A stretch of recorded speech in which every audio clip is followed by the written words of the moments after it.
Short Plays by George Bernard Shaw. The Admirable Bashville, or Constancy Unrewarded. Being the novel of Cashel Byron's Profession done into a stage play in 3 acts, and in blank verse. With a note on modern prize-fighting. Preface. The Admirable Bashville is a product of the British law of copyright. As that law stands at present, the first person who patches up a stage version of a novel, however worthless and absurd that version may be, and has it read by himself and a few confederates to another confederate who has paid for admission in a hall licensed for theatrical performances, secures the stage rights of that novel, even as against the author himself. And the author must buy him out before he can touch his own work for the purposes of the stage. A famous case in point is the drama of East Lynne, adapted from the late Mrs. Henry Wood's novel of that name. It was enormously popular, and is still the surest refuge of touring companies in distress. Many authors feel that Mrs. Henry Wood was hardly used in not getting any of the money which was plentifully made in this way through her story. To my mind, since her literary copyright probably brought her a fair wage for the work of writing the book, her real grievance was, first, that her name and credit were attached to a play with which she had nothing to do, and which may quite possibly have been to her a detestable travesty and profanation of her story. And second, that the authors of that play had the legal power to prevent her from having any version of her own performed, if she had wished to make one. There is only one way in which the author can protect himself, and that is by making a version of his own and going through the same legal farce with it. But the legal farce involves the hire of a hall and the payment of a fee of 2 guineas to the King's Reader of Plays. When I wrote Cashel Byron's Profession I had no guineas to spare, a common disability of young authors. What is equally common, I did not know the law. A reasonable man may guess a reasonable law, but no man can guess a foolish anomaly. Fortunately, by the time my book so suddenly revived in America I was aware of the danger, and in a position to protect myself by writing and performing The Admirable Bashville. The prudence of doing so was soon demonstrated, for rumors soon reached me of several American stage versions. And one of these has actually been played in New York, with the boxing scenes under the management, so it is stated, of the eminent pugilist Mr. James J. Corbett. The New York press, in a somewhat derisive vein, conveyed the impression that in this version Cashel Byron sought to interest the public rather as the last of the noble race of the Byrons of Dorsetshire than as his unromantic self. But in justice to a play which I never read, and an actor whom I never saw, and who honorably offered to treat me as if I had legal rights in the matter, I must not accept the newspaper evidence as conclusive. As I write these words, I am promised by the King in his speech to Parliament a new copyright bill. I believe it embodies, in our British fashion, the recommendations of the book publishers as to the concerns of the authors, and the notions of the musical publishers as to the concerns of the playwrights. As author and playwright I am duly obliged to the Commission for saving me the trouble of speaking for myself, and to the witnesses for speaking for me. But unless Parliament takes the opportunity of giving the authors of all printed works of fiction, whether dramatic or narrative, both playwright and copyright, as in America, such to be independent of any insertions or omissions of formulas about all rights reserved or the like, I am afraid the new copyright bill will leave me with exactly the opinion both of the copyright law and the wisdom of Parliament I at present entertain. As a good socialist I do not at all object to the limitation of my right of property in my own works to a comparatively brief period, followed by complete communism. In fact, I cannot see why the same salutary limitation should not be applied to all property rights whatsoever. But a system which enables any alert sharper to acquire property rights in my stories as against myself and the rest of the community would, it seems to me, justify a rebellion if authors were numerous and warlike enough to make one. It may be asked why I have written The Admirable Bashville in blank verse. My answer is that I had but a week to write it in. Blank verse is so childishly easy and expeditious, hence, by the way, Shakespeare's copious output, that by adopting it I was enabled to do within the week what would have cost me a month in prose.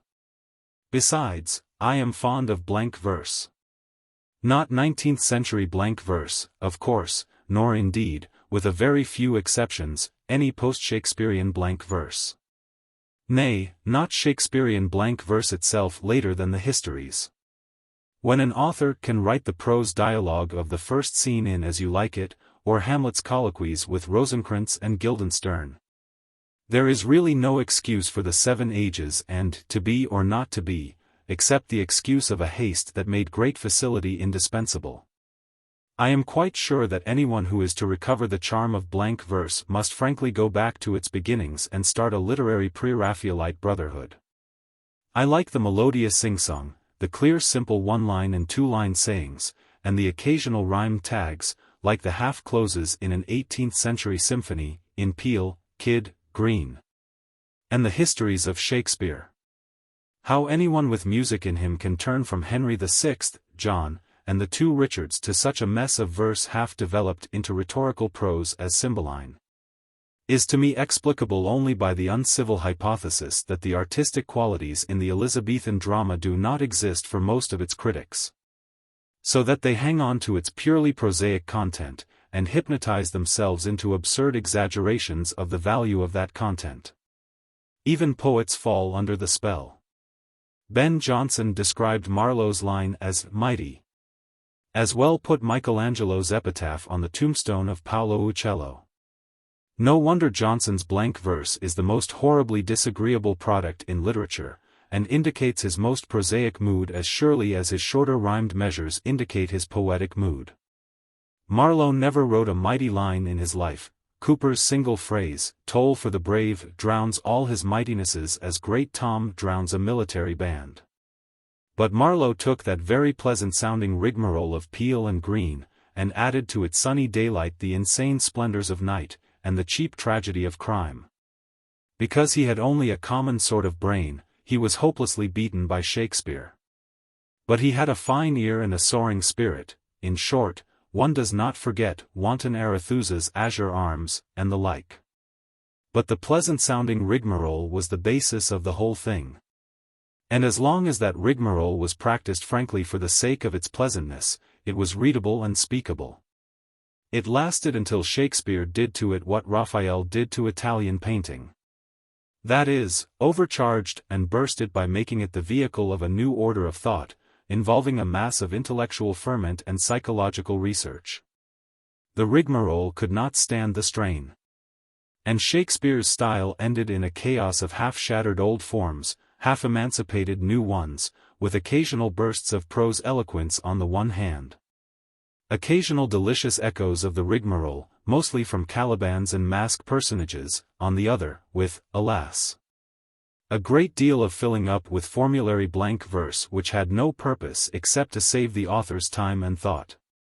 When a great man destroys an art form in this way, its ruins make palaces for the clever would-be great. After Michelangelo and Raphael, Giulio Romano and the Carracci. After Marlowe and Shakespeare, Chapman and the police news poet Webster. Webster's specialty was blood, Chapman's, balderdash. Many of us by this time find it difficult to believe that pre-Ruskinite art criticism used to prostrate itself before the works of Domenichino and Guido, and to patronize the modest little beginnings of those who came between Cimabue and Masaccio. But we have only to look at our own current criticism of Elizabethan drama to satisfy ourselves that in an art which has not yet found its Ruskin or its pre-Raphaelite brotherhood, the same folly is still academically propagated. It is possible, and even usual, for men professing to have ears and a sense of poetry to snub Peele and Green and grovel before Fletcher and Webster. Fletcher, a facile blank verse penny-a-liner; Webster, a turgid paper cutthroat. The subject is one which I really cannot pursue without intemperance of language. The man who thinks the Duchess of Malfi better than David and Bethsabe is outside the pale, not merely of literature, but almost of humanity. Yet some of the worst of these post-Shakespearean duffers, from Johnson to Heywood, suddenly became poets when they turned from the big drum of pseudo-Shakespearean drama to the pipe and tabor of the masque. Exactly as Shakespeare himself recovered the old charm of the rigmarole when he turned from Prospero to Ariel and Caliban. Cyril Turner and Heywood could certainly have produced very pretty rigmarole plays if they had begun where Shakespeare began, instead of trying to begin where he left off. Johnson and Beaumont would very likely have done themselves credit on the same terms. Marston would have had at least a chance. Massinger was in his right place, such as it was. And one would not disturb the gentle Ford, who was never born to storm the footlights. Webster could have done no good anyhow or anywhere. The man was a fool. And Chapman would always have been a blathering unreadable pedant, like Landor, in spite of his classical amateurship and respectable strenuosity of character. But with these exceptions it may plausibly be held that if Marlowe and Shakespeare could have been kept out of their way, the rest would have done well enough on the lines of Peele and Greene. However, they thought otherwise. And now that their free-thinking paganism, so dazzling to the pupils of Paley and the converts of Wesley, offers itself in vain to the disciples of Darwin and Nietzsche, there is an end of them. And a good riddance, too. Accordingly, I have potasted the Admirable Bashville in the rigmarole style. And lest the Webster worshippers should declare that there is not a single correct line in all my 3 acts, I have stolen or paraphrased a few from Marlowe and Shakespeare, not to mention Henry Carey. So that if any man dares quote me derisively, he shall do so in peril of inadvertently lighting on a purple patch from Hamlet or Faustus. I have also endeavored in this little play to prove that I am not the heartless creature some of my critics take me for. I have strictly observed the established laws of stage popularity and probability. I have simplified the character of the heroine, and summed up her sweetness in the one sacred word, love. I have given consistency to the heroism of Cashel. I have paid to morality, in the final scene, the tribute of poetic justice. I have restored to patriotism its usual place on the stage, and gracefully acknowledged the throne as the fountain of social honor.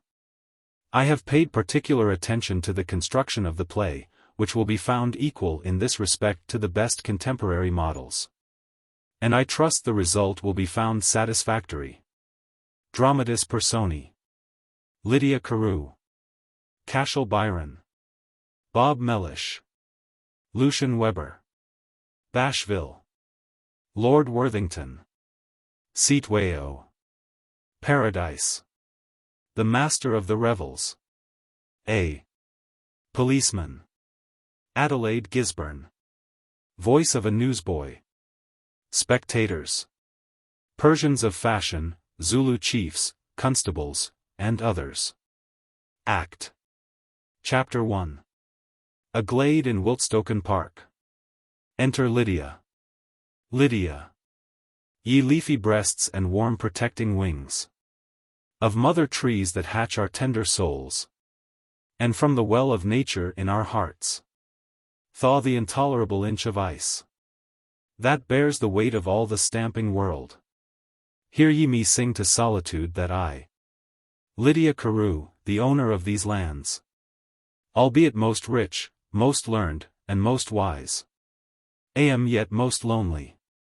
What are riches worth, when wisdom with them comes to show the purse-bearer that life remains unpurchasable? Learning learns but one lesson, doubt. To excel all is, to be lonely. Oh, ye busy birds!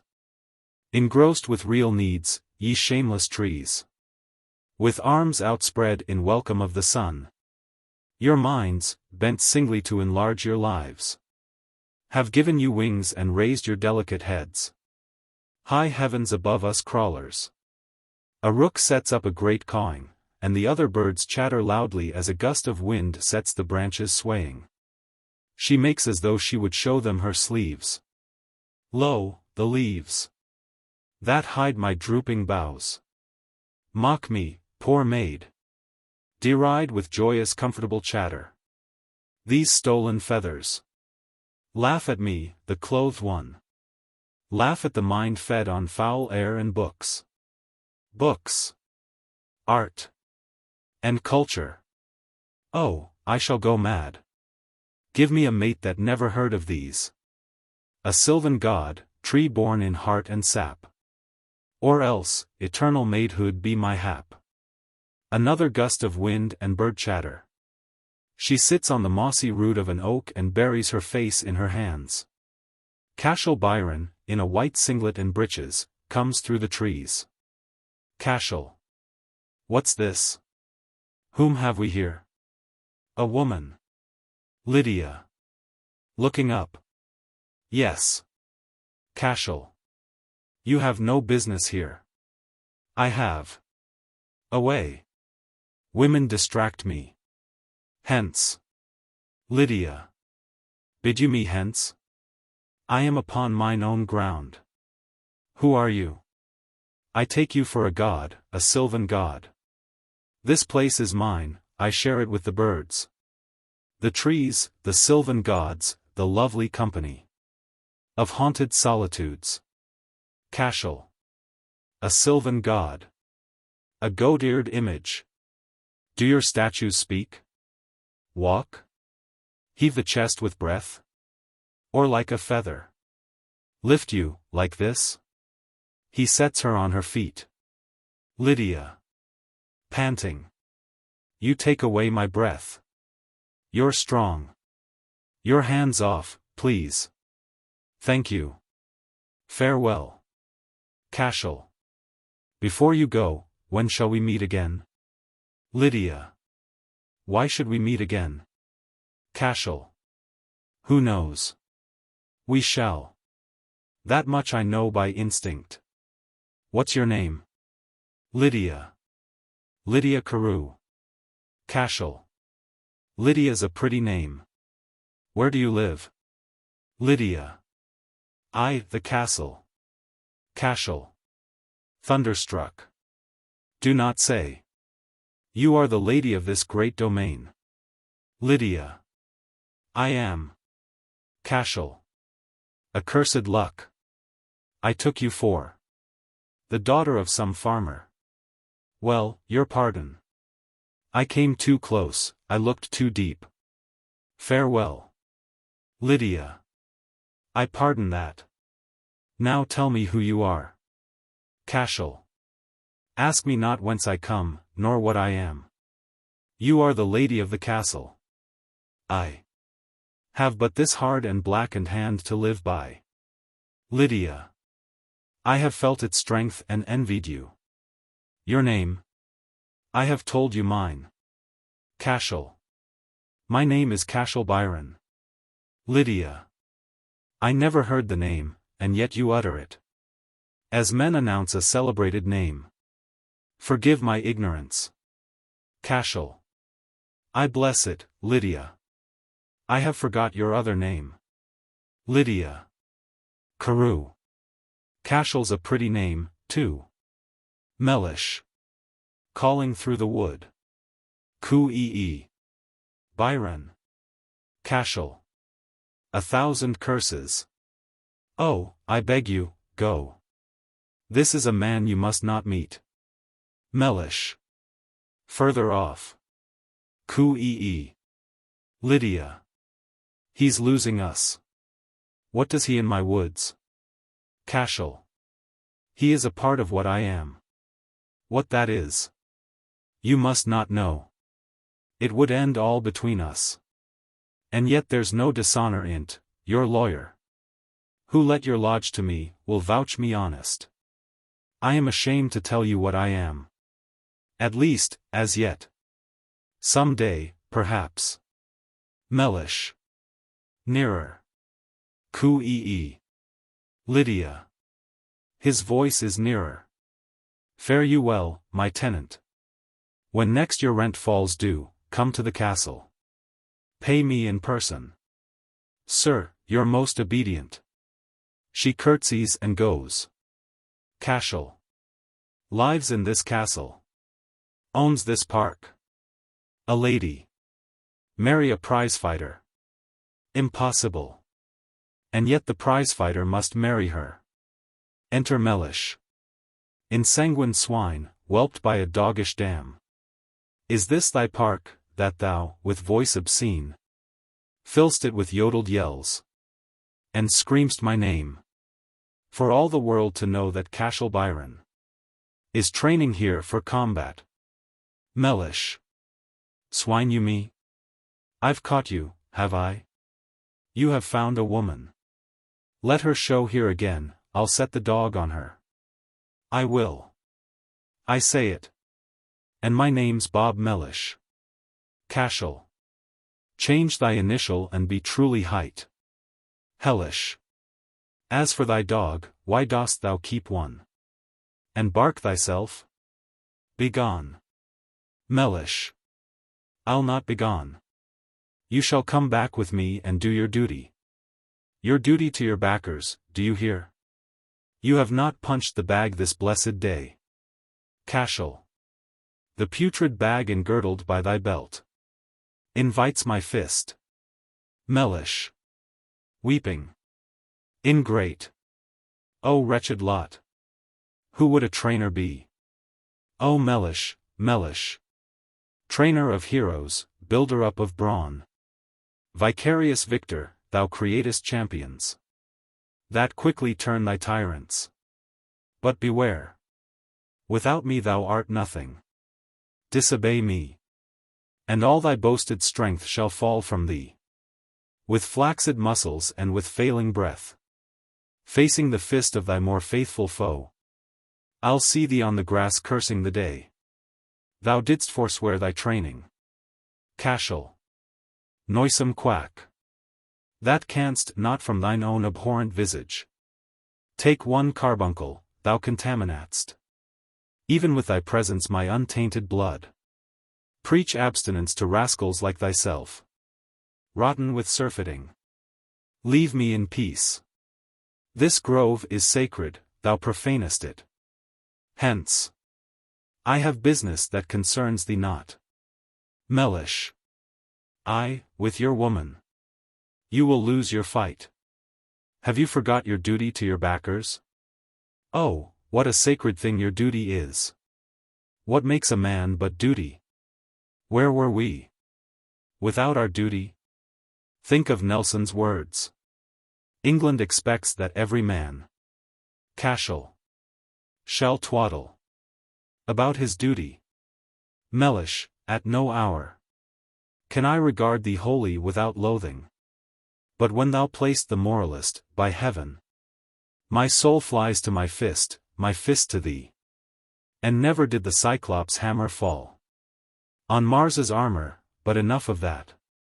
It does remind me of my mother. Mellish. Ah. Byron, let it remind thee. Once I heard an old song, it ran thus. He clears his throat. Ahem, ahem. Sings. They say there is no other. Can take the place of mother. I am out, oh, voice, forgive me. But remember. Thy mother, were that sainted woman here. Would say, obey thy trainer. Cashel. Now, by heaven. Some fate is pushing thee upon thy doom. Canst thou not hear thy sands as they run out? They thunder like an avalanche. Old man. Two things I hate, my duty and my mother. Why dost thou urge them both upon me now? Presume not on thine age and on thy nastiness. Vanish, and promptly. Mellish. Can I leave thee here? Thus thinly clad, exposed to vernal dews? Come back with me, my son, unto our lodge. Cashel. Within this breast a fire is newly lit. Whose glow shall sun the dew away, whose radiance shall make the orb of night hang in the heavens. Unnoticed. Like a glowworm at high noon. Mellish. Ah me, where wilt thou spend the night? Cashel. Wiltstoken's windows wandering beneath. Wiltstoken's holy bell hearkening. Wiltstoken's lady loving breathlessly. Mellish. The lady of the castle. Thou art mad. Cashel. 'Tis thou art mad to trifle in my path. Thwart me no more. Begone. Mellish. My boy, my son. I'd give my heart's blood for thy happiness. Thwart thee, my son. Ah, no. I'll go with thee. I'll brave the dews. I'll sacrifice my sleep. I am old, no matter, ne'er shall it be said. Mellish deserted thee. Cashel. You resolute gods. That will not spare this man, upon your knees. Take the disparity twixt his age and mine. Now from the ring to the high judgment seat. I step at your behest. Bear you me witness. This is not victory, but execution. He solemnly projects his fist with colossal force against the waistcoat of Mellish, who doubles up like a folded towel, and lies without sense or motion. And now the night is beautiful again. The castle clock strikes the hour in the distance. Hark! Hark! Hark! Hark! Hark! Hark! Hark! Hark! Hark! Hark! It strikes in poetry. 'Tis 10 o'clock. Lydia, to thee. He steals off towards the castle. Mellish stirs and groans. Act. Chapter 2. Scene. Chapter 1. London. A room in Lydia's house. Enter Lydia and Lucian. Lydia. Welcome, dear cousin, to my London house. Of late you have been chary of your visits. Lucian. I have been greatly occupied of late. The minister to whom I act as scribe in Downing Street was born in Birmingham. And, like a thoroughbred commercial statesman, splits his infinitives, which I, poor slave, must reunite, though all the time my heart yearns for my gentle cousin's company. Lydia. Lucian, there is some other reason. Think. Since England was a nation every mood, her scribes have prepositionally split. But thine avoidance dates from yestermonth. Lucian. There is a man I like not haunts this house. Lydia. Thou speak'st of Cashel Byron? Lucian. Ay, of him. Hast thou forgotten that eventful night, when as we gathered were at Hoskin House, to hear a lecture by Herr Abendgas? He placed a single finger on my chest, and I, ensorcelled, would have sunk supine, had not a chair received my falling form. Lydia. Pooh! That was but by way of illustration. Lucian. What right had he to illustrate his point? Upon my person? Was I his assistant? That he should try experiments on me, as Simpson did on his with chloroform? Now, by the cannon balls of Galileo, he hath unmanned me, all my nerve is gone. This very morning my official chief, tapping with friendly forefinger this button, leveled me like a thunder-stricken elm, flat upon the Colonial Office floor. Lydia. Fancies, cuz. Lucian. Fancies. Fits. The chief said fits. Delirium tremens. The chlorotic dance. Of Vitus. What could anyone have thought? Your ruffian friend hath ruined me. By heaven! I tremble at a thumbnail. Give me drink. Lydia. What ho, without there? Bashville. Bashville. Without. Coming, madam. Enter Bashville. Lydia. My cousin ails, Bashville. Procure some wet. Exit Bashville. Lucian. Some wet. Where learnt you that atrocious word? This is the language of a flower girl. Lydia. True. It is horrible. Said I, some wet? I meant, some drink. Why did I say, some wet? Am I ensorcelled too? Some wet. Fie. Fie. I feel as though some hateful thing had stained me. Oh, Lucian, how could I have said, some wet?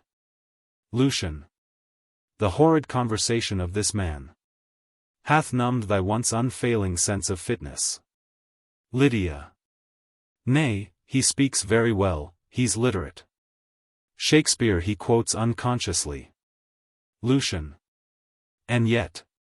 Anon he talks pure pothouse. Enter Bashville. Bashville. Sir, your potion. Lucian. Thanks. He drinks.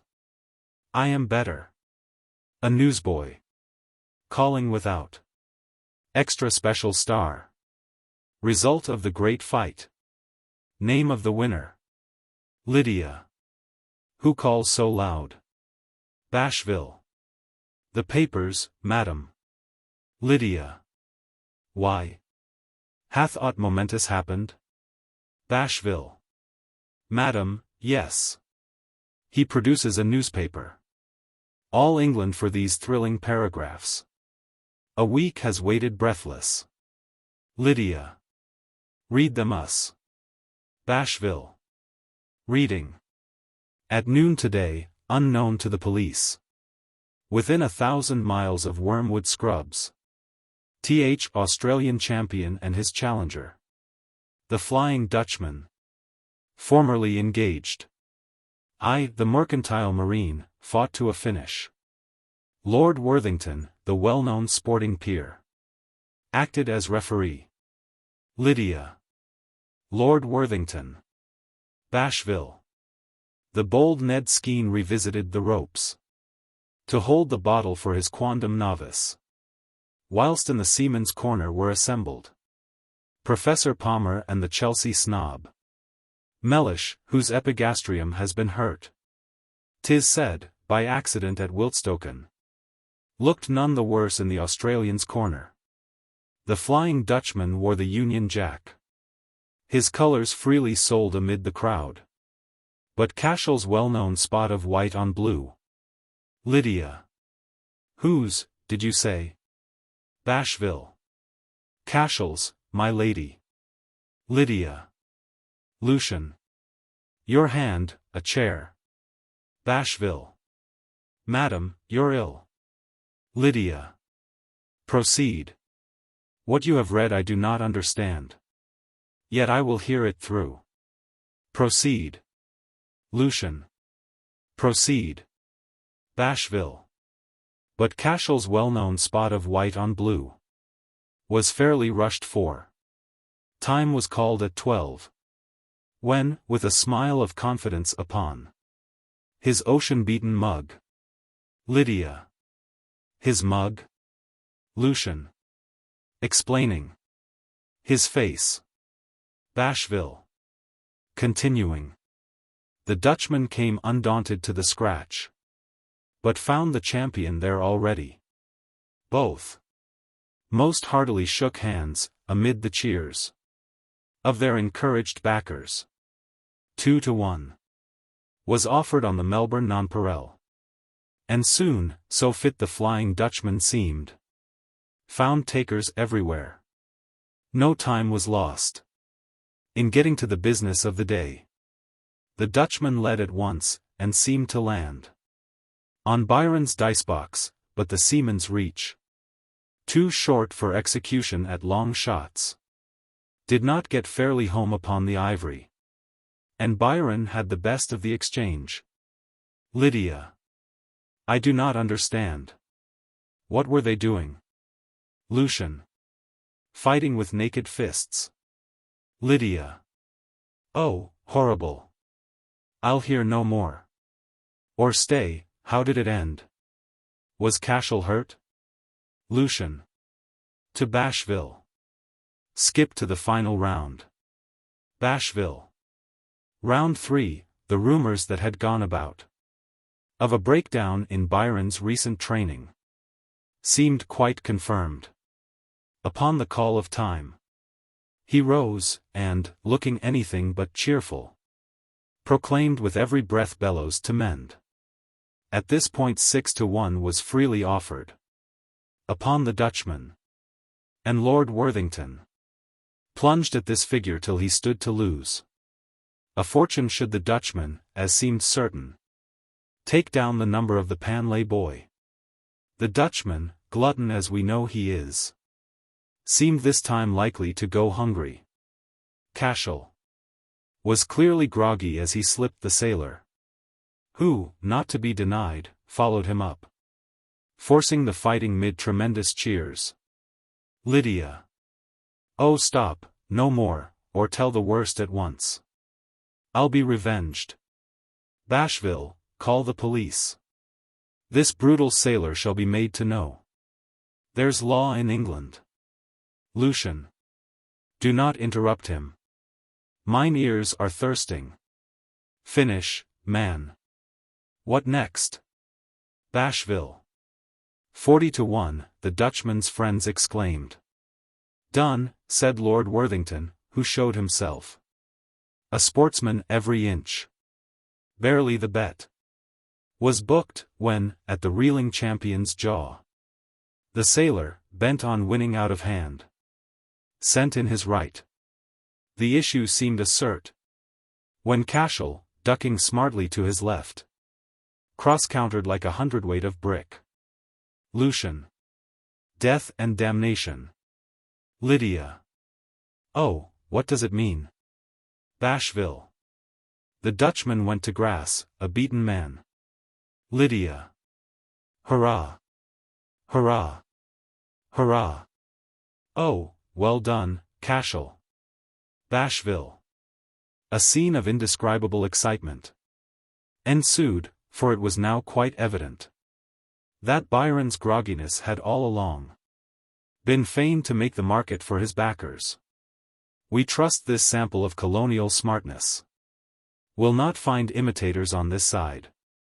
The losers settled up like gentlemen, but many felt that Byron showed bad taste in taking old Ned Skene upon his back, and, with Bob Mellish tucked beneath his oxter, sprinting 100 yards to show the crowd the perfect pink of his condition, a knock. Lydia. Turning pale. Bashville. Didst hear? A knock. Bashville. Madam, 'tis Byron's knock. Shall I admit him? Lucian. Reeking from the ring. Oh, monstrous. Say you're out. Lydia. Send him away. I will not see the wretch. How dare he keep secrets from me? I'll punish him. Pray say. I'm not at home. Bashville turns to go. Yet stay. I am afraid he will not come again. Lucian. A consummation devoutly to be wished by any lady. Pray, do you wish this man to come again? Lydia. No, Lucian. He hath used me very ill. He should have told me. I will ne'er forgive him. Say, not at home. Bashville. Yes, madam. Exit. Lydia. Stay. Lucian. Stopping her. No, Lydia. You shall not countermand that proper order. Oh, would you cast the treasure of your mind, the thousands at your bank, and, above all, your unassailable social position, before this soulless mass of beef and brawn? Lydia. Nay, 'cause you're prejudiced. Cashel. Without. Liar and slave. Lydia. What words were those? Lucian. The man is drunk with slaughter. Enter Bashville running, he shuts the door and locks it. Bashville. Save yourselves, at the staircase foot the champion sprawls on the mat, by trick of wrestler tripped. But when he rises, woe betide us all. Lydia. Who bade you treat my visitor with violence? Bashville. He would not take my answer, thrust the door back in my face, gave me the lie, the throat. Averred he felt your presence in his bones. I said he should feel mine there too, and felled him. Then fled to bar your door. Lydia. Oh, lover's instinct! He felt my presence. Well, let him come in. We must not fail in courage with a fighter. Unlock the door. Lucian. Stop. Like all women, Lydia. You have the courage of immunity. To strike you were against his code of honor. But me, above the belt, he may perform on. Height of his profession. Also Bashville. Bashville. Think not of me, sir. Let him do his worst. Oh, if the valor of my heart could weigh the fatal difference twixt his weight and mine. A second battle should he do this day. Nay, though outmatched I be. Let but my mistress give me the word, instant I'll take him on. Here, now, at catch weight. Better bite the carpet. A man, than fly, a coward. Lucian. Bravely said. I will assist you with the poker. Lydia. No. I will not have him touched. Open the door. Bashville. Destruction knocks thereat. I smile, and open. Bashville opens the door. Dead silence. Cashel enters, in tears. A solemn pause. Cashel. You know my secret? Lydia. Yes. Cashel. And thereupon. You bade your servant fling me from your door. Lydia. I bade my servant say I was not here. Cashel. To Bashville. Why didst thou better thy instruction, man? Hadst thou but said, she bade me tell thee this. Thou'dst burst my heart. I thank thee for thy mercy. Lydia. Oh, Lucian, didst thou call him, drunk with slaughter? Canst thou refrain from weeping at his woe? Cashel. To Lucian. The unwritten law that shields the amateur against professional resentment, saves thee. O coward, to traduce behind their backs. Defenseless prize-fighters. Lucian. Thou dost avow. Thou art a prize-fighter. Cashel. It was my glory. I had hoped to offer to my lady there my belts, my championships, my heaped-up stakes, my undefeated record, but I knew behind their blaze a hateful secret lurked. Lydia. Another secret? Lucian. Is there worse to come? Cashel. Know ye not then my mother is an actress? Lucian. How horrible! Lydia. Nay, nay, how interesting! Cashel. 1,000 victories cannot wipe out that birth stain. Oh, my speech bewrayeth it. My earliest lesson was the player's speech. In Hamlet, and to this day I express myself more like a mobled queen than like a man of flesh and blood. Well may your cousin sneer. What's Hecuba to him or he to Hecuba? Lucian. Injurious upstart, if by Hecuba thou pointest darkly at my lovely cousin, know that she is to me, and I to her what never canst thou be. I do defy thee, and maugre all the odds thy skill doth give. Outside I will await thee. Lydia. I forbid expressly any such duello. Bashville. The door. Put Mr. Weber in a hansom, and bid the driver hie to Downing Street. No answer, 'tis my will. Exeunt Lucian and Bashville. And now, farewell. You must not come again, unless indeed you can some day look in my eyes and say, Lydia, my occupation's gone. Cashel. Ah, no. It would remind you of my wretched mother. O God, let me be natural a moment. What other occupation can I try? What would you have me be? Lydia. A gentleman. Cashel. A gentleman. I, Cashel Byron, stoop To be the thing that bets on me. The fool. I flatter at so many coins a lesson. The screaming creature who beside the ring gambles with basest wretches for my blood, and pays with money that he never earned.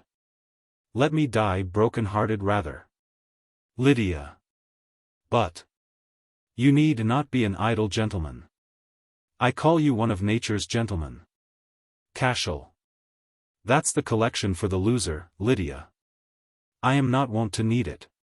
When your friends contest elections, and at foot poll rue their presumption, 'tis their wont to claim a moral victory. In a sort they are nature's M-piece. I am not yet so threadbare as to accept these consolation stakes. Lydia. You are offended with me. Cashel. Yes, I am. I can put up with much. But, nature's gentleman.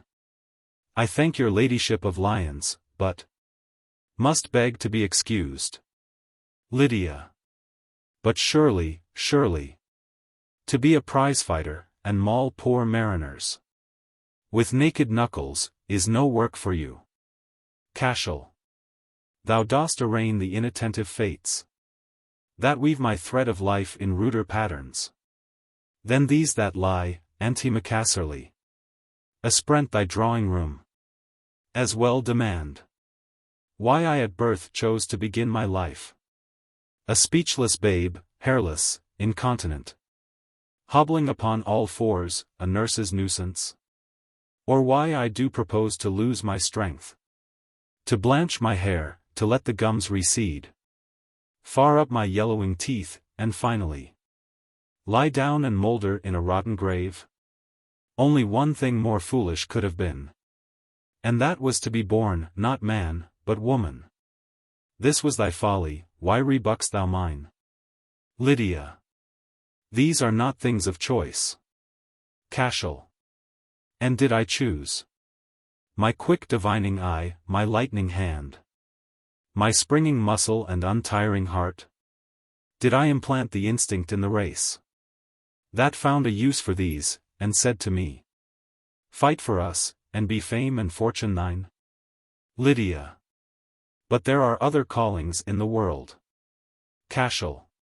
Go tell thy painters to turn stockbrokers, thy poet friends to stoop o'er merchants' desks, and pen prose records of the gains of greed.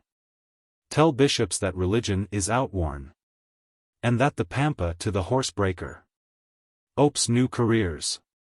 Bid the professor quit his fraudulent pedantries, and do I the world the thing he would teach others. Then return to me and say, Cashel, they have obeyed. And on that pyre of sacrifice I, too, will throw my championship. Lydia. But 'tis so cruel. Cashel. Is it so? I have hardly noticed that.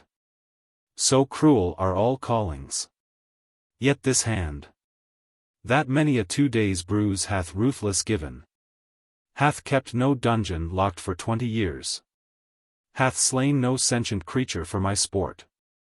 I am too squeamish for your dainty world, that cowers behind the gallows and the lash, the world that robs the poor, and with their spoil does what its tradesmen tell it. Oh, your ladies, sealskinned and egret-feathered, all defiance to nature, cowering if one say to them, what will the servants think? Your gentlemen, your tailor-tyrannized visitors of whom flutter of wing and singing in the wood make chicken butchers, and your medicine men, groping for cures in the tormented entrails of friendly dogs. Pray, have you asked all these to change their occupations? Find you mine so grimly crueler? I cannot breathe an air so petty and so poisonous. Lydia. But find you not their manners very nice? Cashel. To me, perfection. Oh, they condescend with a rare grace. Your duke, who condescends almost to the whole world, might for a man pass in the eyes of those who never saw the Duke capped with a prince. See then, ye gods, the Duke turn footman, and his eager dame sink the great lady in the obsequious housemaid. Oh, at such moments I could wish the court had but one breadbasket, that with my fist I could make all its windy vanity gasp itself out on the gravel. Fare you well. I did not choose my calling, but at least I can refrain from being a gentleman. Lydia. You say farewell to me without a pang. Cashel. My calling hath apprenticed me to pangs. This is a rib bender, but I can bear it. It is a lonely thing to be a champion. Lydia. It is a lonelier thing to be a woman. Cashel.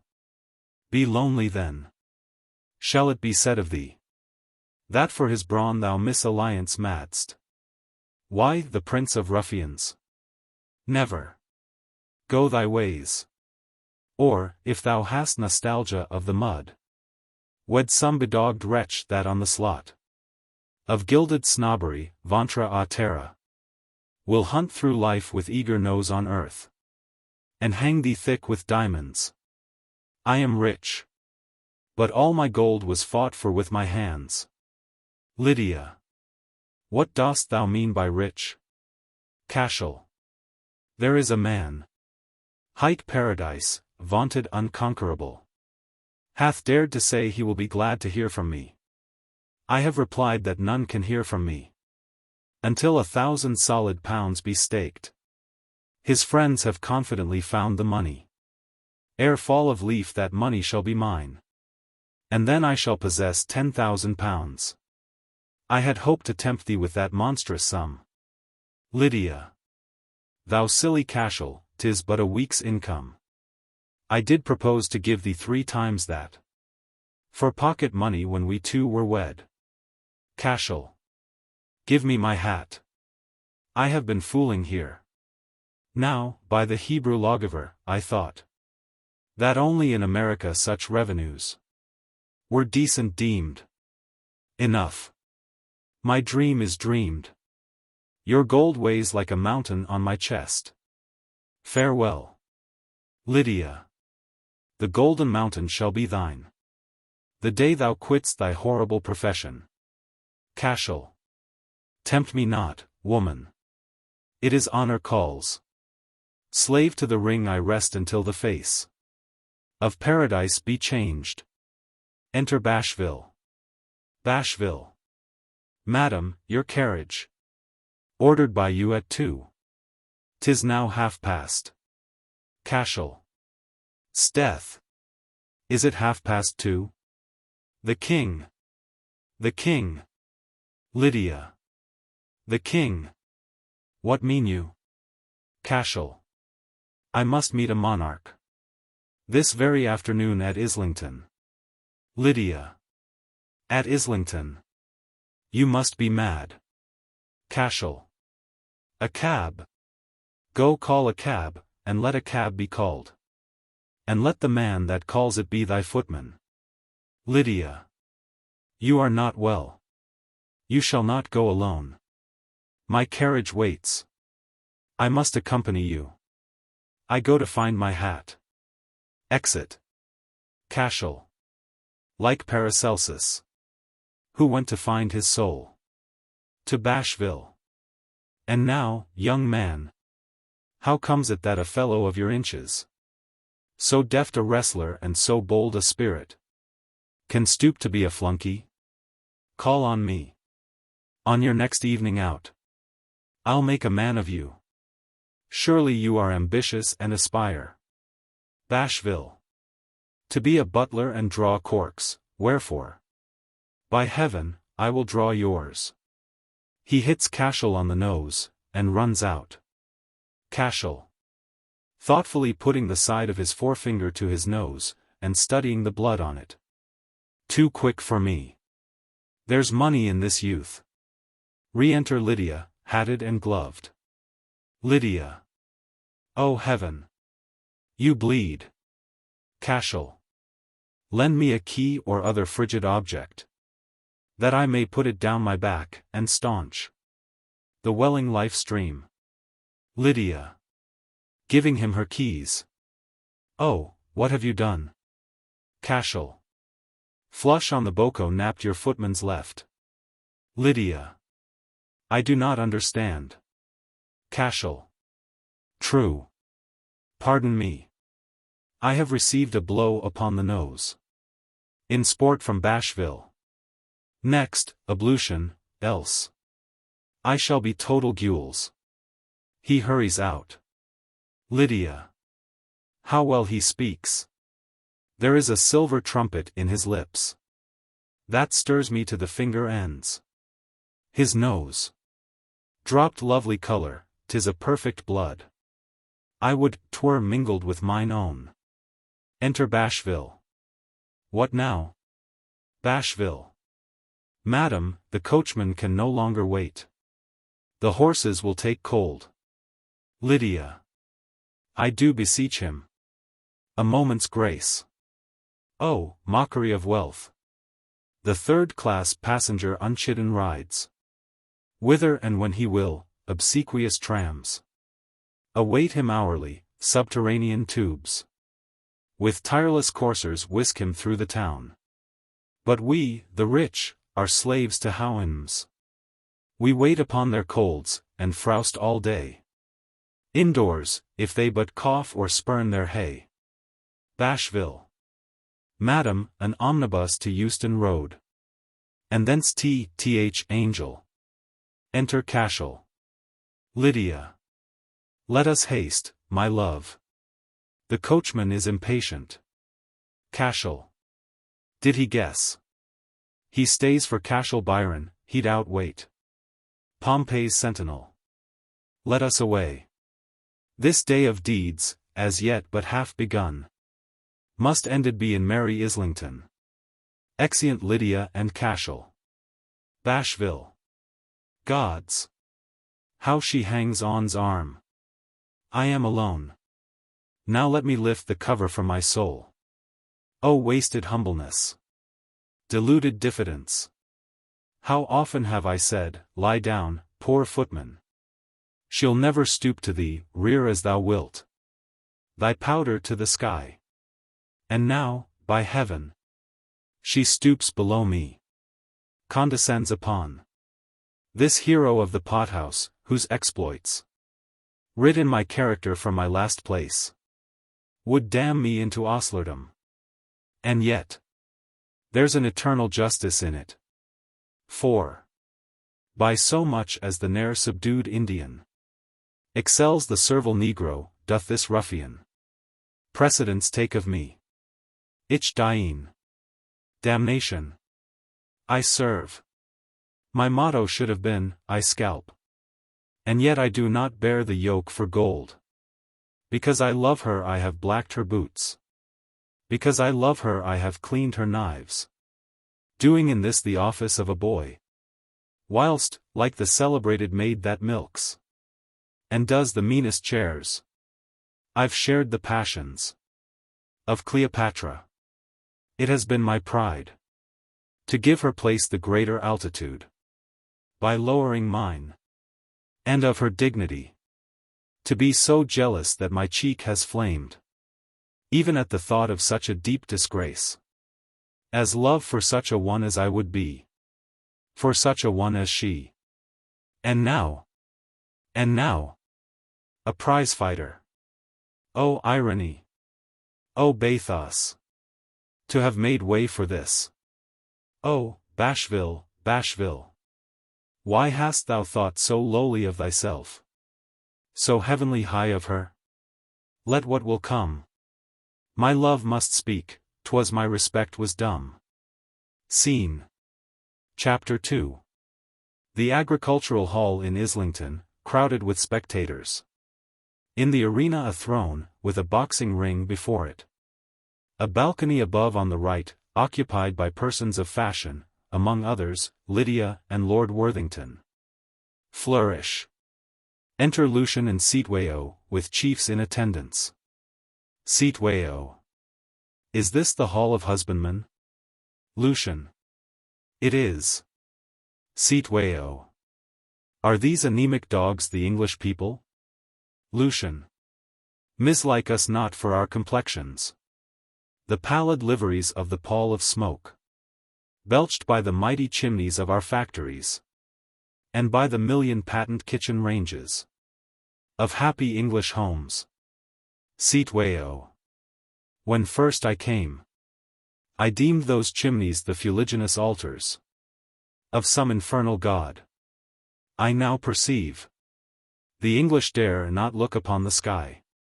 They are moles and owls, they call upon the soot to cover them. Lucian. You cannot understand the greatness of this people, Sitweo. You are a savage, reasoning like a child. Each pallid English face conceals a brain whose powers are proven in the works of Newton and in the plays of the immortal Shakespeare.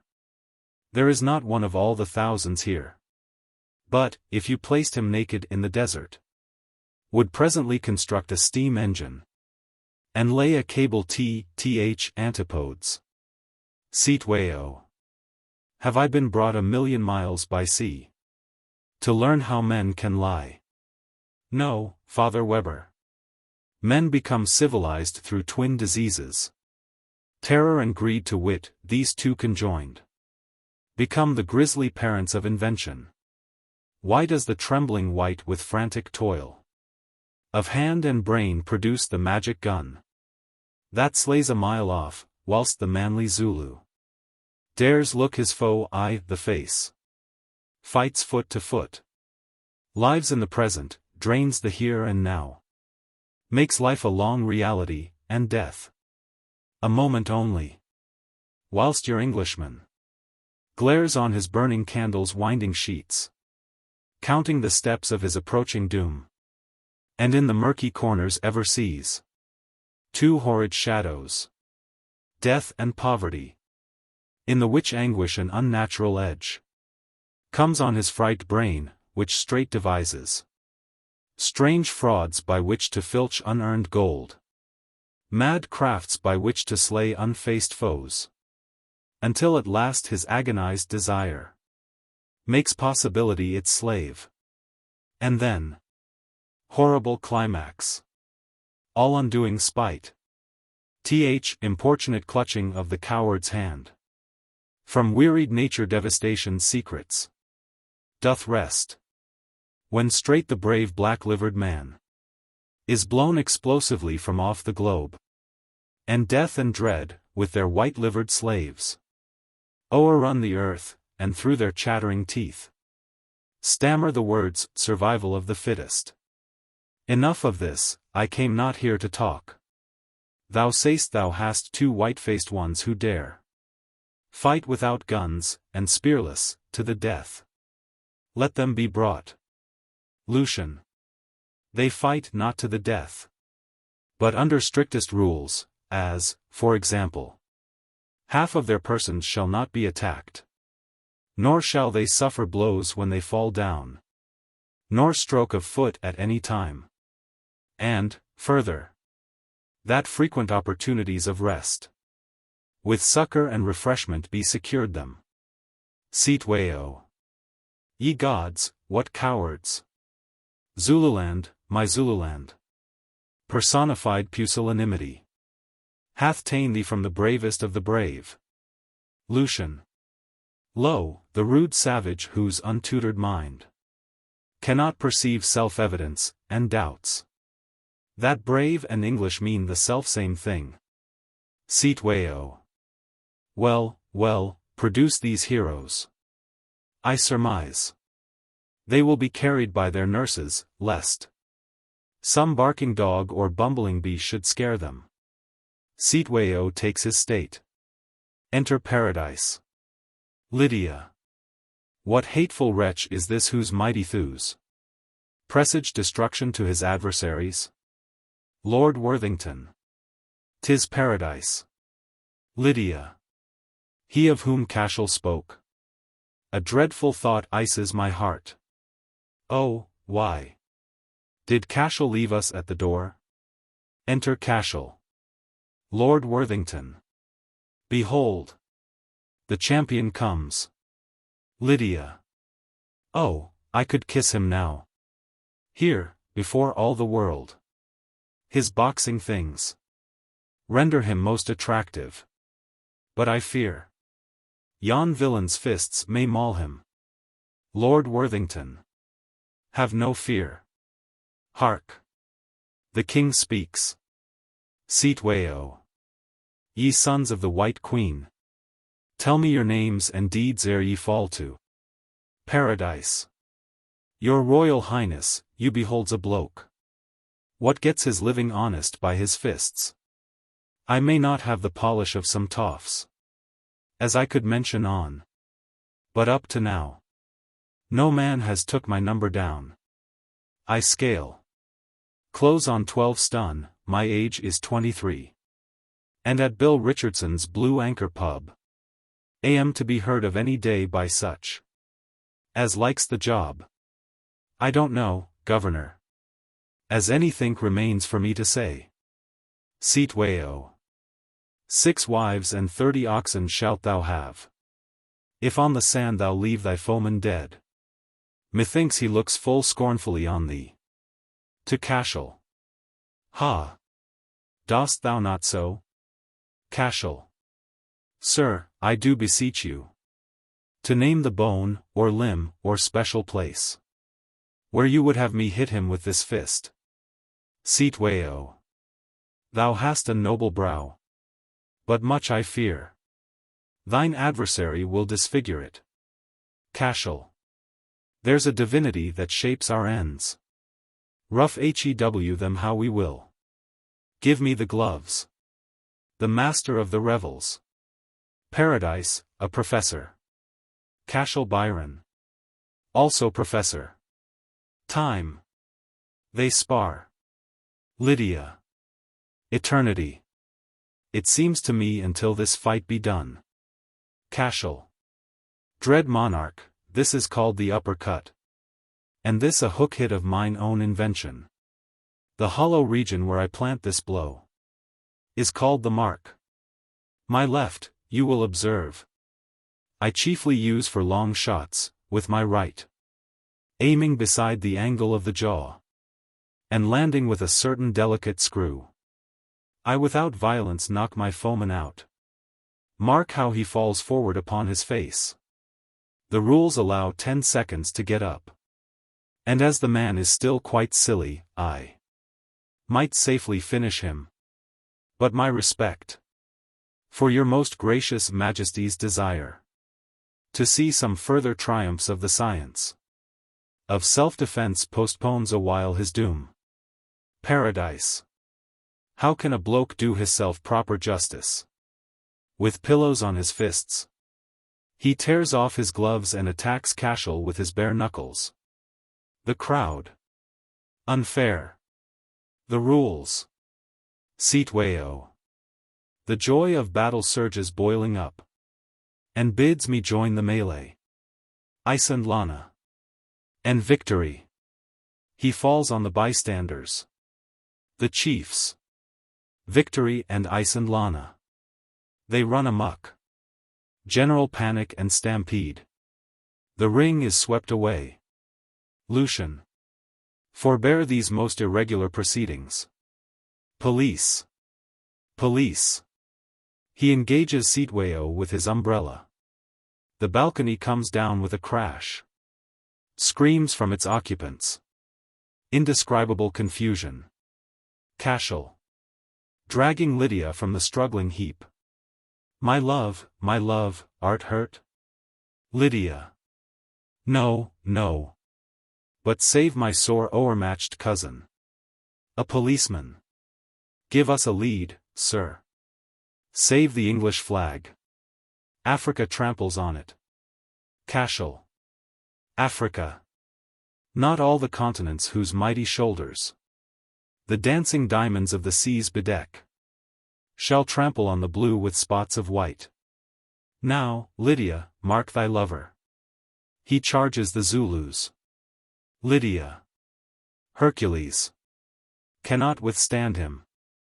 See, the king is down. The tallest chief is up, heels over head. Tossed cork-like o'er my cashel's sinewy back. And his lieutenant all deflated gasps for breath upon the sand. The others fly in vain, his fist o'er magic distances. Like a chameleon's tongue shoots to its mark. And the last African upon his knees sues piteously for quarter. Rushing into Cashel's arms. Oh, my hero! Thou'st saved us all this day. Cashel! 'Twas all for thee. Citoyen. Trying to rise. Have I been struck by lightning? Lucian. Sir, your conduct can only be described as most ungentlemanly. Policeman. One of the prone is white. Cashel. 'Tis paradise. Policeman. He's choking, he has something in his mouth. Lydia. To Cashel. Oh heaven! There is blood upon your hip. You're hurt. Cashel. The morsel in yon wretch's mouth was bitten out of me. Sensation. Lydia screams and swoons in Cashel's arms. Act. Chapter 3. Wiltstoken. A room in the Warren Lodge. Lydia at her writing table. Lydia. Oh past and present, how ye do conflict. As here I sit writing my father's life. The autumn woodland woos me from without. With whispering of leaves and dainty airs. To leave this fruitless haunting of the past. My father was a very learned man. I sometimes think I shall old-mated be, ere I unlearn the things he taught to me. Enter policeman. Policeman. Asking your ladyship to pardon me. For this intrusion, might I be so bold as ask a question of your people here. Concerning the Queen's peace? Lydia. My people here are but a footman and a simple maid. And both have craved a holiday to join some local festival. But, sir, your helmet proclaims the Metropolitan Police. Policeman. Madam, it does. And I may now inform you that what you term a local festival is a most hideous outrage against the law, which we to quell from London have come down. In short, a prize fight. My sole purpose here is to inquire whether your ladyship any bad characters this afternoon has noted in the neighborhood. Lydia. No, none, sir. I had not let my maid go forth today. Thought I the roads unsafe. Policeman. Fear nothing, madam. The force protects the fair. My mission here is to wreak ultion for the broken law. I wish your ladyship good afternoon. Lydia. Good afternoon. Exit policeman. A prize fight. Oh my heart. Cashel, hast thou deceived me? Can it be? Thou hast backslidden to the hateful calling I ask thee to eschew? O wretched maid! Why didst thou flee from London to this place? To write thy father's life, when as in town thou mightst have kept a guardian eye on him. What's that? A flying footstep. Enter Cashel. Cashel.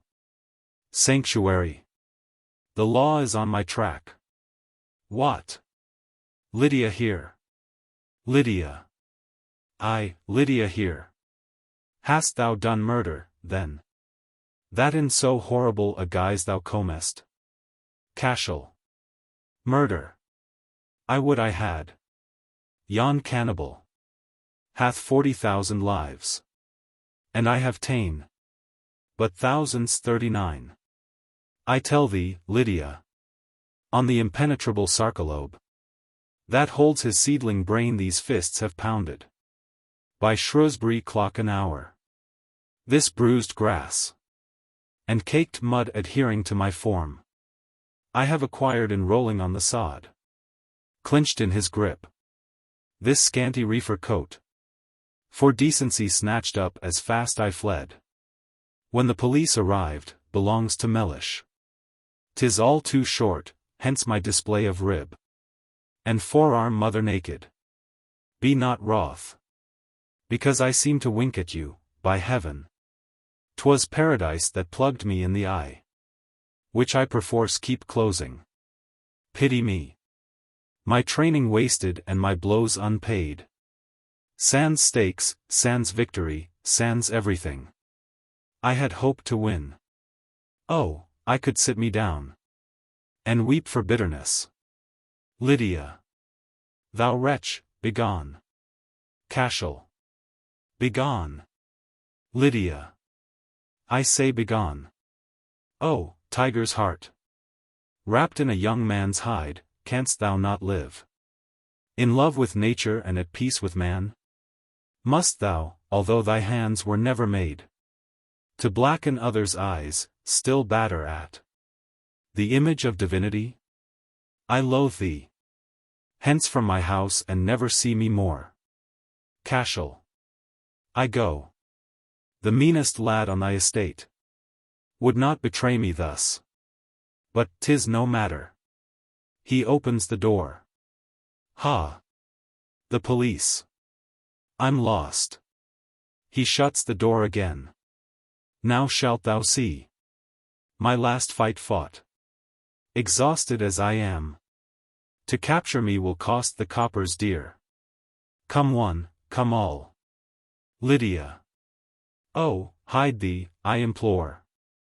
I cannot see thee hunted down like this. There is my room. Conceal thyself therein. Quick, I command. He goes into the room. With horror I foresee. Lydia, that never lied, must lie for thee. Enter policemen, with Paradise and Mellish in custody, Bashville, constables, and others. Policeman. Keep back your bruised prisoner lest he shock this well-bred lady's nerves. Your pardon, ma'am. But have you seen by chance the other one? In this direction he was seen to run. Lydia. A man came here anon with bloody hands. And aspect that did turn my soul to snow. Policeman. 'Twas he. What said he? Lydia. Begged for sanctuary. I bade the man begone. Policeman. Most properly. Saw you which way he went? Lydia. I cannot tell. Paradise. He seen me coming, and he done a bunk. Policeman. Peace, there. Excuse his damaged features, lady. He's Paradise, and this one's Byron's trainer. Mellish. Mellish. Injurious copper, in thy teeth. I hurl the lie. I am no trainer, I. My father, a respected missionary, apprenticed me at 14 years of age. The poetry writing. To these woods I came. With nature to commune. My reverie was by a sound of blows rudely dispelled. Mindful of what my sainted parent taught, I rushed to play the peacemaker, when lo! These minions of the law laid hands on me. Bashville. A lovely woman, with distracted cries. In most resplendent fashionable frock. Approaches like a wounded antelope. Enter Adelaide Gisburn. Adelaide. Where is my Cashel? Hath he been arrested? Policeman. I would I had thy Cashel by the collar. He hath escaped me. Adelaide. Praises be forever. Lydia. Why dost thou call the missing man thy Cashel? Adelaide. He is mine only son. All. Thy son. Adelaide. My son. Lydia. I thought his mother hardly would have known him. So crushed his countenance. Adelaide. A ribald peer. Lord Worthington by name, this morning came. with honeyed words beseeching me to mount his four in hand, and to the country high, to see some English sport. Being by nature frank as a child, I fell into the snare, but took so long to dress that the design failed of its full effect. For not until the final round we reached the horrid scene. Be silent all, for now I do approach my tragedy's catastrophe. Know, then, that heaven did bless me with an only son, a boy devoted to his doting mother. Policeman. Hark! Did you hear an oath from yonder room? Adelaide. Respect a broken-hearted mother's grief, and do not interrupt me in my scene. 10 years ago my darling disappeared. 10 dreary 12 months of continuous tears. Tears that have left me prematurely aged. For I am younger far than I appear. Judge of my anguish when today I saw, stripped to the waist, and fighting like a demon, with one who, whatsoe'er his humble virtues, was clearly not a gentleman, my son. All. O strange event! O passing tearful tale! Adelaide, I thank you from the bottom of my heart for the reception you have given my woe. And now I ask, where is my wretched son? He must at once come home with me, and quit a course of life that cannot be allowed. Enter Cashel. Cashel. Policeman, I do yield me to the law. Lydia. Oh, no. Adelaide. My son. Cashel. My mother. Do not kiss me. My visage is too sore. Policeman. The lady hit him. This is a regular plant. You cannot be up to that sex. To Cashel. You come along with me. Lydia. Fear not, my Cashel, I will bail thee out. Cashel. Never. I do embrace my doom with joy. With paradise in Pentonville or Portland. I shall feel safe, there are no mothers there. Adelaide. Ungracious boy. Cashel. Constable, bear me hence. Mellish. Oh, let me sweetest reconcilement make, by calling to thy mind that moving song sings. They say there is no other. Cashel. Forbear at once, or the next note of music that falls upon thine ear shall clang in thunder from the last trumpet. Adelaide.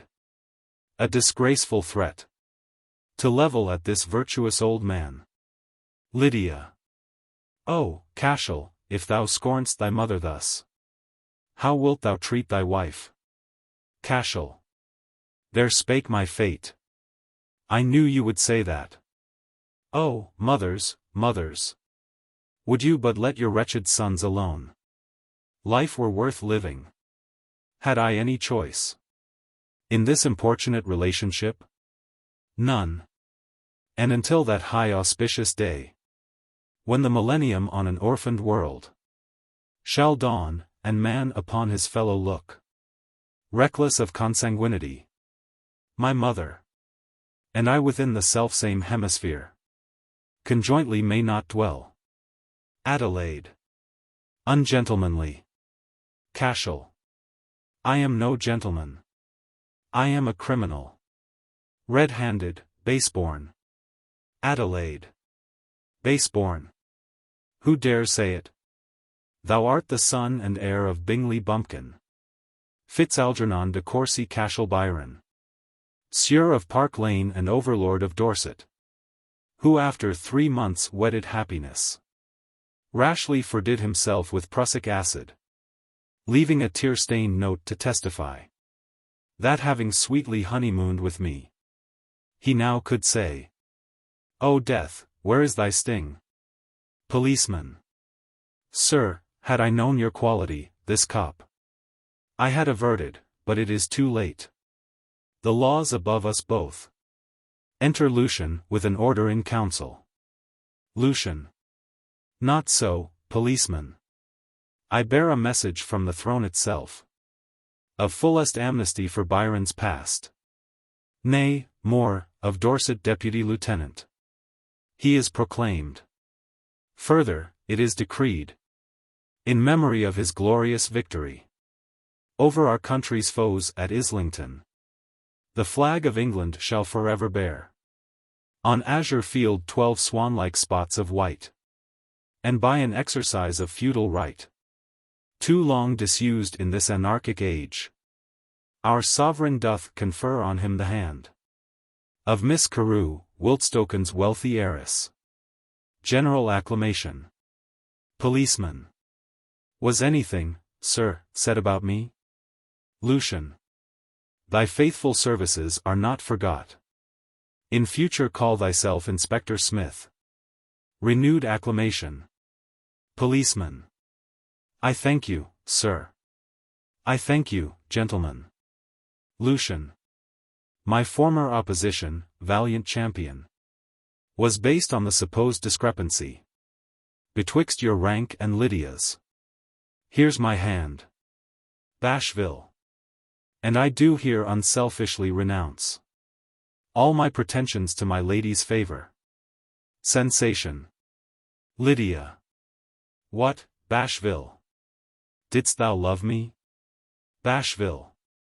Madam, yes. 'Tis said, now let me leave immediately. Lydia. In taking, Bashville, this most tasteful course, you are but acting as a gentleman. In the like case would act. I fully grant your perfect right to make a declaration, which flatters me and honors your ambition. Prior attachment bids me firmly say, that whilst my Cashel lives, and polyandry rests foreign to the British social scheme, your love is hopeless.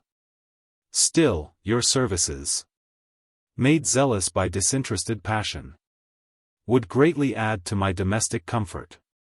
And if Cashel, excuse me, I have other views. I've noted in this man such aptitude for art and exercise in his defense, that I prognosticate for him a future more glorious than my past.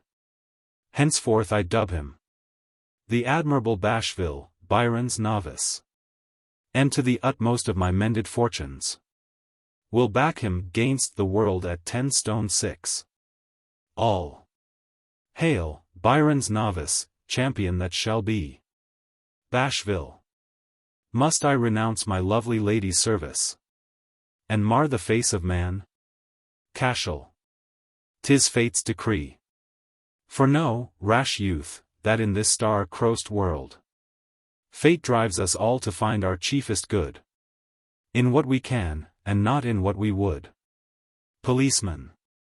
A post horn, hark. Cashel. What noise of wheels is this? Lord Worthington drives upon the scene in his four-in-hand, and descends. Adelaide. Perfidious peer. Lord Worthington. Sweet Adelaide. Adelaide. Forbear. Audacious one, my name is Mrs. Byron. Lord Worthington. Oh, change that title for the sweeter one of Lady Worthington. Cashel. Unhappy man. You know not what you do. Lydia. Nay, 'tis a match of most auspicious promise. Dear Lord Worthington. You tear from us our mother-in-law. Cashel. Ha. True. Lydia.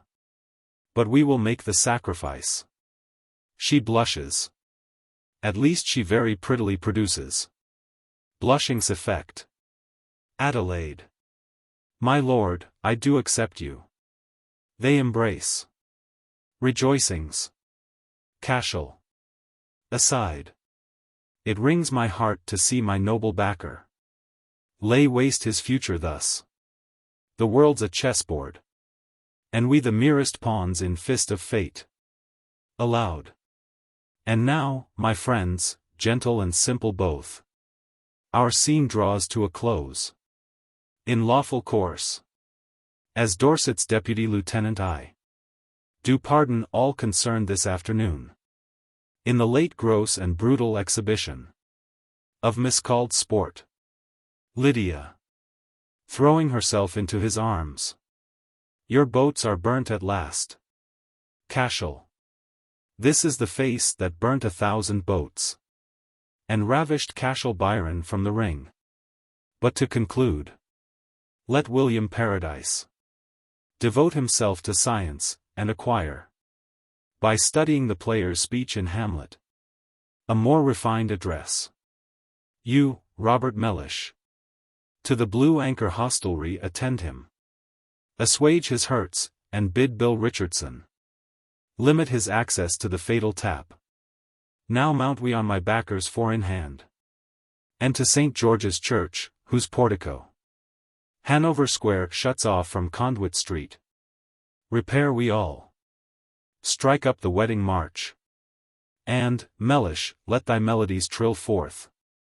Broad o'er the wold as fast we bowl along. Give me the post horn. Loose the flowing rein. And up to London drive with might and main. Exeunt. Note on modern prizefighting. In 1882, when this book was written, prizefighting seemed to be dying out. Sparring matches with boxing gloves, under the Queensberry rules, kept pugilism faintly alive. But it was not popular, because the public, which cares only for the excitement of a strenuous fight, believed then that the boxing glove made sparring as harmless a contest of pure skill as a fencing match with buttoned foils. This delusion was supported by the limitation of the sparring match to boxing. In the prize ring under the old rules a combatant might trip, hold, or throw his antagonist, so that each round finished either with a knockdown blow, which, except when it is really a lie-down blow, is much commoner in fiction than it was in the ring, or with a visible body-to-body struggle ending in a fall. In a sparring match all that happens is that a man with a watch in his hand cries out, "Time," whereupon the two champions prosaically stop sparring and sit down for a minute's rest and refreshment. The unaccustomed and inexpert spectator in those days did not appreciate the severity of the exertion or the risk of getting hurt. He underrated them as ignorantly as he would have overrated the more dramatically obvious terrors of a prize fight. Consequently, the interest in the annual sparrings for the Queensberry Championships was confined to the few amateurs who had some critical knowledge of the game of boxing, and to the survivors of the generation for which the fight between Sayers and Heenan had been described in the Times as solemnly as the University boat race. In short, pugilism was out of fashion because the police had suppressed the only form of it which fascinated the public by its undissembled pugnacity. All that was needed to rehabilitate it was the discovery that the glove fight is a more trying and dangerous form of contest than the old knuckle fight. Nobody knew that then, everybody knows it, or ought to know it, now. And, accordingly, pugilism is more prosperous today than it has ever been before. How far this result was foreseen by the author of the Queensberry Rules, which superseded those of the old prize ring, will probably never be known. There is no doubt that they served their immediate turn admirably. That turn was, the keeping alive of boxing in the teeth of the law against prize-fighting. Magistrates believed, as the public believed, that when men's knuckles were muffled in padded gloves, when they were forbidden to wrestle or hold one another, when the duration of a round was fixed by the clock, and the number of rounds limited to what seems, to those who have never tried, to be easily within the limits of ordinary endurance, and when the traditional interval for rest between the rounds was doubled, that then indeed violence must be checkmated. So that the worst the boxers could do was to spar for points before 3 gentlemanly members of the Stock Exchange, who would carefully note the said points on an examination paper at the ring side, awarding marks only for skill and elegance, and sternly discountenancing the claims of brute force. It may be that both the author of the rules and the judges who administered them in the earlier days really believed all this. For, as far as I know, the limit of an amateur pugilist's romantic credulity has never yet been reached and probably never will. But if so, their good intentions were upset by the operation of a single new rule. Thus, in the old prize ring, a round had no fixed duration. It was terminated by the fall of one of the combatants, in practice usually both of them, and was followed by an interval of half a minute for recuperation. The practical effect of this was that a combatant could always get a respite of half a minute whenever he wanted it by pretending to be knocked down, finding the earth the safest place, as the old phrase went. For this the Marquis of Queensberry substituted a rule that a round with the gloves should last a specified time, usually 3 or 4 minutes. And that a combatant who did not stand up to his opponent continuously during that time, 10 seconds being allowed for rising in the event of a knockdown, lost the battle. That unobtrusively slipped-in 10 seconds limit has produced the modern glove fight. Its practical effect is that a man dazed by a blow or a fall for, say, 12 seconds, which would not have mattered in an old-fashioned fight with its 30 seconds interval. One has under the Queensberry rules either to lose or else stagger to his feet in a helpless condition and be eagerly battered into insensibility by his opponent before he can recover his powers of self-defense. The notion that such a battery cannot be inflicted with boxing gloves is only entertained by people who have never used them or seen them used. I may say that I have myself received, in an accident, a blow in the face, involving 2 macadamized holes in it, more violent than the most formidable pugilist could have given me with his bare knuckles. This blow did not stun or disable me even momentarily. On the other hand, I have seen a man knocked quite silly by a tap from the most luxurious sort of boxing glove made, wielded by a quite unathletic literary man sparring for the first time in his life. The human jaw, like the human elbow, is provided, as every boxer knows, with a funny bone. And the pugilist who is lucky enough to jar that funny bone with a blow practically has his opponent at his mercy for at least 10 seconds. Such a blow is called a knockout. The funny bone and the 10 seconds rule explain the development of Queensberry sparring into the modern knocking-out match or glove fight.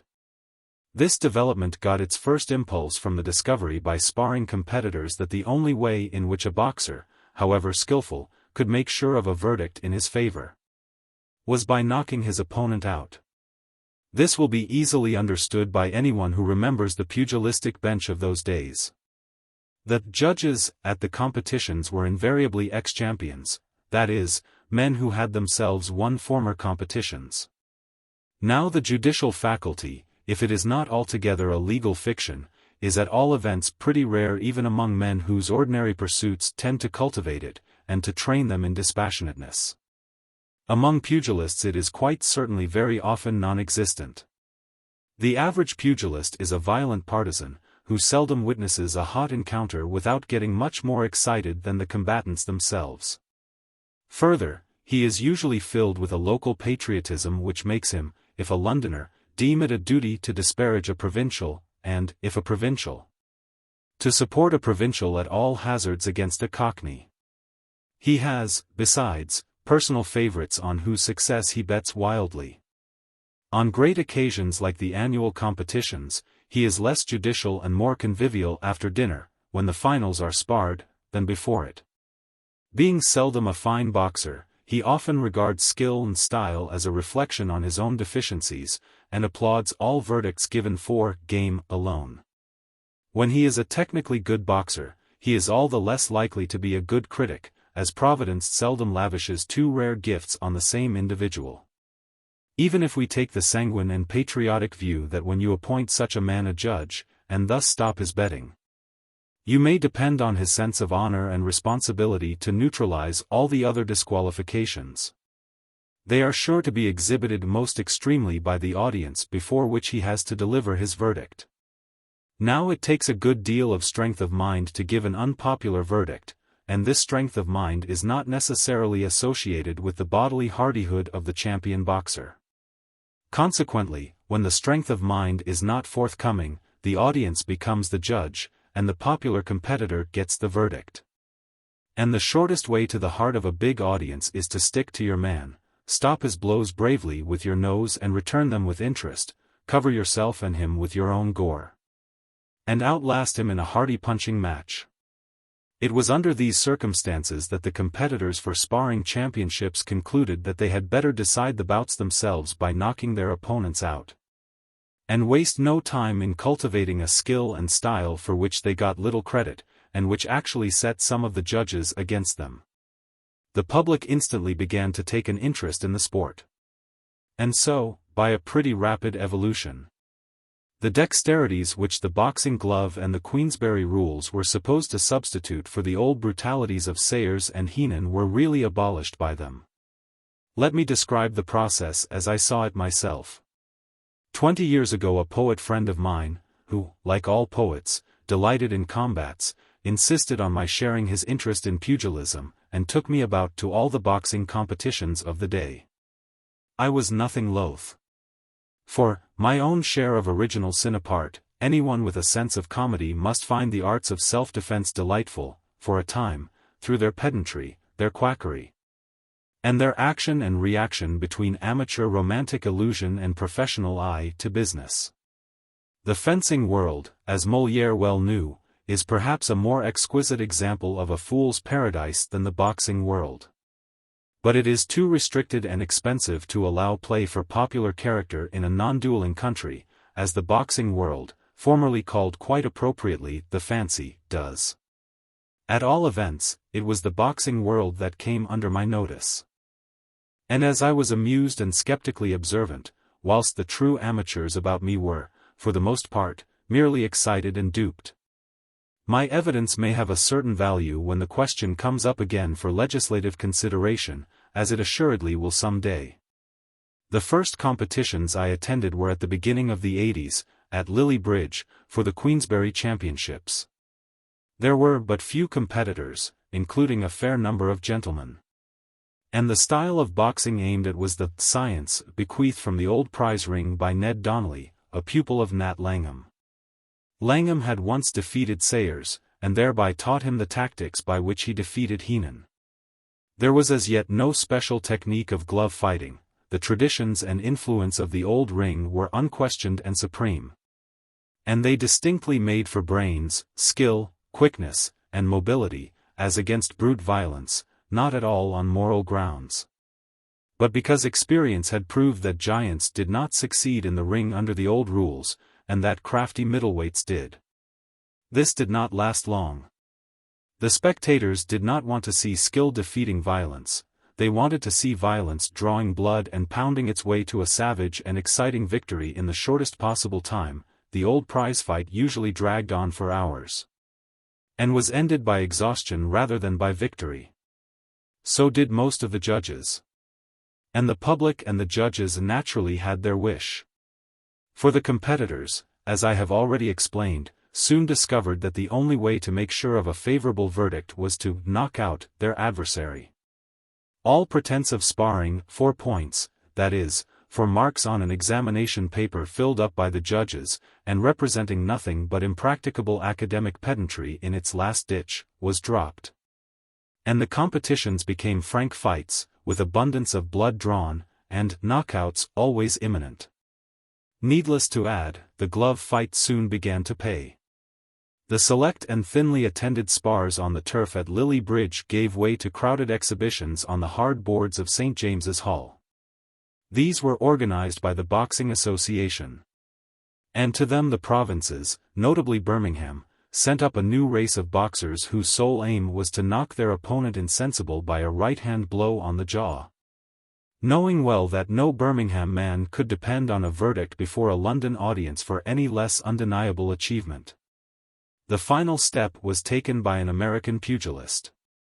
He threw off the last shred of the old hypocrisy of the gloved hand by challenging the whole world to produce a man who could stand before him for a specified time without being knocked out. His brief but glorious career completely re-established pugilism by giving a worldwide advertisement to the fact that the boxing glove spares nothing but the public conscience.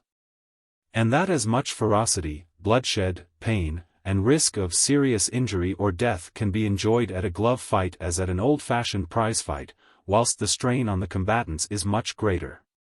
It is true that these horrors are greatly exaggerated by the popular imagination, and that if boxing were really as dangerous as bicycling, a good many of its heroes would give it up from simple fright. But this only means that there is a maximum of damage to the spectator by demoralization, combined with the minimum of deterrent risk to the poor scrapper in the ring. Poor scrapper, though, is hardly the word for a modern fashionable American pugilist. To him the exploits of Cashel Byron will seem ludicrously obscure and low-lived. The contests in which he engages are like Handel festivals, they take place in huge halls before enormous audiences, with cinematographs hard at work recording the scene for reproduction in London and elsewhere. The combatants divide thousands of dollars of gate money between them. Indeed, if an impecunious English curate were to go to America and challenge the premier pugilist, the spectacle of a match between the church and the ring would attract a colossal crowd. And the loser's share of the gate would be a fortune to a curate, assuming that the curate would be the loser, which is by no means a foregone conclusion. At all events, it would be well worth a bruise or two. So my story of the agricultural hall, where William Paradise sparred for half a guinea, and Cashel Byron stood out for 10 guineas, is no doubt read by the profession in America with amused contempt. In 1882 it was, like most of my conceptions, a daring anticipation of coming social developments, though today it seems as far out of date as slender pulling Sackerson's chain. Of these latter-day commercial developments of glove fighting I know nothing beyond what I gather from the newspapers. The banging matches of the 80s, in which not one competitor in 20 either exhibited artistic skill, or, in his efforts to knock out his adversary, succeeded in anything but tiring and disappointing himself, were for the most part tedious beyond human endurance.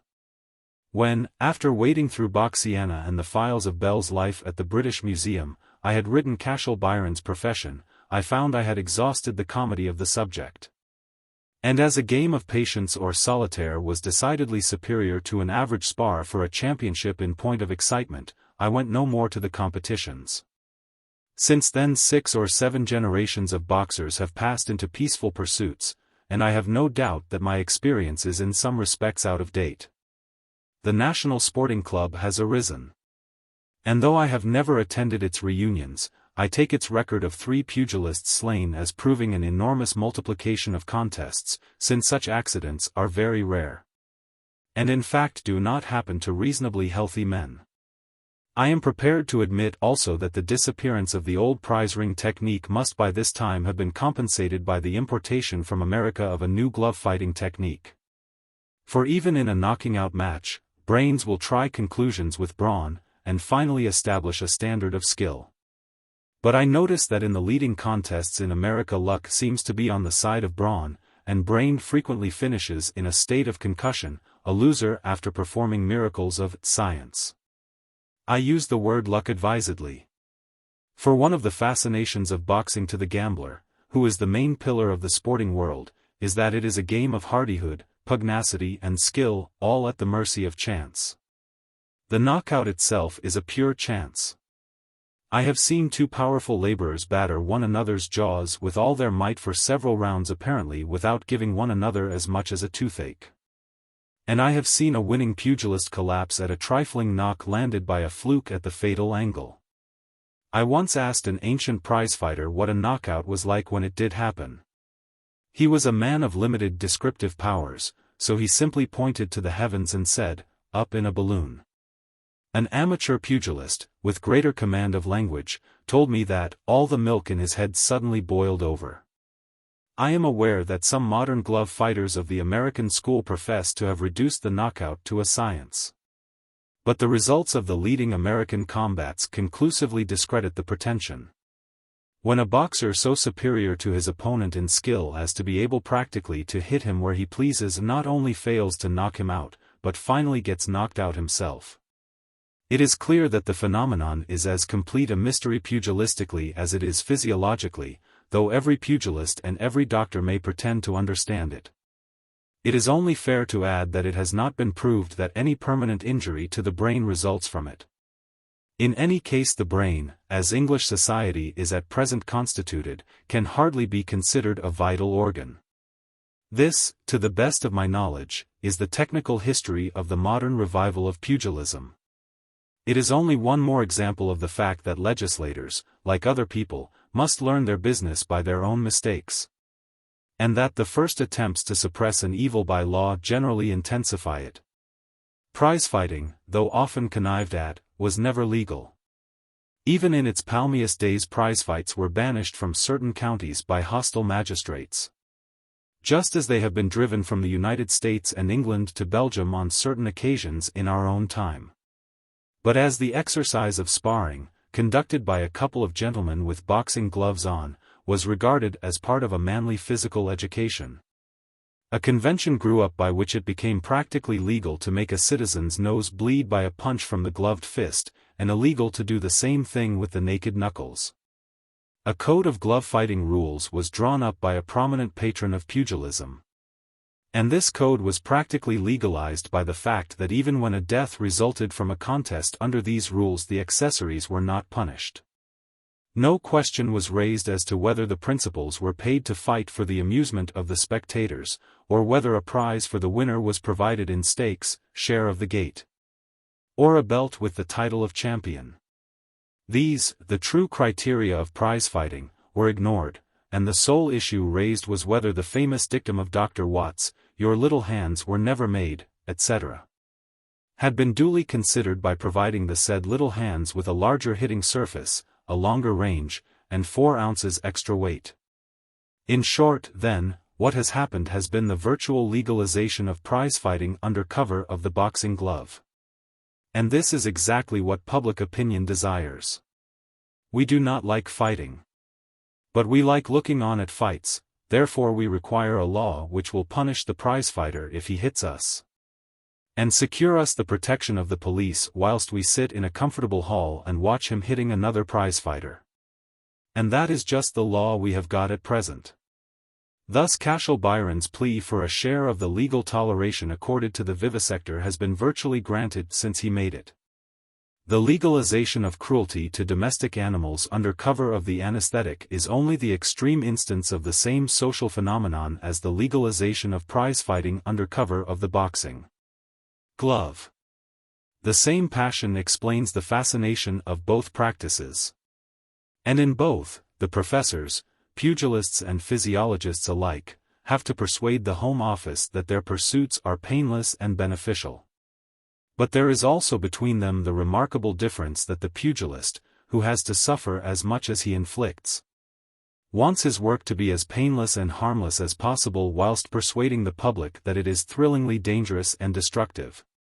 Whilst the vivisector wants to enjoy a total exemption from humane restrictions in his laboratory whilst persuading the public that pain is unknown there. Consequently, the vivisector is not only crueler than the prizefighter, but, through the pressure of public opinion, a much more resolute and uncompromising liar. For this no one but a Pharisee will single him out for special blame. All public men lie, as a matter of good taste, on subjects which are considered serious. In England a serious occasion means simply an occasion on which nobody tells the truth. And however illogical or capricious the point of honor may be in man, it is too absurd to assume that the doctors who, from among innumerable methods of research, select that of tormenting animals hideously, will hesitate to come on a platform and tell a soothing fib to prevent the public from punishing them. No criminal is expected to plead guilty, or to refrain from pleading not guilty with all the plausibility at his command. In prize-fighting such mendacity is not necessary. On the contrary, if a famous pugilist were to assure the public that a blow delivered with a boxing glove could do no injury and cause no pain, and the public believed him, the sport would instantly lose its following. It is the prize-fighter's interest to abolish the real cruelties of the ring and to exaggerate the imaginary cruelties of it. It is the vivisector's interest to refine upon the cruelties of the laboratory, whilst persuading the public that his victims pass into a delicious euthanasia and leave behind them a row of bottles containing infallible cures for all the diseases. Just so, too, does the trainer of performing animals assure us that his dogs and cats and elephants and lions are taught their senseless feats by pure kindness. The public, as Julius Caesar remarked nearly 2,000 years ago, believes, on the whole, just what it wants to believe. The laboring masses do not believe the false excuses of the vivisector, because they know that the vivisector experiments on hospital patients, and the masses belong to the hospital patient class. The well-to-do people who do not go to hospitals, and who think they benefit by the experiments made there, believe the vivisector's excuses, and angrily abuse and denounce the anti-vivisectors. The people who love animals, who keep pets, and stick pins through butterflies, support the performing dog people, and are sure that kindness will teach a horse to waltz. And the people who enjoy a fight will persuade themselves that boxing gloves do not hurt.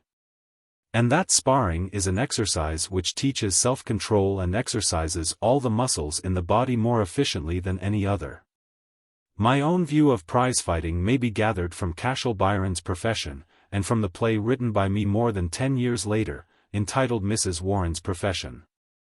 As long as society is so organized that the destitute athlete and the destitute beauty are forced to choose between underpaid drudgery as industrial producers, and comparative self-respect, plenty, and popularity as prize-fighters and mercenary brides, licit or illicit, it is idle to affect virtuous indignation at their expense. The word prostitute should either not be used at all, or else applied impartially to all persons who do things for money that they would not do if they had any other assured means of livelihood. The evil caused by the prostitution of the press and the pulpit is so gigantic that the prostitution of the prize ring, which at least makes no serious moral pretensions, is comparatively negligible by comparison. Let us not forget, however, that the throwing of a hard word such as prostitution does not help the persons thus vituperated out of their difficulty. If the soldier and gladiator fight for money, if men and women marry for money, if the journalist and novelist write for money, and the parson preaches for money, it must be remembered that it is an exceedingly difficult and doubtful thing for an individual to set up his own scruples or fancies, he cannot himself be sure which they are, against the demand of the community when it says, "Do thus and thus, or starve." It was easy for Ruskin to lay down the rule of dying rather than doing unjustly, but death is a plain thing, justice a very obscure thing. How is an ordinary man to draw the line between right and wrong otherwise than by accepting public opinion on the subject? And what more conclusive expression of sincere public opinion can there be than market demand? Even when we repudiate that and fall back on our private judgment, the matter gathers doubt instead of clearness. The popular notion of morality and piety is to simply beg all the most important questions in life for other people. But when these questions come home to ourselves, we suddenly discover that the devil's advocate has a stronger case than we thought. We remember that the way of righteousness or death was the way of the Inquisition. That hell is paved, not with bad intentions, but with good ones. That the deeper seers have suggested that the way to save your soul is perhaps to give it away, casting your spiritual bread on the waters, so to speak. No doubt, if you are a man of genius, a Ruskin or an Ibsen, you can divine your way and finally force your passage. If you have the conceit of fanaticism you can die a martyr like Charles I. If you are a criminal, or a gentleman of independent means, you can leave society out of the question and prey on it. But if you are an ordinary person you take your bread as it comes to you, doing whatever you can make most money by doing. And you are really showing yourself a disciplined citizen and acting with perfect social propriety in so doing. Society may be, and generally is, grossly wrong in its offer to you. And you may be, and generally are, grossly wrong in supporting the existing political structure. But this only means, to the successful modern prizefighter, that he must reform society before he can reform himself. A conclusion which I recommend to the consideration of those foolish misers of personal righteousness who think they can dispose of social problems by bidding reformers of society reform themselves. First. Practically, then, the question raised is whether fighting with gloves shall be brought, like cockfighting, bear-baiting, and gloveless fist-fighting, explicitly under the ban of the law. I do not propose to argue that question out here. But of two things I am certain. First, that glove fighting is quite as fierce a sport as fist fighting. Second, that if an application were made to the borough council of which I am a member, to hire the town hall for a boxing competition, should vote against the applicants. This second point being evidently the practical one, I had better give my reason. Exhibition pugilism is essentially a branch of art, that is to say, it acts and attracts by propagating feeling. The feeling it propagates is pugnacity. Sense of danger, dread of danger, impulse to batter and destroy what threatens and opposes, triumphant delight in succeeding, this is pugnacity. The great adversary of the social impulse to live and let live. To establish our rights by shouldering our share of the social burden, to face and examine danger instead of striking at it. To understand everything to the point of pardoning, and righting, everything, to conclude an amnesty with nature wide enough to include even those we know the worst of, namely, ourselves. If two men quarreled, and asked the borough council to lend them a room to fight it out in with their fists, on the ground that a few minutes' hearty punching of one another's heads would work off their bad blood and leave them better friends, each desiring, not victory, but satisfaction, I am not sure that I should not vote for compliance.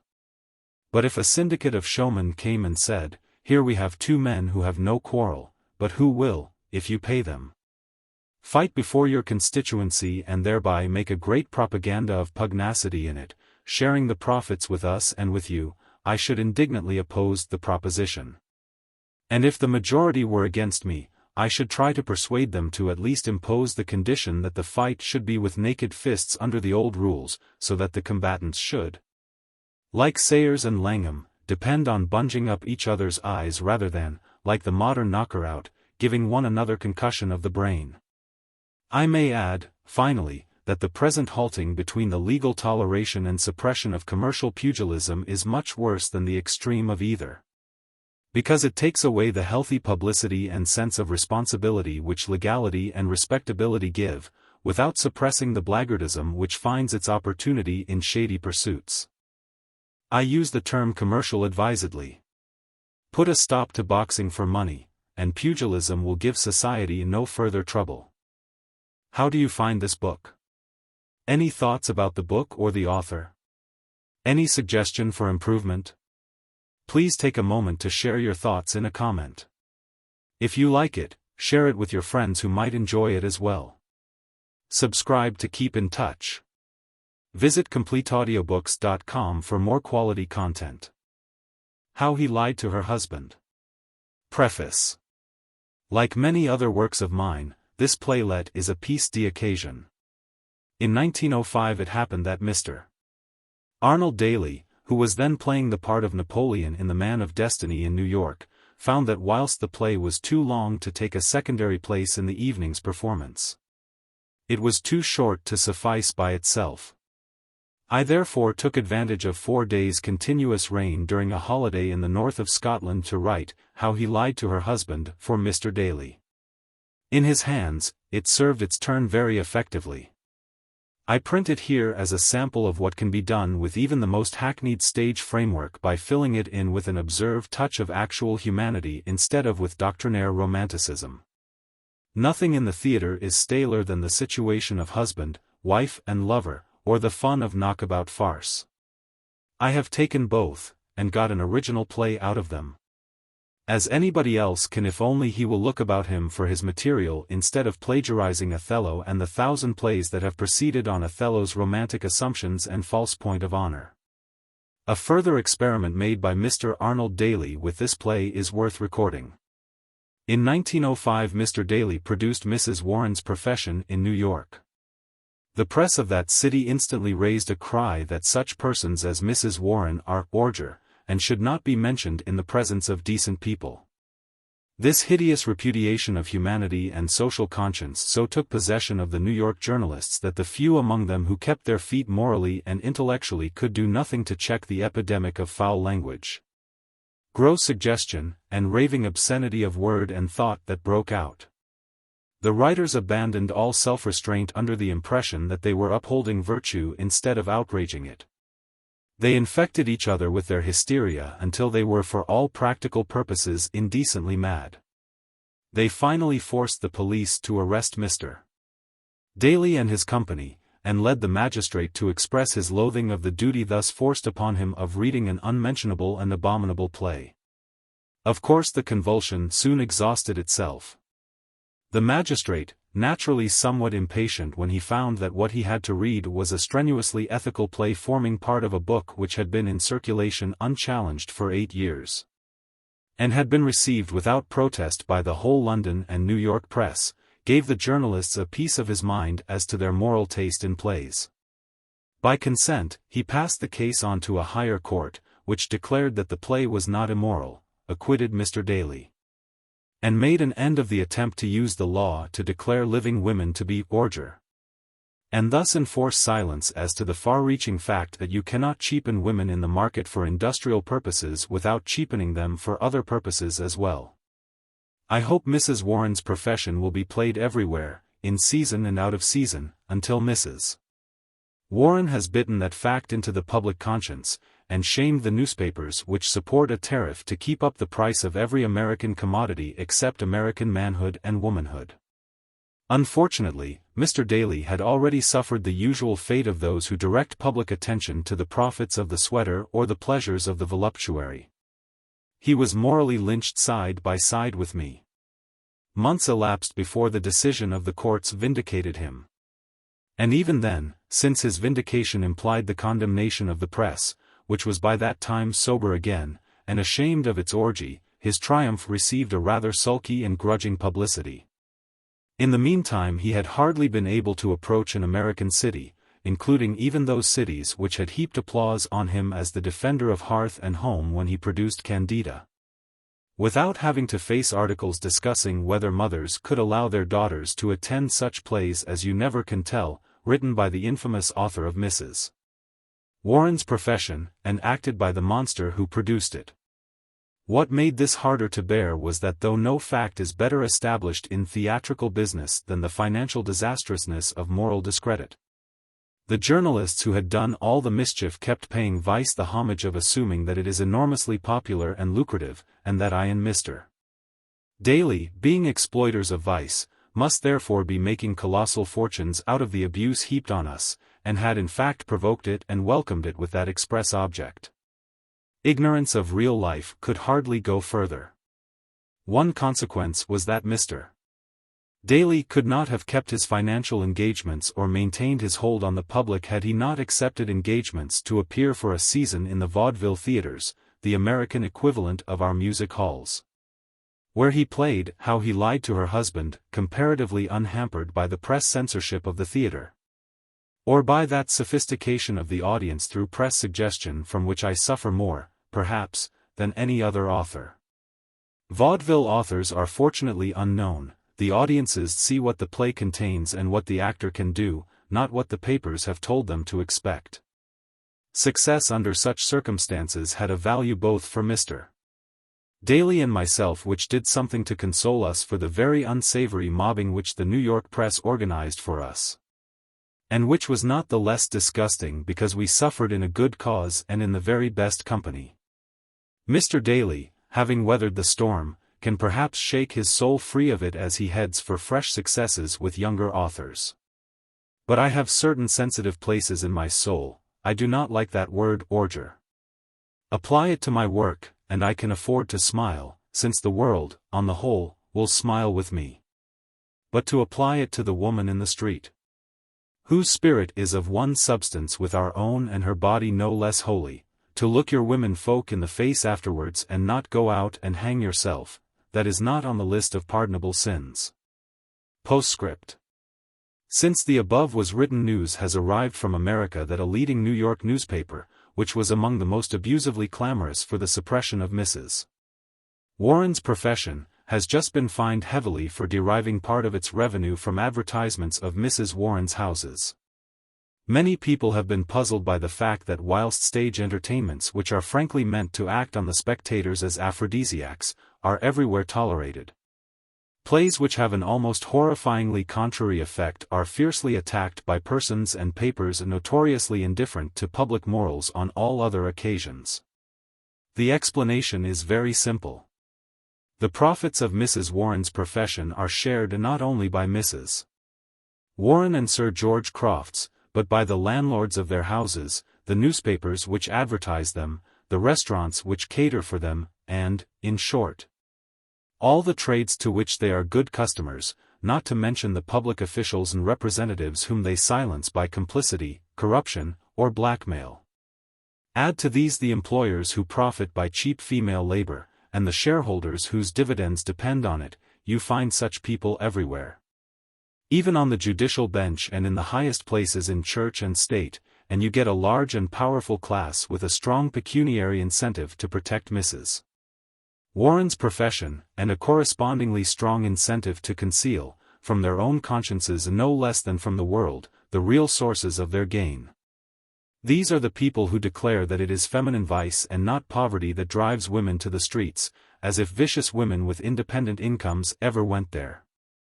These are the people who, indulgent or indifferent to aphrodisiac plays, raise the moral hue and cry against performances of Mrs. Warren's profession, and drag actresses to the police court to be insulted, bullied, and threatened for fulfilling their engagements. For please observe that the judicial decision in New York State in favor of the play does not end the matter.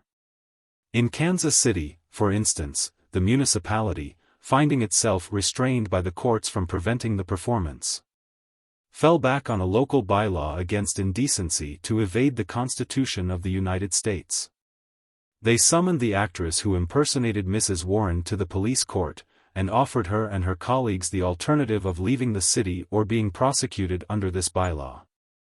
Now nothing is more possible than that the city councilors who suddenly displayed such concern for the morals of the theater were either Mrs. Warren's landlords, or employers of women at starvation wages, or restaurant keepers, or newspaper proprietors, or in some other more or less direct way sharers of the profits of her trade.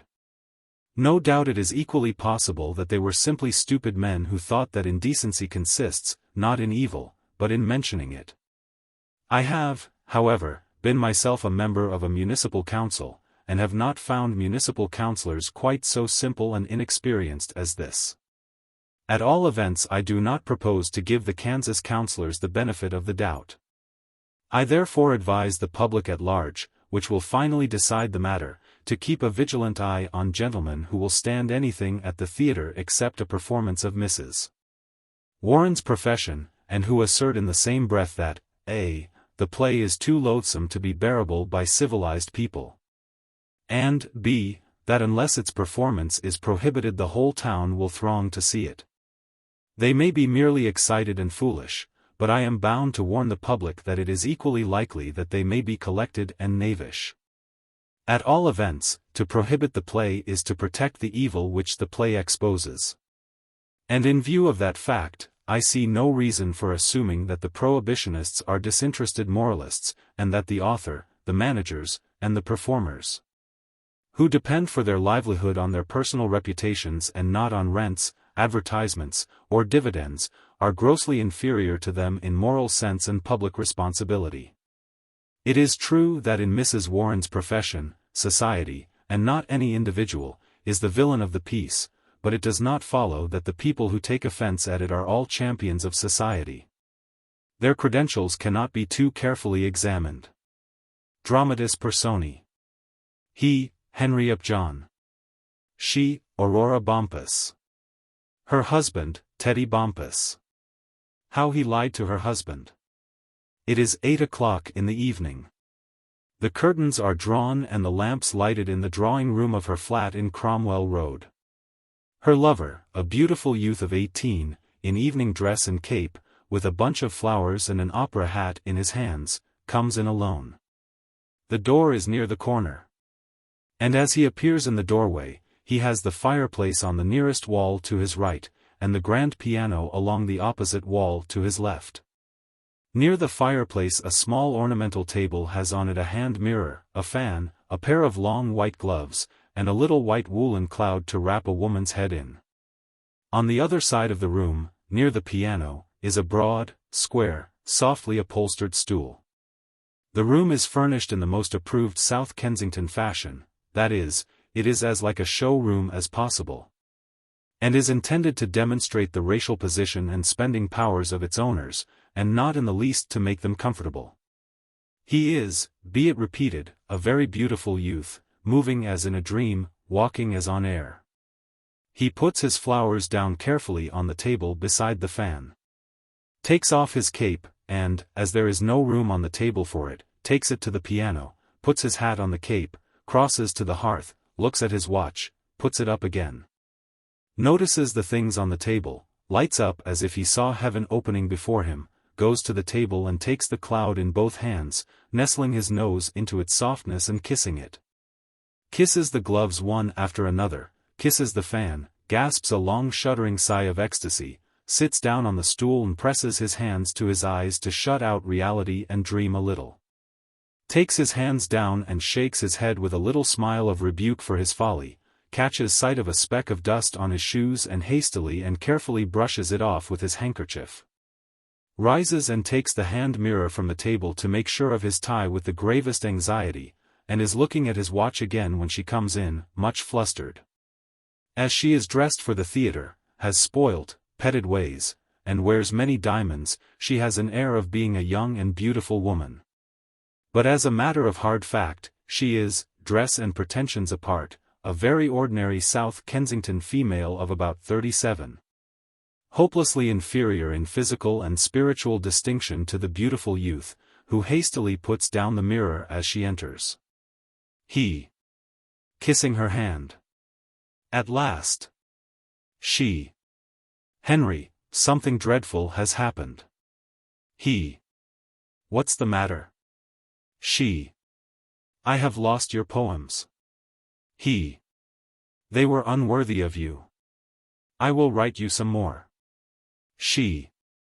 No, thank you. Never any more poems for me. Oh, how could I have been so mad? So rash. So imprudent. He. Thank heaven for your madness, your rashness, your imprudence. She. Impatiently. Oh, be sensible, Henry. Can't you see what a terrible thing this is for me? Suppose anybody finds these poems. What will they think? He. They will think that a man once loved a woman more devotedly than ever man loved woman before. But they will not know what man it was. She. What good is that to me if everybody will know what woman it was? He. But how will they know? She. How will they know? Why, my name is all over them, my silly, unhappy name.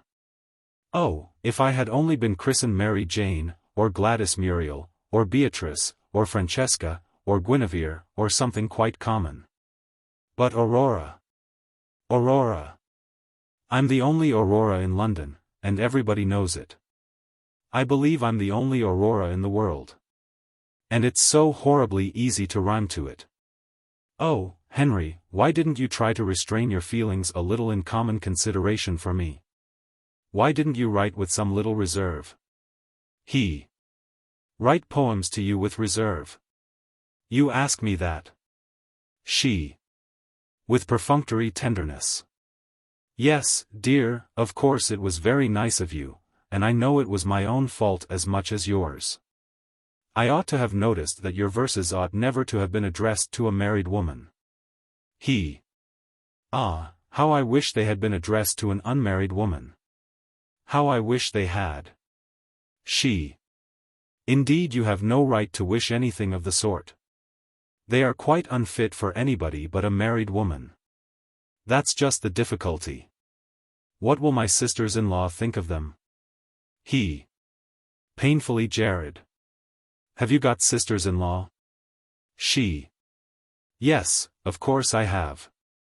Do you suppose I am an angel? He. Biting his lips. I do. Heaven help me, I do, or I did, or he almost chokes a sob. She. Softening and putting her hand caressingly on his shoulder. Listen to me, dear. It's very nice of you to live with me in a dream, and to love me, and so on, but I can't help my husband having disagreeable relatives, can I? He. Brightening up. Ah, of course they are your husband's relatives, I forgot that. Forgive me, Aurora. He takes her hand from his shoulder and kisses it. She sits down on the stool.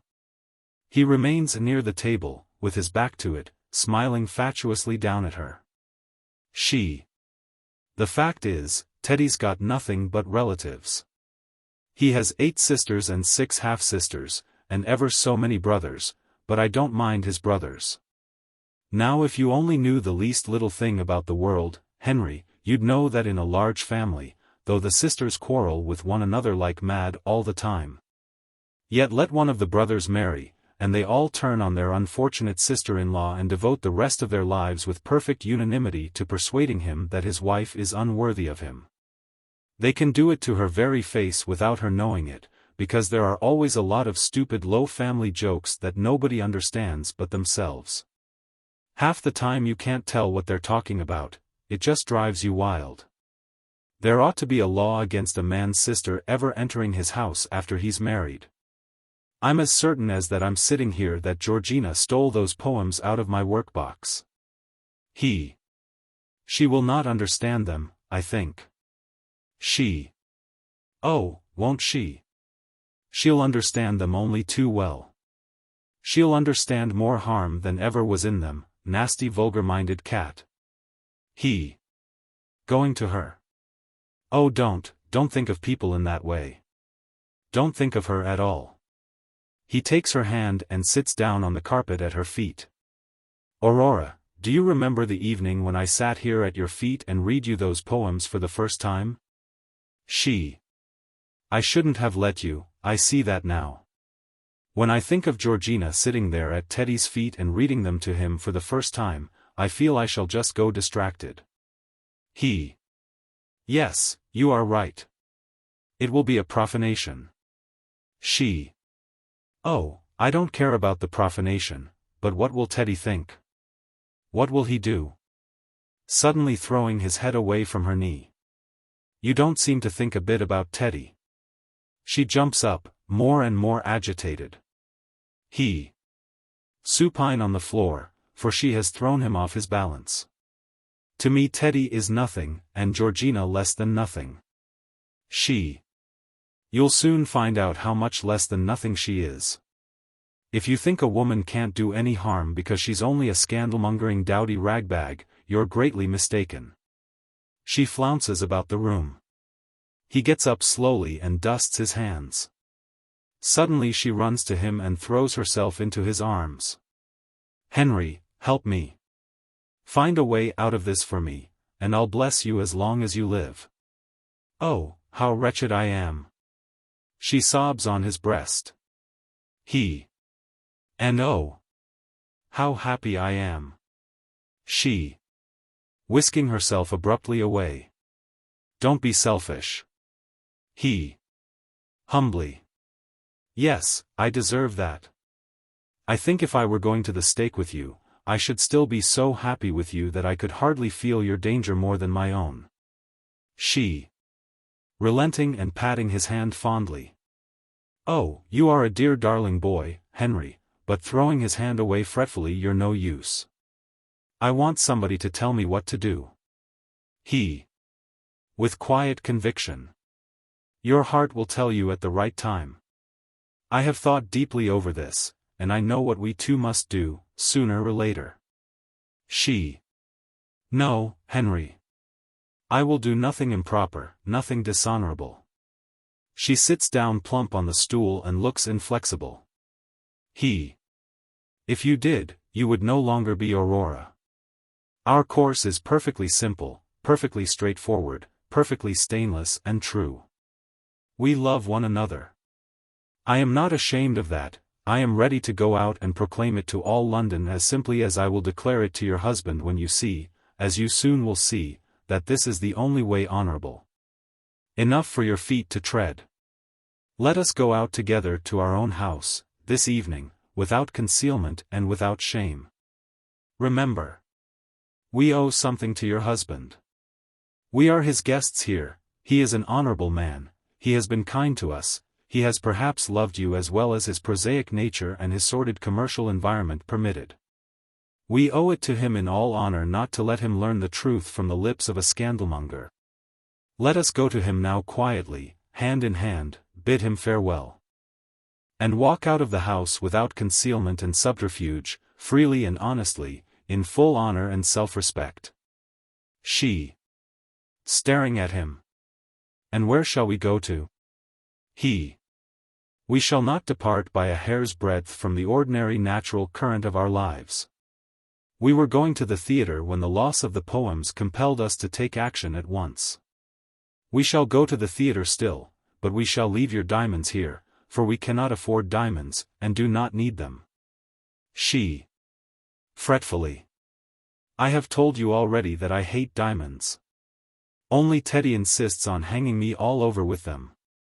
You need not preach simplicity to me. He. I never thought of doing so, dearest. I know that these trivialities are nothing to you. What was I saying? Oh yes. Instead of coming back here from the theater, you will come with me to my home, now and henceforth our home, and in due course of time, when you are divorced. We shall go through whatever idle legal ceremony you may desire. I attach no importance to the law. My love was not created in me by the law, nor can it be bound or loosed by it. That is simple enough, and sweet enough, is it not? He takes the flower from the table. Here are flowers for you, I have the tickets, we will ask your husband to lend us the carriage to show that there is no malice, no grudge, between us. Come. She. Spiritlessly, taking the flowers without looking at them, and temporizing. Teddy isn't in yet. He. Well, let us take that calmly. Let us go to the theater as if nothing had happened, and tell him when we come back. Now or 3 hours hence, today or tomorrow, what does it matter, provided all is done in honor, without shame or fear. She. What did you get tickets for? Lohengrin? He. I tried. But Lohengrin was sold out for tonight. He takes out 2 court theater tickets. She. Then what did you get? He. Can you ask me? What is there besides Lohengrin that we two could endure, except Candida? She. Springing up. Candida. No, I won't go to it again, Henry. Tossing the flower on the piano. It is that play that has done all the mischief. I'm very sorry I ever saw it, it ought to be stopped. He. Amazed. Aurora. She. Yes, I mean it. He. That divinest love poem. The poem that gave us courage to speak to one another. That revealed to us what we really felt for one another.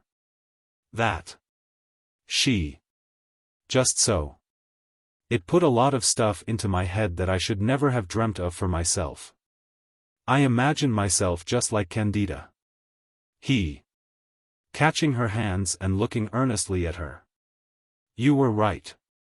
You are like Candida. She. Snatching her hands away. Oh, stuff. And I thought you were just like Eugene. Looking critically at him. Now that I come to look at you, you are rather like him, too. She throws herself discontentedly into the nearest seat, which happens to be the bench at the piano. He goes to her. He. Very earnestly.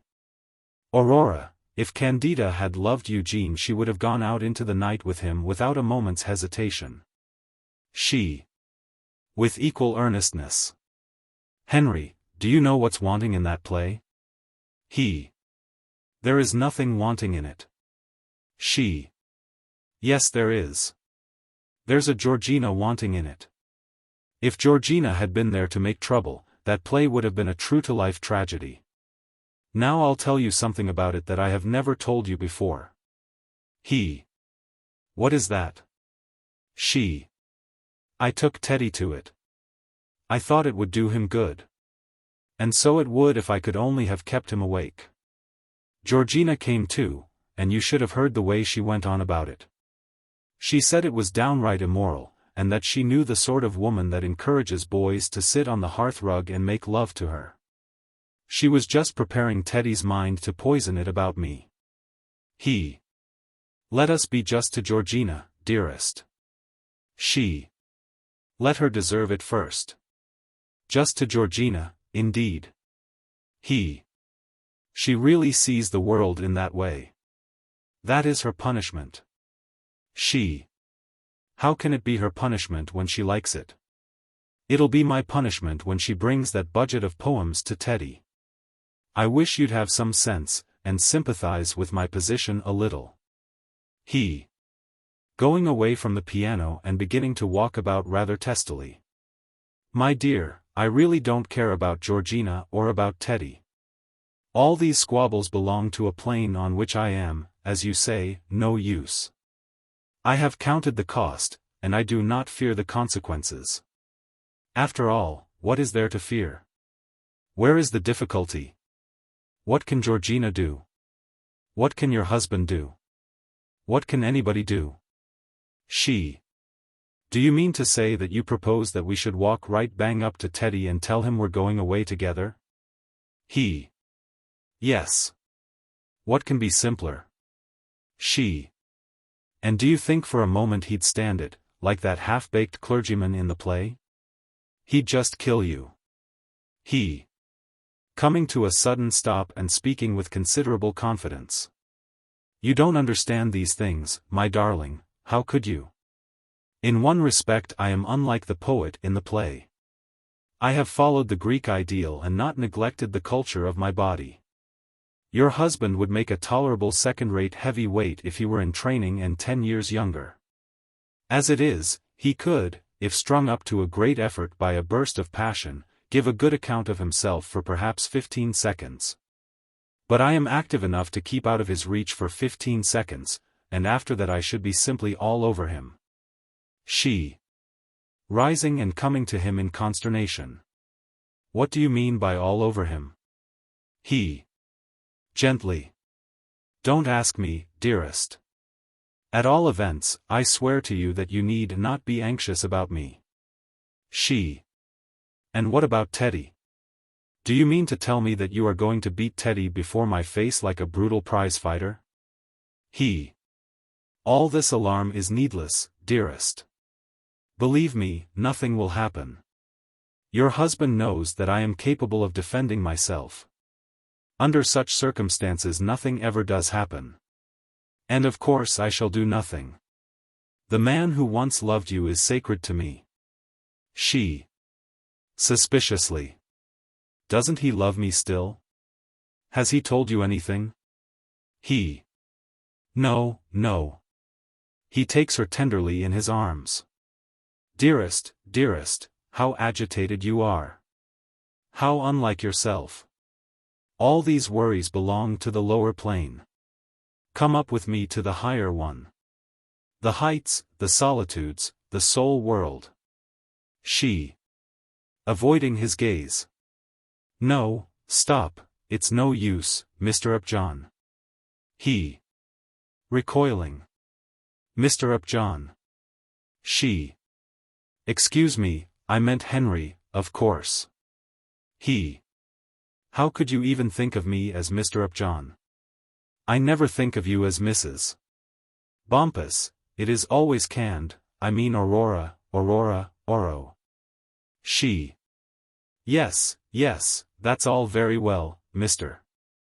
Upjohn. He is about to interrupt again, but she won't have it. No, it's no use, I've suddenly begun to think of you as Mr. Upjohn, and it's ridiculous to go on calling you Henry. I thought you were only a boy, a child, a dreamer. I thought you would be too much afraid to do anything. And now you want to beat Teddy and to break up my home and disgrace me and make a horrible scandal in the papers. It's cruel, unmanly, cowardly. He. With grave wonder. Are you afraid? She. Oh, of course I'm afraid. So would you be if you had any common sense. She goes to the hearth, turning her back to him, and puts one tapping foot on the fender. He. Watching her with great gravity. Perfect love casteth out fear. That is why I am not afraid. Mrs. Bumpus, you do not love me. She. Turning to him with a gasp of relief. Oh, thank you, thank you.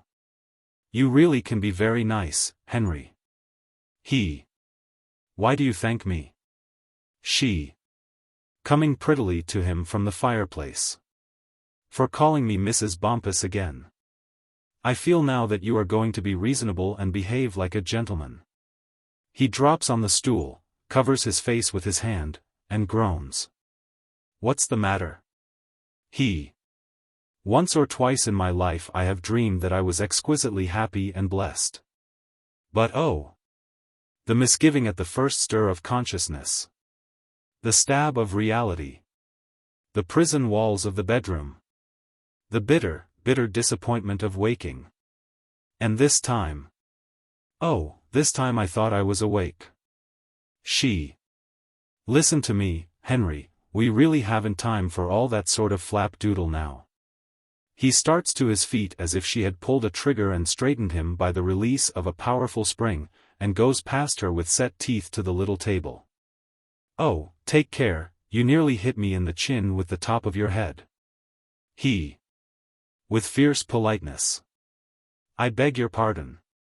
What is it you want me to do? I am at your service. I am ready to behave like a gentleman if you will be kind enough to explain exactly how.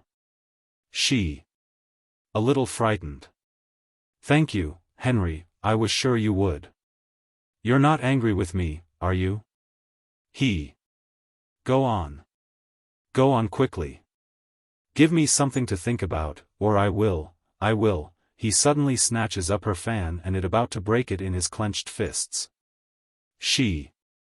Running forward and catching at the fan, with loud lamentation. Don't break my fan, no, don't. He slowly relaxes his grip of it as she draws it anxiously out of his hands. No, really, that's a stupid trick. I don't like that. You've no right to do that. She opens the fan, and finds that the sticks are disconnected. Oh, how could you be so inconsiderate? He. I beg your pardon. I will buy you a new one.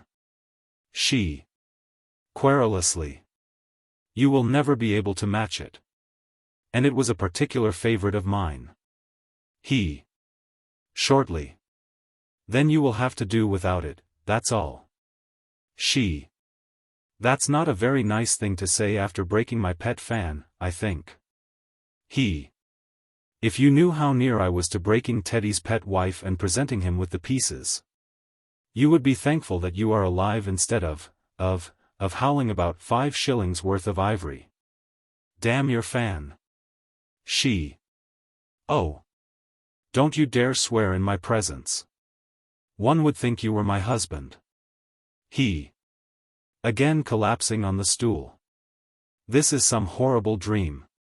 What has become of you? You are not my Aurora. She. Oh, well, if you come to that, what has become of you? Do you think I would ever have encouraged you if I had known you were such a little devil? He. Don't drag me down, don't. Help me to find the way back to the heights. She. Kneeling beside him and pleading. If you would only be reasonable, Henry. If you would only remember that I am on the brink of ruin, and not go on calmly saying it's all quite simple. He. It seems so to me. She. Jumping up distractedly. If you say that again I shall do something I'll be sorry for. Here we are, standing on the edge of a frightful precipice. No doubt it's quite simple to go over and have done with it. But can't you suggest anything more agreeable? He. I can suggest nothing now. A chill black darkness has fallen, I can see nothing but the ruins of our dream. He rises with a deep sigh. She. Can't you? Well, I can. I can see Georgina rubbing those poems into Teddy. Facing him determinedly. And I tell you, Henry Upjohn, that you got me into this mess. And you must get me out of it again. He. polite and hopeless. All I can say is that I am entirely at your service. What do you wish me to do? She. Do you know anybody else named Aurora? He. No. She. There's no use in saying no in that frozen pig-headed way. You must know some Aurora or other somewhere. He. You said you were the only Aurora in the world. And lifting his clasped fists with a sudden return of his emotion, oh God. You were the only Aurora in the world to me. He turns away from her, hiding his face. She. Petting him. Yes, yes, dear, of course. It's very nice of you, and I appreciate it, indeed I do, but it's not reasonable just at present. Now just listen to me. I suppose you know all those poems by heart. He. Yes, by heart. Raising his head and looking at her, with a sudden suspicion. Don't you? She. Well, I never can remember verses. And besides, I've been so busy that I've not had time to read them all, though I intend to the very first moment I can get, I promise you that most faithfully, Henry. But now try and remember very particularly. Does the name of Bumpus occur in any of the poems? He. Indignantly. No. She. You're quite sure? He. Of course I am quite sure. How could I use such a name in a poem? She. Well, I don't see why not. It rhymes to rumpus, which seems appropriate enough at present, goodness knows. However, you're a poet, and you ought to know. He. What does it matter, now? She. It matters a lot, I can tell you. If there's nothing about Bumpus in the poems, we can say that they were written to some other Aurora, and that you showed them to me because my name was Aurora too. So you've got to invent another Aurora for the occasion. He. Very coldly. Oh, if you wish me to tell a lie. She. Surely, as a man of honor, as a gentleman, you wouldn't tell the truth, would you? He. Very well. You have broken my spirit and desecrated my dreams. I will lie and protest and stand on my honor, oh, I will play the gentleman, never fear. She. Yes, put it all on me, of course. Don't be mean, Henry. He. Rousing himself with an effort. You are quite right, Mrs. Bumpus, I beg your pardon. You must excuse my temper. I have got growing pains, I think. She. Growing pains. He. The process of growing from romantic boyhood into cynical maturity usually takes 15 years. When it is compressed into 15 minutes, the pace is too fast. And growing pains are the result. She. Oh, is this a time for cleverness? It's settled, isn't it, that you're going to be nice and good, and that you'll brazen it out to Teddy that you have some other Aurora? He. Yes, I'm capable of anything now. I should not have told him the truth by halves, and now I will not lie by halves. I'll wallow in the honor of a gentleman. She. Dearest boy, I knew you would. I.S.H. She rushes to the door, and holds it ajar, listening breathlessly. He. What is it? She. White with apprehension. It's Teddy, I hear him tapping the new barometer. He can't have anything serious on his mind or he wouldn't do that. Perhaps Georgina hasn't said anything. She steals back to the hearth. Try and look as if there was nothing the matter. Give me my gloves, quick. He hands them to her. She pulls on one hastily and begins buttoning it with ostentatious unconcern. Go further away from me, quick. He walks doggedly away from her until the piano prevents his going farther. If I button my glove, and you were to hum a tune, don't you think that? He. The tableau would be complete in its guiltiness. For heaven's sake, Mrs. Bumpus, let that glove alone, you look like a pickpocket. Her husband comes in, a robust, thick-necked, well-groomed city man, with a strong chin but a blithering eye and credulous mouth.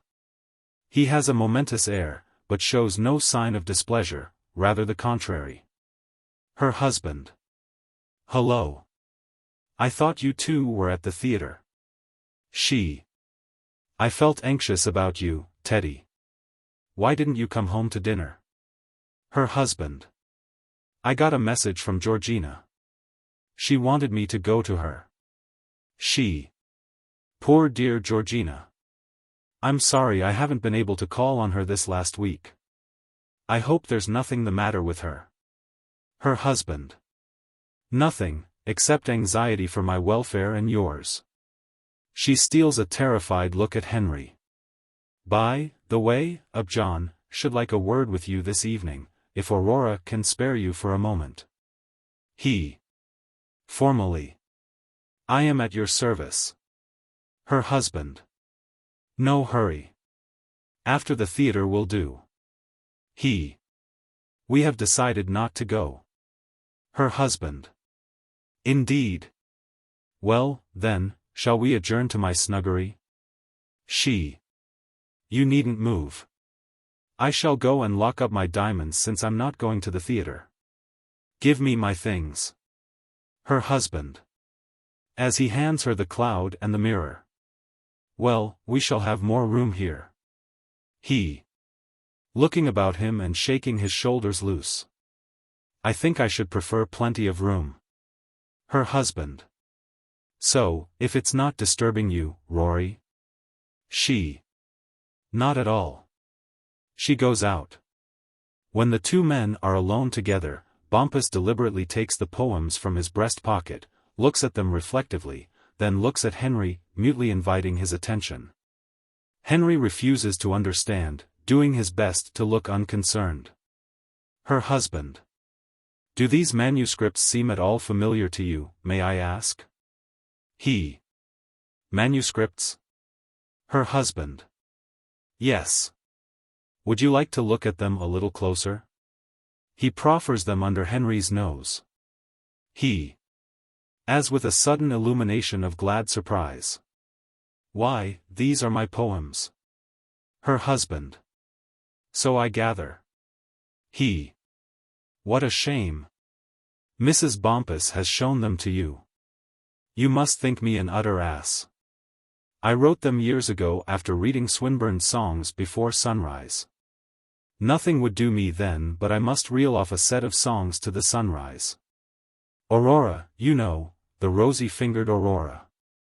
They're all about Aurora. When Mrs. Bumpus told me her name was Aurora, I couldn't resist the temptation to lend them to her to read. But I didn't bargain for your unsympathetic eyes. Her husband. Grinning. Upjohn, that's really very ready of you. You are cut out for literature, and the day will come when Rory and I will be proud to have you about the house. I have heard far thinner stories from much older men. He. With an air of great surprise. Do you mean to imply that you don't believe me? Her husband. Do you expect me to believe you? He. Why not? I don't understand. Her husband. Come. Don't underrate your own cleverness, Upjohn. I think you understand pretty well. He. I assure you I am quite at a loss. Can you not be a little more explicit? Her husband. Don't overdo it, old chap. However, I will just be so far explicit as to say that if you think these poems read as if they were addressed, not to a live woman, but to a shivering cold time of day at which you were never out of bed in your life, you hardly do justice to your own literary powers, which I admire and appreciate, mind you, as much as any man. Come. Own up. You wrote those poems to my wife. An internal struggle prevents Henry from answering. Of course you did. He throws the poems on the table. And goes to the hearth rug, where he plants himself solidly, chuckling a little and waiting for the next move. He. Formally and carefully. Mr. Bumpus, I pledge you my word you are mistaken. I need not tell you that Mrs. Bumpus is a lady of stainless honor, who has never cast an unworthy thought on me. The fact that she has shown you my poems. Her husband. That's not a fact. I came by them without her knowledge. She didn't show them to me. He. Does not that prove their perfect innocence? She would have shown them to you at once if she had taken your quite unfounded view of them. Her husband. Shaken. Up, John, play fair. Don't abuse your intellectual gifts. Do you really mean that I am making a fool of myself? He. Earnestly. Believe me, you are. I assure you, on my honor as a gentleman, that I have never had the slightest feeling for Mrs. Bumpus beyond the ordinary esteem and regard of a pleasant acquaintance. Her husband. Shortly, showing ill humor for the first time. Oh, indeed. He leaves his hearth and begins to approach Henry slowly, looking him up and down with growing resentment. He. Hastening to improve the impression made by his mendacity. I should never have dreamt of writing poems to her. The thing is absurd. Her husband. Reddening ominously. Why is it absurd? He. Shrugging his shoulders. Well, it happens that I do not admire Mrs. Bumpus, in that way. Her husband. Breaking out in Henry's face. Let me tell you that Mrs. Bumpus has been admired by better men than you soapy-headed little puppy, you. He. Much taken aback.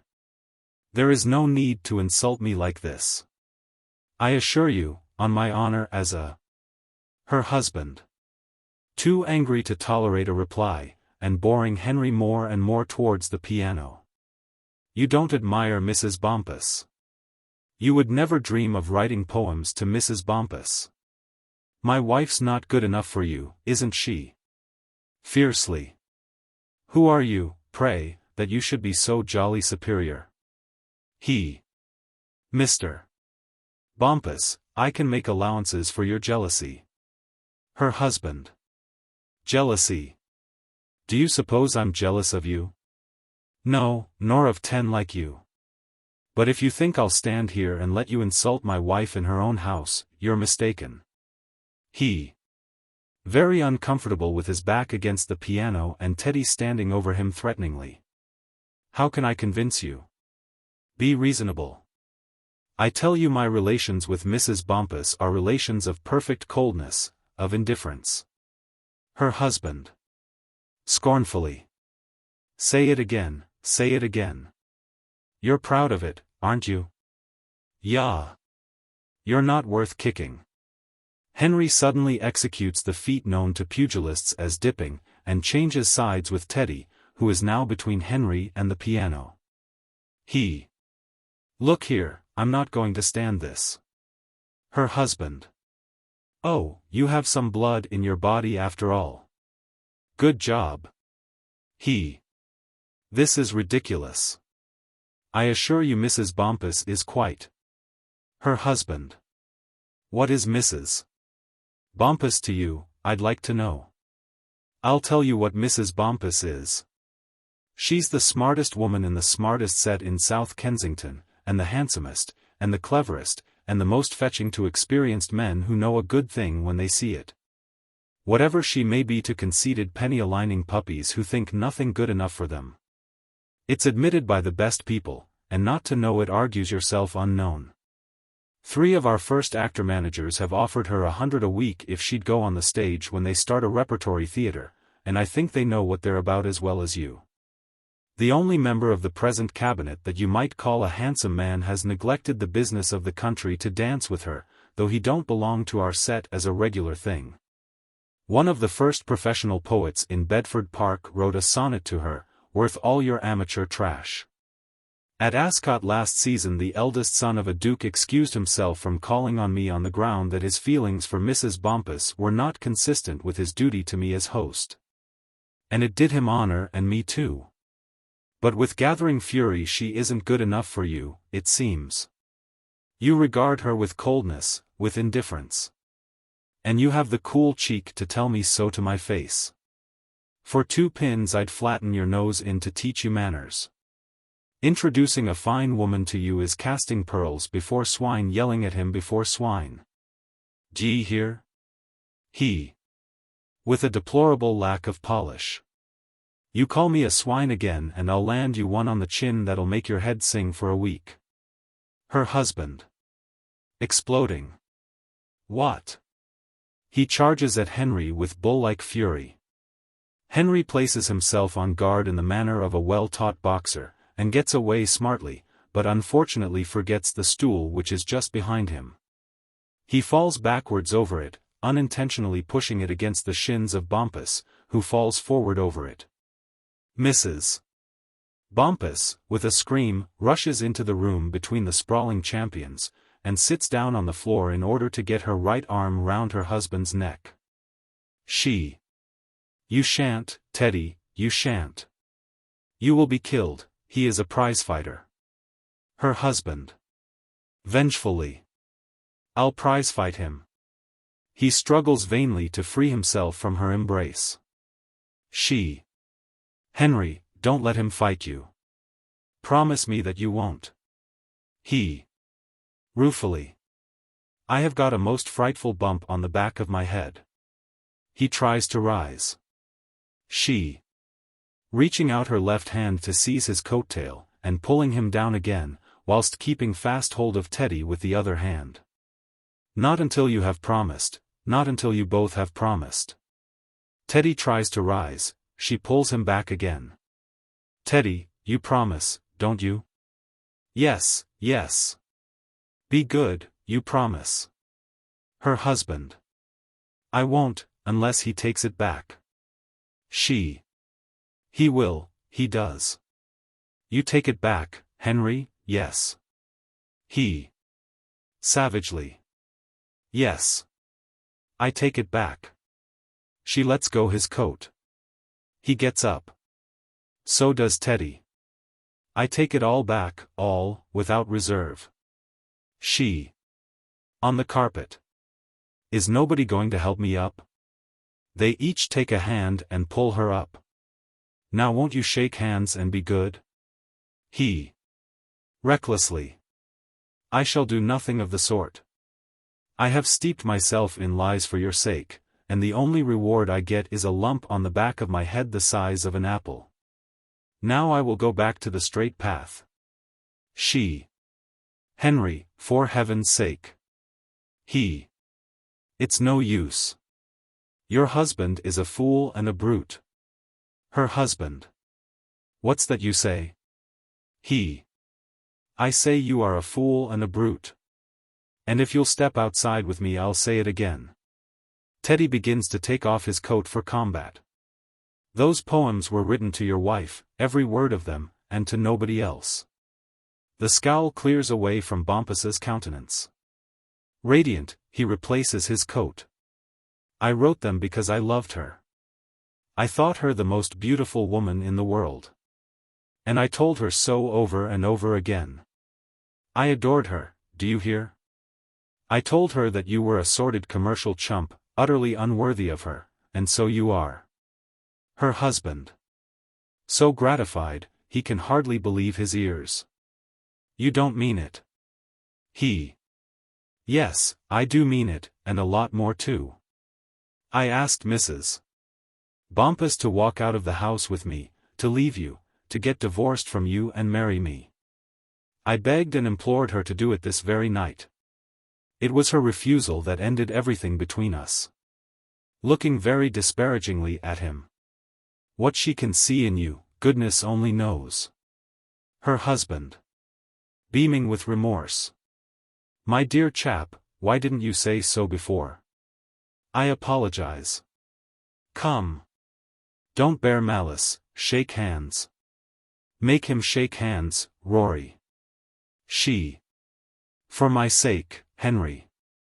After all, he's my husband. Forgive him.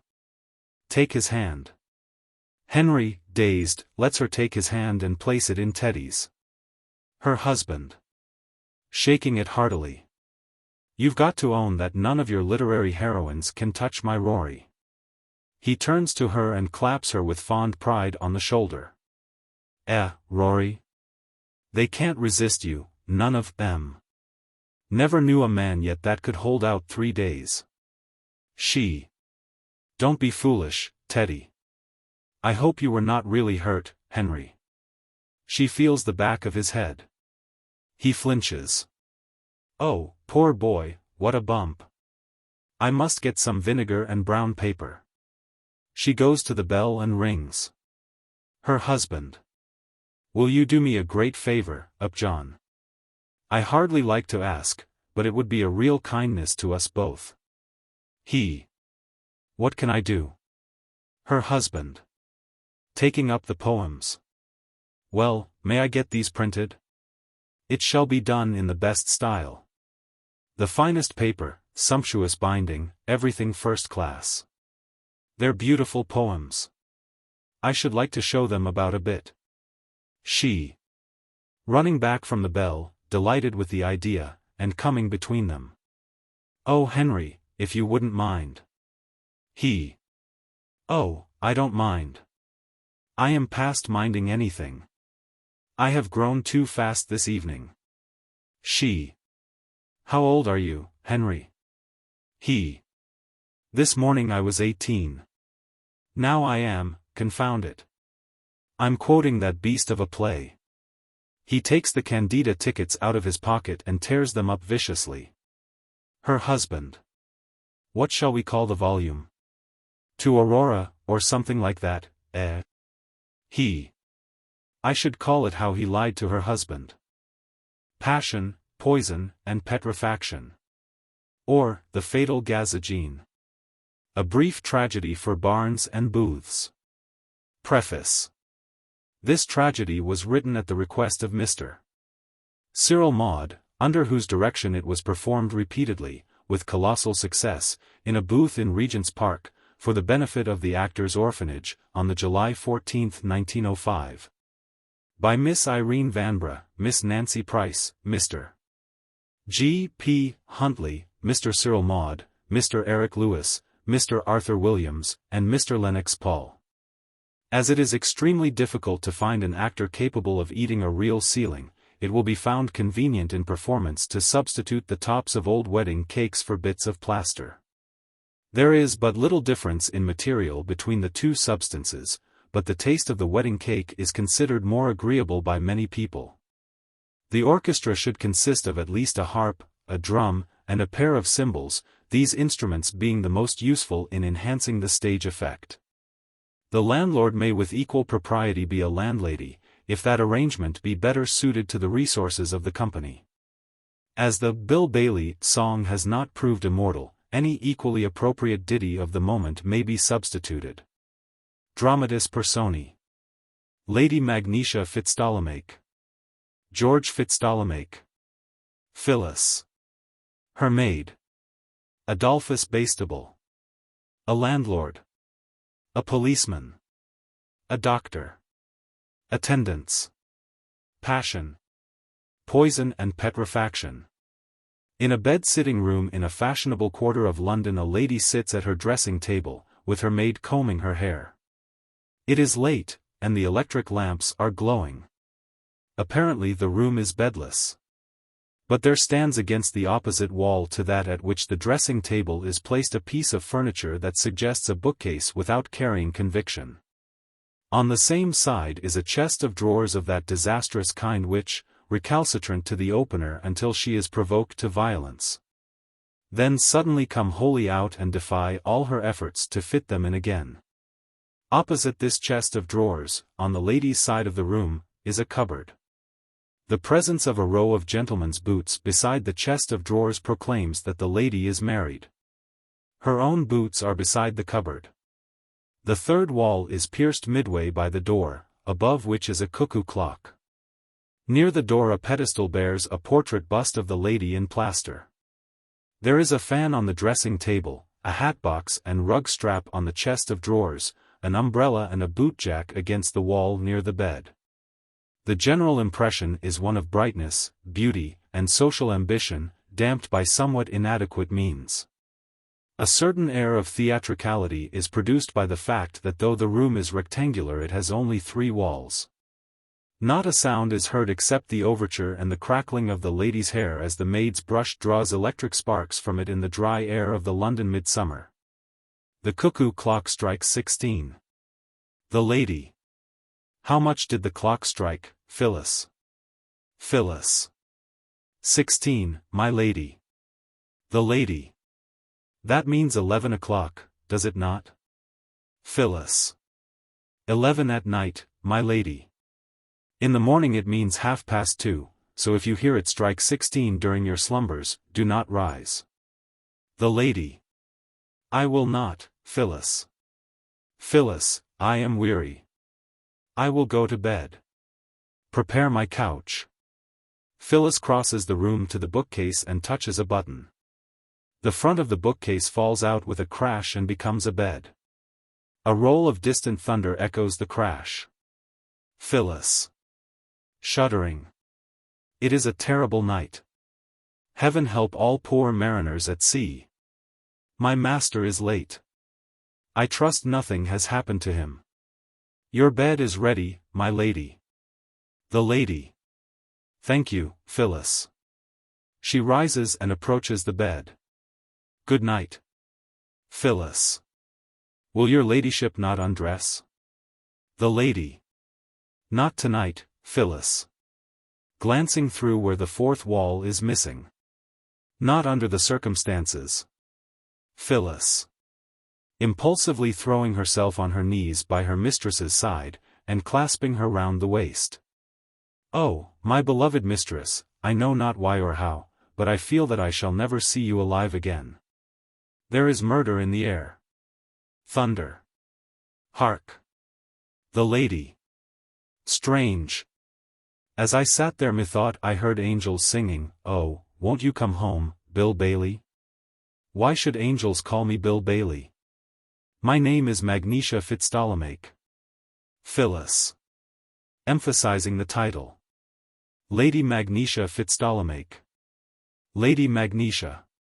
In case we should never again meet in this world, let us take a last farewell. Phyllis. Embracing her with tears. My poor murdered angel mistress. Lady Magnesia. In case we should meet again, call me at 11:30. Phyllis. I will, I will. Phyllis withdraws, overcome by emotion. Lady Magnesia switches off the electric light, and immediately hears the angels quite distinctly. They sing Bill Bailey so sweetly that she can attend to nothing else, and forgets to remove even her boots as she draws the coverlet over herself and sinks to sleep, lulled by celestial harmony. A white radiance plays on her pillow, and lights up her beautiful face. But the thunder growls again. And a lurid red glow concentrates itself on the door, which is presently flung open, revealing a saturnine figure in evening dress, partially concealed by a crimson cloak. As he steals towards the bed, the unnatural glare in his eyes and the broad-bladed dagger nervously gripped in his right hand bode ill for the sleeping lady. Providentially she sneezes on the very brink of eternity, and the tension of the murderer's nerves is such that he bolts precipitately under the bed at the sudden and startling Otschah.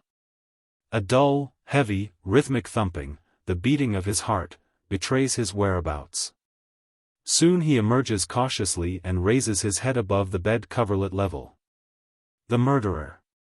I can no longer cower here listening to the agonized thumpings of my own heart. She but snows in her sleep. I'll do't. He again raises the dagger. The angels sing again. He cowers. What is this? Has that tune reached heaven? Lady Magnesia. Waking and sitting up. My husband. All the colors of the rainbow chase one another up his face with ghastly brilliancy. Why do you change color? And what on earth are you doing with that dagger? Fitz. Affecting unconcern, hut unhinged. It is a present for you, a present from mother. Pretty, isn't it? He displays it fatuously. Lady Magnesia. But she promised me a fish slice. Fitz. This is a combination fish slice and dagger. One day you have salmon for dinner. The next you have a murder to commit. See? Lady Magnesia. My sweet mother-in-law. Someone knocks at the door. That is Adolphus's knock. Fitz's face turns a dazzling green. What has happened to your complexion? You have turned green. Now I think of it, you always do when Adolphus is mentioned. Aren't you going to let him in? Fitz. Certainly not. He goes to the door. Adolphus, you cannot enter. My wife is undressed and in bed. Lady Magnesia. Rising. I am not. Come in, Adolphus. She switches on the electric light. Adolphus. Without. Something most important has happened. I must come in for a moment. Fitz. Calling to Adolphus. Something important happened? What is it? Adolphus. Without. My new clothes have come home. Fitz. He says his new clothes have come home. Lady Magnesia. Running to the door and opening it. Oh, come in, come in. Let me see. Adolphus Bastable enters. He is in evening dress, made in the latest fashion, with the right half of the coat and the left half of the trousers yellow and the other halves black. His silver-spangled waistcoat has a crimson handkerchief stuck between it and his shirt front. Adolphus. What do you think of it? Lady Magnesia. It is a dream. A creation. She turns him about to admire him. Adolphus. Proudly. I shall never be mistaken for a waiter again. Fitz. A drink, Adolphus? Adolphus. Thanks. Fitzptolemy goes to the cupboard and takes out a tray with tumblers and a bottle of whiskey. He puts them on the dressing table. Fitz. Is the gazagine full? Lady Magnesia. Yes, you put in the powders yourself today. Fitz. Sardonically. So I did. The special powders. Ha. Ha. Ha. Ha. Ha. His face is again strangely variegated. Lady Magnesia. Your complexion is really going to pieces. Why do you laugh in that silly way at nothing? Fitz. Nothing. Ha, ha. Nothing. Ha, ha, ha. Adolphus. I hope, Mr. Fitzptolemy, you are not laughing at my clothes. I warn you that I am an Englishman. You may laugh at my manners, at my brains, at my national institutions. But if you laugh at my clothes, one of us must die. Thunder. Fitz. I laughed but at the irony of fate. He takes a gazagine from the cupboard. Adolphus. Satisfied. Oh, that. Oh, yes, of course. Fitz. Let us drown all unkindness in a loving cup. He puts the gazagine on the floor in the middle of the room. Pardon the absence of a table, we found it in the way and pawned it. He takes the whiskey bottle from the dressing table. Lady Magnesia. We picnic at home now. It is delightful. She takes 3 tumblers from the dressing table and sits on the floor, presiding over the gazagine, with Fitz and Adolphus squatting on her left and right respectively. Fitz pours whiskey into the tumblers. Fitz. As Magnesia is about to squirt soda into his tumbler. Stay. No soda for me. Let Adolphus have it all. I will take mine neat. Lady Magnesia. Proffering tumbler to Adolphus. Pledge me, Adolphus. Fitz. Kiss the cup, Magnesia. Pledge her, man. Drink deep. Adolphus. To Magnesia.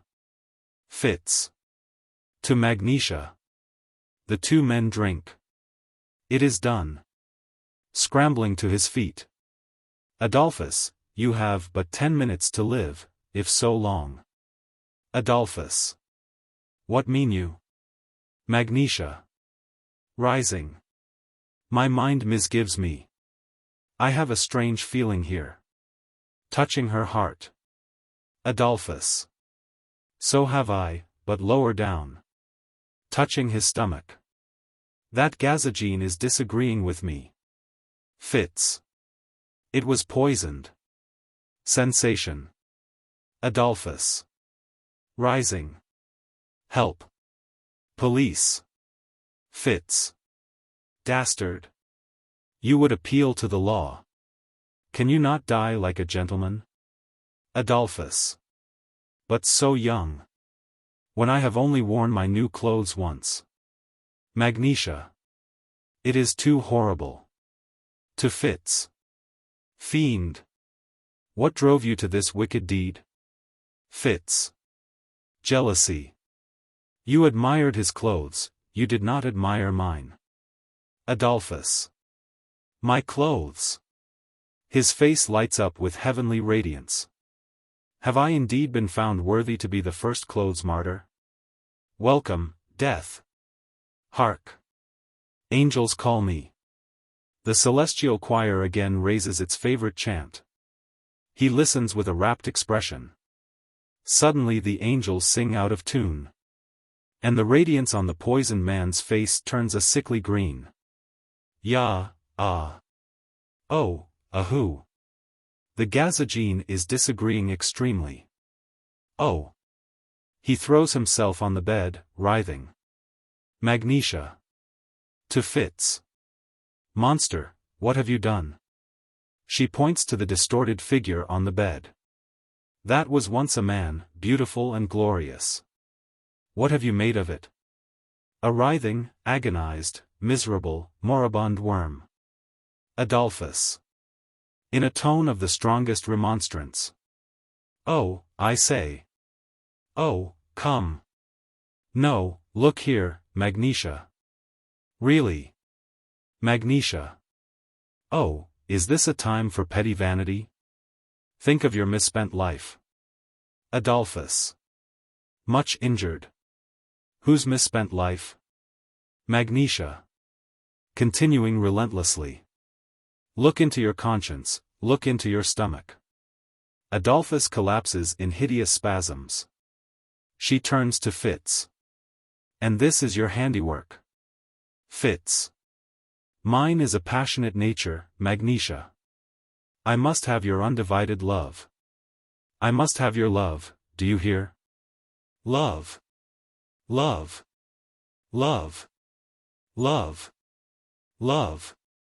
He raves, accompanied by a fresh paroxysm from the victim on the bed. Magnesia. With sudden resolution. You shall have it. Fits. Enraptured. Magnesia.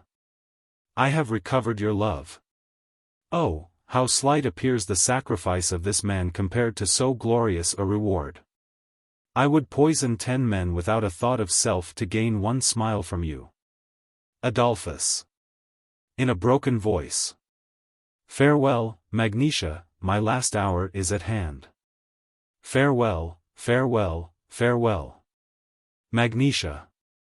At this supreme moment, George Fitzptolemy, I solemnly dedicate to you all that I formerly dedicated to poor Adolphus. Adolphus.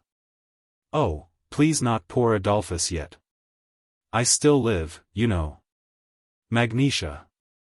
The vital spark but flashes before it vanishes. Adolphus groans. And now, Adolphus, take this last comfort from the unhappy Magnesia Fitzptolemy. As I have dedicated to George all that I gave to you, so I will bury in your grave, or in your urn if you are cremated, all that I gave to him. Fits. I hardly follow this. Magnesia. I will explain. George, hitherto I have given Adolphus all the romance of my nature, all my love, all my dreams, all my caresses. Henceforth they are yours. Fits. Angel. Magnesia. Adolphus, forgive me if this pains you. Adolphus. Don't mention it. I hardly feel it. The gazogene is so much worse. Taken bad again. Oh. Magnesia. Peace, poor sufferer, there is still some balm. You are about to hear what I am going to dedicate to you. Adolphus. All I ask is a peppermint lozenge, for mercy's sake. Magnesia. I have something far better than any lozenge, the devotion of a lifetime. Formerly it was George's. I kept his house, or rather, his lodgings. I mended his clothes. I darned his socks. I bought his food. I interviewed his creditors. I stood between him and the servants. I administered his domestic finances. When his hair needed cutting or his countenance was imperfectly washed, I pointed it out to him. The trouble that all this gave me made him prosaic in my eyes. Familiarity bred contempt. Now all that shall end. My husband shall be my hero, my lover, my perfect knight. He shall shield me from all care and trouble. He shall ask nothing in return but love, boundless, priceless, rapturous, soul-enthralling love, love. Love. Love. She raves and flings her arms about Fitz. And the duties I formerly discharged shall be replaced by the one supreme duty of duties, the duty of weeping at Adolphus's tomb. Fitz. Reflectively. My ownest, this sacrifice makes me feel that I have perhaps been a little selfish. I cannot help feeling that there is much to be said for the old arrangement. Why should Adolphus die for my sake? Adolphus. I am not dying for your sake, Fitz. I am dying because you poisoned me. Magnesia. You do not fear to die, Adolphus, do you? Adolphus. No, I don't exactly fear to die. Still. Fitz. Still, if an antidote. Adolphus. Bounding from the bed. Antidote. Magnesia. With wild hope. Antidote. Fitz. If an antidote would not be too much of an anticlimax. Adolphus. Anticlimax be blowed. Do you think I am going to die to please the critics? Out with your antidote. Quick. Fitz. The best antidote to the poison I have given you is lime, plenty of lime. Adolphus. Lime. You mock me. Do you think I carry lime about in my pockets? Fitz. There is the plaster ceiling. Magnesia. Yes, the ceiling. Saved, saved, saved. All three frantically shy boots at the ceiling. Flakes of plaster rain down which Adolphus devours, at first ravenously, then with a marked falling off in relish. Magnesia. Picking up a huge slice. Take this, Adolphus, it is the largest. She crams it into his mouth. Fitz. Ha. A lump off the cornice. Try this. Adolphus. Desperately. Stop. Stop. Magnesia. Do not stop. You will die. She tries to stuff him again. Adolphus. Resolutely. I prefer death. Magnesia. Fitz. Throwing themselves on their knees on either side of him. For our sakes, Adolphus, persevere. Adolphus. No, unless you can supply lime in liquid form, I must perish. Finish that ceiling I cannot and will not. Magnesia. I have a thought, an inspiration. My bust. She snatches it from its pedestal and brings it to him. Adolphus. Gazing fondly at it. Can I resist it? Fitz. Try the bun. Adolphus.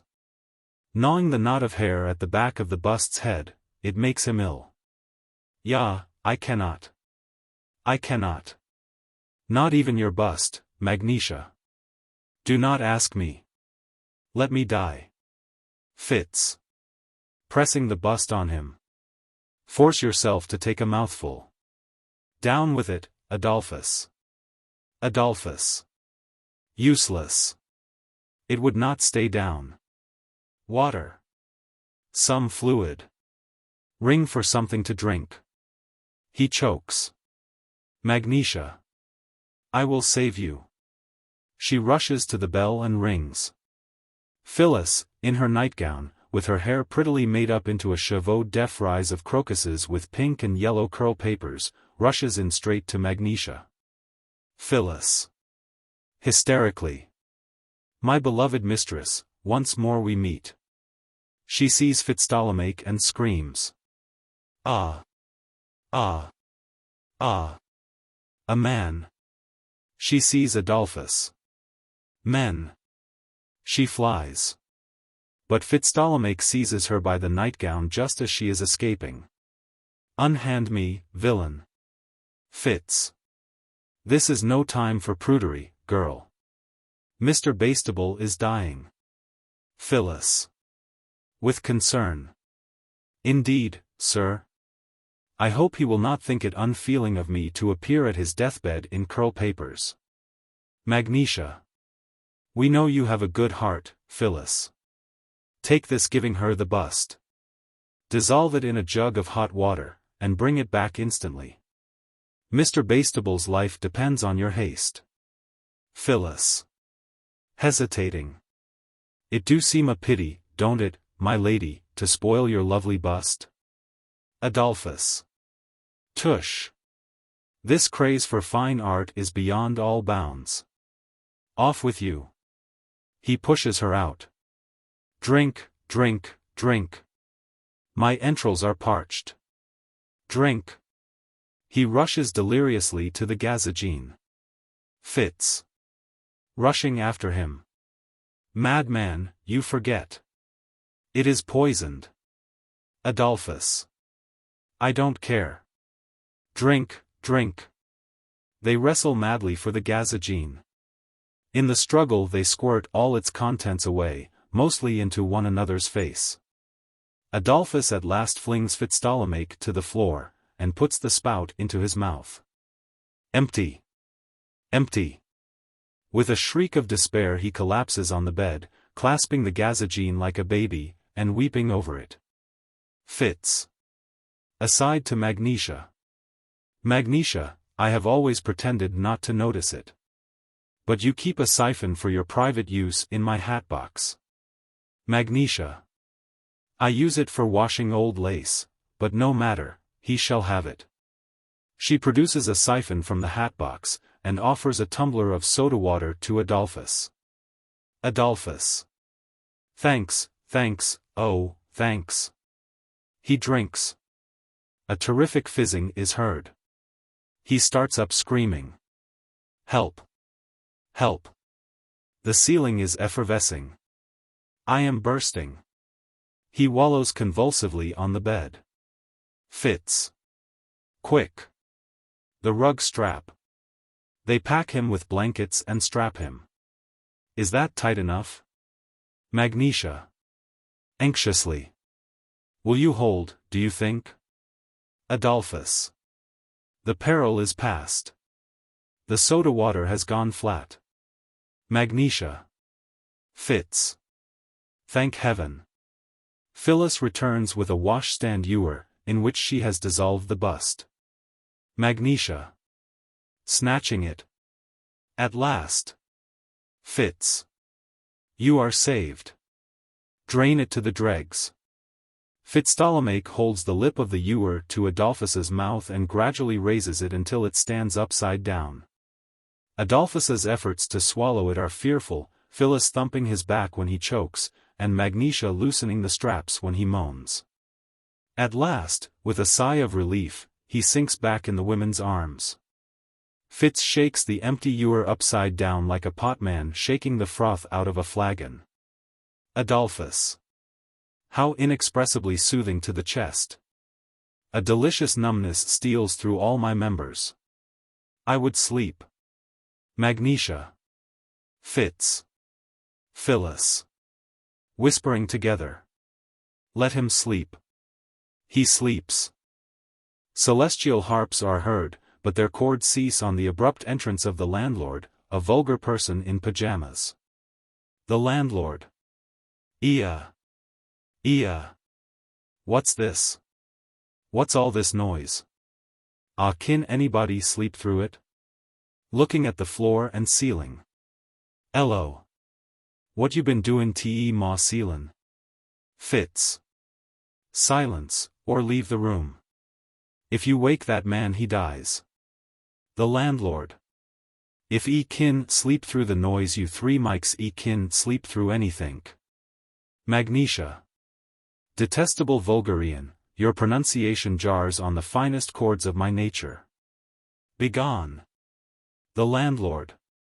Looking at Adolphus. Ah, don't believe e's asleep. Ah, believe e's dead. Calling. Police. Police. Murder. A blue halo plays mysteriously on the door, which opens and reveals a policeman. Thunder. Ia, Pleekman, these three's been and murdered this gent between M, and na tormoy os don. The policeman. Offended. Policeman, indeed. Where's your manners? Fits. Officer. The policeman. With distinguished consideration. Sir. Fits. As between gentlemen. The policeman. Bowing. Sir, to you. Fits. Bowing. I may inform you that my friend had an acute attack of indigestion. No carbonate of soda being available, he swallowed a portion of this man's ceiling. Pointing to Adolphus. Behold the result. The policeman. The ceiling was poisoned. Well, of all the artful, he collars the landlord. I arrest you for willful murder. The landlord. Appealing to the heavens. Ow, is this justice? Ah, could I tell e was goin' te eat moy ceilin'? The policeman. Releasing him. True. The case is more complicated than I thought. He tries to lift Adolphus's arm but cannot. Stiff already. The landlord. Trying to lift Adolphus's leg. And precious heavy. Feeling the calf. Woy, ease gorn easy awd easy Niles. Fits. Rushing to the bed. What is this? Magnesia. Oh, say not he is dead. Phyllis, fetch a doctor. Phyllis runs out. They all try to lift Adolphus, but he is perfectly stiff, and as heavy as lead. Rouse him. Shake him. The policeman. Exhausted. Phew. Is he a man or a statue? Magnesia utters a piercing scream. What's wrong, miss? Magnesia. To Fitz. Do you not see what has happened? Fitz. Striking his forehead. Horror on horror's head. The landlord. Watch mean? Magnesia. The plaster has set inside him. The officer was right, he is indeed a living statue. Magnesia flings herself on the stony breast of Adolphus. Fitzptolemy buries his head in his hands, and his chest heaves convulsively. The policeman takes a small volume from his pocket and consults it. The policeman. This case is not provided for in my book of instructions. It don't seem no use trying artificial respiration, do it? To the landlord. Here. Lend a hand, you. We'd best take him and set him up in Trafalgar Square. The landlord. Osht pat him in the cistern and worsh it out of him. Phyllis comes back with a doctor. Phyllis. The medical man, my lady. The policeman. A poison case, sir. The doctor.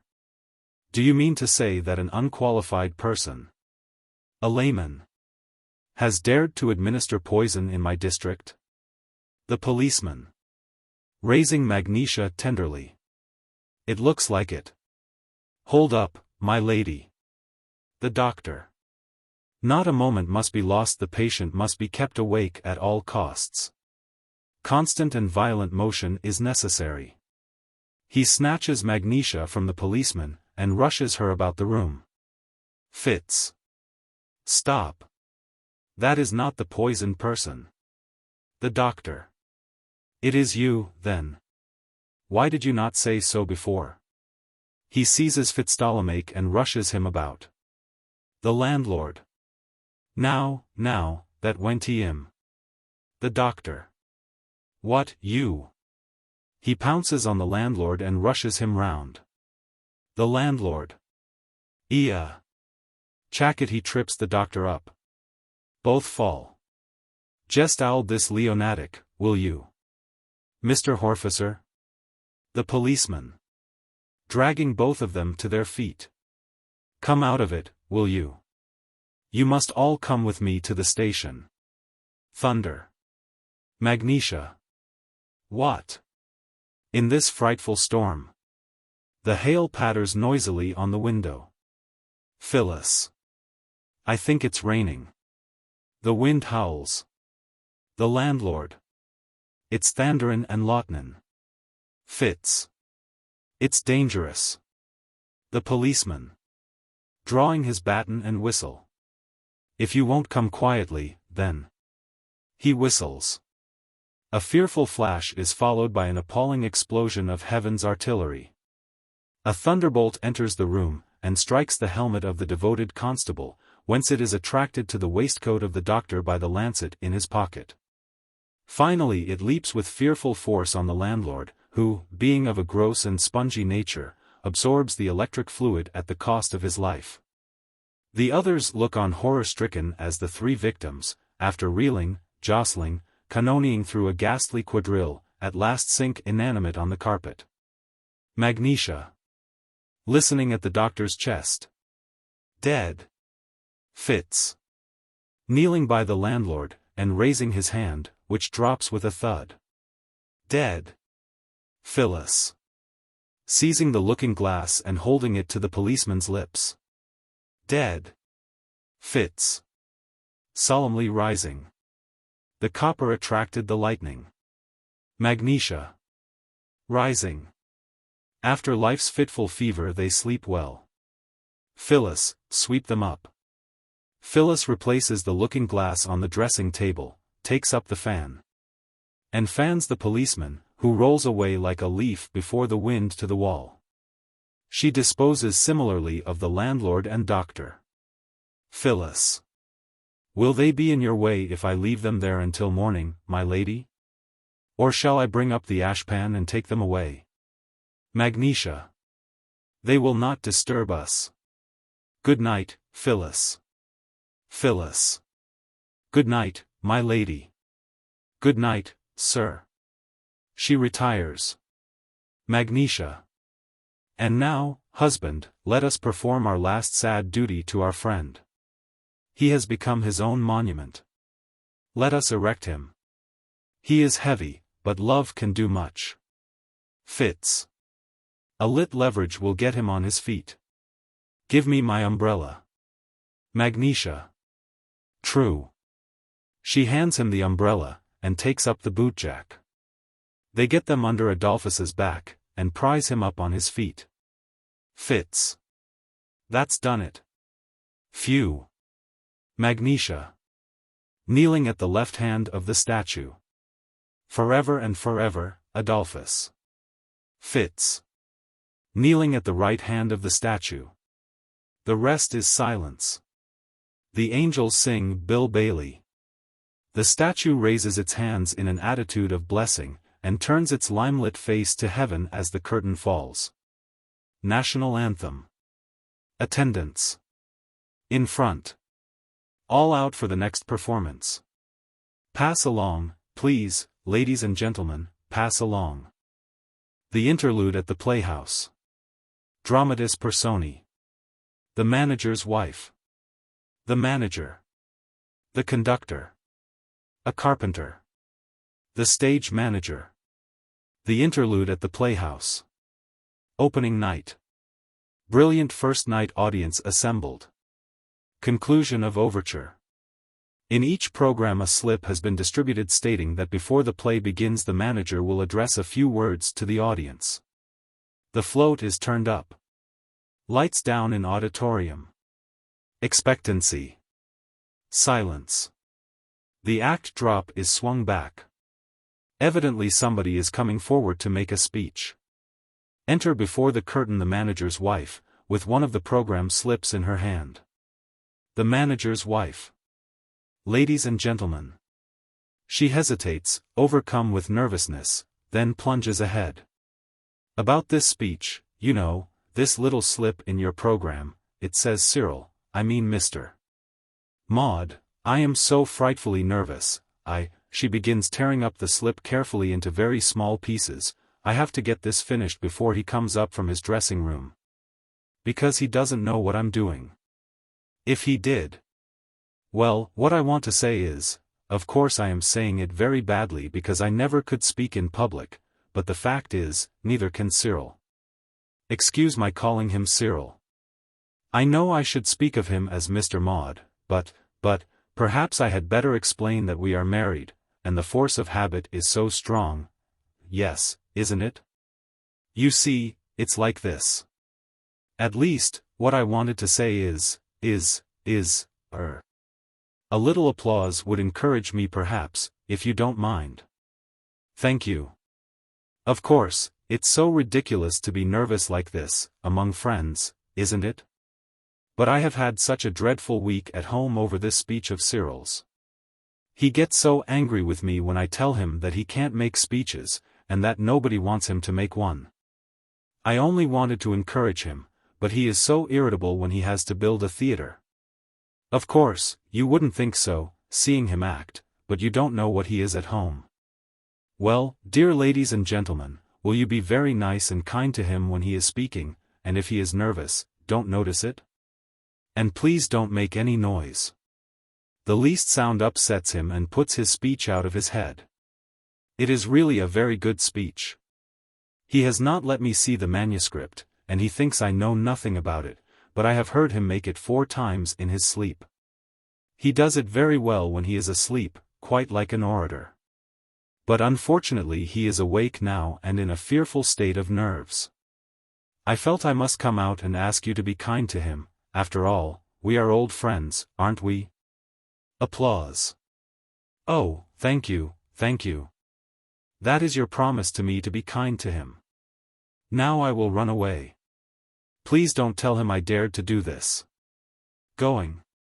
And, please, not the least noise. If a hairpin drops, all is lost. Coming back to center. Oh, and Mr. Conductor, would you be so good, when he comes to the pathetic part, to give him a little slow music?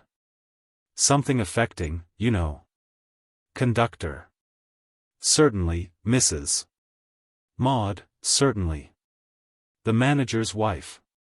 Thank you. You know, it is one of the great sorrows of his life that the managers will not give him an engagement in melodrama. Not that he likes melodrama, but he says that the slow music is such a support on the stage, and he needs all the support he can get tonight, poor fellow. A carpenter. From the side, putting his head round the edge of the curtain. Tist. Ma'am, tist. The manager's wife. What's the matter? The carpenter. The governor's dressed and coming up, ma'am. The manager's wife. Oh. To the audience. Not a word. She hurries off, with her finger on her lips. The warning for the band sounds. Auld Lang Syne is softly played. The curtain rises, and discovers a reading table, with an elaborate triple-decked folding desk on it. A thick manuscript of unbound sheets is on the desk. A tumbler and decanter, with water, and 2 candles shaded from the audience are on the table. Right of table, a chair, in which the manager's wife is seated. Another chair, empty, left on table. At the desk stands the manager, ghastly pale. Applause. When silence is restored, he makes 2 or 3 visible efforts to speak. The manager's wife. Aside. Courage, dear. The manager. Smiling with effort. Oh, quite so, quite so. Don't be frightened, dearest. I am quite self-possessed.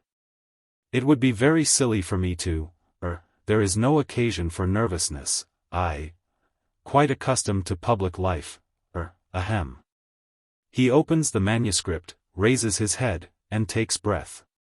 He flattens the manuscript out with his hand, affecting the ease and large gesture of an orator. The desk collapses with an appalling clatter. He collapses, shaking with nervousness, into the chair. The manager's wife. Running to him solicitously. Never mind, dear, it was only the desk. Come now. You're better now, aren't you? The audience is waiting. The manager. I thought it was the station. The manager's wife. There's no station there now, dear, it's quite safe. Replacing the MS on the desk. There. That's right. She sits down and composes herself to listen. The manager. Beginning his speech. Dear friends, I wish I could call you ladies and gentlemen. The manager's wife. Hm. Hm. Hm. The manager. What's the matter? The manager's wife. Prompting him. Ladies and gentlemen, I wish I could call you dear friends. The manager. Well, what did I say? The manager's wife. You said it the other way about. No matter. Go on. They will understand. The manager. Well, what difference does it make? Testily. How am I to make a speech if I am to be interrupted in this way? To the audience. Excuse my poor wife, ladies and gentlemen. She is naturally a little nervous tonight. You will overlook a woman's weakness. To his wife. Compose yourself, my dear. Ahem. He returns to the MS. The piece of land on which our theatre is built is mentioned in Doomsday Book. And you will be glad to hear that I have succeeded in tracing its history almost year by year for the 800 years that have elapsed since that book, perhaps the most interesting of all English books, was written. That history I now propose to impart to you. Winifred, I really cannot make a speech if you look at your watch. If you think I am going on too long, say so. The manager's wife. Not at all, dear. But our friends may not be so fond of history as you are. The manager. Why not? I am surprised at you, Winifred. Do you suppose that this is an ordinary frivolous audience of mere playgoers? You are behind the times. Look at our friend Tree, making a fortune out of Roman history. Look at the court theatre, they listen to this sort of thing for 3 hours at a stretch there. Look at the Royal Institution, the Statistical Society, the House of Commons. Are we less scholarly, less cultured, less serious than the audiences there? I say nothing of my own humble powers, but am I less entertaining than an average cabinet minister? You show great ignorance of the times we live in, Winifred, and if my speech bores you, that only shows that you are not in the movement. I am determined that this theatre shall be in the movement. The manager's wife. Well, all I can tell you is that if you don't get a little more movement into your speech, there won't be time for toddles. The manager. That does not matter. We can omit toddles if necessary. I have played toddles before. If you suppose I am burning to play toddles again, you are very much mistaken. If the true nature of my talent were understood, I should be playing Hamlet. Ask the audience whether they would not like to see me play Hamlet. Enthusiastic assent. There. You ask me why I don't play Hamlet instead of toddles. The manager's wife. I never asked you anything of the kind. The manager. Please don't contradict me, Winifred, at least, not in public. I say you ask me why I don't play Hamlet instead of Toddles. Well, the reason is that anybody can play Hamlet, but it takes me to play Toddles. I leave Hamlet to those who can provide no livelier form of entertainment. Resolutely returning to the MS. I am now going back to the year 1100. The stage manager. Coming on in desperation. No, sir, you can't go back all that way, you promised me you would be done in 10 minutes. I've got to set for the first act. The manager. Well, is it my fault? My wife won't let me speak. I have not been able to get in a word edgeways. Coaxing. Come, there's a dear, good chap. Just let me have another 20 minutes or so. The audience wants to hear my speech. You wouldn't disappoint them, would you? The stage manager. Going. Well, it's as you please, sir. Not as I please. Only don't blame me if the audience loses its last train and comes back to sleep in the theater, that's all. He goes off with the air of a man who is prepared for the worst. During the conversation with the stage manager, the manager's wife, unobserved by her husband, steals the manuscript, replaces the last 2 leaves of it on the desk. Puts the rest on her chair and sits down on it. The manager. That man is hopelessly frivolous, I really must get a more cultured staff. To the audience. Ladies and gentlemen, I'm extremely sorry for these unfortunate interruptions and delays, you can see that they are not my fault. Returning to the desk. Ahem. Hello. I am getting along faster than I thought. I shall not keep you much longer now. Resuming his oration. Ladies and gentlemen, I have dealt with our little playhouse in its historical aspect. I have dealt with it in its political aspect, in its financial aspect, in its artistic aspect, in its social aspect, in its county council aspect, in its biological and psychological aspects. You have listened to me with patience and sympathy. You have followed my arguments with intelligence, and accepted my conclusions with indulgence. I have explained to you why I have given our new theater its pleasant old name, why I selected Toddles as the opening piece. I have told you of our future plans, of the engagements we have made, the pieces we intend to produce, the policy we are resolved to pursue. With graver emphasis. There remains only one word more. With pathos. If that word has a personal note in it, you will forgive me. With deeper pathos. If the note is a deeper and tenderer one than I usually venture to sound on the stage, I hope you will not think it out of what I believe is called my line. With emotion.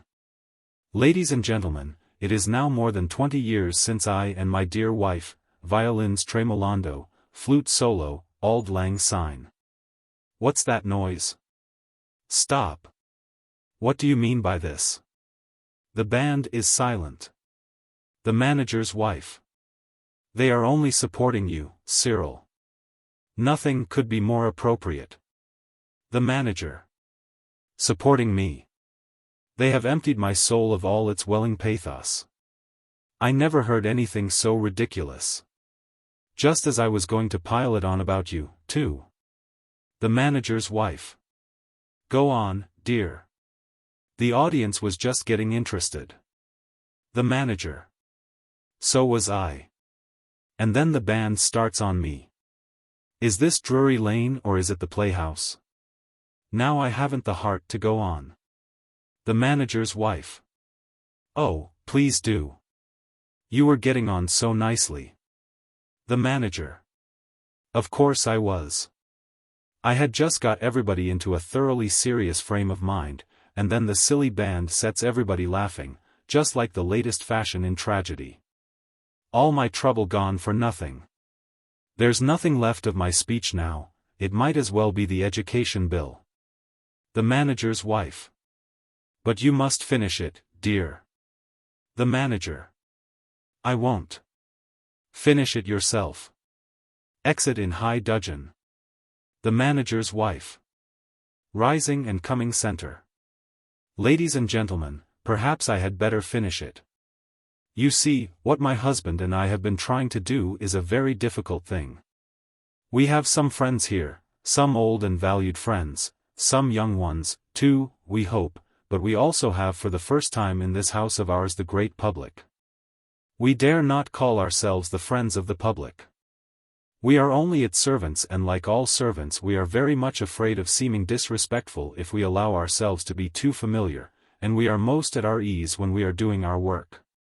We rather dread occasions like these, when we are allowed, and even expected, to step out of our place, and speak in our own persons of our own affairs, even for a moment, perhaps, very discreetly. Of our own feelings. Well, what can we do? We recite a little verse, we make a little speech, we are shy. In the end we put ourselves out of countenance, put you out of countenance, and strain your attitude of kindness and welcome until it becomes an attitude of wishing that it was all over. Well, we resolved not to do that tonight if we could help it. After all, you know how glad we are to see you, for you have the advantage of us, you can do without us, we cannot do without you. I will not say that. The drama's laws the drama's patrons give. And we who live to please must please to live. Because that is not true, and it never has been true. The drama's laws have a higher source than your caprice or ours, and in this playhouse of ours we will not please you except on terms honorable to ourselves and to you. But on those terms we hope that you may spend many pleasant hours here, and we as many hard-working ones as at our old home in the Haymarket.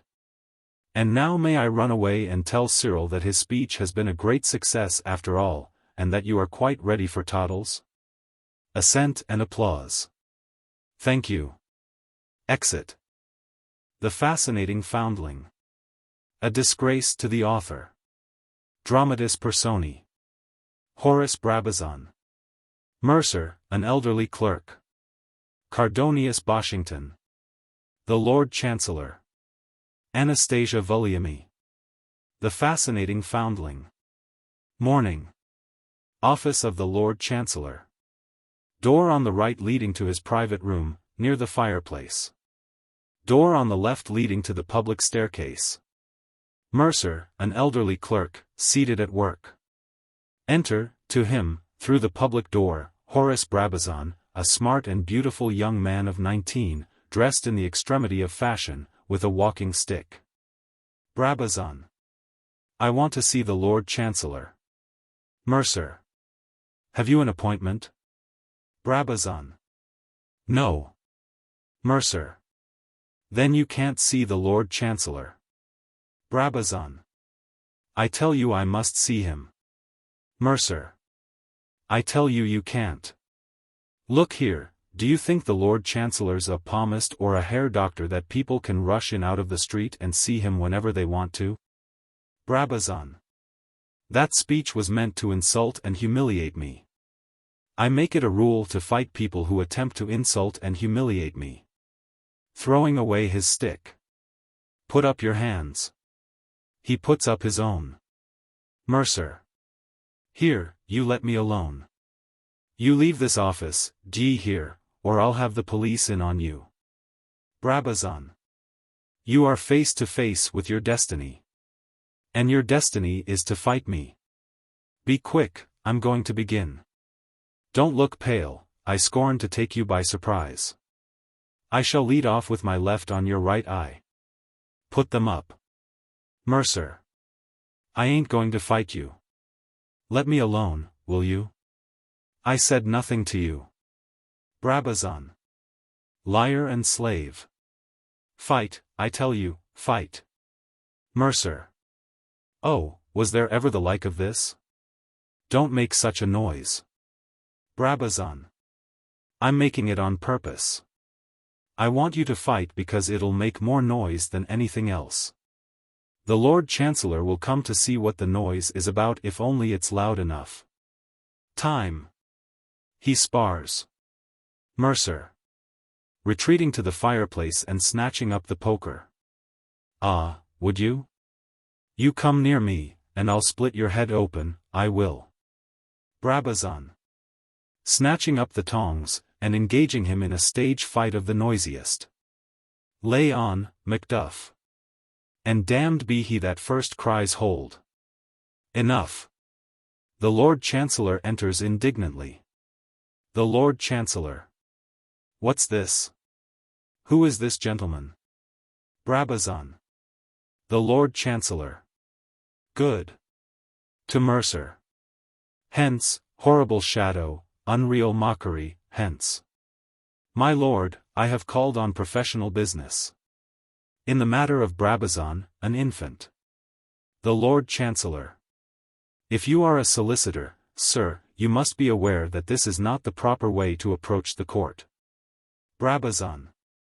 I approach you as the father of all the orphans in Chancery. The Lord Chancellor. Sir. Brabazon. Don't fly out, I'll explain everything. You remember the matter of Brabazon, an infant. Come, now. Frankly as man to man you do remember the matter of Brabazon, an infant. The Lord Chancellor. There is such a case, I believe. Brabazon. Of course there is. Well, I'm the infant. I'm Brabazon. I'll call thee Hamlet. King. Father. Royal Dane, wilt thou not answer me? Prosaically. Now you see, don't you? The Lord Chancellor. You are young Horace Brabazon, are you? Brabazon. I am, my lord. Such is life. The Lord Chancellor. You are a ward of the court. And you have systematically disobeyed every order made in your case. Brabazon. The orders were unreasonable. Fatuous, in fact. The Lord Chancellor. Sir. Brabazon. Let me explain. One of the orders was that I was to go into the church. The Lord Chancellor. At your own desire. Brabazon. Exactly. But I should not have been indulged. I was too young. How did I know what was good for me?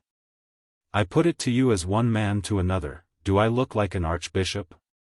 The Lord Chancellor. Stuff, sir. Brabazon. As you say, nothing could have been more idiotic. You ought to have known better. No, the church is not in my line. Nature intended me for the stage. The unreal mockery here was practicing Macduff with me when you came in. Now what I want to know is, can you get me an engagement? As your ward, I have a right to expect that of you. You must know lots of people who could give me a start. And there's another thing, very important. Oh, by the way, won't you sit down? Excuse me keeping you standing all this time. Macduff, a chair. The Lord Chancellor. With ironic politeness. You are too good. He sits down. Brabazon. Don't mention it. Well, you know, I want some good home influence to steady me.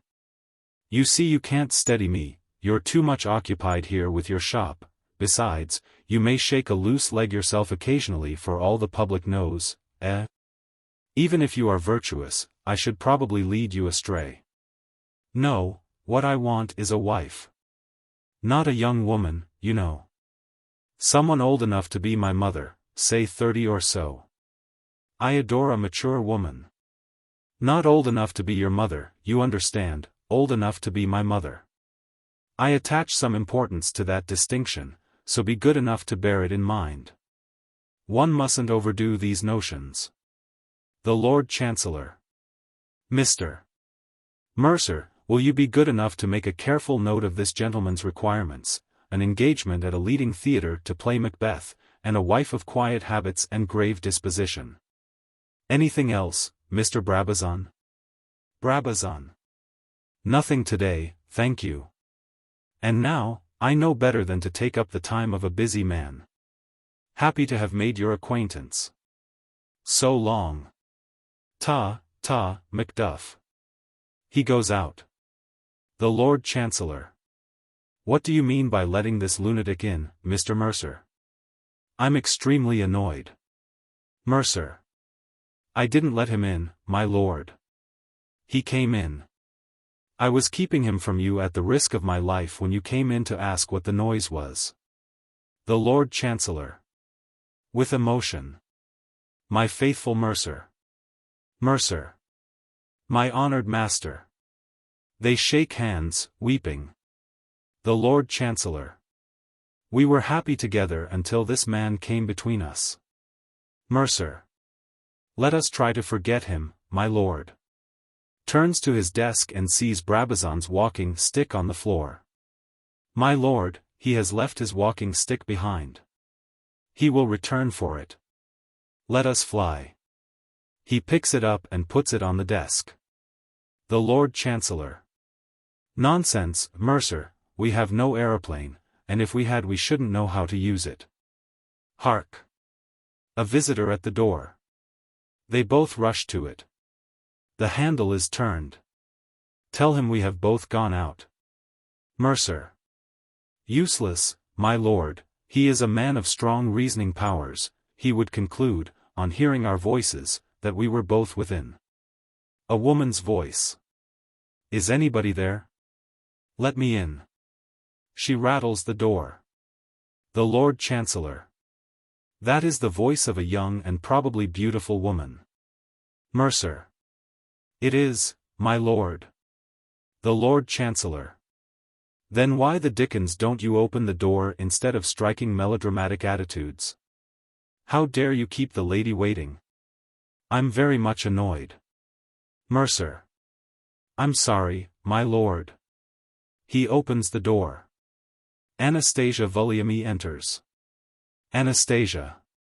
To Mercer. Is this the Lord Chancellor's? Mercer. Yes. Anastasia. Sir Cardonius Boshington's? Mercer. Yes, ma'am. Anastasia. Are you the Lord Chancellor? Mercer. No, ma'am. Leastways, not yet. Anastasia. What are you? Mercer. I'm the Lord Chancellor's. Anastasia. Secretary? Mercer. Well, hardly that, ma'am. If you ask me, I should say I was a sort of what you might call a clerk valet to his lordship. Anastasia. Are you a gentleman? Mercer. Staggered. Well, that's a poser, miss, really. I'm in a manner of speaking a gentleman. Anastasia. In what manner of speaking are you a gentleman? Mercer. Well, miss, I'm a gentleman to my tobacconist. Every man is a gentleman to his tobacconist. The parliamentary candidate for Hornsey always addresses me as a gentleman. But then he ain't particular, leastways, not at election times. You see, miss, there are 3 classes of gentry in this country. Anastasia. Only 3? Mercer. Only 3, ma'am. Anastasia. How do you tell one from the other? Mercer. You tell by the railway porters, Mississippi. The real upper class gives them a shilling, the upper middle class 6 pence, and the lower middle, 2 pence. I give 2 pence myself. Anastasia. And which particular class of gentlemen is it, pray, that gives a lady a chair? Mercer. Oh, I'm sure I beg your pardon, Mississippi. He places a chair for her. Anastasia. Thanks. And now will you be good enough to tell Sir Cardonius Boshington that Miss Anastasia Vulliamy wishes to see him? Mercer. To the Lord Chancellor. Miss Anastasia Vulliamy, my lord, to see you. Anastasia. Springing up. Do you mean to tell me that this old man in livery is the great Chancellor? The Lord Chancellor. At your service, Miss Vulliamy. Anastasia. Producing a newspaper. Quite impossible. I have here an article on Sir Cardonius, headed our great Chancellor, and the description does not correspond in the least. Reading. No man of our time has succeeded in tempering the awe inspired by a commanding stature and majestic presence with a love and confidence which even the youngest and most timid ward of the court feels at the sound of his kindly voice and the encouraging beam, twinkling with humor, of his tender grey eyes. Do you mean to tell me that that's you? The Lord Chancellor. It is not for me to say how far the description is an accurate or a happy one, madam. But I believe I am the person intended by the writer. Mercer. Producing another paper. Perhaps you'd recognize this better, Mississippi. Sir Cardonius and me is on opposite sides in politics. Anastasia. Taking the paper and reading at the place he indicates. How much longer will the nation allow this despicable pantaloon to occupy the woolsack? What's the woolsack? Mercer. What the Lord Chancellor sits on in the House of Lords, Miss. Anastasia. Continuing her reading. Whose contents only too strongly resemble those of his own head. That's a nasty one, you know, isn't it? It means that your brains are woolly, doesn't it? The Lord Chancellor. Its meaning is entirely beneath my notice. I'm surprised, Mercer, to find you in possession of a scurrilous rag of this character. We may differ in our opinions. But if any paper taken in by me were to speak of you in such unbecoming terms, I should never open it again. Mercer. Well, my lord, politics is politics. And after all, what is politics if it isn't showing up the other side? When I pay a penny for a paper, I've a right to get value for my money the same as any other man.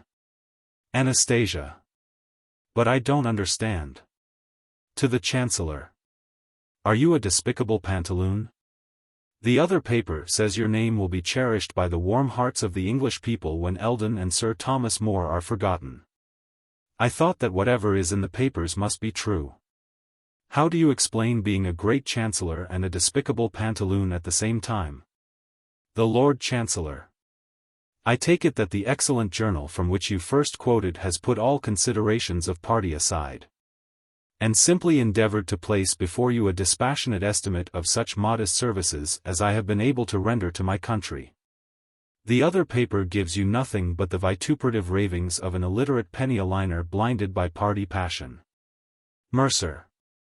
You should never read more than one paper, miss. It unsettles the mind, let alone the waste of a penny.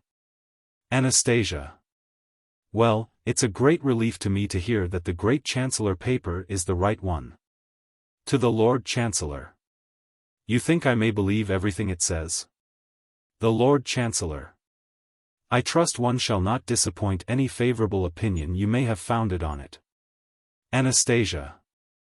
It says here that though you are stern with the worthless and merciless to the impostor, yet your mature wisdom and unparalleled legal knowledge are freely at the service of all deserving persons, and that no distressed suitor has ever been turned empty away from your door. The Lord Chancellor. That refers to my private house, madam. I don't keep food here. Mercer. I have a sandwich for my lunch, miss. Sooner than send you empty away, I would give it to you, miss, most joyfully. Anastasia. I ask, not charity, but justice. The Lord Chancellor. Madam, I must request you to speak like a lady and not like a procession of the unemployed. The House of Lords always gives charity and never gives justice. Mercer. The House of Lords will find itself unemployed one of these days, if you ask me. The Lord Chancellor. Silence, Mercer. Have the goodness to keep your radicalism to yourself in the presence of this lady. Anastasia. Why do you allow your clerk to be a radical? The Lord Chancellor. Well, madam, to make him a conservative and an imperialist I should have to raise his salary very considerably, and I prefer to save money and put up with a radical. Anastasia. You'll excuse me asking you all these questions. But as I've decided, after what the paper says, that you are the man to advise me and be a father to me, it's very important that you should be quite all right, isn't it? The Lord Chancellor. But it's not my business to be a father to every young lady who walks into my office. Anastasia. Not your business. Why, Whitaker's Almanac says you get £5,000 a year. You don't get that for nothing, I suppose. To Mercer. By the way, Whitaker doesn't say how much you get. Mercer. I get £150. Anastasia. £150 into £5,000 goes about 33 times. Why does he get 33 times as much as you? Is he 33 times as good? Mercer. He thinks so. The Lord Chancellor. I set up no such ridiculous pretension, Mercer. Anastasia. To the Lord Chancellor. Perhaps you're 33 times as sober. How much do you drink every day? The Lord Chancellor. I am almost a teetotaler. A single bottle of Burgundy is quite sufficient for me. Anastasia. To Mercer. Then I suppose you drink 33 bottles of Burgundy a day. Mercer. 33 bottles of Burgundy a day on £150 a year. Not me. It hardly runs to beer on Sundays. Anastasia. Well, there must be something awfully wrong about you, you know, if you get only the 33rd of what he gets. The Lord Chancellor. No, madam, Mercer is an excellent man in his proper place. Anastasia. Then there must be something awfully right about you. The Lord Chancellor. I hope so. Anastasia. I don't see the difference myself. Mercer. He's better fed. Anastasia. Is he? I should have thought he was too red about the nose to be quite healthy. It's the Burgundy, I expect. However, I didn't come here to talk about you too. Call it selfish if you will, but I came to talk about myself. The fact is, I'm an orphan. At least, I think I am. The Lord Chancellor. Don't you know? Anastasia. No. I was brought up in what you might politely call a sort of public institution. They found me on the doorstep, you know. Might have happened to anybody, mightn't it? Mercer. Scandalized. And you have the audacity to come here and talk up to us as if you was a lady. Be off with you. And be ashamed of yourself, you hussy. The Lord Chancellor. Gently, Mercer, gently. It is not the poor girl's fault. Mercer. Not her fault. Why, she ain't anybody's daughter, she's only an offspring. Anastasia. Perhaps I'm his daughter, my lord. Mercer. Oh, you wicked girl. Oh, you naughty story, you. Oh, that I should have lived to have this accusation brought against me, me. A respectable man. Anastasia. I had a feeling the moment I saw you. The Lord Chancellor. The voice of nature. Oh, Mercer, Mercer. Mercer. I'll have the law of you for this, I will. Oh, say you don't believe her, my lord. Don't drive me mad. Say you don't believe her. The Lord Chancellor. I can't disregard the voice of nature, Mercer. The evidence against you is very black. Mercer. Me, the father of a common girl found on a workhouse doorstep. Anastasia. Rising most indignantly. How dare you presume to say such a thing? A workhouse doorstep indeed. I was found on the doorstep of one of the very best houses in Park Lane. The Lord Chancellor. Overwhelmed. My dear young lady, how can I apologize? Mercer. Crushed. I'm sure I beg your pardon most humbly, miss. The Lord Chancellor. Forget the rudeness of my clerk, he knows no better. Resume your seat, I beg. Mercer. If I had only known, miss. Park Lane. I could bite my tongue out for my bad manners, I do assure you. Anastasia. Say no more. Of course you could not know my social position. Mercer. Don't say that, miss. You have Park Lane in every feature. The Lord Chancellor. Effusively. In your manners. Mercer. In your accent. The Lord Chancellor. In your tone. Mercer. Address. The Lord Chancellor. A je sais quoi. Mercer. A tout ensemble. Anastasia. You speak French? Mercer. Not a word, miss, but at the sight of that hat of yours the French fairly burst out of me. Anastasia.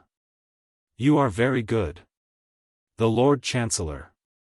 Oh, not at all. Mercer. Don't mention it. Anastasia. Don't begin again. I forgive you both. Now, attention. I'm a good-hearted but somewhat flighty girl. And I require some serious interest in life to steady me. As I had an ungovernable appetite, and was naturally rather inclined to be stout, I tried politics. For you, a man, politics meant the House of Lords. For me, a woman, politics meant Holloway Jail and the hunger strike. I refused to take food until I was so frightfully hungry that when the governor, who was a plump, chubby, tempting sort of man, you know, came into my cell and remonstrated with me, I attempted to devour him. The Lord Chancellor. Pardon me. I thought you suffragist lambs prided yourselves on acting always on principle. On what principle, may I ask, do you justify an attempt to devour an estimable public official? Anastasia. On the cat and mouse principle, my lord. That is a part of the law of England. Mercer. Never. Not when the woman is the cat. The Lord Chancellor. May I ask, madam, what the unfortunate mouse did on this occasion? Anastasia. He got quite angry, and said he wouldn't have me in his prison another minute, not if I went down on my knees and begged him to let me stay. Of course I refused to go. But I had to let the poor man have his way at last, though it took 10 wardresses to persuade me to do it. I left them simply in ribbons, poor things. Prison made a great change in me. Before I went in I felt a great want of something to love, but when I came out I felt nothing but a great want of something to eat. There were 2 public houses near the prison. One had a placard up, sausage and mashed, the other, sandwich and small Lloyd George. I visited both in succession, and had 2 goes of each delicacy. I then drove to the Holborn restaurant and had a 5-shilling lunch, stopping at 3 Pierce and Plenty's on the way to sustain exhausted nature. At the Holborn they refused to serve me with a second lunch, so I went on to the Carlton.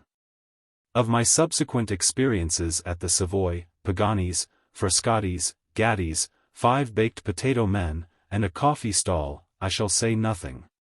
Suffice it that when at last the craving for food was stilled, the craving for love returned in all its original force.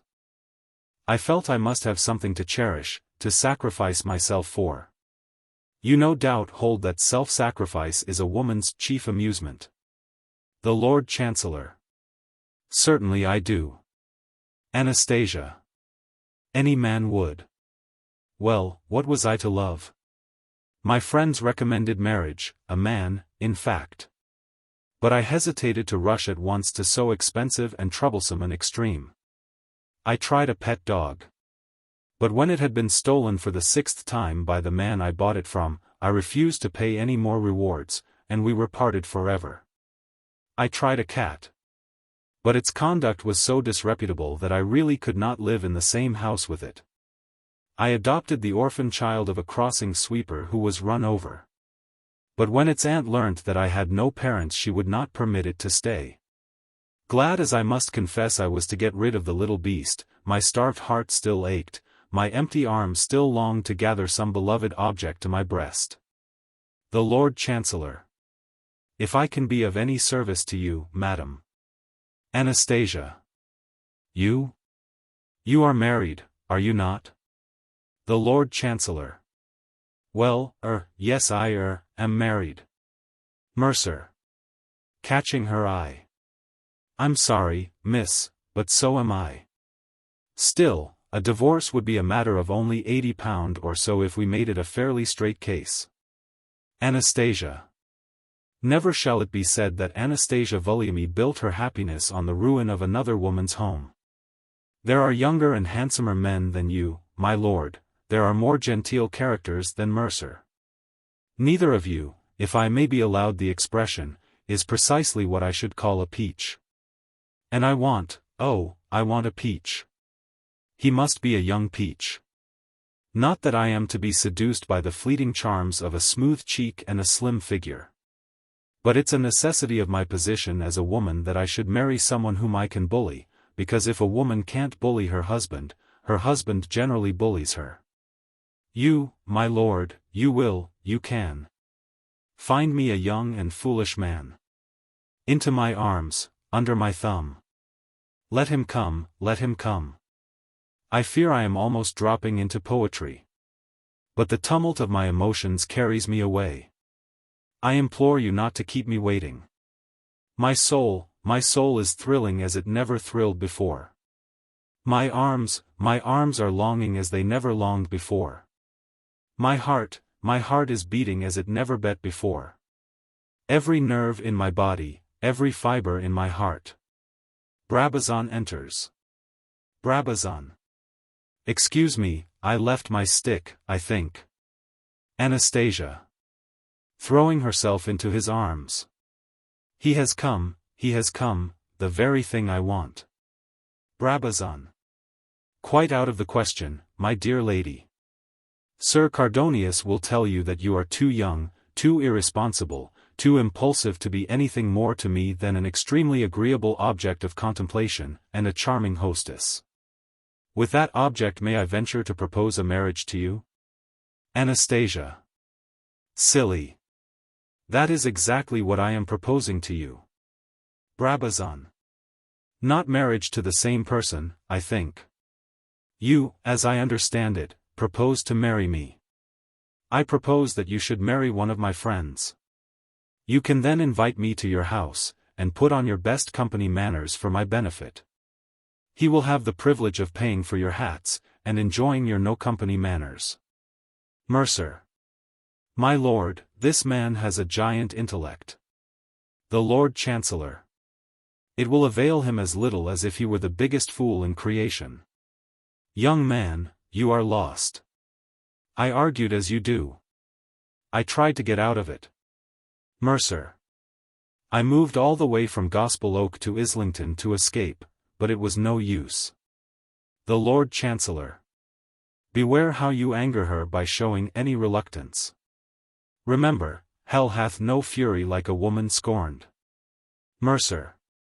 What's the good of that nowadays? When that was written a woman would take no for an answer. She won't now. Anastasia. You will begin walking out with me at once.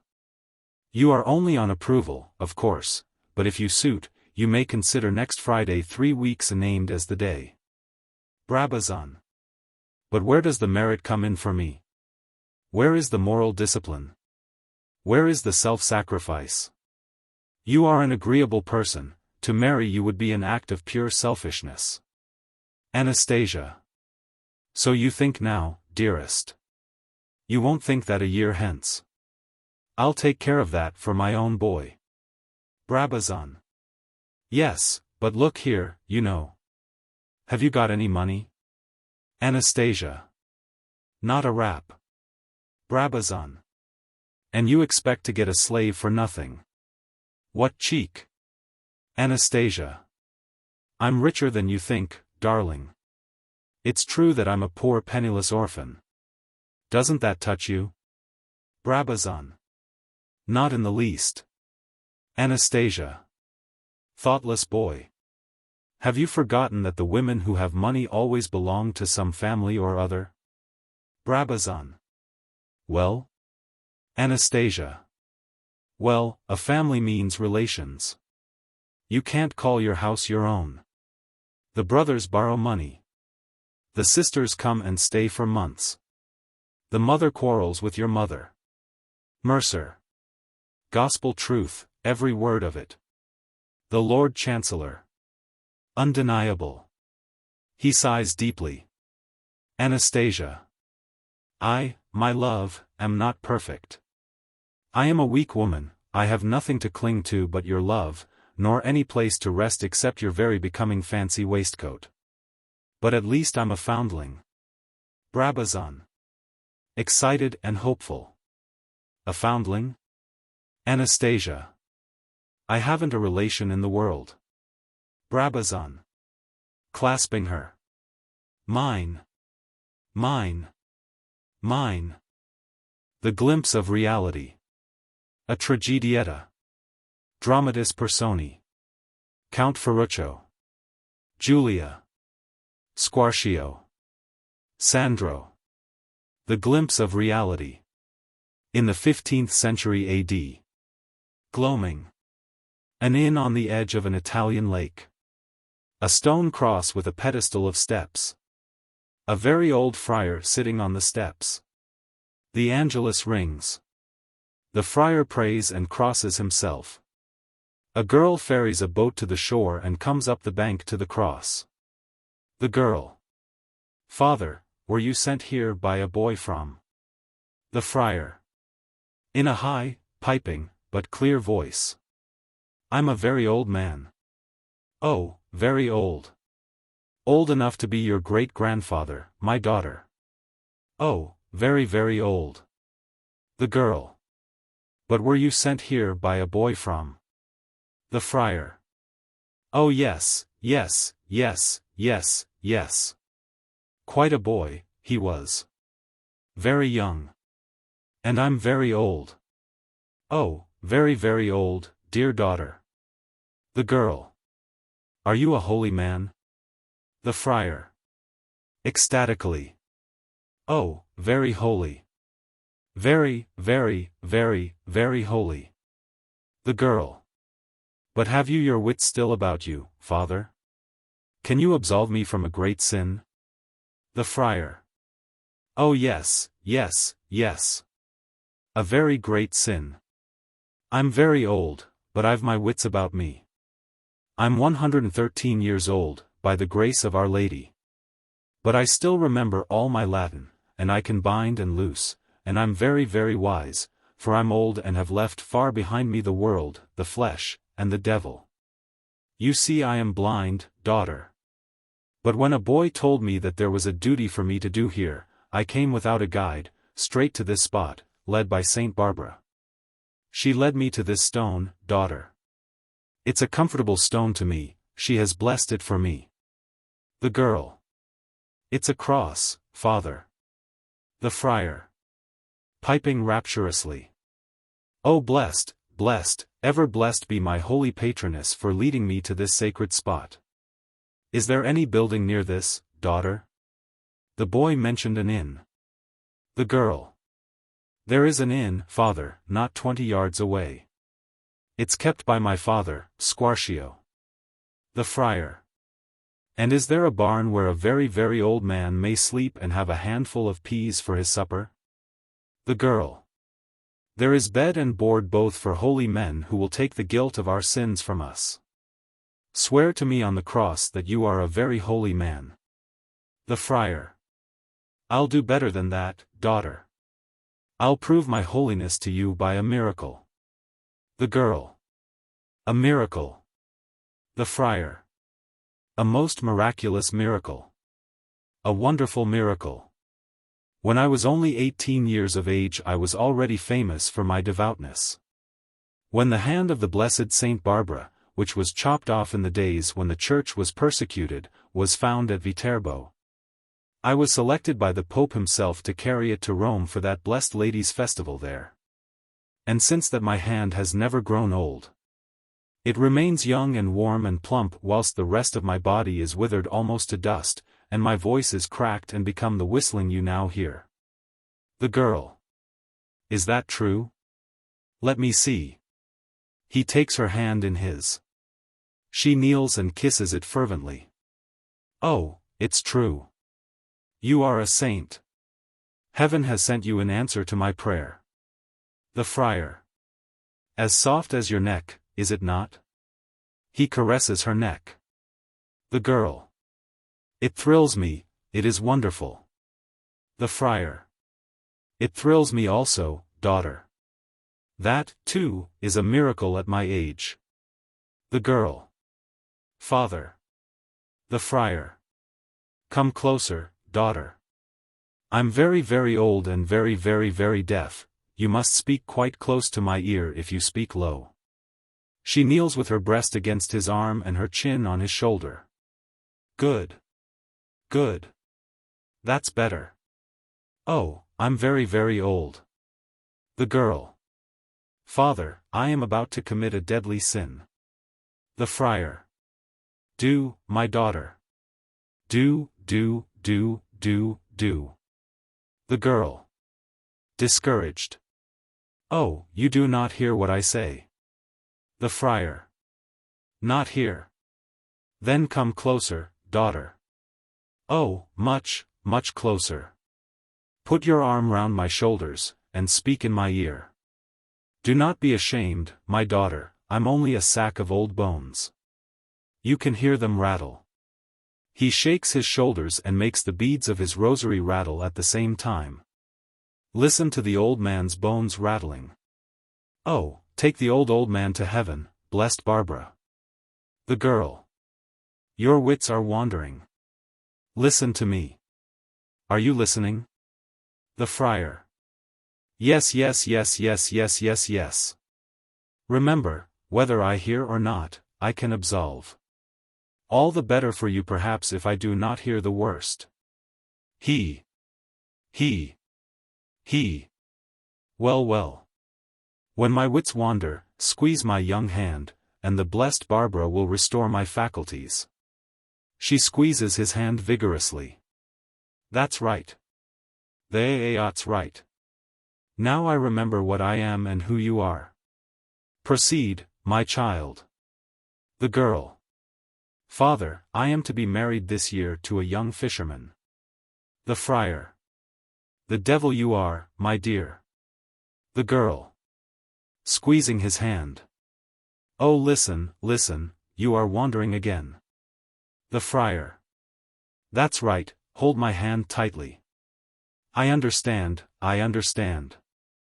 This young fisherman is neither very beautiful nor very brave, but he is honest and devoted to you.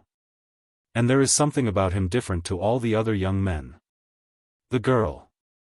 You know him, then. The friar. No. I'm too old to remember people. But Saint Barbara tells me everything. The girl. Then you know why we can't marry yet. The friar. He is too poor. His mother will not let him unless his bride has a dowry. The girl. Interrupting him impetuously.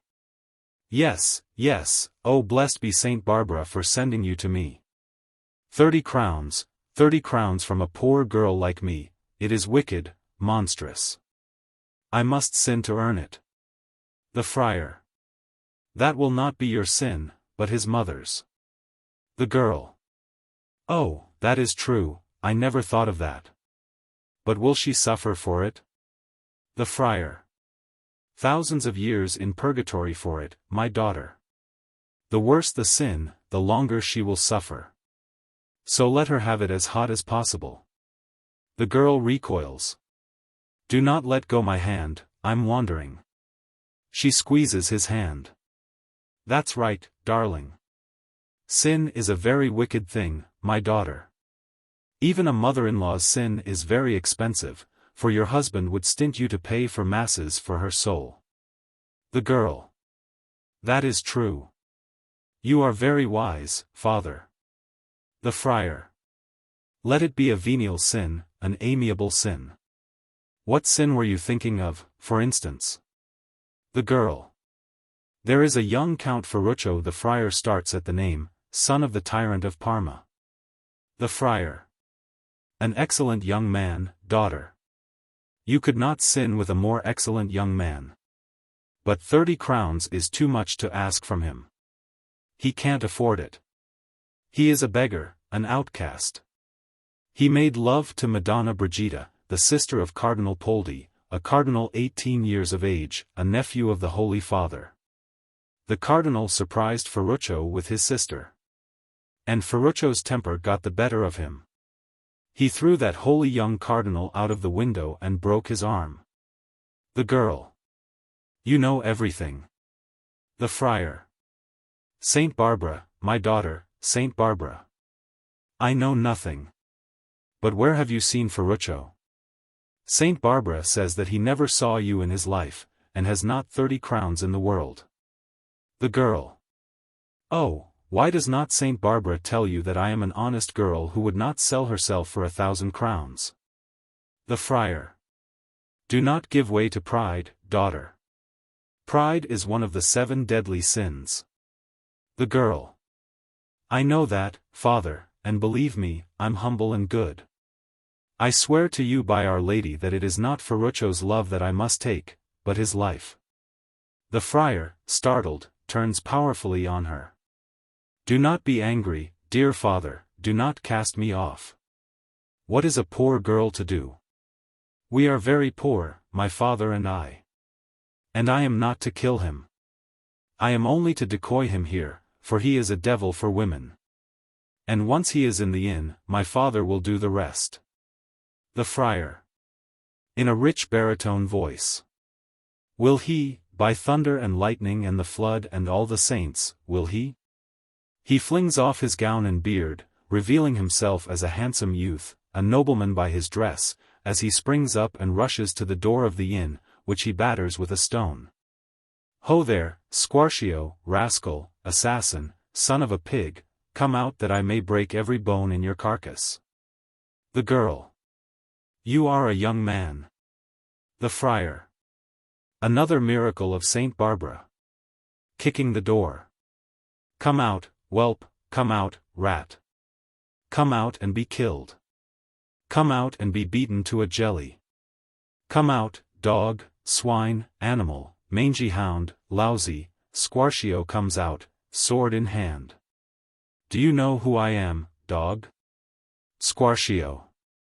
Impressed. No, your excellency. The friar. I am Ferruccio, Count Ferruccio, the man you are to kill, the man your devil of a daughter is to decoy.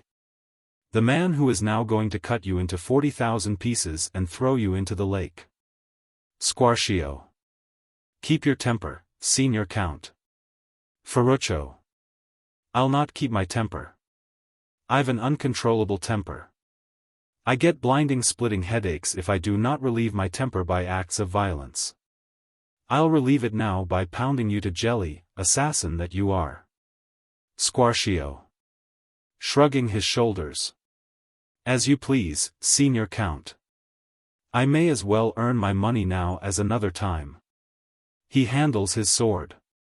Ferruccio. Ass, do you suppose I have trusted myself in this territory without precautions? My father has made a wager with your feudal lord here about me. Squarcio. What wager, may it please your excellency? Ferruccio. What wager, blockhead? Why, that if I am assassinated, the murderer will not be brought to justice. Squarcio. So that if I kill you. Ferruccio. Your baron will lose 10 crowns unless you are broken on the wheel for it. Squarcio. Only 10 crowns, excellency. Your father does not value your life very highly. Ferruccio. Dolt. Can you not reason? If the sum were larger your baron would win it by killing me himself and breaking somebody else on the wheel for it, you, most likely. 10 crowns is just enough to make him break you on the wheel if you kill me, but not enough to pay for all the masses that would have to be said for him if the guilt were his. Squarcio. That is very clever, excellency. Sheathing his sword. You shall not be slain, I will take care of that. If anything happens, it will be an accident. Ferruccio. Body of Bacchus. I forgot that trick. I should have killed you when my blood was hot. Squarcio. Will your excellency please to step in? My best room and my best cooking are at your Excellency's disposal. Ferruccio. To the devil with your mangy kennel. You want to tell every traveler that Count Ferruccio slept in your best bed and was eaten by your army of fleas. Take yourself out of my sight when you have told me where the next inn is. Squarcio. I'm sorry to thwart your Excellency, but I have not forgotten your father's wager. And until you leave this territory I shall stick to you like your shadow. Ferruccio. And why, pray? Squarcio. Someone else might kill your Excellency. And, as you say, my illustrious Baron might break me on the wheel for your father's 10 crowns. I must protect your Excellency, whether your Excellency is willing or not. Ferruccio. If you dare to annoy me, I'll handle your bones so that there will be nothing left for the hangman to break. Now what do you say? Squarcio. I say that your Excellency overrates your Excellency's strength. You would have no more chance against me than a grasshopper. Ferruccio makes a demonstration. Oh, I know that your Excellency has been taught by fencers and wrestlers and the like, but I can take all you can give me without turning a hair, and settle the account when you are out of breath. That is why common men are dangerous, your Excellency, they are inured to toil and endurance. Besides, I know all the tricks. The girl. Do not attempt to quarrel with my father, Count. It must be as he says. It is his profession to kill. What could you do against him? If you want to beat somebody, you must beat me. She goes into the inn. Squarcio. I advise you not to try that, Excellency. She also is very strong. Ferruccio. Then I shall have a headache, that's all. He throws himself ill-humoredly on a bench at the table outside the inn. Julia returns with a tablecloth and begins preparing the table for a meal. Squarcio. A good supper, Excellency, will prevent that. And Julia will sing for you. Ferruccio. Not while there's a broomstick in the house to break her ugly head with.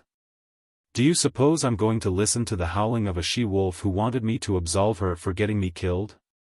Squarcio. The poor must live as well as the rich, sir. Julia is a good girl. He goes into the inn. Ferruccio. Shouting after him. Must the rich die that the poor may live? Julia. The poor often die that the rich may live. Ferruccio. What an honor for them. But it would have been no honor for me to die merely that you might marry your clod of a fisherman. Julia. You are spiteful, Signor. Ferruccio. I am no troubadour, Giuliaccia, if that is what you mean. Julia. How did you know about my Sandro and his mother? How were you so wise when you pretended to be an old friar? You that are so childish now that you are yourself? Ferruccio. I take it that either Saint Barbara inspired me, or else that you are a great fool. Julia. Saint Barbara will surely punish you for that wicked lie you told about her hand. Ferruccio. The hand that thrilled you? Julia. That was blasphemy. You should not have done it. You made me feel as if I had had a taste of heaven, and then you poisoned it in my heart as a taste of hell. That was wicked and cruel. You nobles are cruel. Ferruccio. Well.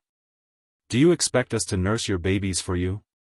Our work is to rule and to fight. Ruling is nothing but inflicting cruelties on wrongdoers, fighting is nothing but being cruel to one's enemies.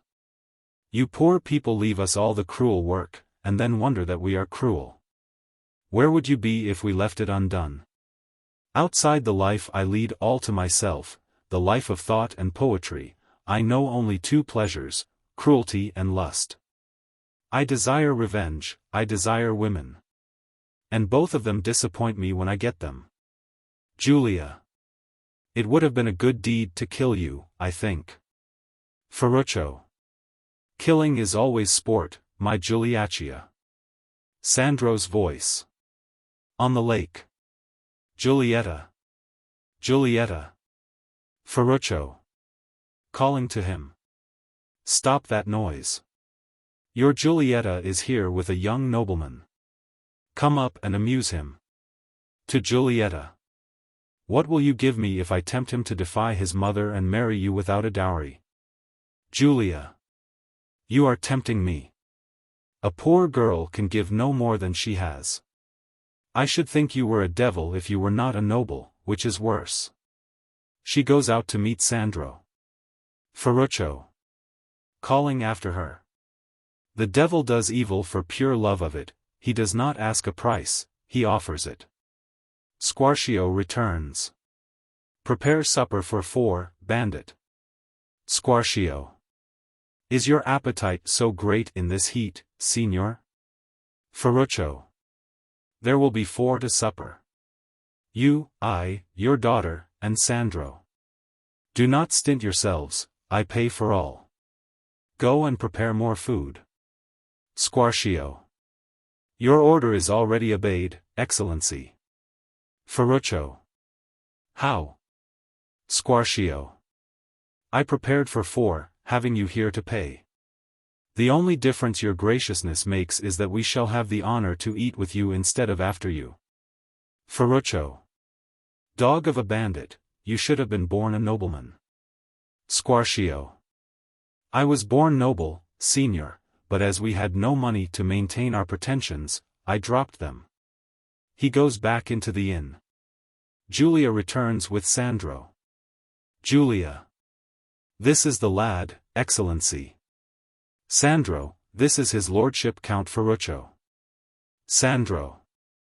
At your lordship's service. Ferruccio. Sit down, Sandro. You, Julia, and Squarcio are my guests. They sit. Julia. I've told Sandro everything, Excellency. Ferruccio. And what does Sandro say? Squarcio returns with a tray. Julia. He says that if you have 10 crowns in your purse, and we kill you, we can give them to the Baron. It would be the same to him as if he got it from your illustrious father. Squarcio. Stupid, the Count is cleverer than you think. No matter how much money you give the Baron, he can always get 10 crowns more by breaking me on the wheel if the Count is killed. Julia. That is true. Sandro did not think of that. Sandro. With cheerful politeness. Oh. What a head I have.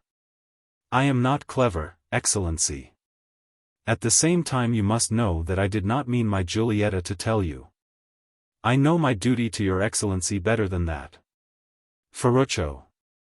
Come. You are dear people, charming people. Let us get to work at the supper. You shall be the mother of the family and give us our portions, Giulietta. They take their places. That's right. Serve me last, Giulietta. Sandro is hungry. Squarcio. To the girl. Come, come. Do you not see that His Excellency will touch nothing until we have had some first? He eats. See, Excellency. I have tasted everything. To tell you the truth, poisoning is an art I do not understand. Ferruccio. Very few professional poisoners do, Squarcio. One of the best professionals in Rome poisoned my uncle and aunt. They are alive still. The poison cured my uncle's gout, and only made my aunt thin, which was exactly what she desired, poor lady, as she was losing her figure terribly. Squarcio. There is nothing like the sword, Excellency. Sandro. Except the water, Father Squarcio. Trust a fisherman to know that. Nobody can tell that drowning was not an accident. Ferruccio. What does Giulietta say? Julia. I should not kill a man if I hated him. You cannot torment a man when he is dead. Men kill because they think it is what they call a satisfaction. But that is only fancy. Ferruccio. And if you loved him? Would you kill him then? Julia. Perhaps. If you love a man you are his slave, everything he says, everything he does, is a stab to your heart, every day is a long dread of losing him.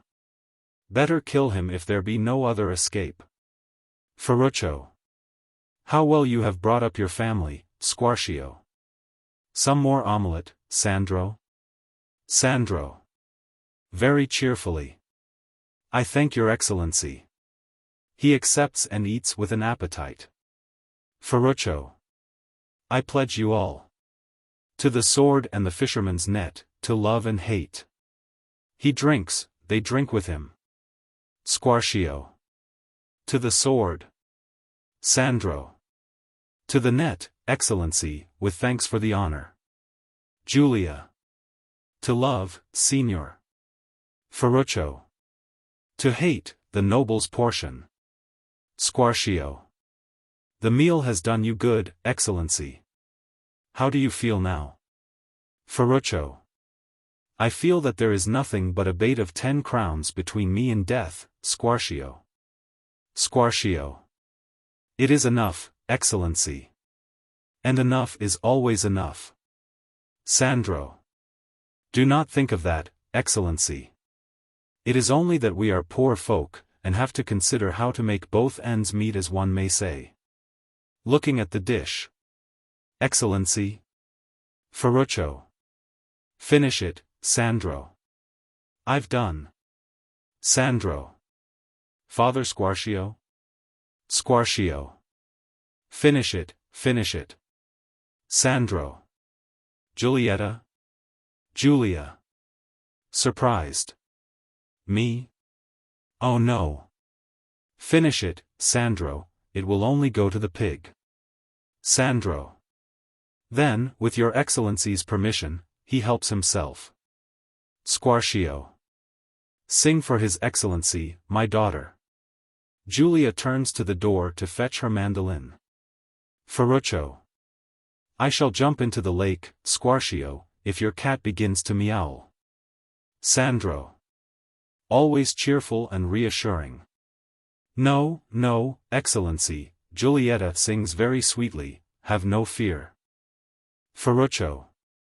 I do not care for singing, at least not the singing of peasants. There is only one thing for which one woman will do as well as another, and that is lovemaking. Come, Father Squarcio, I will buy Giulietta from you, you can have her back for nothing when I am tired of her. How much? Squarcio. In ready money, or in promises? Ferruccio. Old fox. Ready money. Squarcio. 50 crowns, excellency. Ferruccio. 50 crowns. 50 crowns for that black-faced devil. I would not give 50 crowns for one of my mother's ladies-in-waiting. 50 pence, you must mean. Squarcio. Doubtless your excellency, being a younger son, is poor. Shall we say 25 crowns? Ferruccio. I tell you she is not worth 5. Squarcio. Oh, if you come to what she is worth, excellency, what are any of us worth? I take it that you are a gentleman, not a merchant. Julia. What are you worth, signorino? Ferruccio. I am accustomed to be asked for favors, Giuliaccia, not to be asked impertinent questions. Julia. What would you do if a strong man took you by the scruff of your neck, or his daughter thrust a knife in your throat, signor? Ferruccio. It would be many a year, my gentle Giuliaccia, before any base-born man or woman would dare threaten a nobleman again. The whole village would be flayed alive. Sandro. Oh no, signor. These things often have a great air of being accidents. And the great families are well content that they should appear so. It is such a great trouble to flay a whole village alive. Here by the water, accidents are so common. Squarcio. We of the nobility, signor, are not strict enough. I learnt that when I took to breeding horses. The horses you breed from thoroughbreds are not all worth the trouble, most of them are screws. Well, the horse breeder gets rid of his screws for what they will fetch, they go to labor like any peasant's beast. But our nobility does not study its business so carefully. If you are a screw, and the son of a baron, you are brought up to think yourself a little god, though you are nothing, and cannot rule yourself, much less a province. And you presume, and presume, and presume. Julia. And insult, and insult, and insult. Squarcio. Until one day you find yourself in a strange place with nothing to help you but your own hands and your own wits. Julia. And you perish. Sandro. Accidentally. Julia. And your soul goes crying to your father for vengeance. Squarcio. If indeed, my daughter, there be any soul left when the body is slain. Ferruccio. Crossing himself hastily. Dog of a bandit, do you dare doubt the existence of God and the soul? Squarcio. I think, Excellency, that the soul is so precious a gift that God will not give it to a man for nothing. He must earn it by being something and doing something. I should not like to kill a man with a good soul. I've had a dog that had, I'm persuaded, made itself something of a soul, and if anyone had murdered that dog, I would have slain him. But show me a man with no soul, one who has never done anything or been anything, and I will kill him for 10 crowns with as little remorse as I would stick a pig. Sandro. Unless he be a nobleman, of course. Squarcio. In which case the price is 50 crowns. Ferruccio. Soul or no soul? Squarcio. When it comes to a matter of 50 crowns, Excellency, business is business. The man who pays me must square the account with the devil. It is for my employer to consider whether the action be a good one or no, it is for me to earn his money honestly. When I said I should not like to kill a man with a good soul, I meant killing on my own account, not professionally. Ferruccio. Are you such a fool then as to spoil your own trade by sometimes killing people for nothing? Squarcio. One kills a snake for nothing, Excellency. One kills a dog for nothing sometimes. Sandro. Apologetically. Only a mad dog, Excellency, of course. Squarcio. A pet dog, too. One that eats and is useless, and makes an honest man's house dirty. He rises. Come Sandro, and help me to clean up. You, Julia, stay and entertain his Excellency. He and Sandro make a hammock of the cloth, in which they carry the wooden platters and fragments of the meal indoors. Ferruccio is left alone with Julia. The gloaming deepens. Ferruccio. Does your father do the housework with a great girl like you idling about? Squarcio is a fool, after all. Julia. No, Signor, he has left me here to prevent you from escaping. Ferruccio. There is nothing to be gained by killing me, Giuliaccia. Julia. Perhaps, but I do not know. I saw Sandro make a sign to my father, that is why they went in. Sandro has something in his head. Ferruccio. Brutally. Lice, no doubt. Julia. Unmoved. That would only make him scratch his head, Signor, not make signs with it to my father. You did wrong to throw the cardinal out of the window. Ferruccio. Indeed, and pray why? Julia. He will pay 30 crowns for your dead body. Then Sandro could marry me. Ferruccio. And be broken on the wheel for it. Julia. It would look like an accident, Signor. Sandro is very clever. And he is so humble and cheerful and good-tempered that people do not suspect him as they suspect my father. Ferruccio. Giulietta, if I reach Sacremont in safety, I swear to send you 30 crowns by a sure messenger within 10 days. Then you can marry your Sandro. How does that appeal to you? Julia. Your oath is not worth 20 pence, Signor. Ferruccio. Do you think I will die here like a rat in a trap? His breath fails him. Julia. Rats have to wait in their traps for death, Signor. Why not you? Ferruccio. I'll fight. Julia. You are welcome, Signor.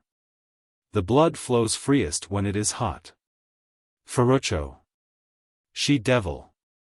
Listen to me, Giulietta. Julia.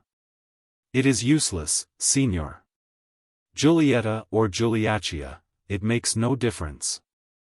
If they two in there kill you, it will be no more to me, except for the money, than if my father trod on a snail. Ferruccio. Oh, it is not possible that I, a nobleman, should die by such filthy hands. Julia. You have lived by them, Signor. I see no sign of any work on your own hands. We can bring death as well as life, we poor people, Signor. Ferruccio. Mother of God, what shall I do? Julia. Pray, Signor. Ferruccio. Pray. With the taste of death in my mouth? I can think of nothing. Julia. It is only that you have forgotten your beads, Signor. She picks up the friar's rosary. You remember the old man's bones rattling. Here they are. She rattles them before him. Ferruccio. That reminds me. I know of a painter in the north that can paint such beautiful saints that the heart goes out of one's body to look at them. If I get out of this alive, I'll make him paint Saint Barbara so that everyone can see that she is lovelier than Street Cecilia, who looks like my washerwoman's mother in her chapel in our cathedral. Can you give Street Cecilia a picture if she lets me be killed? Julia. No, but I can give her many prayers. Ferruccio. Prayers cost nothing. She will prefer the picture unless she is a greater fool than I take her to be. Julia. She will thank the painter for it, not you, Signor. And I'll tell her in my prayers to appear to the painter in a vision, and order him to paint her just as he sees her if she really wishes to be painted. Ferruccio. You are devilishly ready with your answers. Tell me, Giulietta, is what your father told me true? Is your blood really noble? Julia. It is red, Signor, like the blood of the Christ in the picture in church. I do not know if yours is different. I shall see when my father kills you. Ferruccio. Do you know what I am thinking, Giulietta? Julia. No, Signor. Ferruccio. I am thinking that if the good God would oblige me by taking my fool of an elder brother up to heaven, and his silly doll of a wife with him before she has time to give him a son, you would make a rare duchess for me. Come. Will you help me to outwit your father and Sandro if I marry you afterwards? Julia. No, Signor, I'll help them to kill you. Ferruccio. My back is to the wall, then? Julia. To the precipice, I think, Signor. Ferruccio. No matter, so my face is to the danger. Did you notice, Julia, a minute ago? I was frightened. Julia. Yes, Signor. I saw it in your face. Ferruccio. The terror of terrors. Julia. The terror of death. Ferruccio. No, death is nothing. I can face a stab just as I faced having my tooth pulled out at Faenza. Julia. Shuddering with sincere sympathy. Poor Signorino. That must have hurt horribly. Ferruccio. What? You pity me for the tooth affair, and you did not pity me in that hideous agony of terror that is not the terror of death nor of anything else, but pure grim terror in itself. Julia. It was the terror of the soul, Signor. And I do not pity your soul, you have a wicked soul. But you have pretty teeth. Ferruccio. The toothache lasted a week. But the agony of my soul was too dreadful to last 5 minutes, should have died of it if it could have kept its grip of me. But you helped me out of it. Julia. I, Signor. Ferruccio. Yes, you. If you had pitied me, if you had been less inexorable than death itself, I should have broken down and cried and begged for mercy. But now I have come up against something hard, something real, something that does not care for me. I see now the truth of my excellent uncle's opinion that I was a spoilt cub. When I wanted anything I threatened men or ran crying to women, and they gave it to me. I dreamed and romanced, imagining things as I wanted them, not as they really are. There is nothing like a good look into the face of death, close up, right on you, for showing you how little you really believe and how little you really are. A priest said to me once, in your last hour everything will fall away from you except your religion. But I have lived through my last hour. And my religion was the first thing that fell away from me. When I was forced at last to believe in grim death, I knew at last what belief was, and that I had never believed in anything before. I had only flattered myself with pretty stories. And sheltered myself behind mumbo-jumbo, as a soldier will shelter himself from arrows behind a clump of thistles that only hide the shooters from him. When I believe in everything that is real as I believed for that moment in death, then I shall be a man at last. I have tasted the water of life from the cup of death. And it may be now that my real life began with this. He holds up the rosary and will end with the triple crown or the heretic's fire, I care not which. Springing to his feet. Come out, then, dog of a bandit, and fight a man who has found his soul. Squarcio appears at the door, sword in hand. Ferruccio leaps at him and strikes him full in the chest with his dagger. Squarcio puts back his left foot to brace himself against the shock. The dagger snaps as if it had struck a stone wall. Julia. Quick, Sandro. Sandro, who has come stealing round the corner of the inn with a fishing net, casts it over Ferruccio, and draws it tight. Squarcio. Your Excellency will excuse my shirt of mail. A good home blow, nevertheless, Excellency. Sandro. Your Excellency will excuse my net, it is a little damp. Ferruccio. Well, what now? Accidental drowning, I suppose. Sandro. Excellency, it is such a pity to throw a good fish back into the water when once you have got him safe in your net. My Giulietta, hold the net for me. Julia. Taking the net and twisting it in her hands to draw it tighter round him. I have you very fast now, Signorino, like a little bird in a cage. Ferruccio. You have my body, Julia. My soul is free. Julia. Is it, Signor? I think Saint Barbara has got that in her net too. She has turned your jest into earnest. Sandro. It is indeed true, sir, that those who come under the special protection of God and the saints are always a little mad, and this makes us think it very unlucky to kill a madman. And since from what Father Squarcio and I overheard, it is clear that your Excellency, though a very wise and reasonable young gentleman in a general way, is somewhat cracked on the subject of the soul and so forth, we have resolved to see that no harm comes to your Excellency. Ferruccio. As you please.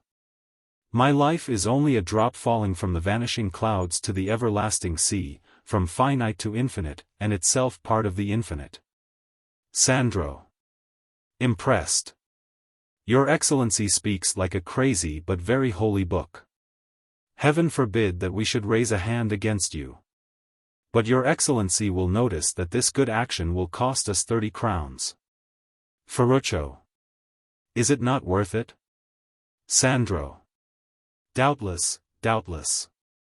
It will in fact save us the price of certain masses which we should otherwise have had said for the souls of certain persons who, ahem. Well, no matter. But we think it dangerous and unbecoming that a nobleman like your Excellency should travel without a retinue, and unarmed, for your dagger is unfortunately broken, Excellency. If you would therefore have the condescension to accept Father Squarcio as your man-at-arms, your servant in all but the name. To save his nobility, he will go with you to any town in which you will feel safe from His Eminence the Cardinal. And will leave it to your Excellency's graciousness as to whether his magnanimous conduct will not then deserve some trifling present, say a wedding gift for my Giulietta. Ferruccio. Good, the man I tried to slay will save me from being slain. Who would have thought Saint Barbara so full of irony? Sandro. And if the offer your excellency was good enough to make in respect of Giulietta still stands. Squarcio. Rascal, have you then no soul? Sandro. I am a poor man, excellency, I cannot afford these luxuries of the rich. Ferruccio. There is a certain painter will presently make a great picture of Saint Barbara. And Julia will be his model. He will pay her well. Julia, release the bird. It is time for it to fly. She takes the net from his shoulders. The showing up of Blanco Posnet. A sermon in crude melodrama. Preface. The censorship. This little play is really a religious tract in dramatic form. If our silly censorship would permit its performance, it might possibly help to set right side up the perverted conscience and reinvigorate the starved self-respect of our considerable class of loose-lived playgoers whose point of honor is to deride all official and conventional sermons. As it is, it only gives me an opportunity of telling the story of the Select Committee of both Houses of Parliament which sat last year to inquire into the working of the censorship, against which it was alleged by myself and others that as its imbecility and mischievousness could not be fully illustrated within the limits of decorum imposed on the press, it could only be dealt with by a parliamentary body subject to no such limits. A readable Blue Book. Few books of the year 1909 can have been cheaper and more entertaining than the report of this committee. Its full title is Report from the Joint Select Committee of the House of Lords and the House of Commons on the Stage Plays, Censorship, together with the proceedings of the committee. Minutes of evidence, and appendices. What the phrase, the stage plays, means in this title I do not know, nor does anyone else. The number of the Blue Book is 214. How interesting it is may be judged from the fact that it contains verbatim reports of long and animated interviews between the committee and such witnesses as Mr. William Archer, Mr. Granville Barker, Mr. J. M. Barry, Mr. Forbes Robertson, Mr. Cecil Raleigh, Mr. John Galsworthy, Mr. Lawrence Houseman, Sir Herbert Beerbohm Tree, Mr. W. L. Courtney, Sir William Gilbert, Mr. A. B. Walkley, Miss Lena Ashwell, Professor Gilbert Murray, Mr. George Alexander, Mr. George Edwards, Mr. Comins Carr, the Speaker of the House of Commons, the Bishop of Southwark, Mr. Hall Caine, Mr. Israel Zangwill, Sir Squire Bancroft, Sir Arthur Pinero, and Mr. Gilbert Chesterton, not to mention myself and a number of gentlemen less well known to the general public, but important in the world of the theatre. The publication of a book by so many famous contributors would be beyond the means of any commercial publishing firm. His Majesty's Stationery Office sells it to all comers by weight at the very reasonable price of 3 and 3 a copy. How not to do it? It was pointed out by Charles Dickens in Little Dorrit, which remains the most accurate and penetrating study of the genteel littleness of our class governments in the English language, that whenever an abuse becomes oppressive enough to persuade our party parliamentarians that something must be done, they immediately set to work to face the situation and discover how not to do it. Since Dickens's day the exposures effected by the socialists have so shattered the self-satisfaction of modern commercial civilization that it is no longer difficult to convince our governments that something must be done, even to the extent of attempts at a reconstruction of civilization on a thoroughly uncommercial basis. Consequently, the first part of the process described by Dickens, that in which the reformers were snubbed by front-bench demonstrations that the administrative departments were consuming miles of red tape in the correctest forms of activity, and that everything was for the best in the best of all possible worlds, is out of fashion. And we are in that other phase, familiarized by the history of the French Revolution, in which the primary assumption is that the country is in danger, and that the first duty of all parties, politicians, and governments is to save it. But as the effect of this is to give governments a great many more things to do, it also gives a powerful stimulus to the art of how not to do them, that is to say, the art of contriving methods of reform which will leave matters exactly as they are. The report of the Joint Select Committee is a capital illustration of this tendency. The case against the censorship was overwhelming. And the defense was more damaging to it than no defense at all could have been. Even had this not been so, the mere caprice of opinion had turned against the institution. And a reform was expected, evidence or no evidence. Therefore the committee was unanimous as to the necessity of reforming the censorship. Only, unfortunately, the majority attached to this unanimity the usual condition that nothing should be done to disturb the existing state of things. How this was effected may be gathered from the recommendations finally agreed on, which are as follows. 1. The drama is to be set entirely free by the abolition of the existing obligation to procure a license from the censor before performing a play. But every theatre lease is in future to be construed as if it contained a clause giving the landlord power to break it and evict the lessee if he produces a play without first obtaining the usual license from the Lord Chamberlain. 2. Some of the plays licensed by the Lord Chamberlain are so vicious that their present practical immunity from prosecution must be put an end to. But no manager who procures the Lord Chamberlain's license for a play can be punished in any way for producing it, though a special tribunal may order him to discontinue the performance. And even this order must not be recorded to his disadvantage on the license of his theatre, nor may it be given as a judicial reason for cancelling that license. 3. Authors and managers producing plays without first obtaining the usual license from the Lord Chamberlain shall be perfectly free to do so, and shall be at no disadvantage compared to those who follow the existing practice, except that they may be punished, have the licenses of their theatres endorsed and cancelled, and have the performance stopped pending the proceedings without compensation in the event of the proceedings ending in their acquittal. 4. Authors are to be rescued from their present subjection to an irresponsible secret tribunal which can condemn their plays without giving reasons, by the substitution for that tribunal of a committee of the Privy Council, which is to be the final authority on the fitness of a play for representation. And this committee is to sit in camera if and when it pleases. 5. The power to impose a veto on the production of plays is to be abolished because it may hinder the growth of a great national drama. But the office of examiner of plays shall be continued. And the Lord Chamberlain shall retain his present powers to license plays, but shall be made responsible to Parliament to the extent of making it possible to ask questions there concerning his proceedings, especially now that members have discovered a method of doing this indirectly. And so on, and so forth. The thing is to be done, and it is not to be done. Everything is to be changed and nothing is to be changed. The problem is to be faced and the solution to be shirked. And the word of Dickens is to be justified. The story of the Joint Select Committee.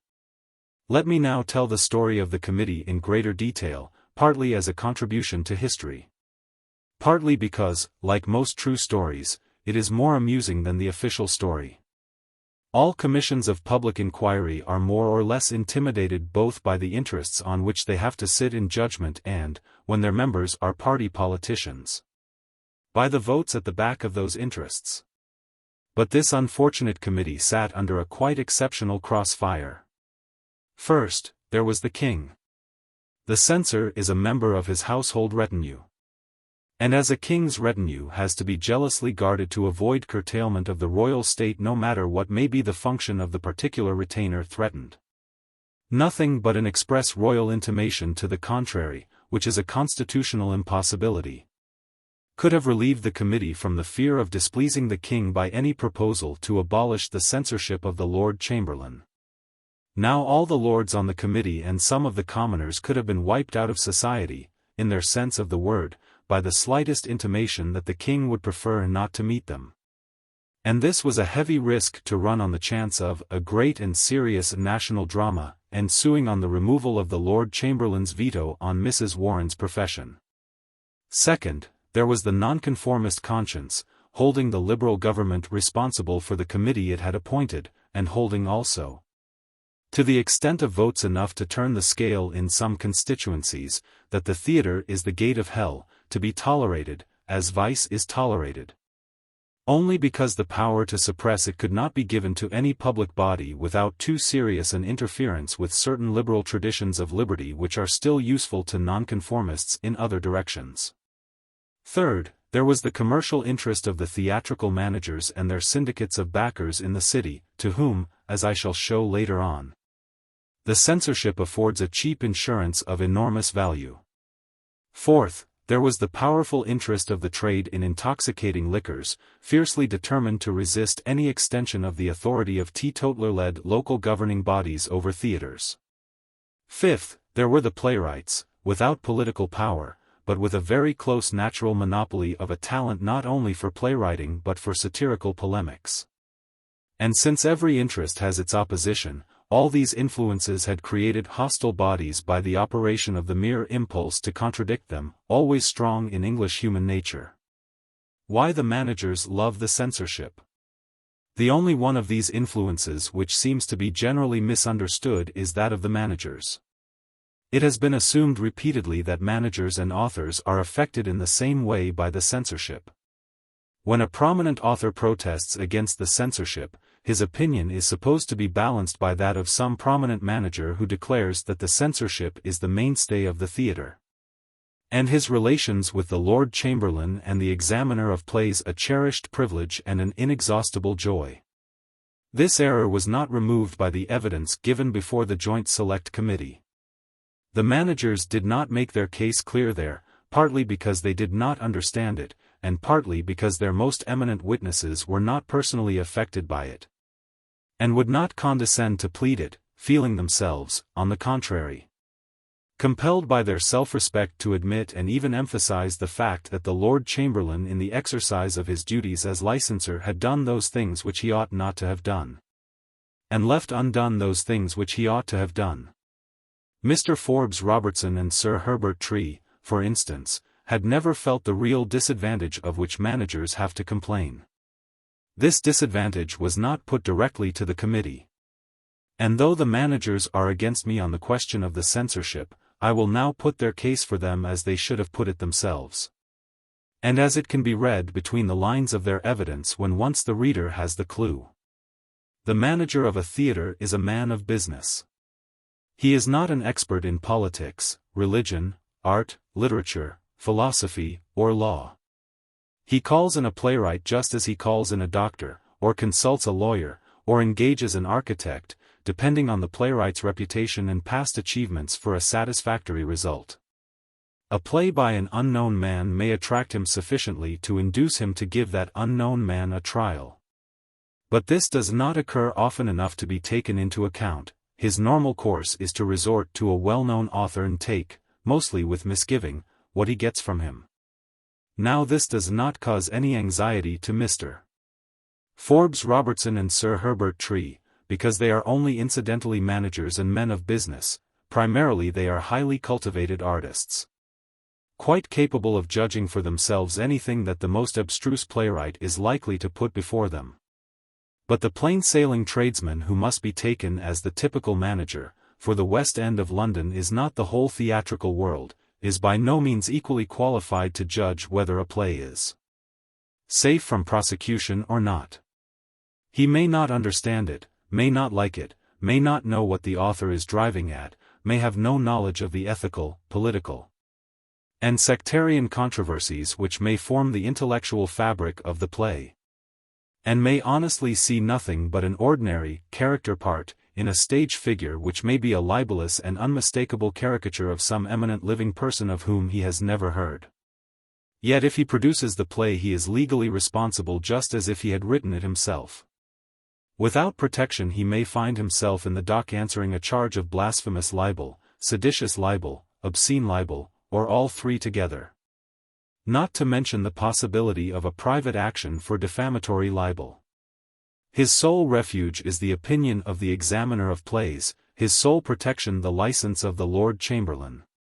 A refusal to license does not hurt him, because he can produce another play. It is the author who suffers. The granting of the license practically places him above the law. For though it may be legally possible to prosecute a licensed play, nobody ever dreams of doing it. The really responsible person, the Lord Chamberlain, could not be put into the dock. And the manager could not decently be convicted when he could procure in his defense a certificate from the chief officer of the king's household that the play was a proper one. A 2-guinea insurance policy. The censorship, then, provides the manager, at the negligible premium of 2 guineas per play, with an effective insurance against the author getting him into trouble, and a complete relief from all conscientious responsibility for the character of the entertainment at his theatre. Under such circumstances, managers would be more than human if they did not regard the censorship as their most valuable privilege. This is the simple explanation of the rally of the managers and their associations to the defense of the censorship, of their reiterated resolutions of confidence in the Lord Chamberlain, of their presentations of plate, and, generally, of their enthusiastic contentment with the present system, all in such startling contrast to the denunciations of the censorship by the authors. It also explains why the managerial witnesses who had least to fear from the censor are the most reluctant in his defense, whilst those whose practice it is to strain his indulgence to the utmost were almost rapturous in his praise. There would be absolute unanimity among the managers in favor of the censorship if they were all simply tradesmen. Even those actor-managers who made no secret before the committee of their contempt for the present operation of the censorship, and their indignation at being handed over to a domestic official as casual servants of a specially disorderly kind, demanded, not the abolition of the institution, but such a reform as might make it consistent with their dignity and unobstructive to their higher artistic aims. Feeling no personal need for protection against the author, they perhaps forgot the plight of many a manager to whom the modern advanced drama is so much Greek. But they did feel very strongly the need of being protected against vigilant societies and municipalities and common informers in a country where a large section of the community still believes that art of all kinds is inherently sinful. Why the government interfered? It may now be asked how a liberal government had been persuaded to meddle at all with a question in which so many conflicting interests were involved, and which had probably no electoral value whatever. Many simple souls believe that it was because certain severely virtuous plays by Ibsen, by M. Brieux, by Mr. Granville Barker, and by me, were suppressed by the censorship, whilst plays of a scandalous character were licensed without demur. No doubt this influenced public opinion. But those who imagine that it could influence British governments little know how remote from public opinion and how full of their own little family and party affairs British governments, both liberal and unionist, still are. The censorship scandal had existed for years without any parliamentary action being taken in the matter, and might have existed for as many more had it not happened in 1906 that Mr. Robert Vernon Harcourt entered Parliament as a member of the Liberal Party, of which his father had been one of the leaders during the Gladstone era. Mr.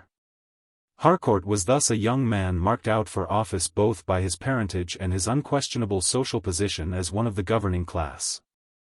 Also, and this was much less usual, he was brilliantly clever, and was the author of a couple of plays of remarkable promise. Mr. Harcourt informed his leaders that he was going to take up the subject of the censorship. The leaders, recognizing his hereditary right to a parliamentary canter of some sort as a prelude to his public career, and finding that all the clever people seemed to be agreed that the censorship was an anti-liberal institution and an abominable nuisance to boot, indulged him by appointing a select committee of both houses to investigate the subject.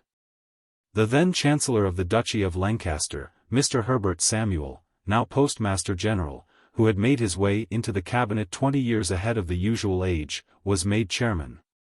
Mr. Robert Harcourt himself was of course a member. With him, representing the Commons, were Mr. Alfred Mason, a man of letters who had won a seat in Parliament as offhandedly as he has since discarded it, or as he once appeared on the stage to help me out of a difficulty in casting arms and the man when that piece was the newest thing in the advanced drama. There was Mr. Hugh Law, an Irish member, son of an Irish Chancellor, presenting a keen and joyous front to English intellectual sloth. Above all, there was Colonel Lockwood to represent at one stroke the opposition and the average popular man. This he did by standing up gallantly for the censor, to whose support the opposition was in no way committed. And by visibly defying the most cherished conventions of the average man with a bunch of carnations in his buttonhole as large as a dinner plate, which would have made a bunthorn blench.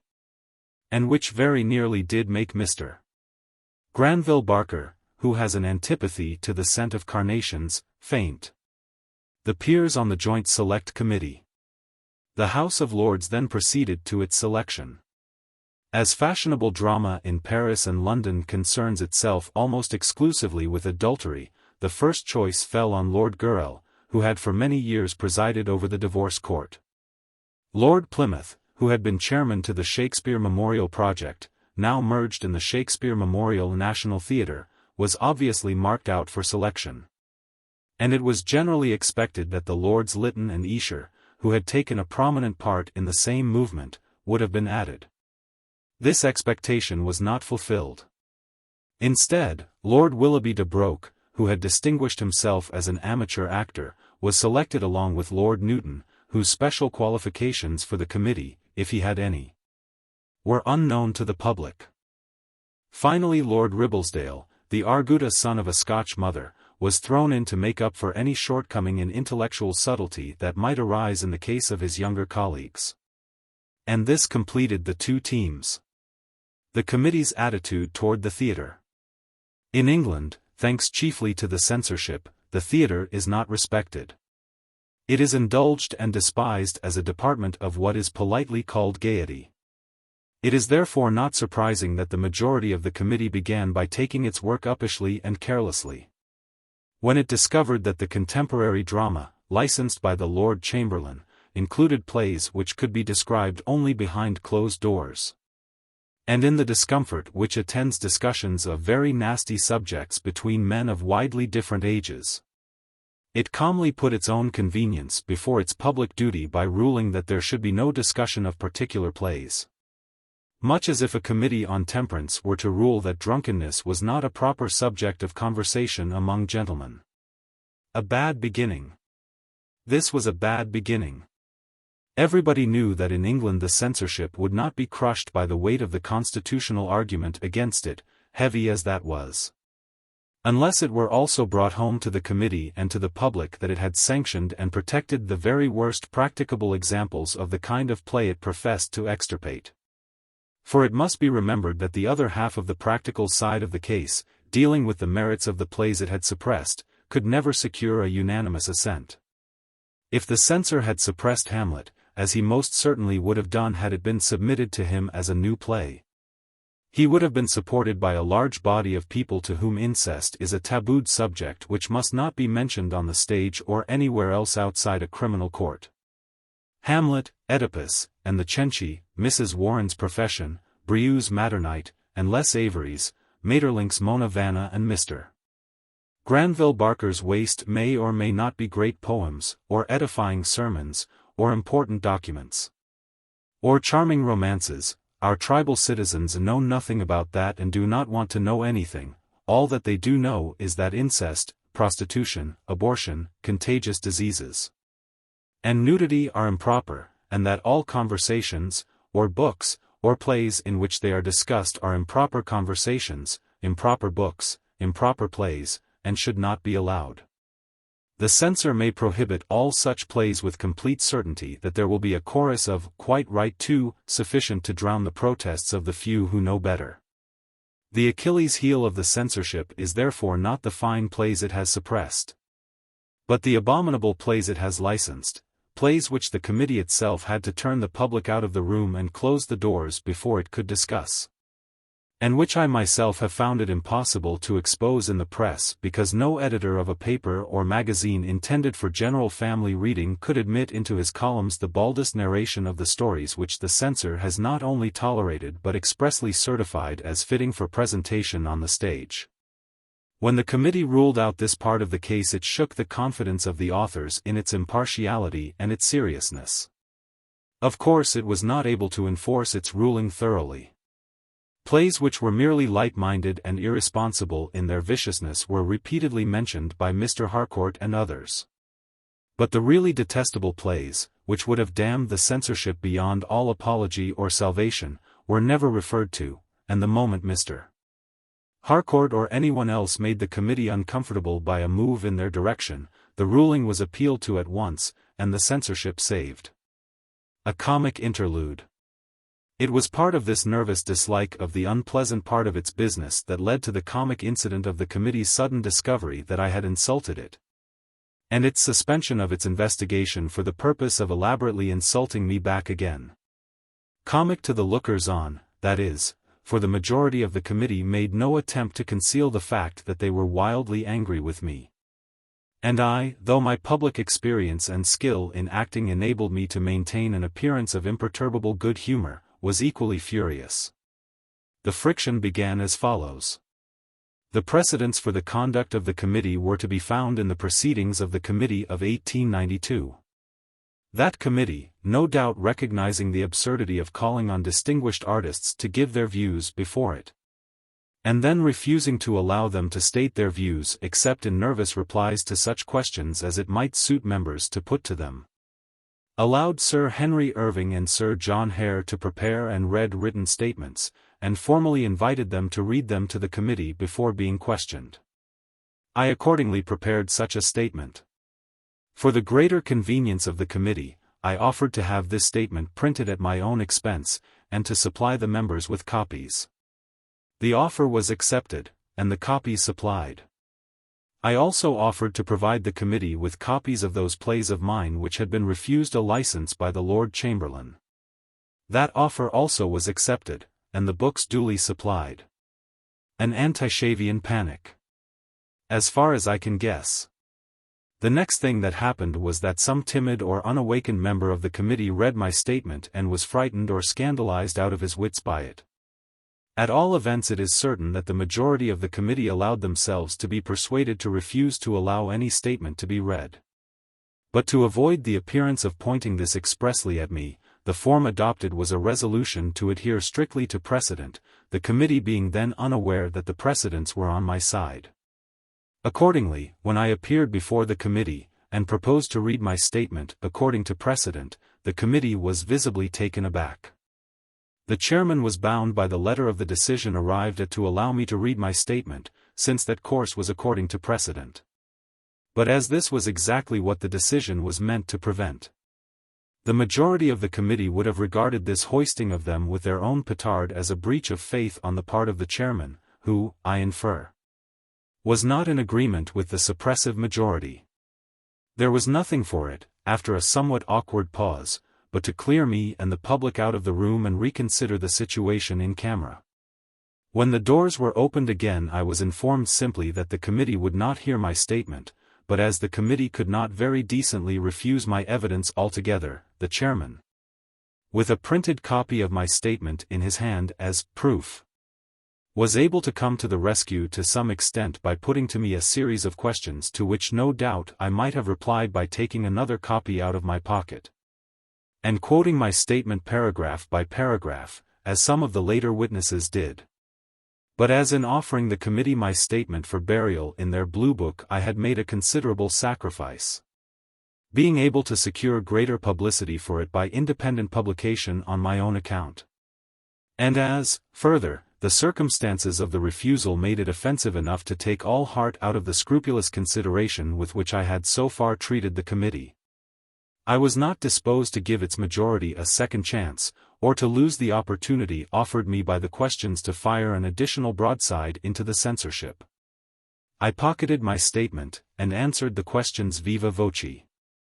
At the conclusion of this, my examination in chief, the committee adjourned, asking me to present myself again for, virtually, cross-examination.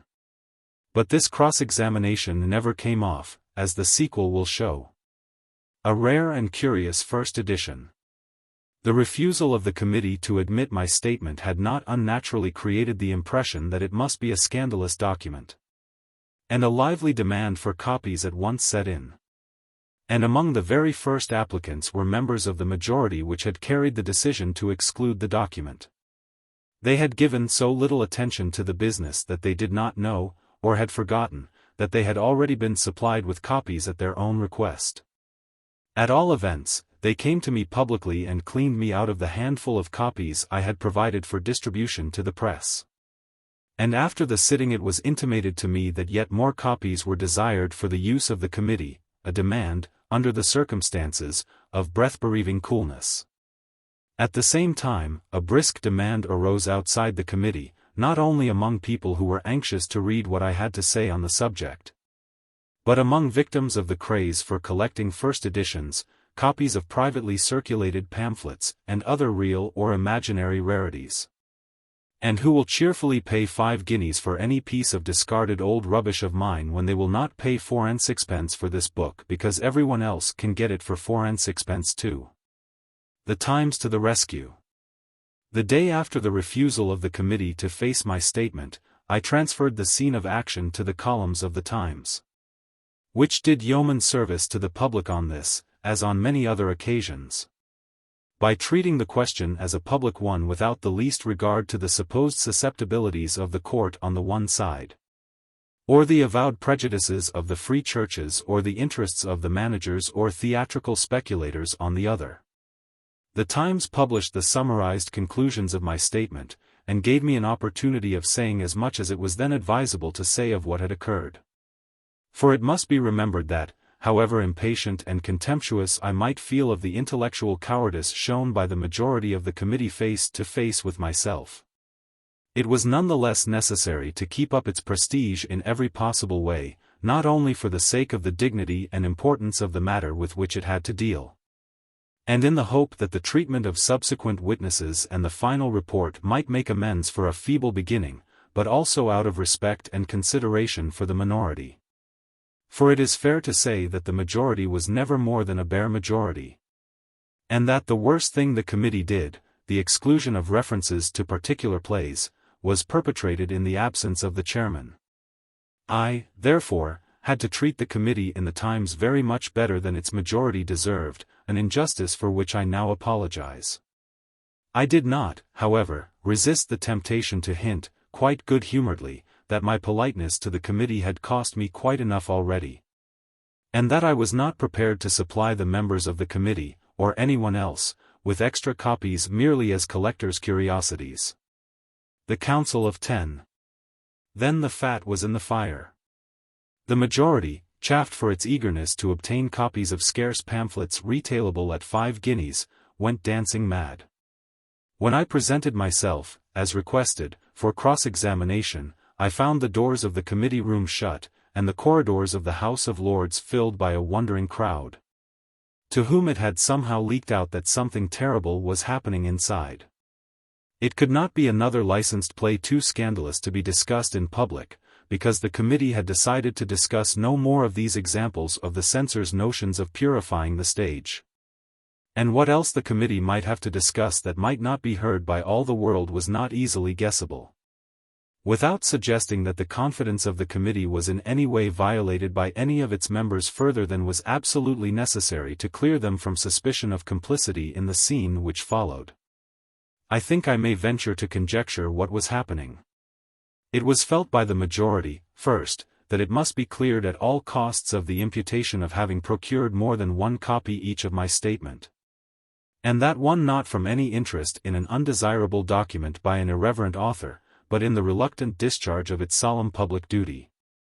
Second, that a terrible example must be made of me by the most crushing public snub in the power of the committee to administer. To throw my wretched little pamphlet at my head and to kick me out of the room was the passionate impulse which prevailed in spite of all the remonstrances of the commoners, seasoned to the give and take of public life, and of the single peer who kept his head. The others, for the moment, had no heads to keep. And the fashion in which they proposed to wreak their vengeance was as follows. The sentence. I was to be admitted, as a lamb to the slaughter, and allowed to take my place as if for further examination. The chairman was then to inform me coldly that the committee did not desire to have anything more to say to me. The members were thereupon solemnly to hand me back the copies of my statement as so much waste paper, and I was to be suffered to slink away with what countenance I could maintain in such disgrace. But this plan required the active cooperation of every member of the committee. And whilst the majority regarded it as an august and impressive vindication of the majesty of Parliament, the minority regarded it with equal conviction as a puerile tomfoolery, and declined altogether to act their allotted parts in it. Besides, they did not all want to part with the books. For instance, Mr. Hugh Law, being an Irishman, with an Irishman's sense of how to behave like a gallant gentleman on occasion, was determined to be able to assure me that nothing should induce him to give up my statement or prevent him from obtaining and cherishing as many copies as possible. I quote this as an example to the House of Lords of the right thing to say in such emergencies. So the program had to be modified. The minority could not prevent the enraged majority from refusing to examine me further, nor could the chairman refuse to communicate that decision to me. Neither could the minority object to the secretary handing me back such copies as he could collect from the majority. And at that the matter was left. The doors were opened, the audience trooped in. I was called to my place in the dock, so to speak, and all was ready for the sacrifice. The execution. Alas! The majority reckoned without Colonel Lockwood. That hardy and undaunted veteran refused to shirk his share in the scene merely because the minority was recalcitrant and the majority perhaps subject to stage fright. When Mr.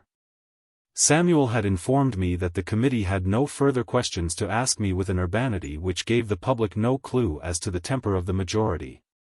When I had jumped up with the proper air of relief and gratitude.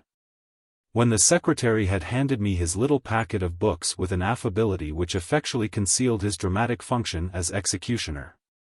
When the audience was simply disappointed at being balked of the entertainment of hearing Mr. Robert Harcourt cross-examine me. In short, when the situation was all but saved by the tact of the chairman and secretary, Colonel Lockwood rose, with all his carnations blazing, and gave away the whole case by handing me, with impressive simplicity and courtesy, his 2 copies of the precious statement. And I believe that if he had succeeded in securing 10, he would have handed them all back to me with the most sincere conviction that every one of the 10 must prove a crushing addition to the weight of my discomfiture. I still cherish that second copy, a little blue-bound pamphlet, methodically autographed Lockwood B., among my most valued literary trophies. An innocent lady told me afterwards that she never knew that I could smile so beautifully, and that she thought it showed very good taste on my part. I was not conscious of smiling. But I should have embraced the colonel had I dared. As it was, I turned expectantly to his colleagues, mutely inviting them to follow his example. But there was only one Colonel Lockwood on that committee. No eye met mine except minority eyes, dancing with mischief. There was nothing more to be said. I went home to my morning's work, and returned in the afternoon to receive the apologies of the minority for the conduct of the majority, and to see Mr. Granville Barker, overwhelmed by the conscience-stricken politeness of the now almost abject committee, and by a powerful smell of carnations.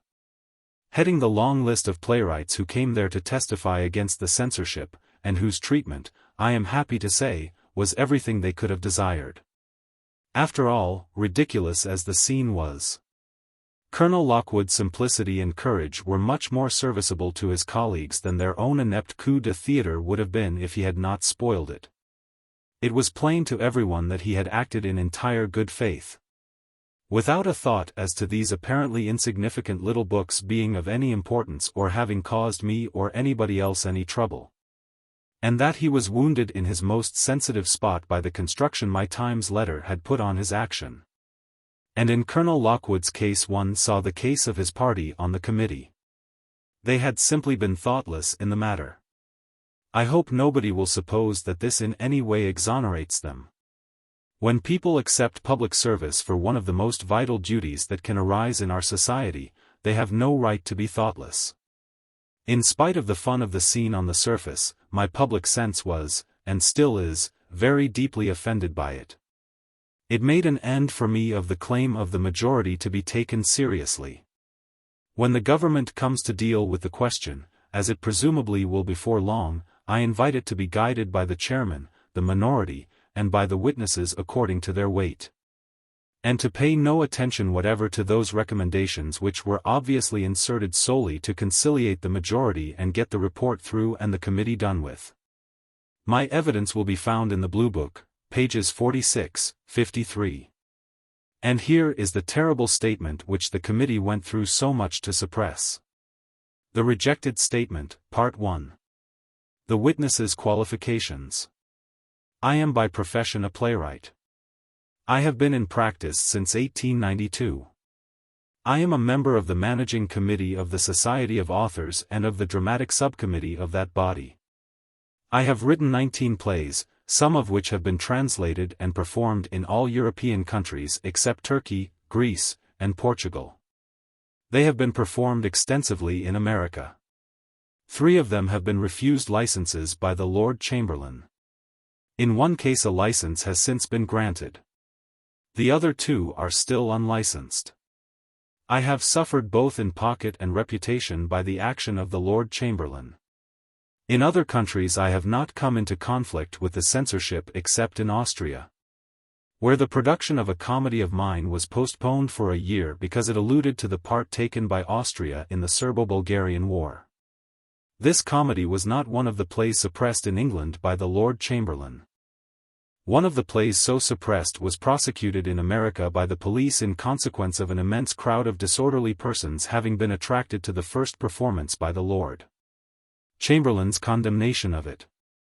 But on appeal to a higher court it was decided that the representation was lawful and the intention innocent, since when it has been repeatedly performed. I am not an ordinary playwright in general practice. I am a specialist in immoral and heretical plays. My reputation has been gained by my persistent struggle to force the public to reconsider its morals. In particular, I regard much current morality as to economic and sexual relations as disastrously wrong. And I regard certain doctrines of the Christian religion as understood in England today with abhorrence. I write plays with the deliberate object of converting the nation to my opinions in these matters. I have no other effectual incentive to write plays, as I am not dependent on the theatre for my livelihood. If I were prevented from producing immoral and heretical plays, I should cease to write for the theatre, and propagate my views from the platform and through books. I mention these facts to show that I have a special interest in the achievement by my profession of those rights of liberty of speech and conscience which are matters of course in other professions. I object to censorship not merely because the existing form of it grievously injures and hinders me individually, but on public grounds. The definition of immorality. In dealing with the question of the censorship, everything depends on the correct use of the word immorality, and a careful discrimination between the powers of a magistrate or judge to administer a code, and those of a censor to please himself. Whatever is contrary to established manners and customs is immoral. An immoral act or doctrine is not necessarily a sinful one. On the contrary, every advance in thought and conduct is by definition immoral until it has converted the majority. For this reason it is of the most enormous importance that immorality should be protected jealously against the attacks of those who have no standard except the standard of custom, and who regard any attack on custom, that is, on morals, as an attack on society, on religion, and on virtue. A censor is never intentionally a protector of immorality. He always aims at the protection of morality.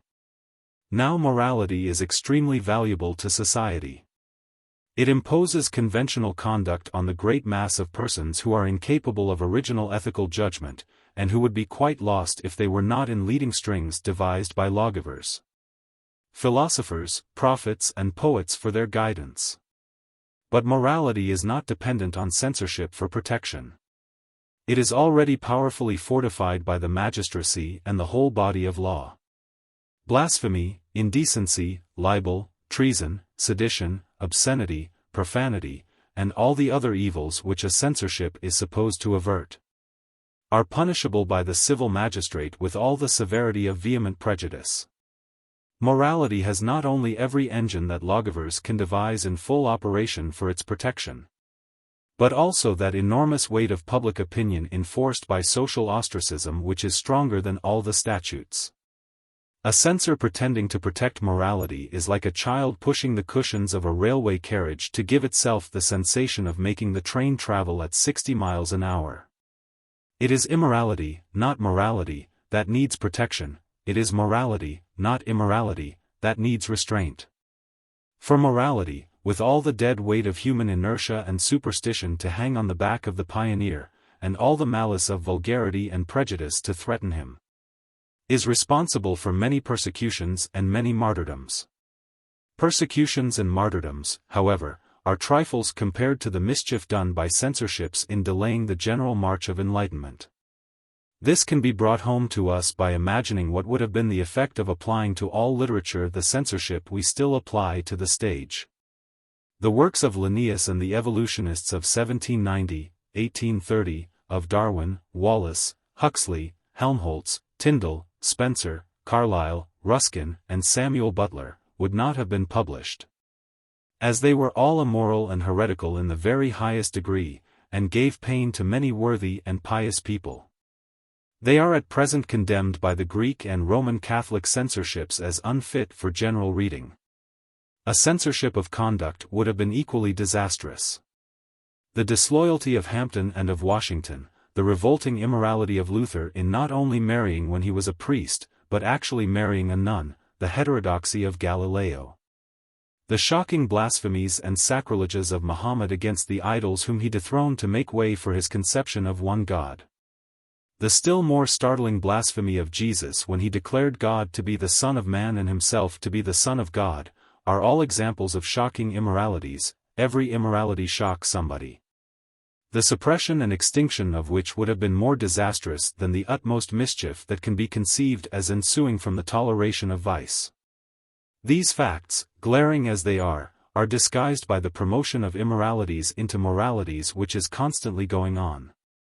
Christianity and Mohammedanism, once thought of and dealt with exactly as anarchism is thought of and dealt with today, have become established religions. And fresh immoralities are prosecuted in their name.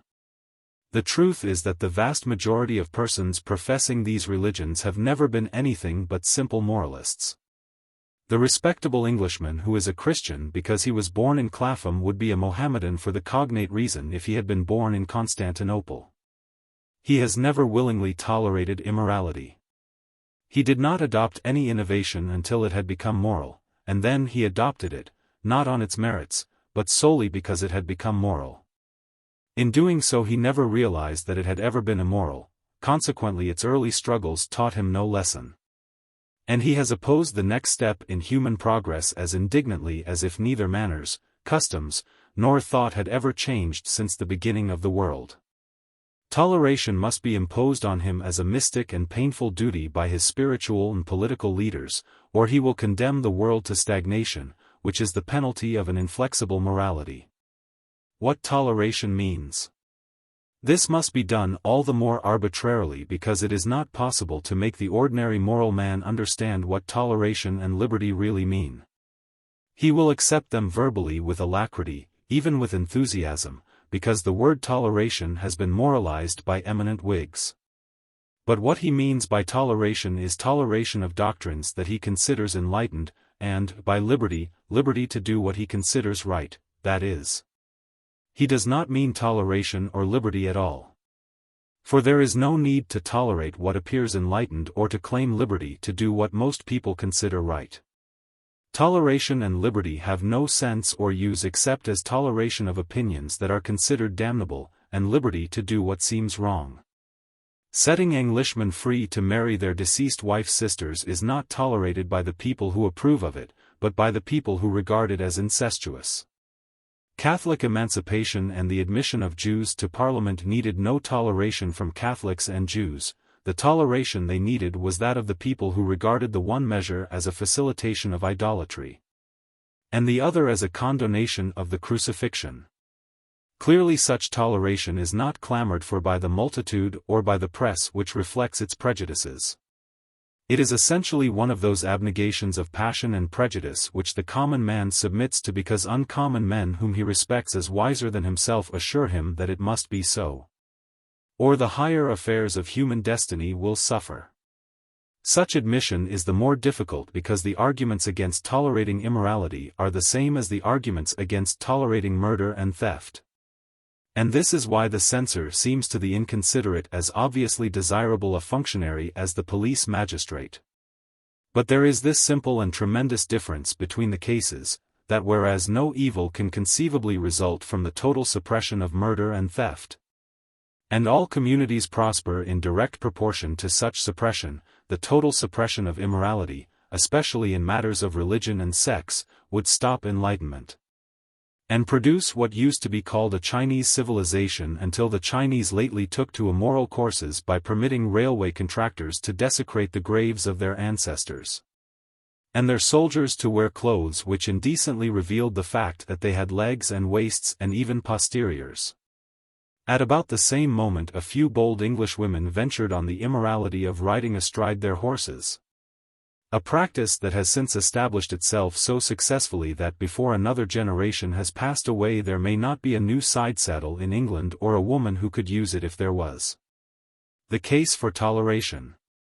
Accordingly, there has risen among wise and far-sighted men a perception of the need for setting certain departments of human activity entirely free from legal interference. This has nothing to do with any sympathy these liberators may themselves have with immoral views. A man with the strongest conviction of the divine ordering of the universe and of the superiority of monarchy to all forms of government may nevertheless quite consistently and conscientiously be ready to lay down his life for the right of every man to advocate atheism or republicanism if he believes in them. An attack on morals may turn out to be the salvation of the race. 100 years ago nobody foresaw that Tom Paine's centenary would be the subject of a laudatory special article in the Times. And only a few understood that the persecution of his works and the transportation of men for the felony of reading them was a mischievous mistake. Even less, perhaps, could they have guessed that Proudhon, who became notorious by his essay entitled "What is Property? It is Theft," would have received, on the like occasion and in the same paper, a respectful consideration which nobody would now dream of according to Lord Liverpool or Lord Brougham. Nevertheless there was a mass of evidence to show that such a development was not only possible but fairly probable, and that the risks of suppressing liberty of propaganda were far greater than the risk of Paine's or Proudhon's writings wrecking civilization. Now there was no such evidence in favor of tolerating the cutting of throats and the robbing of tills. No case whatever can be made out for the statement that a nation cannot do without common thieves and homicidal ruffians. But an overwhelming case can be made out for the statement that no nation can prosper or even continue to exist without heretics and advocates of shockingly immoral doctrines. The Inquisition and the Star Chamber, which were nothing but censorships, made ruthless war on impiety and immorality. The result was once familiar to Englishmen, though of late years it seems to have been forgotten. It cost England a revolution to get rid of the Star Chamber. Spain did not get rid of the Inquisition, and paid for that omission by becoming a barely third-rate power politically, and intellectually no power at all. In the Europe she had once dominated as the mightiest of the Christian empires. The limits to toleration. But the large toleration these considerations dictate has limits. For example, though we tolerate, and rightly tolerate, the propaganda of anarchism as a political theory which embraces all that is valuable in the doctrine of laissez-faire and the method of free trade as well as all that is shocking in the views of Bakunin, we clearly cannot, or at all events will not, tolerate assassination of rulers on the ground that it is propaganda by deed or sociological experiment. A play inciting to such an assassination cannot claim the privileges of heresy or immorality, because no case can be made out in support of assassination as an indispensable instrument of progress. Now it happens that we have in the Julius Caesar of Shakespeare a play which the Tsar of Russia or the Governor-General of India would hardly care to see performed in their capitals just now. It is an artistic treasure, but it glorifies a murder which Goethe described as the silliest crime ever committed. It may quite possibly have helped the regicides of 1649 to see themselves, as it certainly helped generations of Whig statesmen to see them, in a heroic light. And it unquestionably vindicates and ennobles a conspirator who assassinated the head of the Roman state not because he abused his position but solely because he occupied it. Thus affirming the extreme republican principle that all kings, good or bad, should be killed because kingship and freedom cannot live together. Under certain circumstances this vindication and ennoblement might act as an incitement to an actual assassination as well as to Plutarchian republicanism. For it is one thing to advocate republicanism or royalism, it is quite another to make a hero of Brutus or Ravaillac, or a heroine of Charlotte Corday. Assassination is the extreme form of censorship, and it seems hard to justify an incitement to it on anti-censorial principles. The very people who would have scouted the notion of prohibiting the performances of Julius Caesar at His Majesty's Theatre in London last year might now entertain very seriously a proposal to exclude Indians from them, and to suppress the play completely in Calcutta and Dublin. For if the assassin of Caesar was a hero, why not the assassins of Lord Frederick Cavendish, Presidents Lincoln and McKinley, and Sir Curzon Wyllie? Here is a strong case for some constitutional means of preventing the performance of a play. True, it is an equally strong case for preventing the circulation of the Bible, which was always in the hands of our regicides. But as the Roman Catholic Church does not hesitate to accept that consequence of the censorial principle, it does not invalidate the argument. Take another actual case. A modern comedy, Arms and the Man, though not a comedy of politics, is nevertheless so far historical that it reveals the unacknowledged fact that as the Serbo-Bulgarian War of 1885 was much more than a struggle between the Serbians and Bulgarians. The troops engaged were officered by two European powers of the first magnitude. In consequence, the performance of the play was for some time forbidden in Vienna. And more recently it gave offense in Rome at a moment when popular feeling was excited as to the relations of Austria with the Balkan states. Now if a comedy so remote from political passion as Arms and the Man can, merely because it refers to political facts, become so inconvenient and inopportune that foreign offices take the trouble to have its production postponed, what may not be the effect of what is called a patriotic drama produced at a moment when the balance is quivering between peace and war? Is there not something to be said for a political censorship, if not for a moral one? May not those continental governments who leave the stage practically free in every other respect, but muzzle it politically, be justified by the practical exigencies of the situation? The difference between law and censorship. The answer is that a pamphlet, a newspaper article, or a resolution moved at a political meeting can do all the mischief that a play can.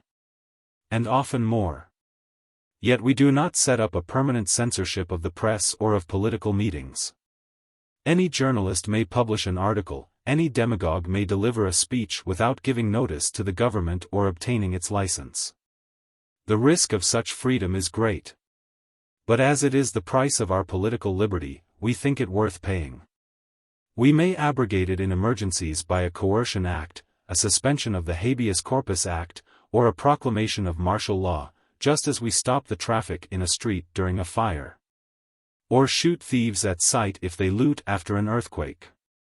But when the emergency is past, liberty is restored everywhere except in the theater.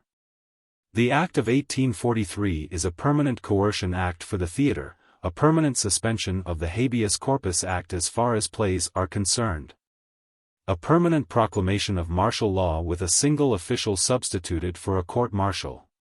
It is, in fact, assumed that actors, playwrights, and theater managers are dangerous and dissolute characters whose existence creates a chronic state of emergency, and who must be treated as earthquake looters are treated. It is not necessary now to discredit this assumption. It was broken down by the late Sir Henry Irving when he finally shamed the government into extending to his profession the official recognition enjoyed by the other branches of fine art.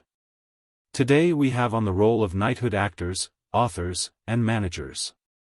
The rogue and vagabond theory of the depravity of the theatre is as dead officially as it is in general society.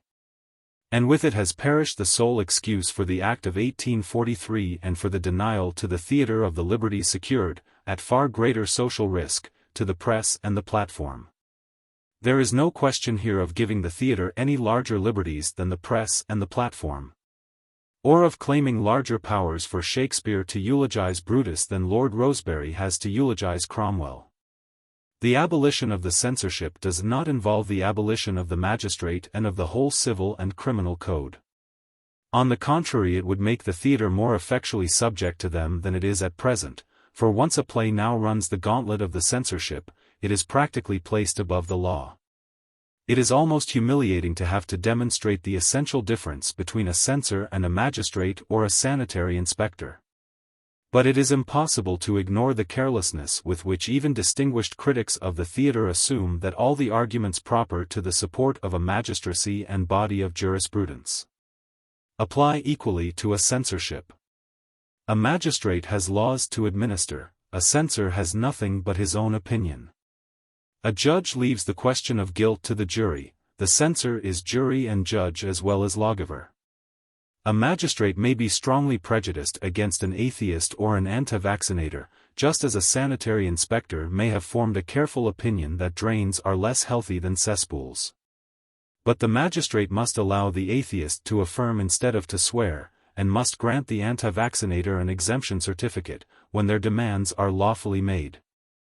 And in cities the inspector must compel the builder to make drains and must prosecute him if he makes cesspools. The law may be only the intolerance of the community, but it is a defined and limited intolerance. The limitation is sometimes carried so far that a judge cannot inflict the penalty for housebreaking on a burglar who can prove that he found the door open and therefore made only an unlawful entry.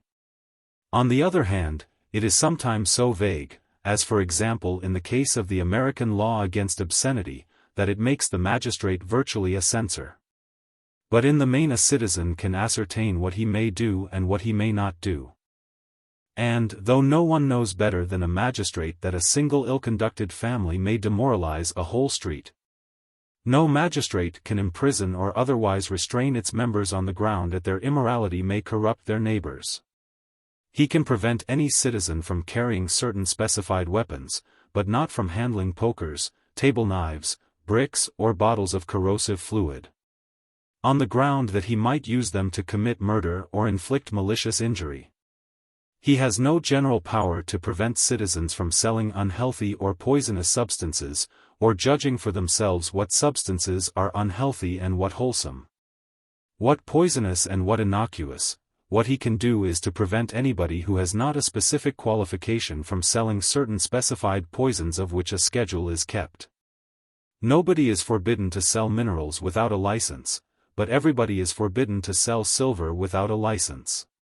When the law has forgotten some atrocious sin, for instance, contracting marriage whilst suffering from contagious disease, the magistrate cannot arrest or punish the wrongdoer, however he may abhor his wickedness. In short, no man is lawfully at the mercy of the magistrate's personal caprice, prejudice, ignorance, superstition, temper, stupidity, resentment, timidity, ambition, or private conviction. But a playwright's livelihood, his reputation, and his inspiration and mission are at the personal mercy of the censor. The two do not stand, as the criminal and the judge stand, in the presence of a law that binds them both equally, and was made by neither of them, but by the deliberative collective wisdom of the community. The only law that affects them is the Act of 1843, which empowers one of them to do absolutely and finally what he likes with the other's work. And when it is remembered that the slave in this case is the man whose profession is that of Aeschylus and Euripides, of Shakespeare and Goethe, of Tolstoy and Ibsen, and the master the holder of a party appointment which by the nature of its duties practically excludes the possibility of its acceptance by a serious statesman or great lawyer, it will be seen that the playwrights are justified in reproaching the framers of that act for having failed not only to appreciate the immense importance of the theatre as a most powerful instrument for teaching the nation how and what to think and feel, but even to conceive that those who make their living by the theatre are normal human beings with the common rights of English citizens. In this extremity of inconsiderateness it is not surprising that they also did not trouble themselves to study the difference between a censor and a magistrate. And it will be found that almost all the people who disinterestedly defend the censorship today are defending him on the assumption that there is no constitutional difference between him and any other functionary whose duty it is to restrain crime and disorder. One further difference remains to be noted. As a magistrate grows old, his mind may change or decay, but the law remains the same. The censorship of the theater fluctuates with every change in the views and character of the man who exercises it. And what this implies can only be appreciated by those who can imagine what the effect on the mind must be of the duty of reading through every play that is produced in the kingdom year in, year out. Why the Lord Chamberlain? What may be called the high political case against censorship as a principle is now complete. The pleadings are those which have already freed books and pulpits and political platforms in England from censorship, if not from occasional legal persecution. The stage alone remains under a censorship of a grotesquely unsuitable kind. No play can be performed if the Lord Chamberlain happens to disapprove of it. And the Lord Chamberlain's functions have no sort of relationship to dramatic literature. A great judge of literature, a far-seeing statesman, a born champion of liberty of conscience and intellectual integrity, say a Milton, a Chesterfield, a Bentham, would be a very bad Lord Chamberlain, so bad, in fact, that his exclusion from such a post may be regarded as decreed by natural law. On the other hand, a good Lord Chamberlain would be a stickler for morals in the narrowest sense, a busybody.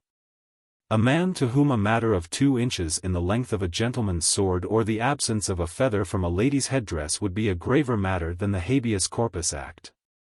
The Lord Chamberlain, as censor of the theatre, is a direct descendant of the King's Master of the Revels. Appointed in 1544 by Henry VIII to keep order among the players and musicians of that day when they performed at court.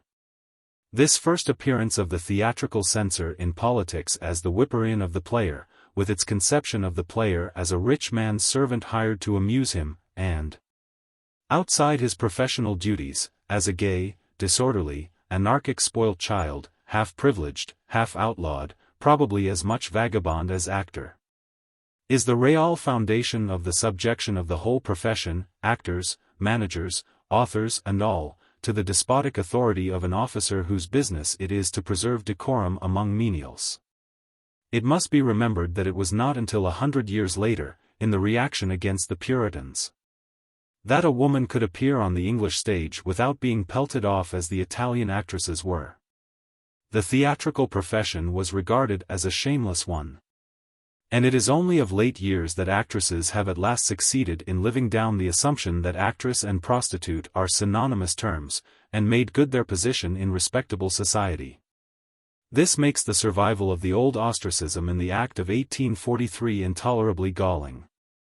And though it explains the apparently unaccountable absurdity of choosing as censor of dramatic literature an official whose functions and qualifications have nothing whatever to do with literature, it also explains why the present arrangement is not only criticized as an institution, but resented as an insult. The diplomatic objection to the Lord Chamberlain. There is another reason, quite unconnected with the susceptibilities of authors, which makes it undesirable that a member of the king's household should be responsible for the character and tendency of plays. The drama, dealing with all departments of human life, is necessarily political. Recent events have shown, what indeed needed no demonstration, that it is impossible to prevent inferences being made, both at home and abroad, from the action of the Lord Chamberlain. The most talked-about play of the present year, 1909, An Englishman's Home, has for its main interest an invasion of England by a fictitious power which is understood, as it is meant to be understood, to represent Germany. The lesson taught by the play is the danger of invasion and the need for every English citizen to be a soldier. The Lord Chamberlain licensed this play, but refused to license a parody of it.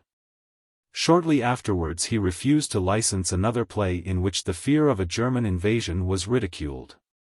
The German press drew the inevitable inference that the Lord Chamberlain was an anti-German alarmist, and that his opinions were a reflection of those prevailing in St. James's Palace. Immediately after this, the Lord Chamberlain licensed the play. Whether the inference, as far as the Lord Chamberlain was concerned, was justified, is of no consequence.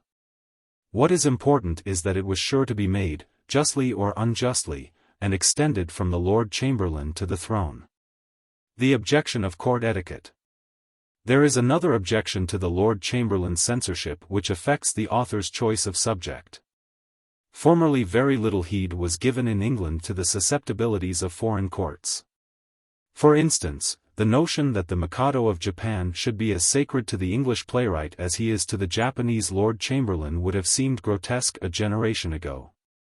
Now that the maintenance of entente cordiale between nations is one of the most prominent and most useful functions of the Crown, the freedom of authors to deal with political subjects, even historically, is seriously threatened by the way in which the censorship makes the king responsible for the contents of every play. One author, the writer of these lines, in fact, has long desired to dramatize the life of Muhammad. But the possibility of a protest from the Turkish ambassador, or the fear of it, causing the Lord Chamberlain to refuse to license such a play has prevented the play from being written. Now, if the censorship were abolished, nobody but the author could be held responsible for the play. The Turkish ambassador does not now protest against the publication of Carlyle's essay on the Prophet, or of the English translations of the Quran in the prefaces to which Muhammad is criticized as an impostor, or of the older books in which he is reviled as Mahound and classed with the devil himself. But if these publications had to be licensed by the Lord Chamberlain, it would be impossible for the king to allow the license to be issued, as he would thereby be made responsible for the opinions expressed. This restriction of the historical drama is an unmixed evil. Great religious leaders are more interesting and more important subjects for the dramatist than great conquerors. It is a misfortune that public opinion would not tolerate a dramatization of Muhammad in Constantinople. But to prohibit it here, where public opinion would tolerate it, is an absurdity which, if applied in all directions, would make it impossible for the Queen to receive a Turkish ambassador without veiling herself, or the dean and chapter of St. Paul's to display a cross on the summit of their cathedral in a city occupied largely and influentially by Jews. Court etiquette is no doubt an excellent thing for court ceremonies. But to attempt to impose it on the drama is about as sensible as an attempt to make everybody in London wear court dress. Why not an enlightened censorship? In the above cases, the general question of censorship is separable from the question of the present form of it.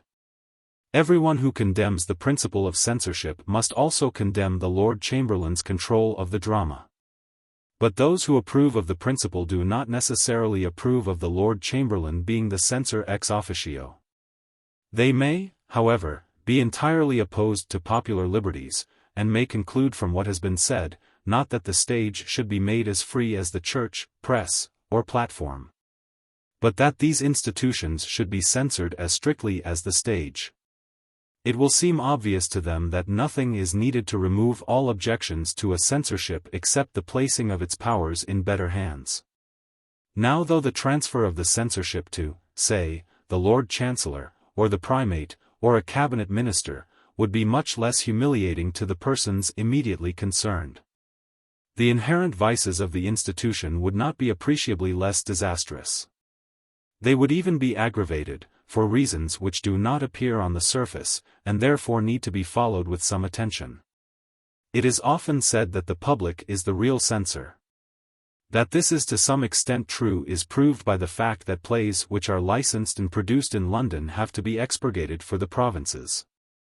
This does not mean that the provinces are more straight-laced, but simply that in many provincial towns there is only one theatre for all classes and all tastes, whereas in London there are separate theatres for separate sections of playgoers. So that, for example, Sir Herbert Beerbohm Tree can conduct His Majesty's Theatre without the slightest regard to the tastes of the frequenters of the Gaiety Theatre, and Mr. George Edwards can conduct the Gaiety Theatre without catering in any way for lovers of Shakespeare. Thus the farcical comedy which has scandalized the critics in London by the libertinage of its jests is played to the respectable dress circle of Northampton with these same jests slurred over so as to be imperceptible by even the most prurient spectator. The public, in short, takes care that nobody shall outrage it. But the public also takes care that nobody shall starve it, or regulate its dramatic diet as a schoolmistress regulates the reading of her pupils. Even when it wishes to be debauched, no censor can, or at least no censor does, stand out against it. If a play is irresistibly amusing, it gets licensed no matter what its moral aspect may be. A brilliant instance is the Dvorkins of the late Victorian Sardou, which may not have been the naughtiest play of the 19th century, but was certainly the very naughtiest that any English manager in his senses would have ventured to produce. Nevertheless, being a very amusing play, it passed the licensor with the exception of a reference to impotence as a ground for divorce which no English actress would have ventured on in any case. Within the last few months a very amusing comedy with a strongly polygamous moral was found irresistible by the Lord Chamberlain. Plenty of fun and a happy ending will get anything licensed, because the public will have it so, and the examiner of plays. As the holder of the office testified before the Commission of 1892, report, page 330, feels with the public, and knows that his office could not survive a widespread unpopularity.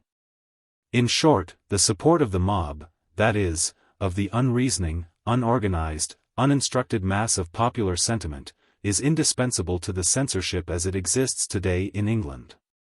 This is the explanation of the toleration by the Lord Chamberlain of coarse and vicious plays. It is not long since a judge before whom a licensed play came in the course of a lawsuit expressed his scandalized astonishment at the licensing of such a work. Eminent churchmen have made similar protests. In some plays the simulation of criminal assaults on the stage has been carried to a point at which a step further would have involved the interference of the police. Provided the treatment of the theme is gaily or hypocritically popular, and the ending happy, the indulgence of the Lord Chamberlain can be counted on. On the other hand, anything unpleasing and unpopular is rigorously censored. Adultery and prostitution are tolerated and even encouraged to such an extent that plays which do not deal with them are commonly said not to be plays at all. But if any of the unpleasing consequences of adultery and prostitution, for instance, an unsuccessful illegal operation, successful ones are tolerated, or venereal disease, are mentioned, the play is prohibited.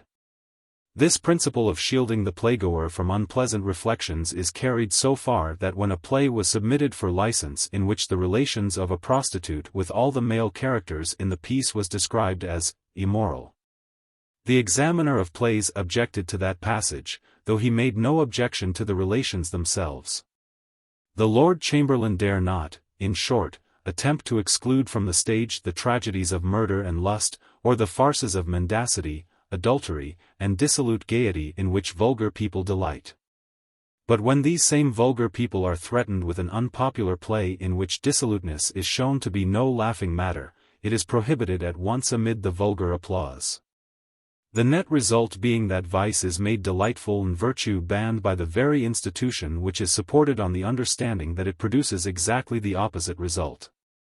The weakness of the Lord Chamberlain's department. Now comes the question, why is our censorship, armed as it is with apparently autocratic powers, so scandalously timid in the face of the mob? Why is it not as autocratic in dealing with playwrights below the average as with those above it? The answer is that its position is really a very weak one. It has no direct coercive forces, no funds to institute prosecutions and recover the legal penalties of defying it, no powers of arrest or imprisonment, in short, none of the guarantees of autocracy. What it can do is to refuse to renew the license of a theater at which its orders are disobeyed. When it happens that a theater is about to be demolished, as was the case recently with the Imperial Theater after it had passed into the hands of the Wesleyan Methodists, unlicensed plays can be performed, technically in private, but really in full publicity, without risk. The prohibited plays of Brieux and Ibsen have been performed in London in this way with complete impunity. But the impunity is not confined to condemned theaters. Not long ago a West End manager allowed a prohibited play to be performed at his theater, taking his chance of losing his license in consequence. The event proved that the manager was justified in regarding the risk as negligible. For the Lord Chamberlain's remedy, the closing of a popular and well-conducted theatre, was far too extreme to be practicable. Unless the play had so outraged public opinion as to make the manager odious and provoke a clamor for his exemplary punishment. The Lord Chamberlain could only have had his revenge at the risk of having his powers abolished as unsupportably tyrannical. The Lord Chamberlain then has his powers so adjusted that he is tyrannical just where it is important that he should be tolerant. And tolerant just where he could screw up the standard a little by being tyrannical. His plea that there are unmentionable depths to which managers and authors would descend if he did not prevent them is disproved by the plain fact that his indulgence goes as far as the police. And sometimes further than the public will let it. If our judges had so little power, there would be no law in England. If our churches had so much, there would be no theatre, no literature, no science, no art, possibly no England. The institution is at once absurdly despotic and abjectly weak. An enlightened censorship still worse than the Lord Chamberlain's. Clearly a censorship of judges, bishops, or statesmen would not be in this abject condition. It would no doubt make short work of the coarse and vicious pieces which now enjoy the protection of the Lord Chamberlain. Or at least of those of them in which the vulgarity and vice are discoverable by merely reading the prompt copy. But it would certainly disappoint the main hope of its advocates, the hope that it would protect and foster the higher drama. It would do nothing of the sort. On the contrary, it would inevitably suppress it more completely than the Lord Chamberlain does, because it would understand it better. The one play of Ibsen's which is prohibited on the English stage, Ghosts, is far less subversive than A Doll's House. But the Lord Chamberlain does not meddle with such far-reaching matters as the tendency of a play. He refuses to license Ghosts exactly as he would refuse to license Hamlet if it were submitted to him as a new play. He would license even Hamlet if certain alterations were made in it. He would disallow the incestuous relationship between the king and queen. He would probably insist on the substitution of some fictitious country for Denmark in deference to the near relations of our reigning house with that realm. He would certainly make it an absolute condition that the closet scene, in which a son, in an agony of shame and revulsion, reproaches his mother for her relations with his uncle, should be struck out as unbearably horrifying and improper. But compliance with these conditions would satisfy him. He would raise no speculative objections to the tendency of the play. This indifference to the larger issues of a theatrical performance could not be safely predicated of an enlightened censorship. Such a censorship might be more liberal in its toleration of matters which are only objected to on the ground that they are not usually discussed in general social conversation or in the presence of children. But it would presumably have a far deeper insight to and concern for the real ethical tendency of the play. For instance, had it been in existence during the last quarter of a century, it would have perceived that those plays of Ibsen's which have been licensed without question are fundamentally immoral to an altogether extraordinary degree. Every one of them is a deliberate act of war on society as at present constituted. Religion, marriage, ordinary respectability, are subjected to a destructive exposure and criticism which seems to mere moralists, that is, to persons of no more than average depth of mind, to be diabolical. It is no exaggeration to say that Ibsen gained his overwhelming reputation by undertaking a task of no less magnitude than changing the mind of Europe with the view of changing its morals. Now you cannot license work of that sort without making yourself responsible for it. The Lord Chamberlain accepted the responsibility because he did not understand it or concern himself about it. But what really enlightened and conscientious official dare take such a responsibility? The strength of character and range of vision which made Ibsen capable of it are not to be expected from any official, however eminent. It is true that an enlightened censor might, whilst shrinking even with horror from Ibsen's views, perceive that any nation which suppressed Ibsen would presently find itself falling behind the nations which tolerated him just as Spain fell behind England. But the proper action to take on such a conviction is the abdication of censorship, not the practice of it. As long as a censor is a censor, he cannot endorse by his license opinions which seem to him dangerously heretical. We may, therefore, conclude that the more enlightened a censorship is, the worse it would serve us. The Lord Chamberlain, an obviously unenlightened censor, prohibits ghosts and licenses all the rest of Ibsen's plays. An enlightened censorship would possibly license ghosts. But it would certainly suppress many of the other plays. It would suppress subversiveness as well as what is called bad taste. The Lord Chamberlain prohibits one play by Sophocles because, like Hamlet, it mentions the subject of incest. But an enlightened censorship might suppress all the plays of Euripides because Euripides, like Ibsen, was a revolutionary freethinker. Under the Lord Chamberlain, we can smuggle a good deal of immoral drama and almost as much coarsely vulgar and furtively lascivious drama as we like.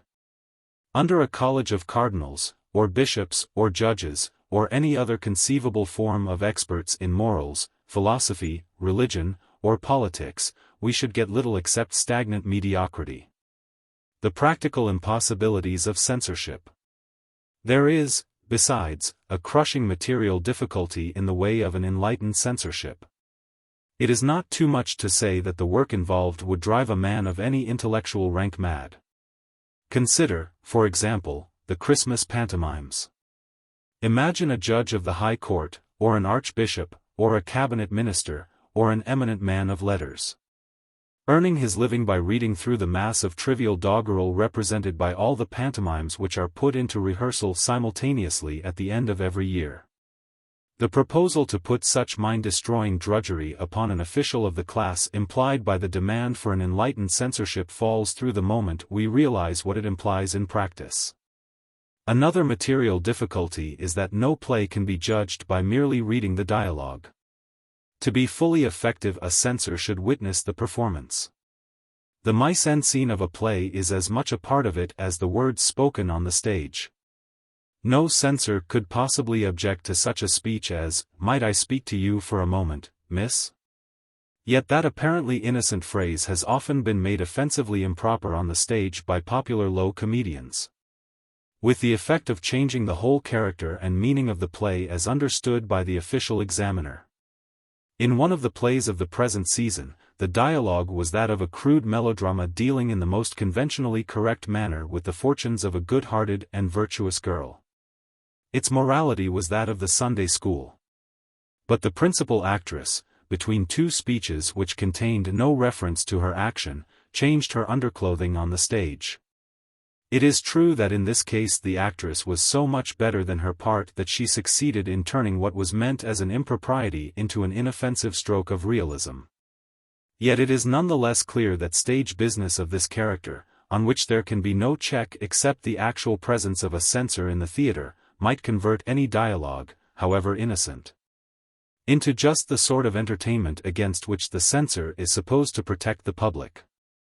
It was this practical impossibility that prevented the London County Council from attempting to apply a censorship of the Lord Chamberlain's pattern to the London music halls.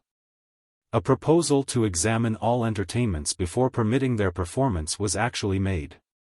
And it was abandoned, not in the least as contrary to the liberty of the stage, but because the executive problem of how to do it at once reduced the proposal to absurdity.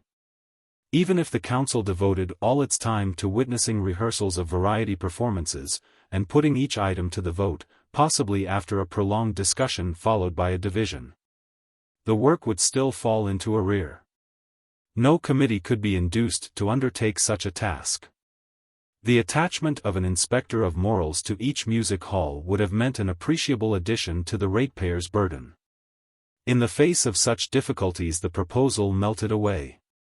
Had it been pushed through, and the inspectors appointed, each of them would have become a censor, and the whole body of inspectors would have become a police de moeurs.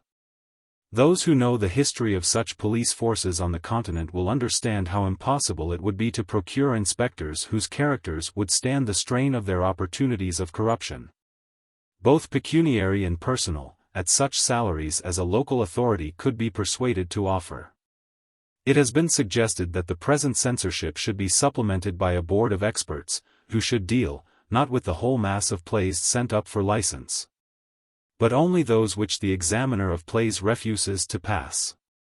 as the number of plays which the examiner refuses to pass is never great enough to occupy a board in permanent session with regular salaries. And as casual employment is not compatible with public responsibility, this proposal would work out in practice as an addition to the duties of some existing functionary. A Secretary of State would be objectionable as likely to be biased politically. An ecclesiastical referee might be biased against the theatre altogether. A judge in chambers would be the proper authority. This plan would combine the inevitable intolerance of an enlightened censorship with the popular laxity of the Lord Chamberlain. The judge would suppress the pioneers, whilst the examiner of plays issued 2-guinea certificates for the vulgar and vicious plays. For this reason the plan would no doubt be popular. But it would be very much as a relaxation of the administration of the Public Health Acts accompanied by the cheapening of gin would be popular. The arbitration proposal. On the occasion of a recent deputation of playwrights to the Prime Minister, it was suggested that if a censorship be inevitable, provision should be made for an appeal from the Lord Chamberlain in cases of refusal of license. The authors of this suggestion proposed that the Lord Chamberlain shall choose one umpire and the author another. The 2 umpires shall then elect a referee, whose decision shall be final. This proposal is not likely to be entertained by constitutional lawyers. It is a naive offer to accept the method of arbitration in what is essentially a matter, not between one private individual or body and another, but between a public offender and the state. It will presumably be ruled out as a proposal to refer a case of manslaughter to arbitration would be ruled out. But even if it were constitutionally sound, it bears all the marks of that practical inexperience which leads men to believe that arbitration either costs nothing or is at least cheaper than law. Who is to pay for the time of the 3 arbitrators, presumably men of high professional standing? The author may not be able, the manager may not be willing. Neither of them should be called upon to pay for a public service otherwise than by their contributions to the revenue. Clearly the state should pay. But even so, the difficulties are only beginning. A license is seldom refused except on grounds which are controversial. The 2 arbitrators selected by the opposed parties to the controversy are to agree to leave the decision to a third party unanimously chosen by themselves. That is very far from being a simple solution. An attempt to shorten and simplify the passing of the finance bill by referring it to an arbitrator chosen unanimously by Mr. Asquith and Mr. Balfour might not improbably cost more and last longer than a civil war. And why should the chosen referee, if he ever succeeded in getting chosen, be assumed to be a safer authority than the examiner of plays? He would certainly be a less responsible one, in fact, being, however eminent, a casual person called in to settle a single case, he would be virtually irresponsible. Worse still, he would take all responsibility away from the Lord Chamberlain, who is at least an official of the King's household and a nominee of the government. The Lord Chamberlain, with all his shortcomings, thinks twice before he refuses a license, knowing that his refusal is final and may promptly be made public. But if he could transfer his responsibility to an arbitrator, he would naturally do so whenever he felt the slightest misgiving, or whenever, for diplomatic reasons. The license would come more gracefully from an authority unconnected with the court. These considerations, added to the general objection to the principle of censorship, seem sufficient to put the arbitration expedient quite out of the question. The rejected statement. Part. Chapter 2. The licensing of theatres. The distinction between licensing and censorship. It must not be concluded that the uncompromising abolition of all censorship involves the abandonment of all control and regulation of theatres. Factories are regulated in the public interest, but there is no censorship of factories. For example, many persons are sincerely convinced that cotton clothing is unhealthy, that alcoholic drinks are demoralizing, and that playing cards are the devil's picture books. But though the factories in which cotton, whiskey, and cards are manufactured are stringently regulated under the Factory Code and the Public Health and Building Acts, The inspectors appointed to carry out these acts never go to a manufacturer and inform him that unless he manufactures woolens instead of cottons, ginger beer instead of whiskey, Bibles instead of playing cards, he will be forbidden to place his products on the market. In the case of premises licensed for the sale of spirits, the authorities go a step further.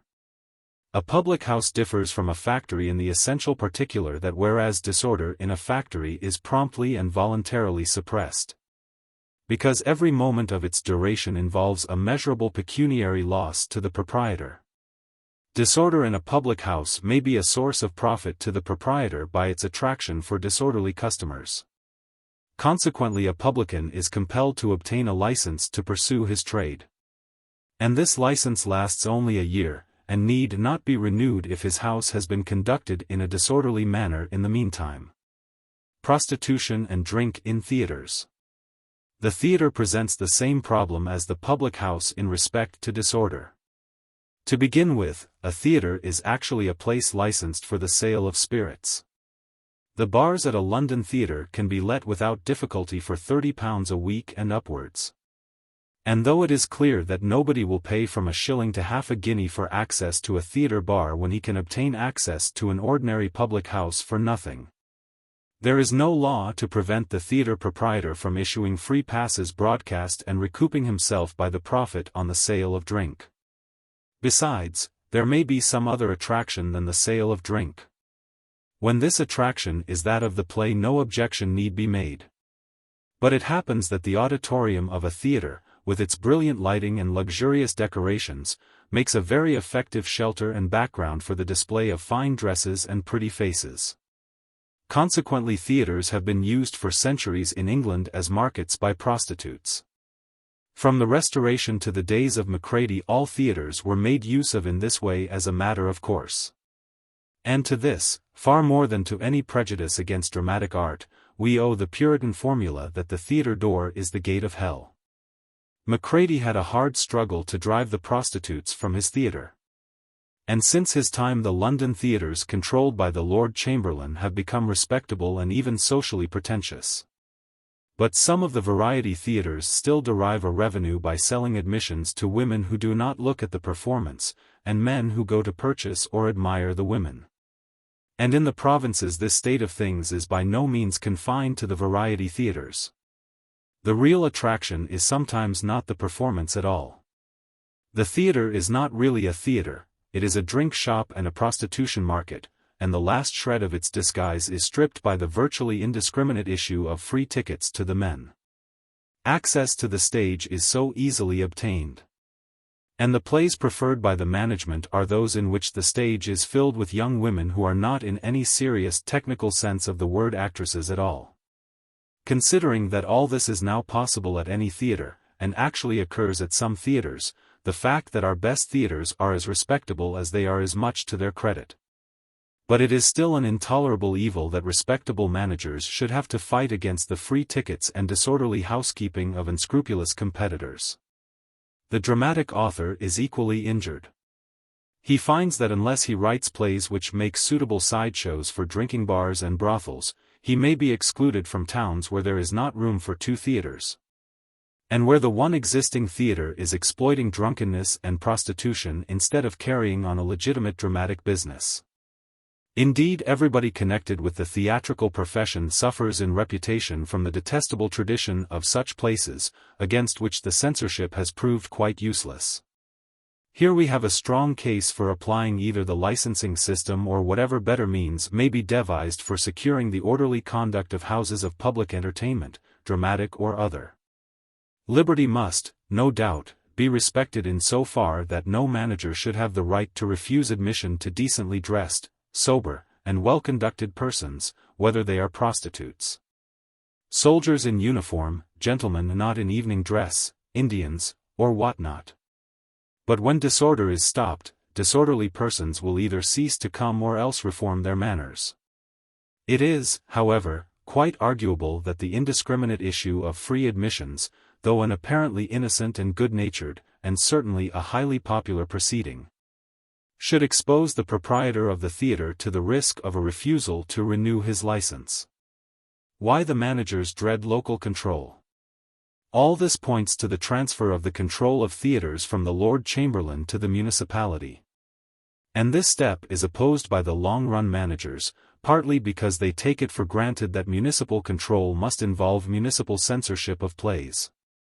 So that plays might be licensed in one town and prohibited in the next, and partly because, as they have no desire to produce plays which are in advance of public opinion.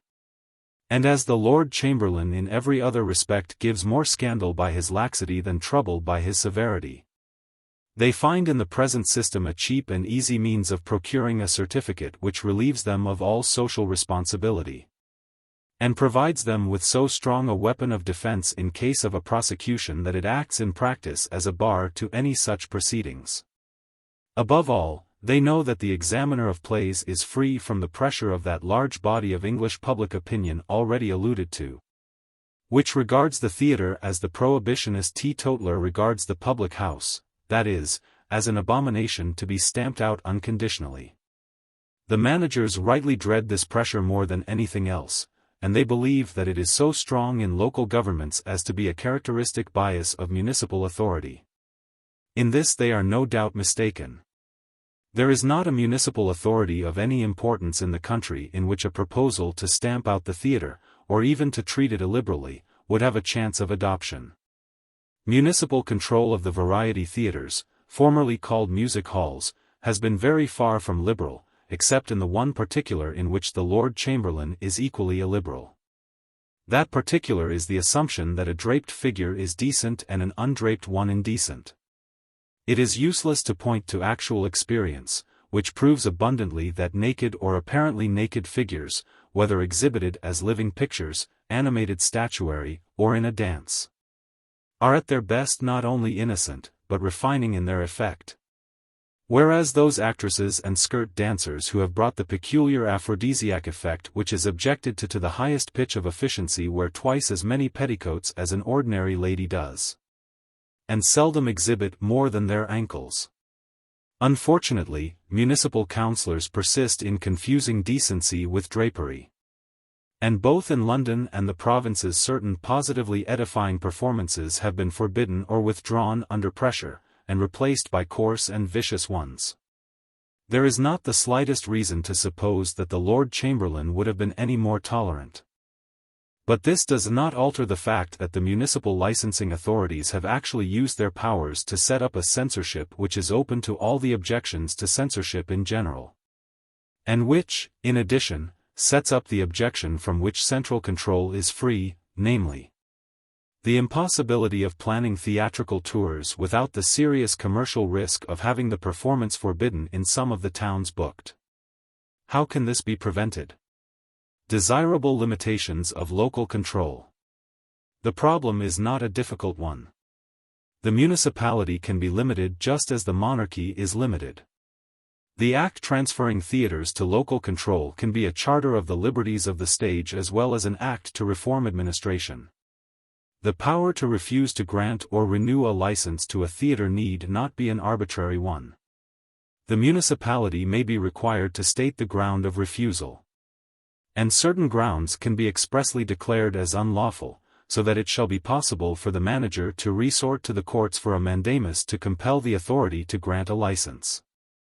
It can be declared unlawful for a licensing authority to demand from the manager any disclosure of the nature of any entertainment he proposes to give, or to prevent its performance, or to refuse to renew his license on the ground that the tendency of his entertainments is contrary to religion and morals, or that the theatre is an undesirable institution, or that there are already as many theatres as are needed, or that the theatre draws people away from the churches, chapels, mission halls, and the like in its neighborhood. The assumption should be that every citizen has a right to open and conduct a theatre, and therefore has a right to a license unless he has forfeited that right by allowing his theatre to become a disorderly house, or failing to provide a building which complies with the regulations concerning sanitation and egress in case of fire, or being convicted of an offense against public decency. Also, the licensing powers of the authority should not be delegated to any official or committee. And the manager or lessee of the theater should have a right to appear in person or by counsel to plead against any motion to refuse to grant or renew his license. With these safeguards, the licensing power could not be stretched to censorship. The manager would enjoy liberty of conscience as far as the local authority is concerned. But on the least attempt on his part to keep a disorderly house under cover of opening a theater, he would risk his license. But the managers will not and should not be satisfied with these limits to the municipal power. If they are deprived of the protection of the Lord Chamberlain's license, and at the same time efficiently protected against every attempt at censorship by the licensing authority, the enemies of the theater will resort to the ordinary law, and try to get from the prejudices of a jury what they are debarred from getting from the prejudices of a county council or city corporation. Moral reform societies, purity societies, vigilance societies, exist in England and America for the purpose of enforcing the existing laws against obscenity, blasphemy, Sabbath breaking, the debauchery of children, prostitution, and so forth. The paid officials of these societies, in their anxiety to produce plenty of evidence of their activity in the annual reports which go out to the subscribers, do not always discriminate between an obscene postcard and an artistic one, or to put it more exactly, between a naked figure and an indecent one. They often combine a narrow but terribly sincere sectarian bigotry with a complete ignorance of art and history. Even when they have some culture, their livelihood is at the mercy of subscribers and committee men who have none. If these officials had any power of distinguishing between art and blackguardism, between morality and virtue, between immorality and vice, between conscientious heresy and mere baseness of mind and foulness of mouth, they might be trusted by theatrical managers not to abuse the powers of the common informer. As it is, it has been found necessary, in order to enable good music to be performed on Sunday, to take away these powers in that particular, and vest them solely in the Attorney General. This disqualification of the common informer should be extended to the initiation of all proceedings of a censorial character against theaters. Few people are aware of the monstrous laws against blasphemy which still disgrace our statute book. If any serious attempt were made to carry them out, prison accommodation would have to be provided for almost every educated person in the country, beginning with the Archbishop of Canterbury, until some government with courage and character enough to repeal them comes into power. It is not too much to ask that such infamous powers of oppression should be kept in responsible hands and not left at the disposal of every bigot ignorant enough to be unaware of the social dangers of persecution. Besides, the common informer is not always a sincere bigot, who believes he is performing an action of signal merit in silencing and ruining a heretic. He is unfortunately just as often a blackmailer, who has studied his powers as a common informer in order that he may extort money for refraining from exercising them. If the manager is to be responsible, he should be made responsible to a responsible functionary. To be responsible to every fanatical ignoramus who chooses to prosecute him for exhibiting a cast of the Hermes of Praxiteles in his vestibule, or giving a performance of Measure for Measure, is mere slavery. It is made bearable at present by the protection of the Lord Chamberlain certificate. But when that is no longer available, the common informer must be disarmed if the manager is to enjoy security. Summary: the general case against censorship as a principle, and the particular case against the existing English censorship and against its replacement by a more enlightened one, is now complete. The following is a recapitulation of the propositions and conclusions contended for. The question of censorship or no censorship is a question of high political principle and not of petty policy. The toleration of heresy and shocks to morality on the stage, and even their protection against the prejudices and superstitions which necessarily enter largely into morality and public opinion, are essential to the welfare of the nation.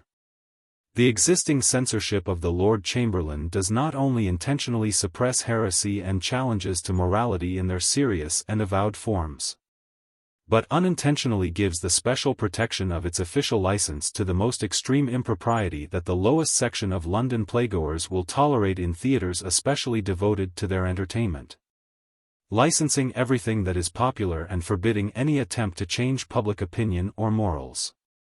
The Lord Chamberlain's censorship is open to the special objection that its application to political plays is taken to indicate the attitude of the Crown on questions of domestic and foreign policy, and that it imposes the limits of etiquette on the historical drama.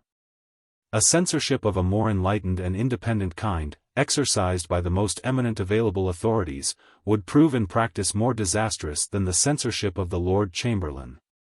Because the more eminent its members were, the less possible it would be for them to accept the responsibility for heresy or immorality by licensing them. And because the many heretical and immoral plays which now pass the Lord Chamberlain because he does not understand them, would be understood and suppressed by a more highly enlightened censorship. A reconstructed and enlightened censorship would be armed with summary and effective powers which would stop the evasions by which heretical and immoral plays are now performed in spite of the Lord Chamberlain.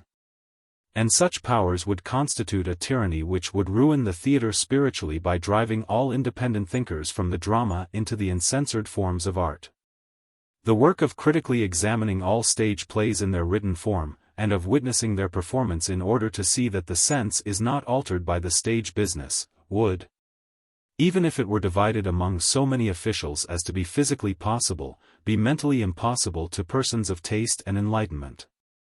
Regulation of theatres is an entirely different matter from censorship, inasmuch as a theatre, being not only a stage, but a place licensed for the sale of spirits, and a public resort capable of being put to disorderly use, and needing special provision for the safety of audiences in cases of fire, etc., cannot be abandoned wholly to private control, and may therefore reasonably be made subject to an annual license like those now required before allowing premises to be used publicly for music and dancing, in order to prevent the powers of the licensing authority being abused so as to constitute a virtual censorship. Any act transferring the theatres to the control of a licensing authority should be made also a charter of the rights of dramatic authors and managers by the following provisions. The public prosecutor, the Attorney General, alone should have the right to set the law in operation against the manager of a theatre or the author of a play in respect of the character of the play or entertainment. No disclosure of the particulars of a theatrical entertainment shall be required before performance. Licenses shall not be withheld on the ground that the existence of theatres is dangerous to religion and morals, or on the ground that any entertainment given or contemplated is heretical or immoral. The licensing area shall be no less than that of a county council or city corporation, which shall not delegate its licensing powers to any minor local authority or to any official or committee. It shall decide all questions affecting the existence of a theatrical license by vote of the entire body. Managers, lessees, and proprietors of theatres shall have the right to plead, in person or by counsel, against a proposal to withhold a license. And the license shall not be withheld except for stated reasons, the validity of which shall be subject to the judgment of the high courts.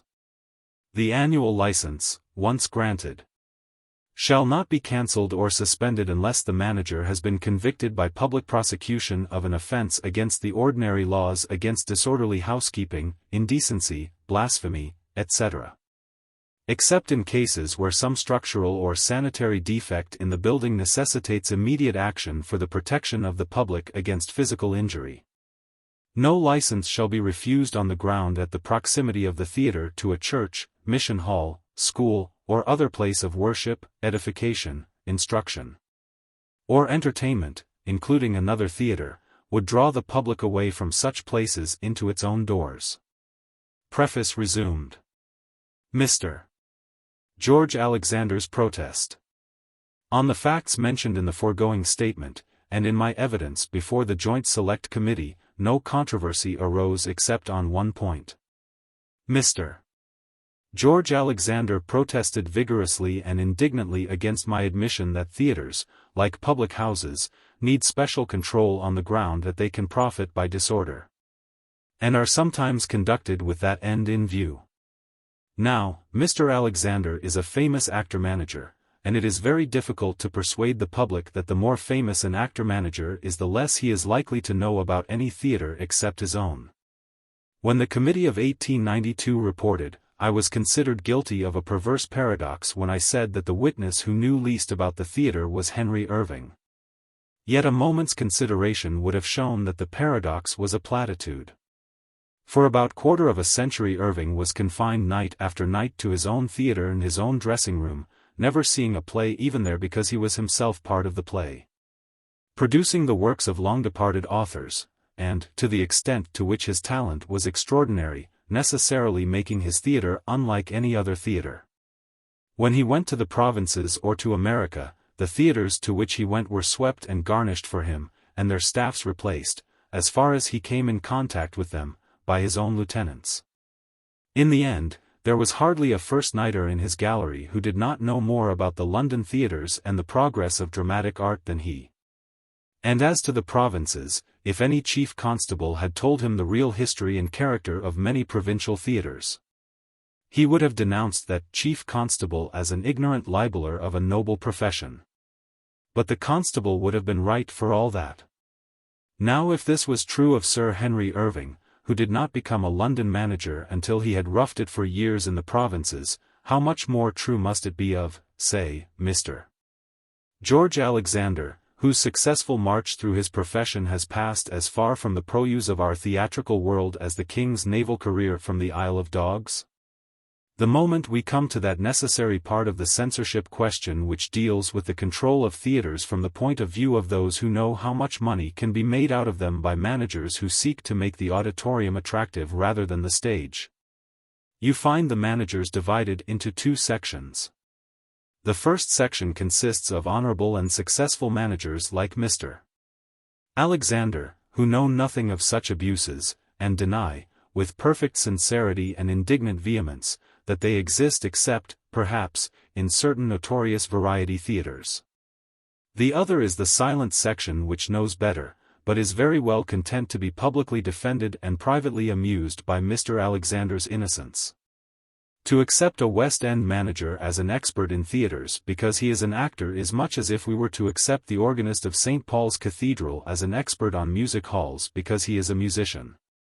The real experts are all in the conspiracy to keep the police out of the theatre. And they are so successful that even the police do not know as much as they should. The police should have been examined by the committee, and the whole question of the extent to which theatres are disorderly houses in disguise sifted to the bottom. For it is on this point that we discover behind the phantoms of the corrupt dramatists who are restrained by the censorship from debauching the stage, the reality of the corrupt managers and theatre proprietors who actually do debauch it without let or hindrance from the censorship. The whole case for giving control over theatres to local authorities rests on this reality. Eliza and her bath. The persistent notion that a theatre is an Alsatia where the king's writ does not run, and where any wickedness is possible in the absence of a special tribunal and a special police, was brought out by an innocent remark made by Sir William Gilbert, who, when giving evidence before the committee, was asked by Colonel Lockwood whether a law sufficient to restrain impropriety in books would also restrain impropriety in plays. Sir William replied, "I should say there is a very wide distinction between what is read and what is seen. In a novel one may read that Eliza stripped off her dressing gown and stepped into her bath, without any harm, but I think if that were presented on the stage it would be shocking." All the stupid and inconsiderate people seized eagerly on this illustration as if it were a successful attempt to prove that without a censorship we should be unable to prevent actresses from appearing naked on the stage. As a matter of fact, if an actress could be persuaded to do such a thing, and it would be about as easy to persuade a bishop's wife to appear in church in the same condition, the police would simply arrest her on a charge of indecent exposure. The extent to which this obvious safeguard was overlooked may be taken as a measure of the thoughtlessness and frivolity of the excuses made for the censorship. It should be added that the artistic representation of a bath, with every suggestion of nakedness that the law as to decency allows, is one of the most familiar subjects of scenic art. From the Rhine maidens in Wagner's trilogy, and the bathers in the second act of Les Huguenots, to the ballets of water nymphs in our Christmas pantomimes and at our variety theatres. The sound hygienic propaganda of the bath, and the charm of the undraped human figure, are exploited without offense on the stage to an extent never dreamt of by any novelist. A King's Proctor. Another hare was started by Professor Gilbert Murray and Mr. Lawrence Houseman, who, in pure kindness to the managers, asked whether it would not be possible to establish for their assistants a sort of King's Proctor to whom plays might be referred for an official legal opinion as to their compliance with the law before production. There are several objections to this proposal, and they may as well be stated in case the proposal should be revived. In the first place, no lawyer with the most elementary knowledge of the law of libel in its various applications to sedition, obscenity, and blasphemy could answer for the consequences of producing any play whatsoever as to which the smallest question could arise in the mind of any sane person. I have been a critic and an author in active service for 30 years.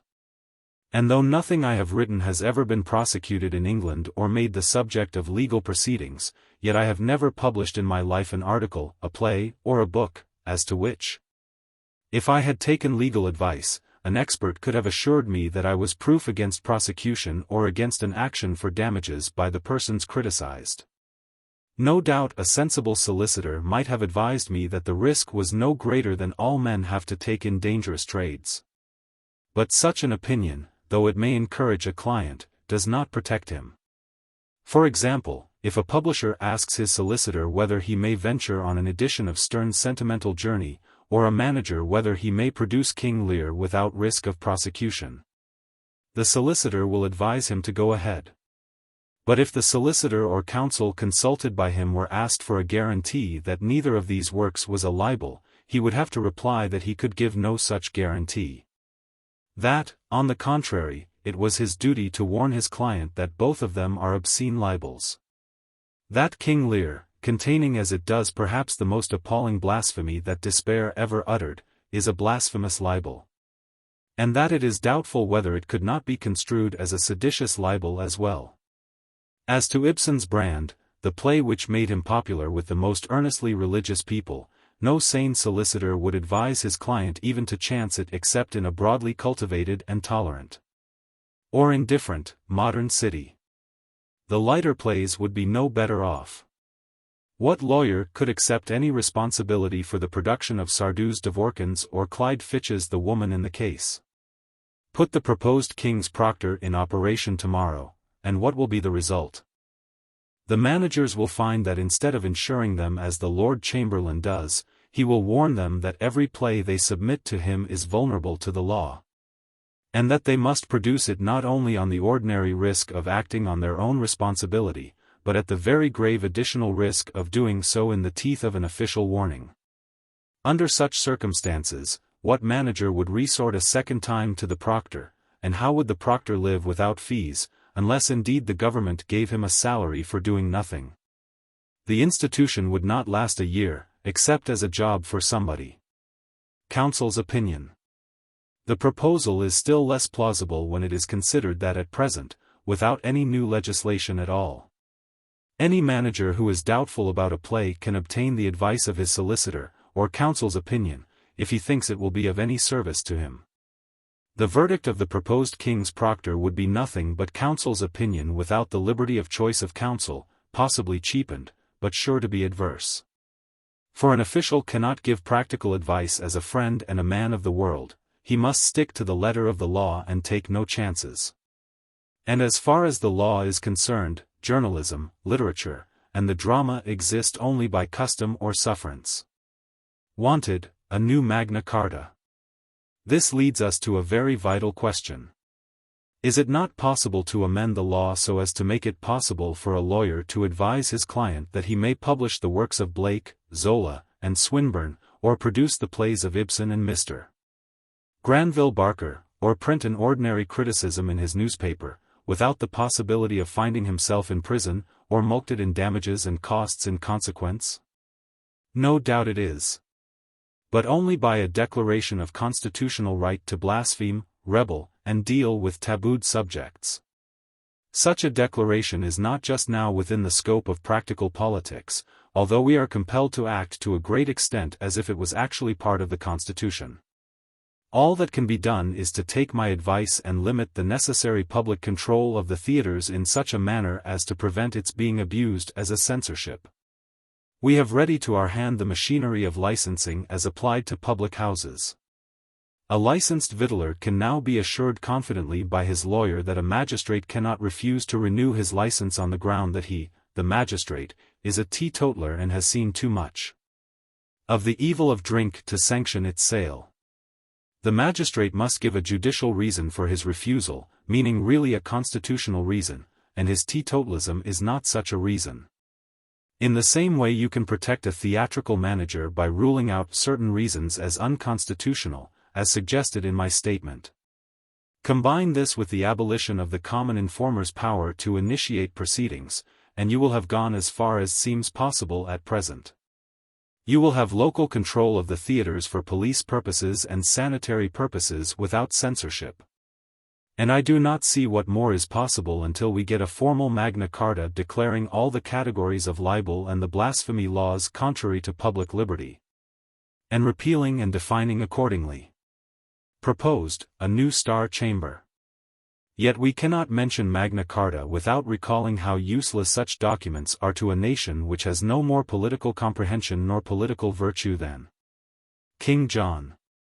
When Henry VII calmly proceeded to tear up Magna Carta by establishing the Star Chamber, a criminal court consisting of a committee of the Privy Council without a jury, nobody objected until about a century and a half later, the Star Chamber began cutting off the ears of eminent 17th-century nonconformists and standing them in the pillory.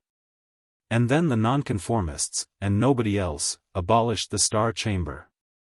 And if anyone doubts that we are quite ready to establish the Star Chamber again, let him read the report of the Joint Select Committee, on which I now venture to offer a few criticisms. The report of the committee, which will be found in the Blue Book, should be read with attention and respect as far as page X, up to which point it is an able and well-written statement of the case. From page X onward, when it goes on from diagnosing the disease to prescribing the treatment, it should be read with even greater attention but with no respect whatever. As the main object of the treatment is to conciliate the how not to do it majority. It contains, however, one very notable proposal, the same being nothing more or less than to revive the Star Chamber for the purpose of dealing with heretical or seditious plays and their authors. And indeed with all charges against theatrical entertainments except common police cases of indecency. The reason given is that for which the Star Chamber was created by Henry VII, that is, the inadequacy of the ordinary law. We consider, says the report, that the law which prevents or punishes indecency, blasphemy and libel in printed publications, it does not, by the way, except in the crudest police cases, would not be adequate for the control of the drama. Therefore a committee of the Privy Council is to be empowered to suppress plays and punish managers and authors at its pleasure, on the motion of the Attorney General, without a jury. The members of the committee will, of course, be men of high standing and character, otherwise they would not be on the Privy Council. That is to say, they will have all the qualifications of Archbishop Laud. Now I have no guarantee that any member of the majority of the Joint Select Committee ever heard of the Star Chamber or of Archbishop Laud. One of them did not know that politics meant anything more than party electioneering. Nothing is more alarming than the ignorance of our public men of the commonplaces of our history, and their consequent readiness to repeat experiments which have in the past produced national catastrophes. At all events, whether they knew what they were doing or not, there can be no question as to what they did. They proposed virtually that the Act of the Long Parliament in 1641 shall be repealed, and the Star Chamber re-established, in order that playwrights and managers may be punished for unspecified offences unknown to the law. When I say unspecified, I should say specified as follows, see page 11 of the report, in the case of a play. To be indecent. To contain offensive personalities. To represent on the stage in an invidious manner a living person, or any person recently dead. To do violence to the sentiment of religious reverence. To be calculated to conduce to vice or crime. To be calculated to impair friendly relations with any foreign power. to be calculated to cause a breach of the peace. Now it is clear that there is no play yet written, or possible to be written, in this world, that might not be condemned under one or other of these heads. How any sane man, not being a professed enemy of public liberty, could put his hand to so monstrous a catalogue passes my understanding. Had a comparatively definite and innocent clause been added forbidding the affirmation or denial of the doctrine of transubstantiation, the country would have been up in arms at once. Lord Ribblesdale made an effort to reduce the 7 categories to the old formula, not to be fitting for the preservation of good manners, decorum, or the public peace. But this proposal was not carried, whilst on Lord Girl's motion a final widening of the net was achieved by adding the phrase, to be calculated to. So that even if a play does not produce any of the results feared, the author can still be punished on the ground that his play is calculated to produce them. I have no hesitation in saying that a committee capable of such an outrageous display of thoughtlessness and historical ignorance as this paragraph of its report implies deserves to be haled before the tribunal it has itself proposed, and dealt with under a general clause levelled at conduct calculated to overthrow the liberties of England. Possibilities of the proposal. Still, though I am certainly not willing to give Lord Girl the chance of seeing me in the pillory with my ears cut off if I can help it, I dare say many authors would rather take their chance with a Star Chamber than with a jury, just as some soldiers would rather take their chance with a court-martial than at quarter sessions. For that matter, some of them would rather take their chance with the Lord Chamberlain than with either. And though this is no reason for depriving the whole body of authors of the benefit of Magna Carta, still, if the right of the proprietor of a play to refuse the good offices of the Privy Council and to perform the play until his accusers had indicted him at law, and obtained the verdict of a jury against him, were sufficiently guarded, the proposed committee might be set up and used for certain purposes. For instance, it might be made a condition of the intervention of the Attorney General or the Director of Public Prosecutions that he should refer an accused play to the committee, and obtain their sanction before taking action, offering the proprietor of the play, if the committee thought fit, an opportunity of voluntarily accepting trial by the committee as an alternative to prosecution in the ordinary course of law. But the committee should have no powers of punishment beyond the power, formidable enough, of suspending performances of the play. If it thought that additional punishment was called for, it could order a prosecution without allowing the proprietor or author of the play the alternative of a trial by itself. The author of the play should be made a party to all proceedings of the committee, and have the right to defend himself in person or by counsel. This would provide a check on the Attorney General, who might be as bigoted as any of the municipal aldermen who are so much dreaded by the actor-managers, without enabling the committee to abuse its powers for party, class, or sectarian ends beyond that irreducible minimum of abuse which a popular jury would endorse, for which minimum there is no remedy.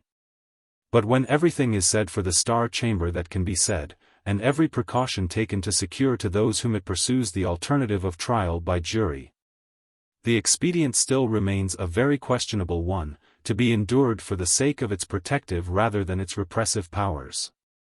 It should abolish the present quaint toleration of rioting in theatres.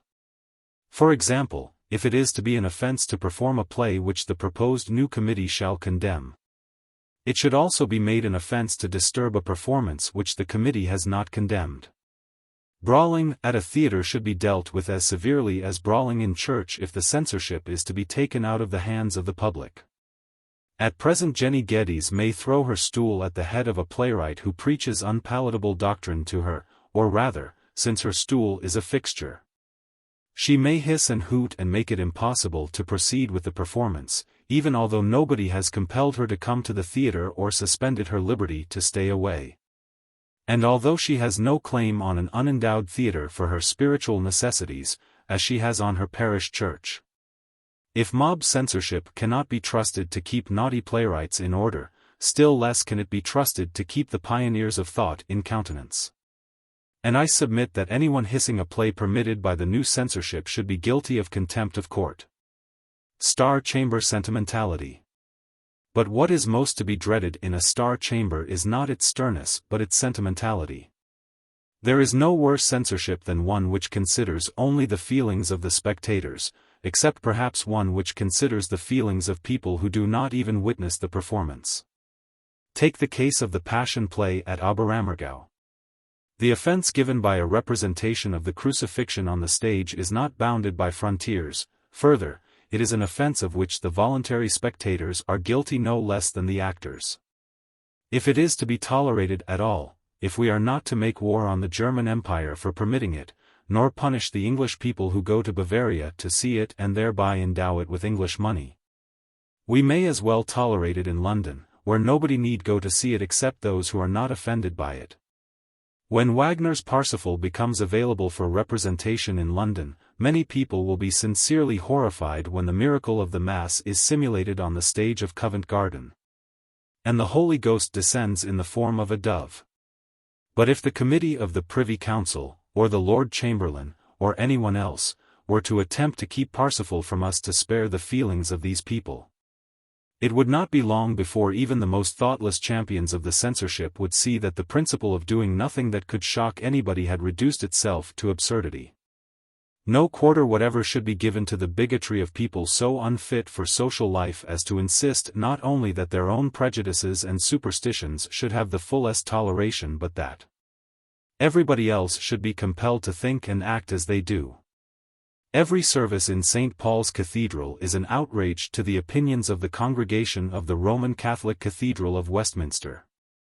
Every liberal meeting is a defiance and a challenge to the most cherished opinions of the Unionists. A law to compel the Roman Catholics to attend service at St. Paul's, or the Liberals to attend the meetings of the Primrose League would be resented as an insufferable tyranny. But a law to shut up both St. Paul's and the Westminster Cathedral, and to put down political meetings and associations because of the offense given by them to many worthy and excellent people, would be a far worse tyranny.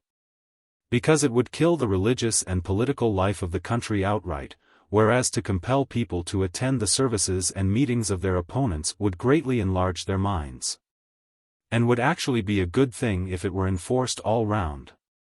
I should not object to a law to compel everybody to read 2 newspapers, each violently opposed to the other in politics. But to forbid us to read newspapers at all would be to maim us mentally and cashier our country in the ranks of civilization. I deny that anybody has the right to demand more from me, over and above lawful conduct in a general sense, than liberty to stay away from the theatre in which my plays are represented. If he is unfortunate enough to have a religion so petty that it can be insulted, any man is as welcome to insult my religion, if he can, as he is to insult the universe. I claim the right to insult it to my heart's content, if I choose, provided I do not compel him to come and hear me. If I think this country ought to make war on any other country, then, so long as war remains lawful, I claim full liberty to write and perform a play inciting the country to that war without interference from the ambassadors of the menaced country. I may give pain to many worthy people, and pleasure to none, as the censor's pet phrase puts it. I may even make Europe a cockpit and Asia a shambles, no matter, if preachers and politicians, statesmen and soldiers, may do these things. If it is right that such things should be done, then I claim my share in the right to do them. If the proposed committee is meant to prevent me from doing these things whilst men of other professions are permitted to do them, then I protest with all my might against the formation of such a committee. If it is to protect me, on the contrary, against the attacks that bigots and corrupt pornographers may make on me by appealing to the ignorance and prejudices of common jurors, then I welcome it. But is that really the object of its proposers? And if it is, what guarantee have I that the new tribunal will not presently resolve into a mere committee to avoid unpleasantness and keep the stage in good taste? It is no more possible for me to do my work honestly as a playwright without giving pain than it is for a dentist.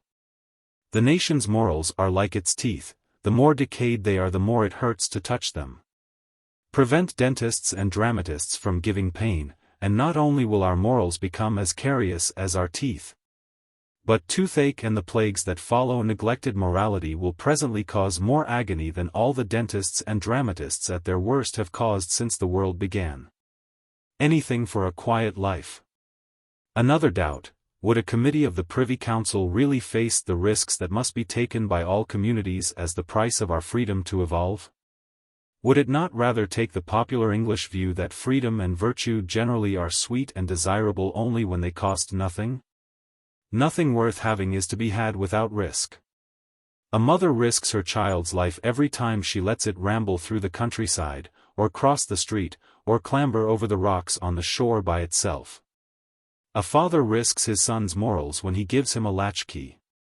The members of the Joint Select Committee risked my producing a revolver and shooting them when they admitted me to the room without having me handcuffed.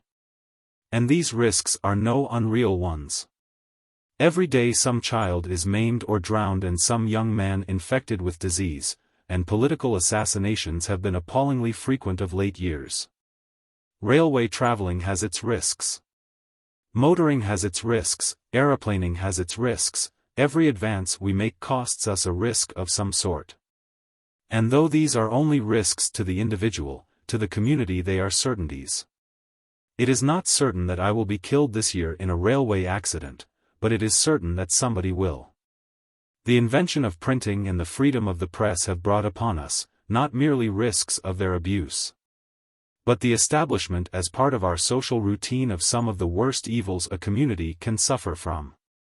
People who realize these evils shriek for the suppression of motor cars, the virtual imprisonment and enslavement of the young, the passing of press laws, especially in Egypt, India, and Ireland.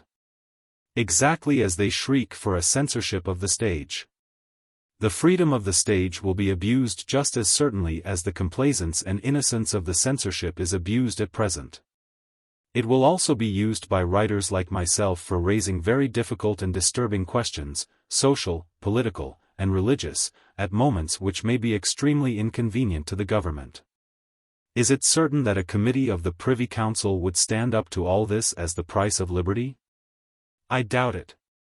If I am to be at the mercy of a nice amiable committee of elderly gentlemen, I know all about elderly gentlemen, being one myself, whose motto is the highly popular one, anything for a quiet life. And who will make the inevitable abuses of freedom by our blackguards an excuse for interfering with any disquieting use of it by myself.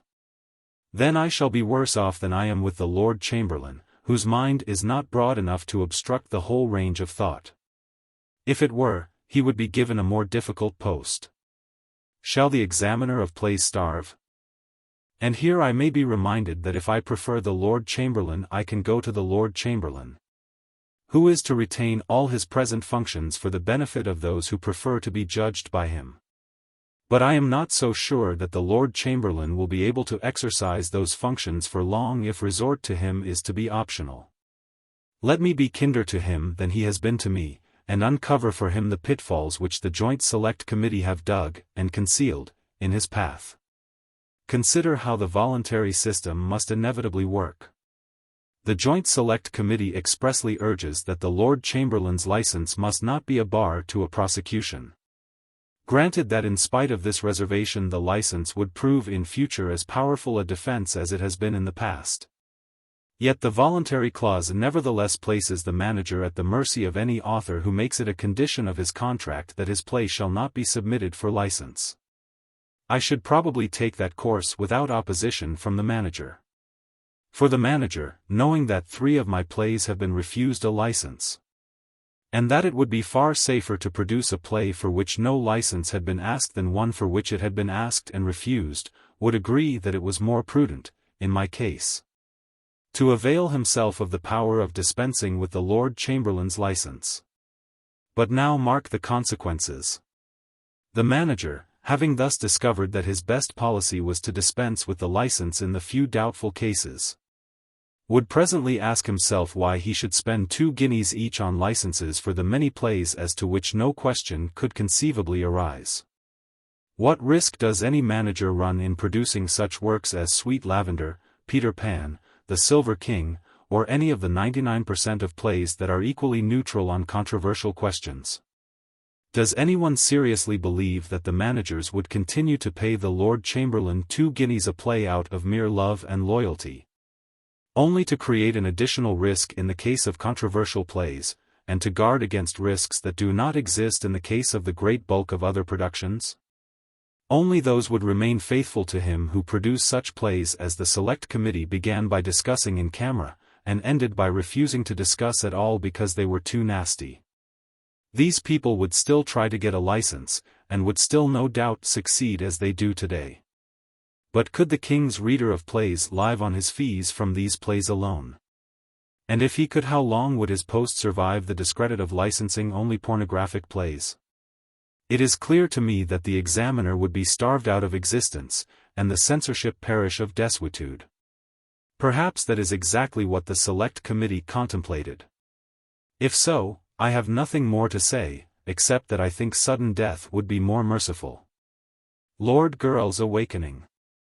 In the meantime, conceive the situation which would arise if a licensed play were prosecuted.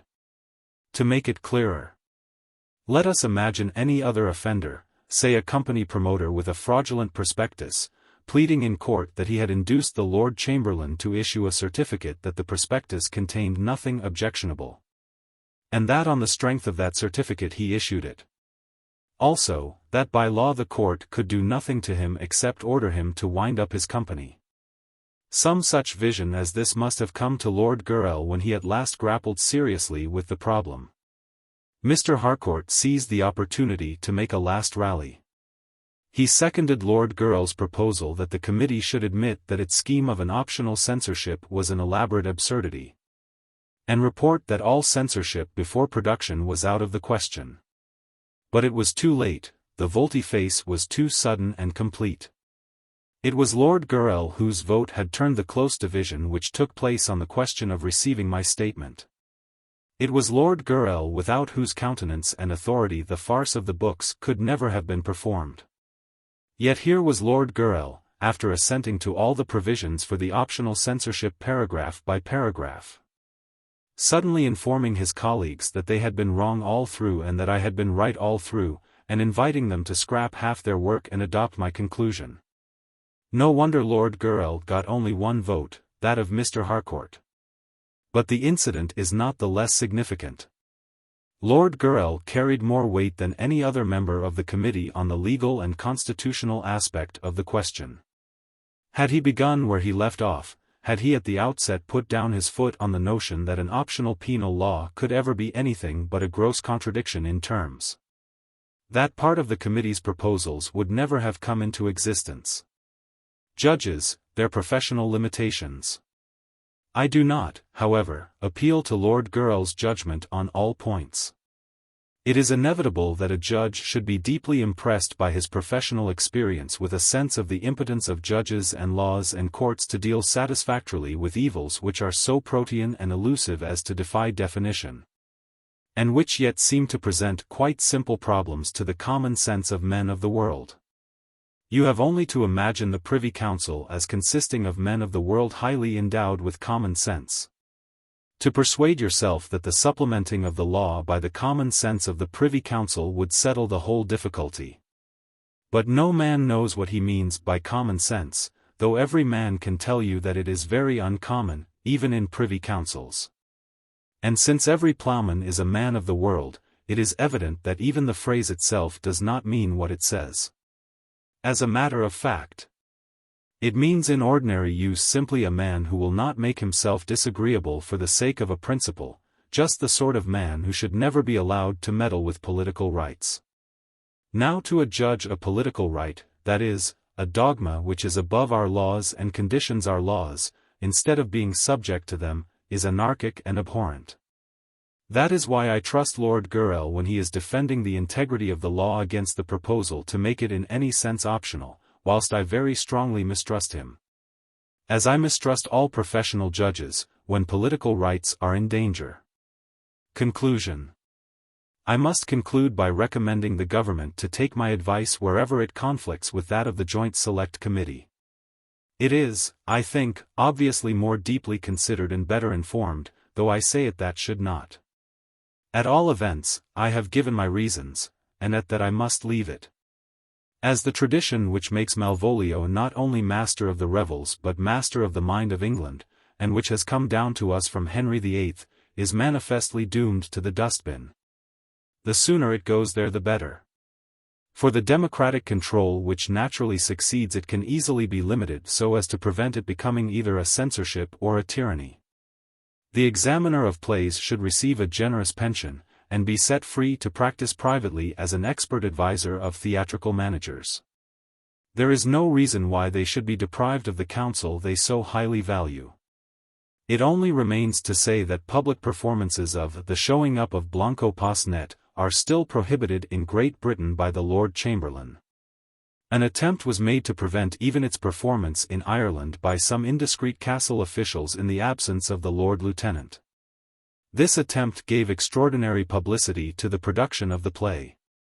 And every possible effort was made to persuade the Irish public that the performance would be an outrage to their religion, and to provoke a repetition of the rioting that attended the first performances of Synge's Playboy of the Western world before the most sensitive and, on provocation, the most turbulent audience in the kingdom. The directors of the Irish National Theatre, Lady Gregory and Mr. William Butler Yeats, rose to the occasion with inspiriting courage. I am a conciliatory person, and was willing, as I always am, to make every concession in return for having my own way. But Lady Gregory and Mr. Yeats not only would not yield an inch, but insisted, within the due limits of gallant warfare, on taking the field with every circumstance of defiance, and winning the battle with every trophy of victory. Their triumph was as complete as they could have desired.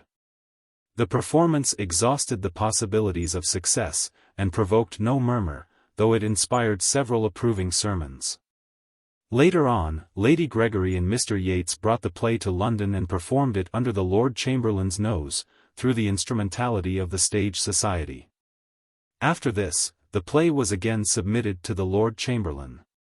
But, though beaten, he, too, understands the art of how not to do it. He licensed the play, but endorsed on his license the condition that all the passages which implicated God in the history of Blanco Posnet must be omitted in representation. All the coarseness, the profligacy, the prostitution, the violence, the drinking-bar humor into which the light shines in the play are licensed, but the light itself is extinguished. I need hardly say that I have not availed myself of this license, and do not intend to. There is enough licensed darkness in our theaters today without my adding to it. Postscript: since the above was written, the Lord Chamberlain has made an attempt to evade his responsibility and perhaps to postpone his doom by appointing an advisory committee, unknown to the law, on which he will presumably throw any odium that may attach to refusals of licenses in the future.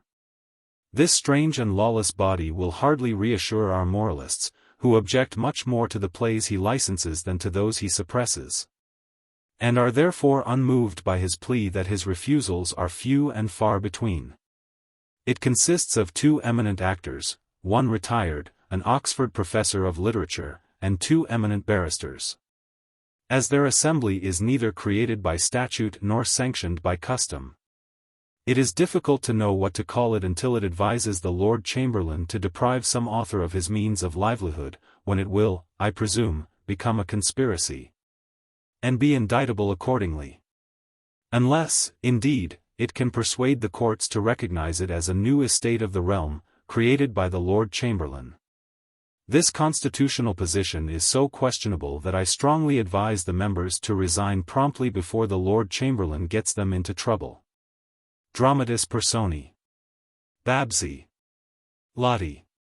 Hannah. Jessie. Emma. Elder Daniels. Blanco Posnet. Strapper Kemp.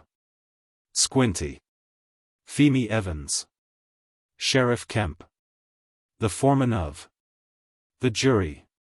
Nestor. Wagoner Joe. The woman. Women.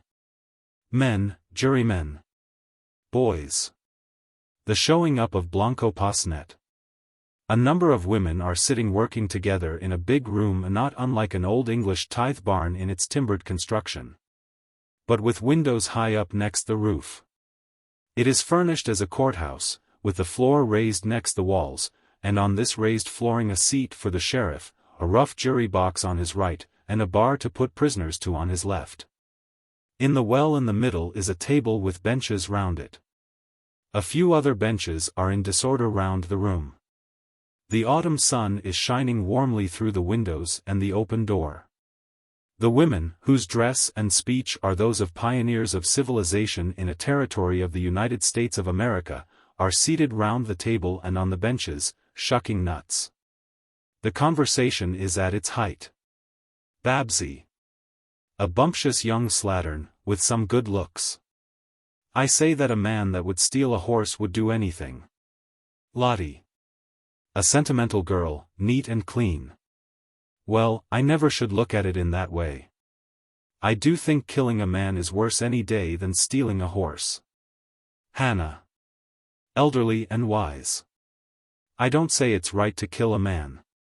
In a place like this, where every man has to have a revolver, and where there's so much to try people's tempers, the men get to be a deal too free with one another in the way of shooting. God knows it's hard enough to have to bring a boy into the world and nurse him up to be a man only to have him brought home to you on a shutter, perhaps for nothing. Or only just to show that the man that killed him wasn't afraid of him. But men are like children when they get a gun in their hands, they're not content till they've used it on somebody. Jessie.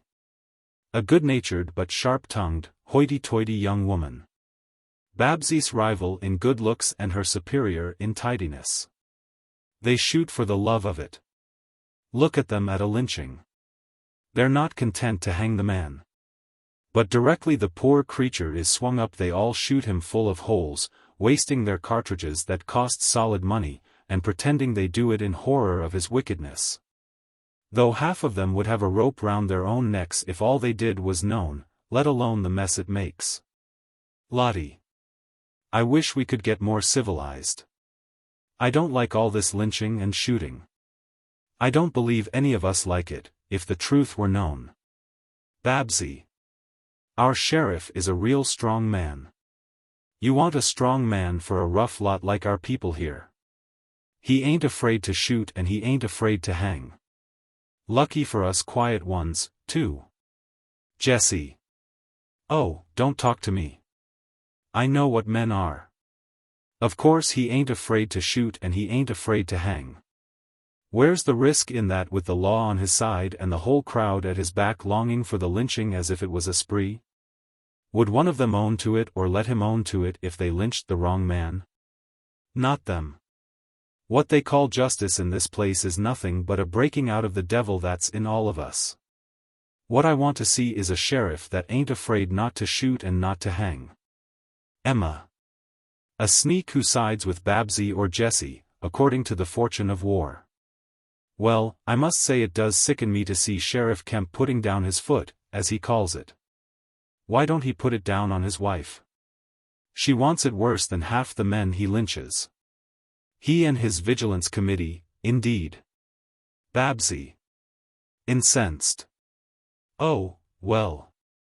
If people are going to take the part of horse thieves against the sheriff. Jessie. Who's taking the part of horse thieves against the sheriff? Babsy. You are. Wait till your own horse is stolen, and you'll know better. I had an uncle that died of thirst in the sagebrush because a Negro stole his horse.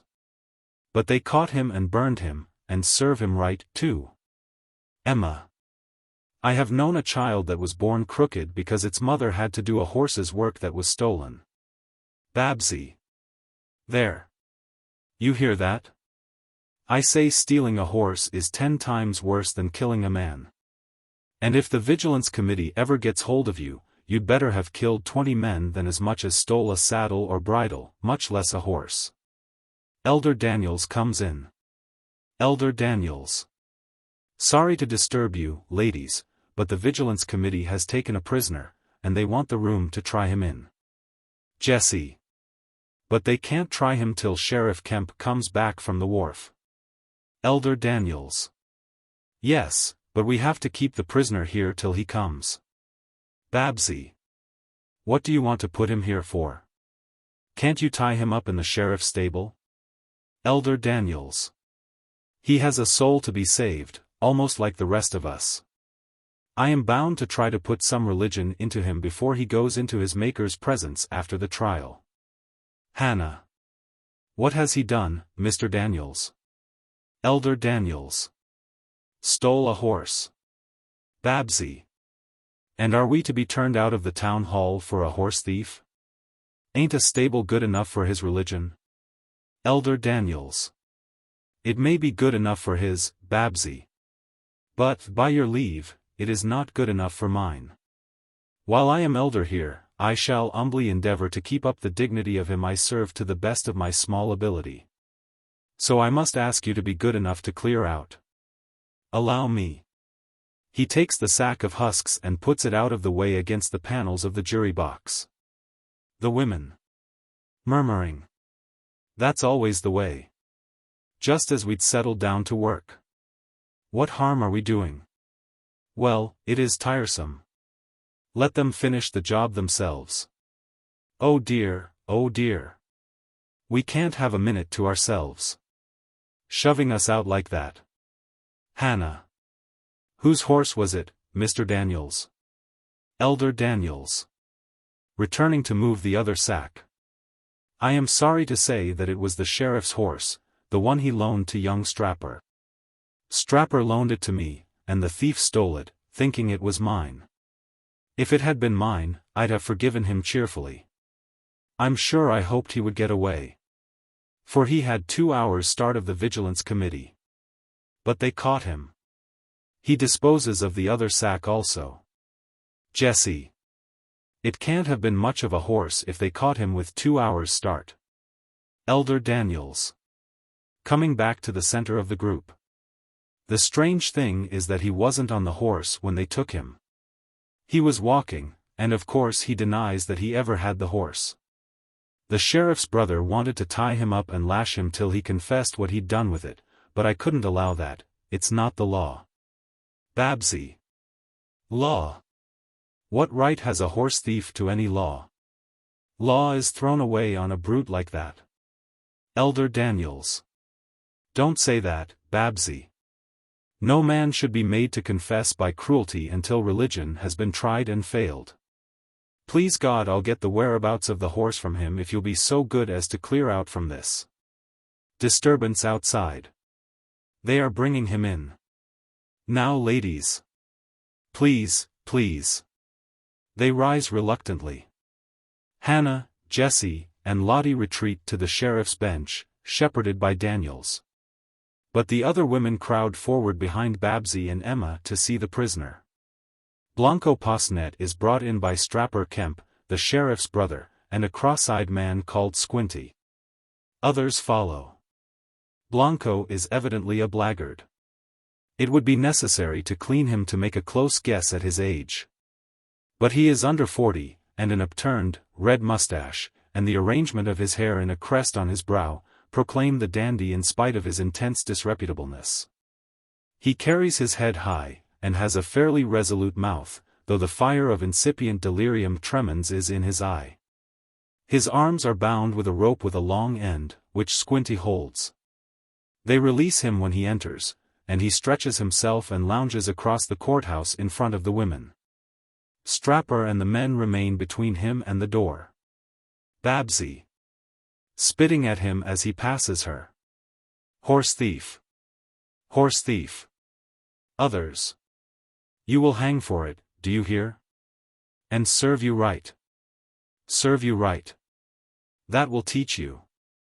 I wouldn't wait to try you. Lynch him straight off, the varmint. Yes, yes. Tell the boys. Lynch him. Blanco. Mocking. Angels ever bright and fair. Babsy. You call me an angel, and I'll smack your dirty face for you. Blanco. Take me to your care. Emma. There won't be any angels where you're going to. Others. Aha. Devils, more likely. And too good company for a horse thief. All. Horse thief. Horse thief. Horse thief. Blanco. Do women make the law here, or men? Drive these heifers out. The women. Oh. They rush at him, vituperating, screaming passionately, tearing at him. Lottie puts her fingers in her ears and runs out. Hannah follows, shaking her head. Blanco is thrown down. Oh, did you hear what he called us? You foul-mouthed brute. You liar. How dare you put such a name to a decent woman? Let me get at him. You coward. Oh, he struck me, did you see that? Lynch him. Pete, will you stand by and hear me called names by a skunk like that? Burn him, burn him. That's what I'd do with him. Burn him. The men. Pulling the women away from Blanco, and getting them out partly by violence and partly by coaxing. Here. Come out of this. Let him alone. Clear the courthouse. Come on now. Out with you. Now, Sally, out you go. Let go my hair, or I'll twist your arm out. Ah, would you? Now, then, get along. You know you must go. What's the use of scratching like that? Now, ladies, ladies, ladies. How would you like it if you were going to be hanged? At last the women are pushed out, leaving Elder Daniels, the sheriff's brother Strapper Kemp, and a few others with Blanco. Strapper is a lad just turning into a man, strong, selfish, sulky, and determined. Blanco. Sitting up and tidying himself. Oh woman, in our hours of ease. Uncertain, coy, and hard to please. Is my face scratched? I can feel their damned claws all over me still. Am I bleeding? He sits on the nearest bench. Elder Daniels. Nothing to hurt. They've drawn a drop or two under your left eye. Strapper. Lucky for you to have an eye left in your head. Blanco. Wiping the blood off. When pain and anguish wring the brow. A ministering angel thou. Go out to them, Strapper Kemp. And tell them about your big brother's little horse that some wicked man stole. Go and cry in your mammy's lap. Strapper. Furious. You jounce me any more about that horse, Blanco Posnet. And I'll. Blanco. You'll scratch my face, won't you? Yah. Your brother's the sheriff, ain't he? Strapper. Yes, he is. He hangs horse thieves. Blanco. With calm conviction. He's a rotten sheriff. Oh, a rotten sheriff. If he did his first duty he'd hang himself. This is a rotten town. Your fathers came here on a false alarm of gold digging. And when the gold didn't pan out, they lived by licking their young into habits of honest industry. Strapper. If I hadn't promised Elder Daniels here to give him a chance to keep you out of hell, I'd take the job of twisting your neck off the hands of the Vigilance Committee. Blanco. With infinite scorn. You and your rotten elder, and your rotten Vigilance Committee. Strapper. They're sound enough to hang a horse thief, anyhow. Blanco. Any fool can hang the wisest man in the country. Nothing he likes better. But you can't hang me. Strapper. Can't we? Blanco. No, you can't. I left the town this morning before sunrise, because it's a rotten town, and I couldn't bear to see it in the light. Your brother's horse did the same, as any sensible horse would. Instead of going to look for the horse, you went looking for me. That was a rotten thing to do, because the horse belonged to your brother, or to the man he stole it from, and I don't belong to him. Well, you found me, but you didn't find the horse. If I had took the horse, I'd have been on the horse. Would I have taken all that time to get to where I did if I'd a horse to carry me? Strapper. I don't believe you started not for 2 hours after you say you did. Blanco. Who cares what you believe or don't believe? Is a man worth 6 of you to be hanged because you've lost your big brother's horse, and you'll want to kill somebody to relieve your rotten feelings when he licks you for it? Not likely. Till you can find a witness that saw me with that horse you can't touch me, and you know it. Strapper. Is that the law, Elder? Elder Daniels. The sheriff knows the law. I wouldn't say for sure, but I think it would be more seemly to have a witness. Go and round one up, Strapper, and leave me here alone to wrestle with his poor blinded soul. Strapper. I'll get a witness all right enough. I know the road he took, and I'll ask at every house within sight of it for a mile out. Come, boys. Strapper goes out with the others, leaving Blanco and Elder Daniels together. Blanco rises and strolls over to the elder, surveying him with extreme disparagement. Blanco. Well, brother? Well, boozy Posnet, alias Elder Daniels? Well, thief? Well, drunkard? Elder Daniels. It's no good, Blanco. They'll never believe we're brothers. Blanco. Never fear. Do you suppose I want to claim you? Do you suppose I'm proud of you? You're a rotten brother, boozy Posnet. All you ever did when I owned you was to borrow money from me to get drunk with. Now you lend money and sell drink to other people. I was ashamed of you before, and I'm worse ashamed of you now. I won't have you for a brother. Heaven gave you to me, but I return the blessing without thanks. So be easy, I shan't blab. He turns his back on him and sits down. Elder Daniels.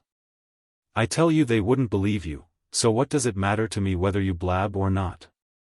Talk sense, Blanco, there's no time for your foolery now. For you'll be a dead man an hour after the sheriff comes back. What possessed you to steal that horse? Blanco. I didn't steal it. I distrained on it for what you owed me. I thought it was yours.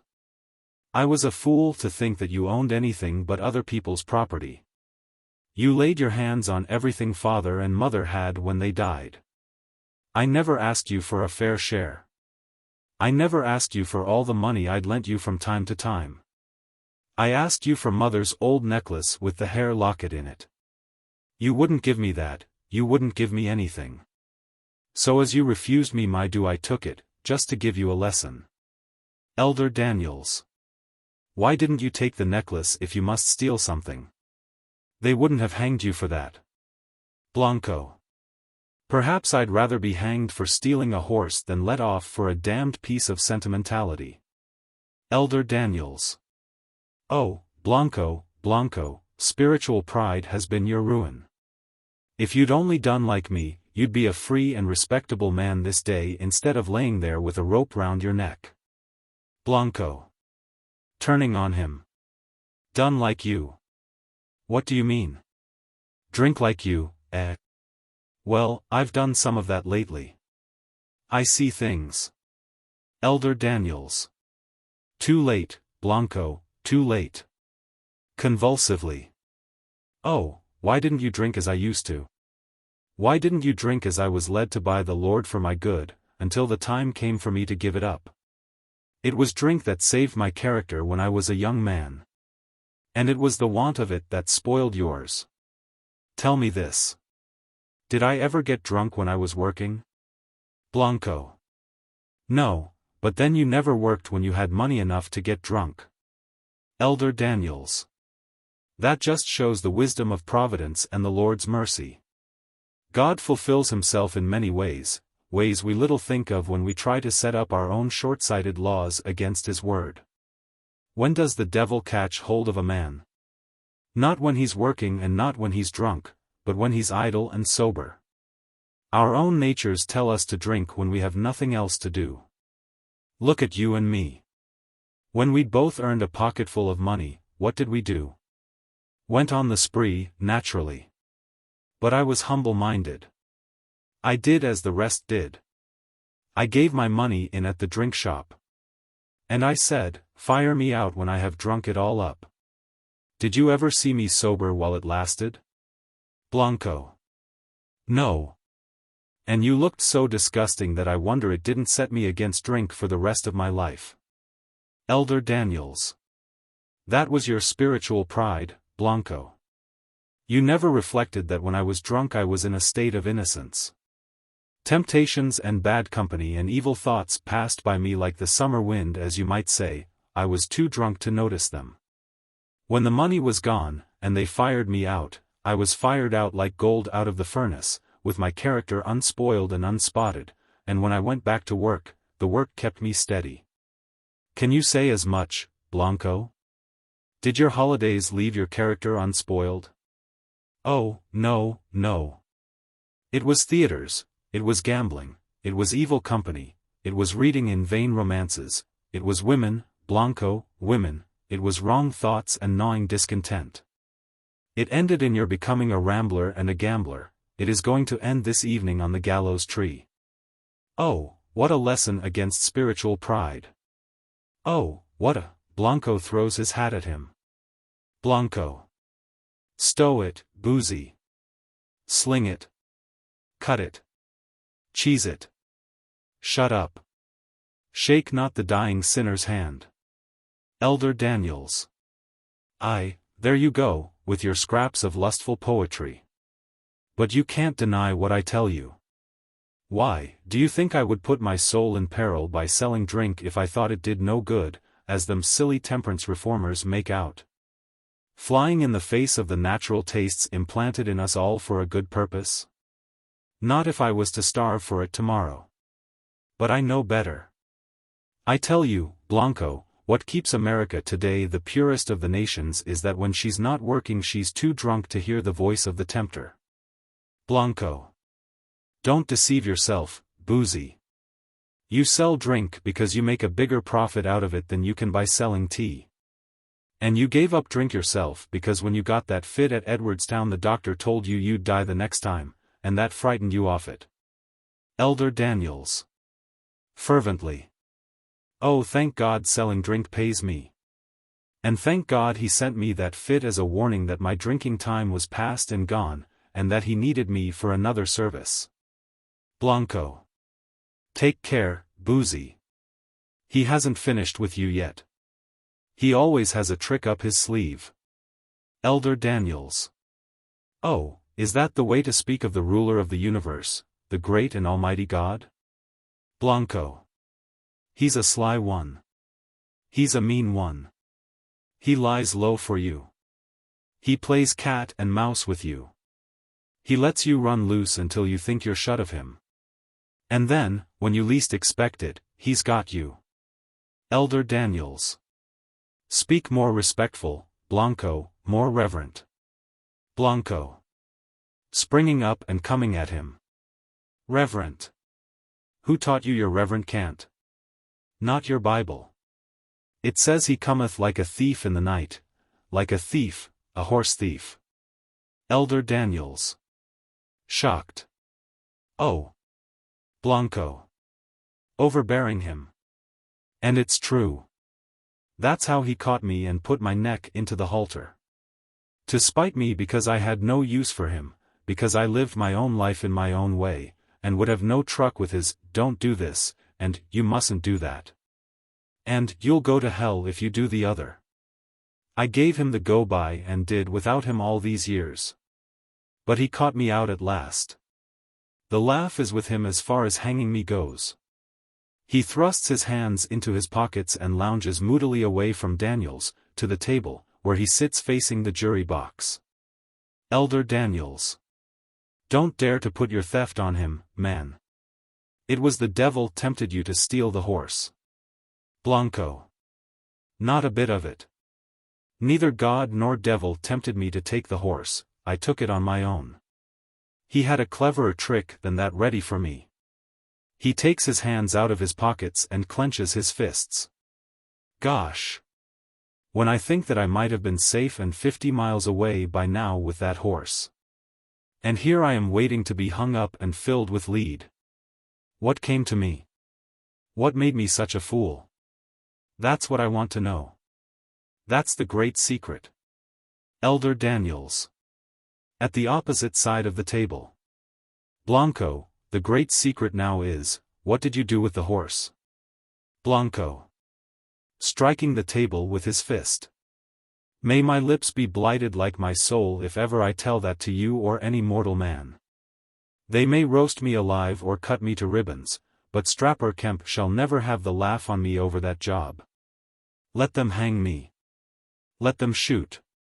So long as they are shooting a man and not a sniveling skunk and softy, I can stand up to them and take all they can give me, game.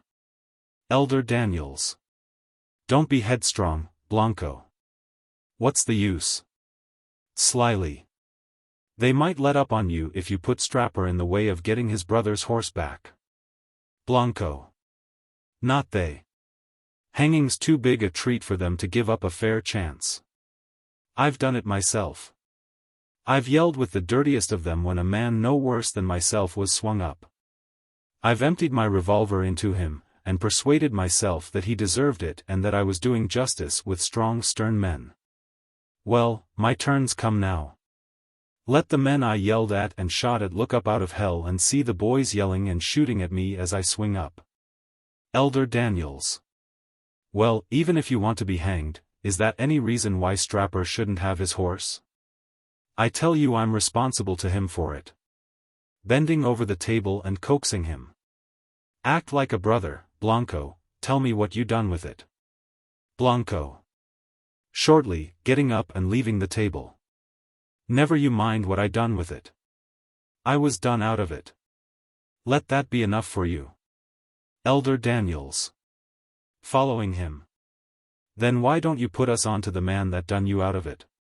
Blanco. Because he'd be too clever for you, just as he was too clever for me.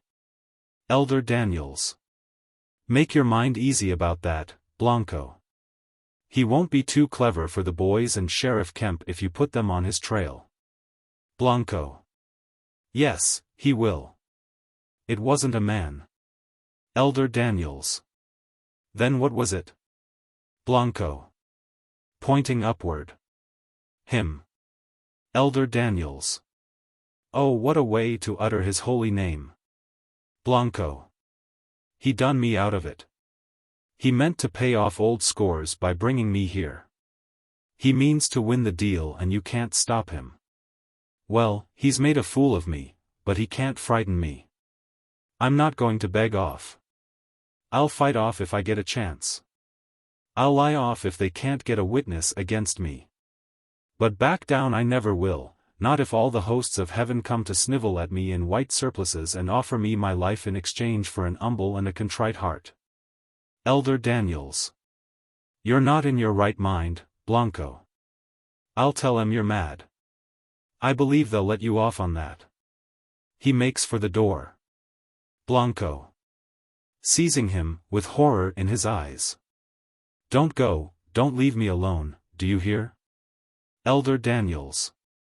Has your conscience brought you to this that you're afraid to be left alone in broad daylight, like a child in the dark? Blanco. I'm afraid of him and his tricks. When I have you to raise the devil in me, when I have people to show off before and keep me game, I'm all right. But I've lost my nerve for being alone since this morning. It's when you're alone that he takes his advantage. He might turn my head again. He might send people to me, not real people perhaps. Shivering. By God, I don't believe that woman and the child were real. I don't.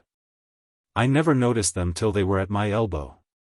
Elder Daniels. What woman and what child? What are you talking about? Have you been drinking too hard? Blanco. Never you mind.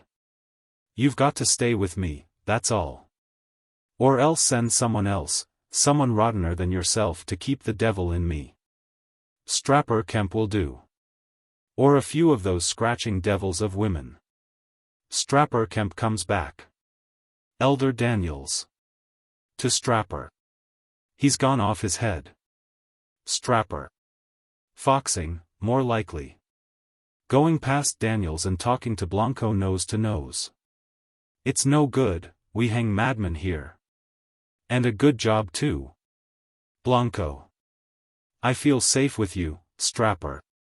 You're one of the rottenest. Strapper. You know you're done, and that you may as well be hanged for a sheep as a lamb. So talk away.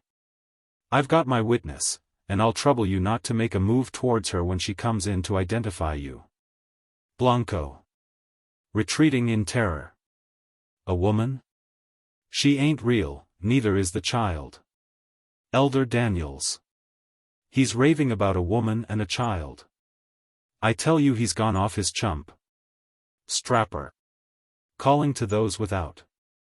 Show the lady in there. Femi Evans comes in. She is a young woman of 23 or 24, with impudent manners, battered good looks, and dirty fine dress. Elder Daniels. Morning, Femi. Femi. Morning, Elder. She passes on and slips her arm familiarly through Strapper's. Strapper. Ever see him before, Femi? Femi. That's the little lot that was on your horse this morning, Strapper. Not a doubt of it. Blanco. Implacably contemptuous. Go home and wash yourself, you slut. Femi. Reddening, and disengaging her arm from Strapper's. I'm clean enough to hang you, anyway. Going over to him threateningly. You're no true American man, to insult a woman like that. Blanco. A woman. Oh Lord. You saw me on a horse, did you? Femi. Yes, I did. Blanco. Got up early on purpose to do it, didn't you? Femi. No, I didn't, I stayed up late on a spree. Blanco. I was on a horse, was I? Femi. Yes you were, and if you deny it you're a liar. Blanco. To Strapper. She saw a man on a horse when she was too drunk to tell which was the man and which was the horse. Femi. Breaking in. You lie. I wasn't drunk, at least not as drunk as that. Blanco. Ignoring the interruption, and you found a man without a horse. Is a man on a horse the same as a man on foot? Yeah. Take your witness away. Who's going to believe her? Shove her into the dustbin. You've got to find that horse before you get a rope round my neck. He turns away from her contemptuously, and sits at the table with his back to the jury box. Femi. Following him. I'll hang you, you dirty horse thief, or not a man in this camp will ever get a word or a look from me again. You're just trash, that's what you are. White trash. Blanco. And what are you, darling? What are you? You're a worse danger to a town like this than 10 horse thieves. Femi. Mr. Kemp, will you stand by and hear me insulted in that low way? To Blanco, spitefully. I'll see you swung up and I'll see you cut down, I'll see you high and I'll see you low, as dangerous as I am. He laughs. Oh, you needn't try to brazen it out. You'll look white enough before the boys are done with you. Blanco. You do me good. Femi. Stay by me to the end, won't you? Hold my hand to the last, and I'll die game. He puts out his hand, she strikes savagely at it, but he withdraws it in time and laughs at her discomfiture. Femi. You. Elder Daniels. Never mind him, Femi, he's not right in his head today. She receives the assurance with contemptuous credulity, and sits down on the step of the sheriff's dais. Sheriff Kemp comes in, a stout man, with large flat ears, and a neck thicker than his head. Elder Daniels. Morning, Sheriff. The Sheriff. Morning, Elder. Passing on. Morning, Strapper. Passing on. Morning, Miss Evans. Stopping between Strapper and Blanco. Is this the prisoner? Blanco. Rising. That's so. Morning, Sheriff. The Sheriff. Morning. You know, I suppose, that if you've stole a horse and the jury find against you, you won't have any time to settle your affairs. Consequently, if you feel guilty, you'd better settle 'em now. Blanco. Affairs be damned. I've got none. The sheriff. Well, are you in a proper state of mind? Has the elder talked to you? Blanco. He has. And I say it's against the law. It's torture, that's what it is. Elder Daniels. He's not accountable. He's out of his mind, Sheriff. He's not fit to go into the presence of his maker. The sheriff. You are a merciful man, Elder, but you won't take the boys with you there. To Blanco. If it comes to hanging you, you'd better for your own sake be hanged in a proper state of mind than in an improper one. But it won't make any difference to us, make no mistake about that. Blanco. Lord keep me wicked till I die. Now I've said my little prayer. I'm ready. Not that I'm guilty, mind you, but this is a rotten town, dead certain to do the wrong thing. The sheriff. You won't be asked to live long in it, I guess. To Strapper. Got the witness all right, Strapper? Strapper. Yes, got everything. Blanco. Except the horse. The sheriff. What's that? Ain't you got the horse? Strapper. No. He traded it before we overtook him, I guess. But Feemy saw him on it. Feemy. She did. Strapper. Shall I call in the boys? Blanco. Just a moment, Sheriff. A good appearance is everything in a low-class place like this. He takes out a pocket comb and mirror, and retires towards the dais to arrange his hair. Elder Daniels. Oh, think of your immortal soul, man, not of your foolish face. Blanco. I can't change my soul, Elder, it changes me, sometimes. Feemy, I'm too pale. Let me rub my cheek against yours, darling. Feemy. You lie, my color's my own, such as it is. And a pretty color you'll be when you're hung white and shot red. Blanco. Ain't she spiteful, Sheriff? The sheriff. Time's wasted on you. To Strapper. Go and see if the boys are ready. Some of them were short of cartridges, and went down to the store to buy them. They may as well have their fun, and it'll be shorter for him. Strapper.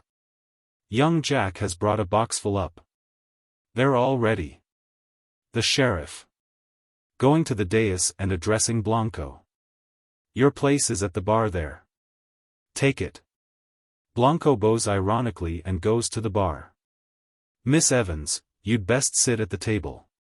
She does so, at the corner nearest the bar. The elder takes the opposite corner. The sheriff takes his chair. All ready, Strapper. Strapper. At the door. All in to begin.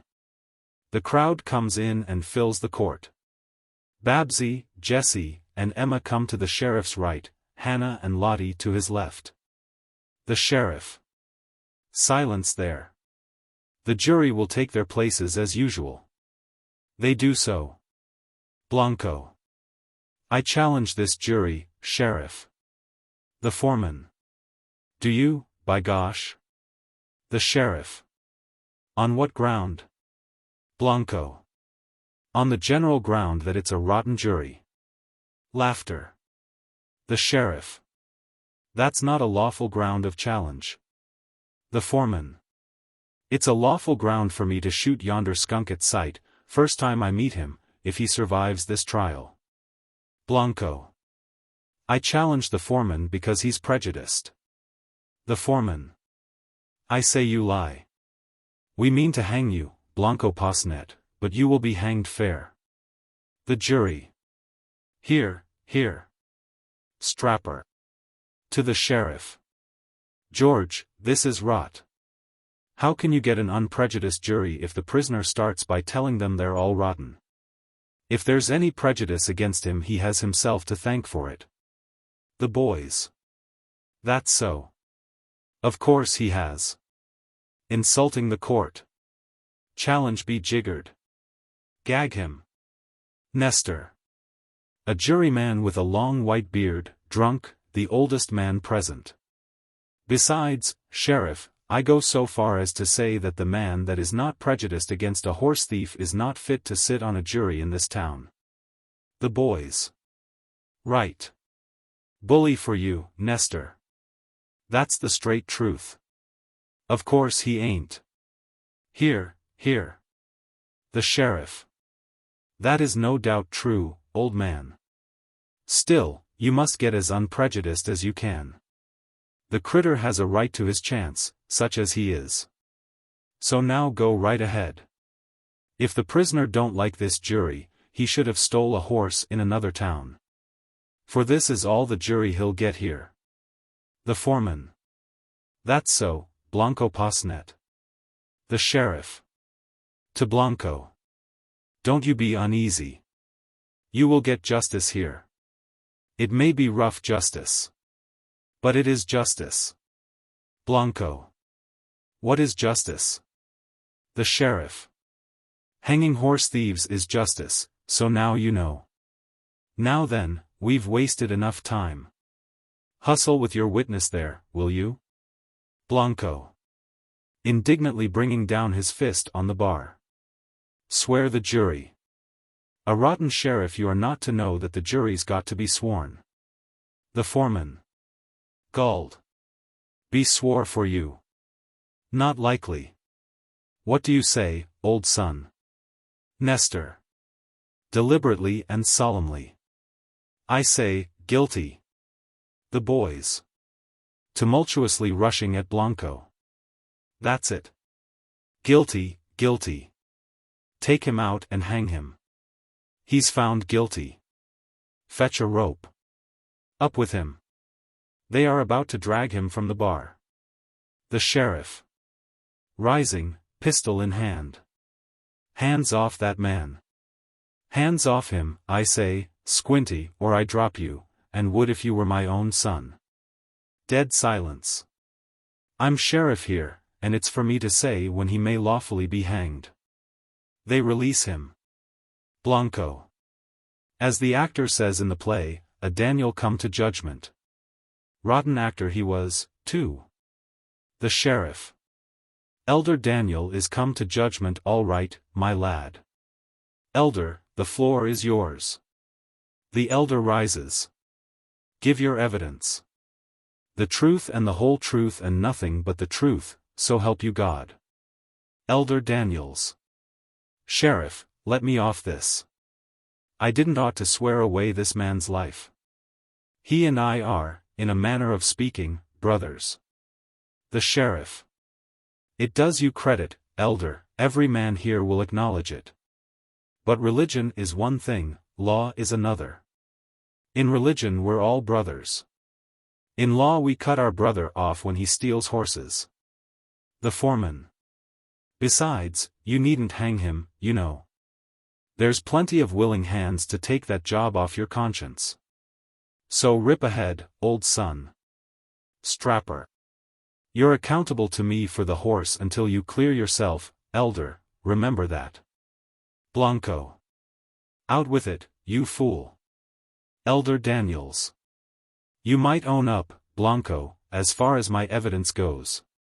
Everybody knows I borrowed one of the sheriff's horses from Strapper because my own's gone lame. Everybody knows you arrived in the town yesterday and put up in my house.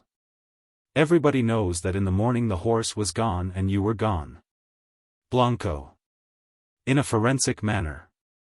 Sheriff, the elder, though known to you and to all here as no brother of mine and the rottenest liar in this town, is speaking the truth for the first time in his life as far as what he says about me is concerned. As to the horse, I say nothing, except that it was the rottenest horse you ever tried to sell. The sheriff. How do you know it was a rotten horse if you didn't steal it? Blanco. I don't know of my own knowledge.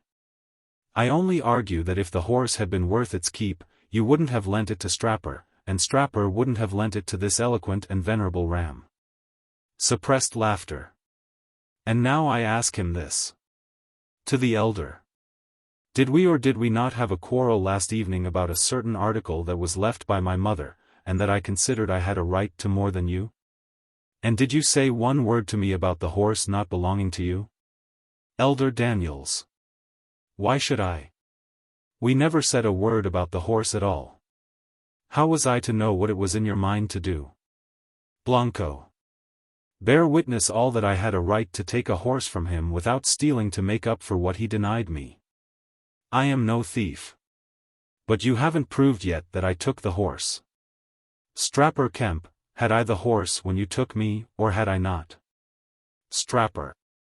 No, nor you hadn't a railway train neither. But Feemy Evans saw you pass on the horse at 4 o'clock 25 miles from the spot where I took you at 7 on the road to Pony Harbor. Did you walk 25 miles in 3 hours? That's so, Feemy? Feemy. That's so. At 4 I saw him. To Blanco. That's done for you. The sheriff. You say you saw him on my horse? Feemy. I did. Blanco. And I ate it, I suppose, before Strapper fetched up with me. Suddenly and dramatically. Sheriff, I accuse Feemy of immoral relations with Strapper. Feemy. Oh, you liar. Blanco. I accuse the fair Euphemia of immoral relations with every man in this town, including yourself, Sheriff. I say this is a conspiracy to kill me between Feemy and Strapper because I wouldn't touch Feemy with a pair of tongs. I say you daren't hang any white man on the word of a woman of bad character. I stand on the honor and virtue of my American manhood. I say that she's not had the oath, and that you daren't for the honor of the town give her the oath because her lips would blaspheme the Holy Bible if they touched it. I say that's the law. And if you are a proper United States sheriff and not a low-down lyncher, you'll hold up the law and not let it be dragged in the mud by your brother's kept woman.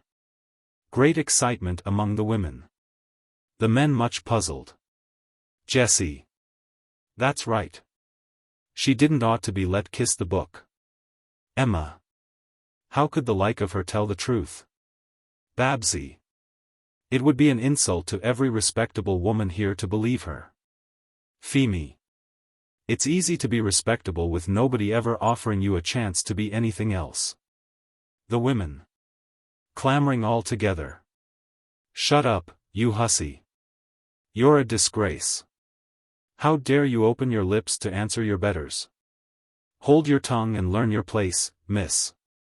You painted slut. Whip her out of the town. The sheriff.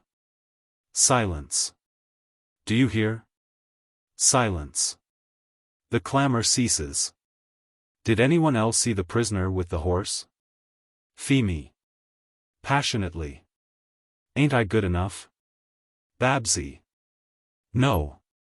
You're dirt, that's what you are. Feemy. And you. The sheriff. Silence. This trial is a man's job, and if the women forget their sex they can go out or be put out. Strapper and Miss Evans, you can't have it two ways.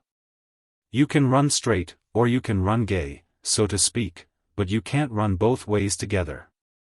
There is also a strong feeling among the men of this town that a line should be drawn between those that are straight wives and mothers and those that are, in the words of the Book of Books, taking the primrose path. We don't wish to be hard on any woman, and most of us have a personal regard for Miss Evans for the sake of old times. But there's no getting out of the fact that she has private reasons for wishing to oblige Strapper. And that, if she will excuse my saying so, she is not what I might call morally particular as to what she does to oblige him. Therefore I ask the prisoner not to drive us to give Miss Evans the oath. I ask him to tell us fair and square, as a man who has but a few minutes between him and eternity, what he done with my horse. The boys. Here, here. That's right. That's fair. That does it.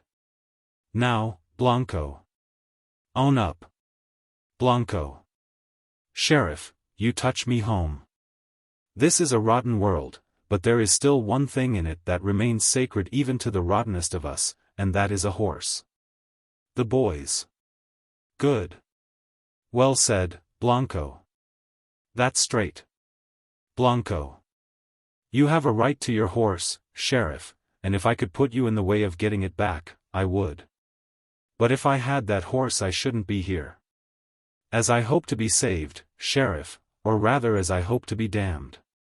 For I have no taste for pious company and no talent for playing the harp.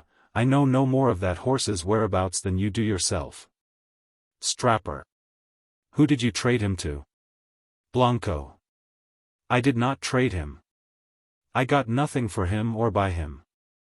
I stand here with a rope round my neck for the want of him. When you took me, did I fight like a thief or run like a thief?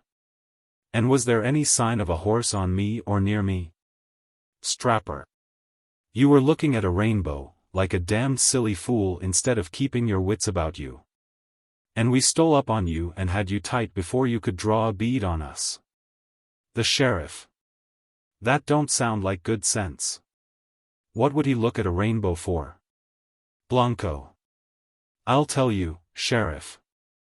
I was looking at it because there was something written on it. The Sheriff. How do you mean written on it? Blanco. The words were, I've got the cinch on you this time, Blanco Posnet.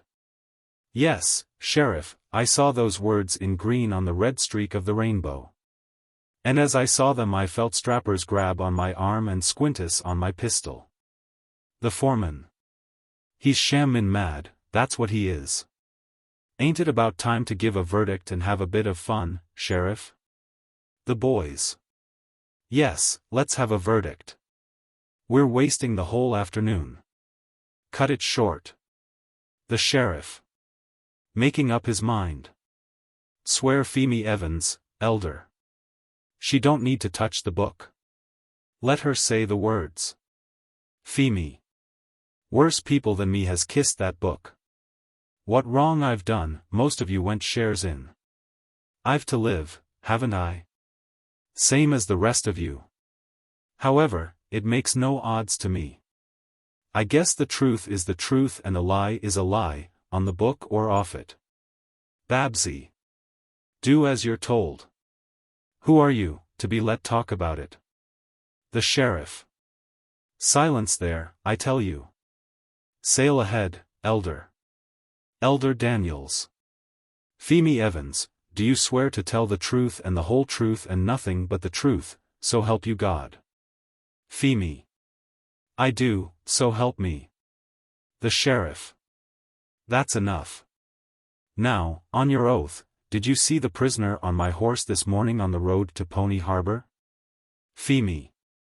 On my oath, disturbance and crowding at the door. At the door. Now then. Where are you shove into? What's up? Order in court. Chuck him out. Silence. You can't come in here. Keep back.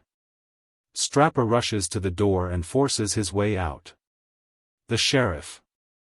Savagely. What's this noise? Can't you keep quiet there? Is this a sheriff's court or is it a saloon? Blanco. Don't interrupt a lady in the act of hanging a gentleman. Where's your manners? Phemy. I'll hang you, Blanco Posnet. I will. I wouldn't for $50 hadn't seen you this morning. I'll teach you to be civil to me next time, for all I'm not good enough to kiss the book. Blanco. Lord keep me wicked till I die.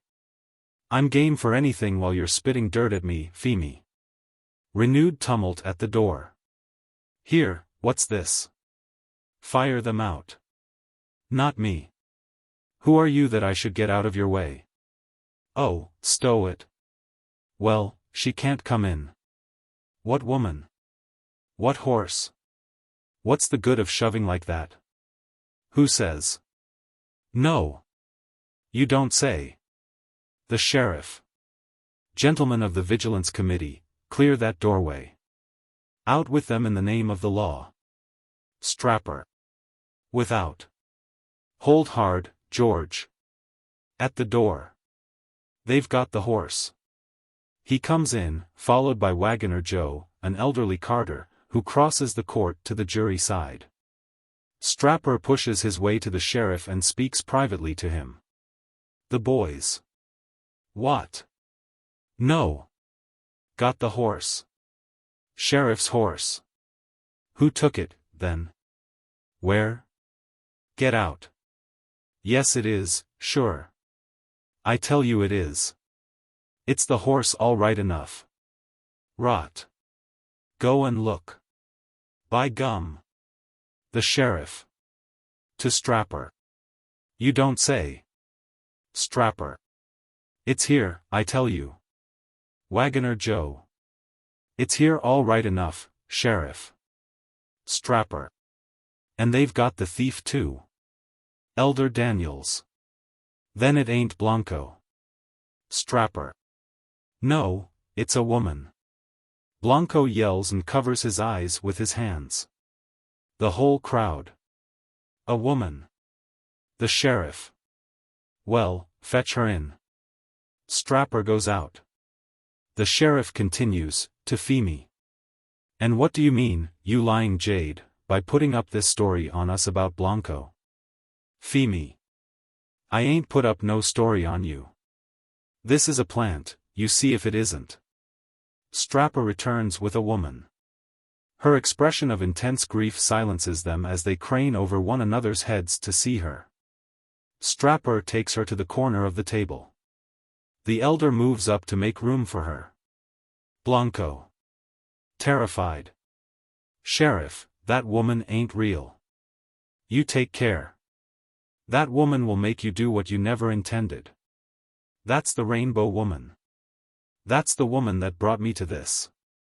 The sheriff. Shut your mouth, will you? You've got the horrors. To the woman. Now you. Who are you? And what are you doing with a horse that doesn't belong to you? The woman. I took it to save my child's life. I thought it would get me to a doctor in time. The child was choking with croup. Blanco. Strangling, and trying to laugh. A little choker, that's the word for him. His choking wasn't real, wait and see mine. He feels his neck with a sob. The sheriff. Where's the child? Strapper. On Pug Jackson's bench in his shed. He's makin' a coffin for it. Blanco. With a horrible convulsion of the throat, frantically. Dead. The little Judas kid. The child I gave my life for. He breaks into hideous laughter. The sheriff. Jared beyond endurance by the sound. Hold you noise, will you? Shove his neckerchief into his mouth if he don't stop. To the woman. Don't you mind him, ma'am, he's mad with drink and devilment. I suppose there's no fake about this, Strapper. Who found her? Wagoner Joe. I did, sheriff. There's no fake about it. I came on her on the track round by Red Mountain. She was set tin on the ground with the dead body on her lap, stupid-like. The horse was grazin' on the other side of the road. The sheriff. Puzzled. Well, this is blamed queer.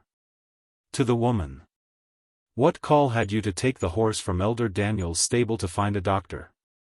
There's a doctor in the very next house. Blanco. Mopping his dabbled red crest and trying to be ironically gay. Story simply won't wash, my angel. You got it from the man that stole the horse. He gave it to you because he was a softy and went to bits when you played off the sick kid on him. Well, I guess that clears me. I'm not that sort. Catch me putting my neck in a noose for anybody's kid. The foreman. Don't you go putting her up to what to say. She said she took it. The woman. Yes, I took it from a man that met me. I thought God sent him to me. I rode here joyfully thinking so all the time to myself. Then I noticed that the child was like lead in my arms. God would never have been so cruel as to send me the horse to disappoint me like that. Blanco. Just what he would do. Strapper. We ain't got nothin' to do with that. This is the man, ain't he? pointing to Blanco. The woman, pulling herself together after looking scaredly at Blanco, and then at the sheriff and at the jury. No. The foreman. You lie. The sheriff. You've got to tell us the truth. That's the law, you know. The woman. The man looked a bad man. He cursed me, and he cursed the child, God forgive him. But something came over him. I was desperate. I put the child in his arms, and it got its little fingers down his neck and called him daddy and tried to kiss him. For it was not right in its head with the fever. He said it was a little Judas kid, and that it was betraying him with a kiss, and that he'd swing for it. And then he gave me the horse, and went away crying and laughing and singing dreadful dirty wicked words to him, tunes like as if he had 7 devils in him. Strapper. She's lying. Give her the oath, George. The sheriff. Go easy there. You're a smart boy, Strapper, but you're not sheriff yet. This is my job. You just wait. I submit that we're in a difficulty here. If Blanco was the man, the lady can't, as a white woman, give him away. She oughtn't to be put in the position of having either to give him away or commit perjury. On the other hand, we don't want a horse thief to get off through a lady's delicacy. The foreman. No, we don't, and we don't intend he shall. Not while I am foreman of this jury. Blanco. With intense expression. A rotten foreman. Oh, what a rotten foreman. The sheriff. Shut up, will you? Providence shows us a way out here. 2 women saw Blanco with a horse. One has a delicacy about saying so. The other will excuse me saying that delicacy is not her strongest holt. She can give the necessary witness. Pheme Evans, you've taken the oath. You saw the man that took the horse. Pheme. I did. And he was a low-down rotten drunken lying hound that would go further to hurt a woman any day than to help her. And if he ever did a good action it was because he was too drunk to know what he was doing. So it's no harm to hang him. She said he cursed her and went away blaspheming and singing things that were not fit for the child to hear. Blanco. Troubled. I didn't mean them for the child to hear, you venomous devil. The sheriff. All that's got nothing to do with us. The question you have to answer is, was that man Blanco Posnet? The woman. No. I say no. I swear it. Sheriff, don't hang that man, oh don't. You may hang me instead if you like, I've nothing to live for now. You daren't take her word against mine. She never had a child, I can see it in her face. Pheme. Stung to the quick. I can hang him in spite of you, anyhow. Much good your child is to you now, lying there on Pug Jackson's bench. Blanco. Rushing at her with a shriek. I'll twist your heart out of you for that. They seize him before he can reach her. Pheme. Mocking at him as he struggles to get at her. Ha, ha, Blanco Posnet. You can't touch me. And I can hang you. Ha, ha. Oh, I'll do for you. I'll twist your heart and I'll twist your neck. He is dragged back to the bar and leans on it, gasping and exhausted. Give me the oath again, elder. I'll settle him. And do you to the woman take your sickly face away from in front of me. Strapper. Just turn your back on her there, will you? The woman.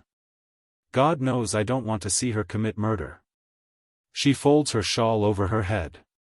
The sheriff. Now, Miss Evans, cut it short. Was the prisoner the man you saw this morning or was he not? Yes or no? Pheme. A little hysterically. I'll tell you fast enough. Don't think I'm a softy. The sheriff. Losing patience. Here, we've had enough of this. You tell the truth, Pheme Evans, and let us have no more of your lip. Was the prisoner the man or was he not? On your oath? Femi. On my oath and as I'm a living woman, flinching. Oh God. He felt the little child's hands on his neck. I can't, bursting into a flood of tears and scolding at the other woman. It's you with your sniveling face that has put me off it. Desperately. No, it wasn't him. I only said it out of spite because he insulted me. May I be struck dead if I ever saw him with the horse. Everybody draws a long breath. Dead silence. Blanco. Whispering at her. Softy. Crybaby. Landed like me. Doing what you never intended. Taking up his hat and speaking in his ordinary tone. I presume I may go now, Sheriff. Strapper. Here, hold hard. The foreman. Not if we know it, you don't. The boys. Barring the way to the door. You stay where you are. Stop a bit, stop a bit. Don't you be in such a hurry. Don't let him go. Not much. Blanco stands motionless, his eye fixed, thinking hard, and apparently deaf to what is going on. The sheriff. Rising solemnly. Silence there. Wait a bit. I take it that if the sheriff is satisfied and the owner of the horse is satisfied, there's no more to be said. I have had to remark on former occasions that what is wrong with this court is that there's too many sheriffs in it. Today there is going to be one, and only one, and that one is your humble servant. I call that to the notice of the foreman of the jury, and also to the notice of young Strapper. I am also the owner of the horse. Does any man say that I am not? Silence. Very well, then. In my opinion, to commandeer a horse for the purpose of getting a dying child to a doctor is not stealing, provided, as in the present case, that the horse is returned safe and sound. I rule that there has been no theft. Nestor. That ain't the law. The sheriff. I fine you $1 for contempt of court, and will collect it myself off you as you leave the building. And as the boys have been disappointed of their natural sport, I shall give them a little fun by standing outside the door and taking up a collection for the bereaved mother of the late kid that showed up Blanco Posnet. The boys. A collection. Oh, I say. Calls that sport? Is this a mother's meeting? Well, I'll be jiggered. Where does the sport come in? The sheriff. Continuing. The sport comes in, my friends, not so much in contributing as in seeing others fork out. Thus each contributes to the general enjoyment, and all contribute to his. Blanco Posnet, you go free under the protection of the Vigilance Committee for just long enough to get you out of this town, which is not a healthy place for you. As you are in a hurry, I'll sell you the horse at a reasonable figure. Now, boys, let nobody go out till I get to the door. The court is adjourned. He goes out. Strapper. To Femi, as he goes to the door. I'm done with you. Do you hear? I'm done with you. He goes out sulkily. Femi. Calling after him. As if I cared about a stingy brat like you. Go back to the freckled maple you left for me, you've been fretting for her long enough. The foreman. To Blanco, on his way out. A man like you makes me sick. Just sick. Blanco makes no sign. The foreman spits disgustedly, and follows Strapper out. The jurymen leave the box, except Nestor, who collapses in a drunken sleep. Blanco. Suddenly rushing from the bar to the table and jumping up on it. Boys, I'm going to preach you a sermon on the moral of this day's proceedings. The boys. Crowding round him. Yes, let's have a sermon. Go ahead, Blanco. Silence for Elder Blanco. Tune the organ. Let us pray. Nestor. Staggering out of his sleep. Never hold up your head in this town again. I'm done with you. Blanco. Pointing inexorably to Nestor. Drunk in church. Disturbing the preacher. Hand him out. The boys. Chivying Nestor out. Now, Nestor, outside. Outside, Nestor. Out you go. Get your subscription ready for the sheriff. Skid-do, Nestor. Nestor. Afraid to be hanged. Afraid to be hanged. At the door. Coward. He is thrown out. Blanco. Dearly beloved brethren. A boy. Same to you, Blanco. Laughter. Blanco. And many of them. Boys, this is a rotten world. Another boy. Lord have mercy on us, miserable sinners. More laughter. Blanco. Forcibly. No, that's where you're wrong. Don't flatter yourselves that you're miserable sinners. Am I a miserable sinner? No, I'm a fraud and a failure. I started in to be a bad man like the rest of you. You all started in to be bad men, or you wouldn't be in this jumped up, jerked off, hospital turned out camp that calls itself a town. I took the broad path because I thought I was a man and not a sniveling canting turning the other cheek apprentice angel serving his time in a vale of tears. They talked Christianity to us on Sundays, but when they really meant business they told us never to take a blow without giving it back, and to get dollars. When they talked the golden rule to me, I just looked at them as if they weren't there, and spat. But when they told me to try to live my life so that I could always look my fellow man straight in the eye and tell him to go to hell, that fetched me. The boys. Quite right. Good. Bully for you, Blanco, old son. Right good sense too. Aha. Blanco. Yes, but what's come of it all? Am I a real bad man? A man of game and grit? A man that does what he likes and goes over or through other people to his own gain? Or am I a sniveling crybaby that let a horse his life depended on be took from him by a woman? And then sat on the grass looking at the rainbow and let himself be took like a hare in a trap by Strapper Kemp, a lad whose back I or any grown man here could break against his knee? I'm a rottener fraud and failure than the elder here. And you're all as rotten as me, or you'd have lynched me. A boy. Anything to oblige you, Blanco. Another. We can do it yet if you feel really bad about it. Blanco. No, the devil's gone out of you. We're all frauds.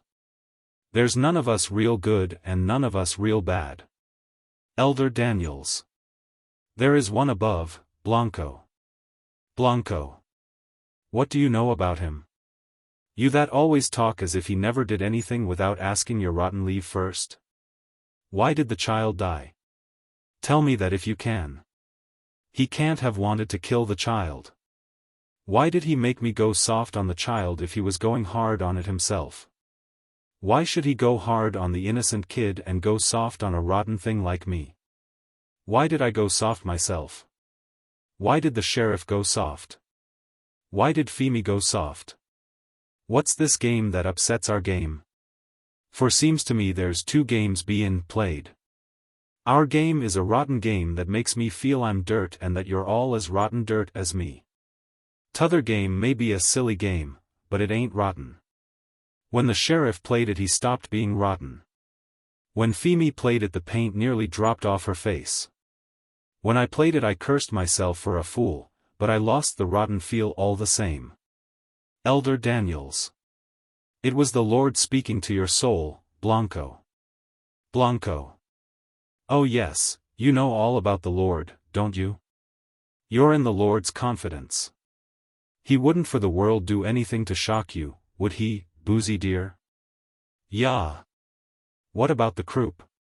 It was early days when he made the croup, I guess. It was the best he could think of then. But when it turned out wrong on his hands he made you and me to fight the croup for him. You bet he didn't make us for nothing. And he wouldn't have made us at all if he could have done his work without us. By gum, that must be what we're for. He'd never have made us to be rotten drunken blackguards like me, and good-for-nothing rips like Femi. He made me because he had a job for me. He let me run loose till the job was ready. And then I had to come along and do it, hanging or no hanging. And I tell you it didn't feel rotten, it felt bully, just bully. Anyhow, I got the rotten feel off me for a minute of my life. And I'll go through fire to get it off me again. Look here. Which of you will marry Femi Evans? The boys. Uproariously. Who speaks first? Who'll marry Femi? Come along, Jack. Now's your chance, Peter. Pass along a husband for Femi. Oh my. Femi. Femi. Shortly. Keep your tongue off me, will you? Blanco. Femi was a rose of the broad path, wasn't she? You all thought her the champion bad woman of this district. Well, she's a failure as a bad woman, and I'm a failure as a bad man. So let Brother Daniels marry us to keep all the rottenness in the family. What do you say, Femi? Femi. Thank you. But when I marry, I'll marry a man that could do a decent action without surprising himself out of his senses. You're like a child with a new toy, you and your bit of human kindness. The woman. How many would have done it with their life at stake? Femi. Oh well, if you're so much taken with him, marry him yourself. You'd be what people call a good wife to him, wouldn't you? The woman. I was a good wife to the child's father. I don't think any woman wants to be a good wife twice in her life. I want somebody to be a good husband to me now. Blanco. Any offer, gentlemen, on that understanding? The boys shake their heads. Oh, it's a rotten game, our game. Here's a real good woman.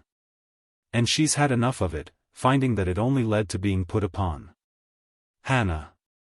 Well, if there was nothing wrong in the world, there wouldn't be anything left for us to do, would there? Elder Daniels. Be of good cheer, brothers. Fight on. Seek the path. Blanco. No. No more paths. No more broad and narrow.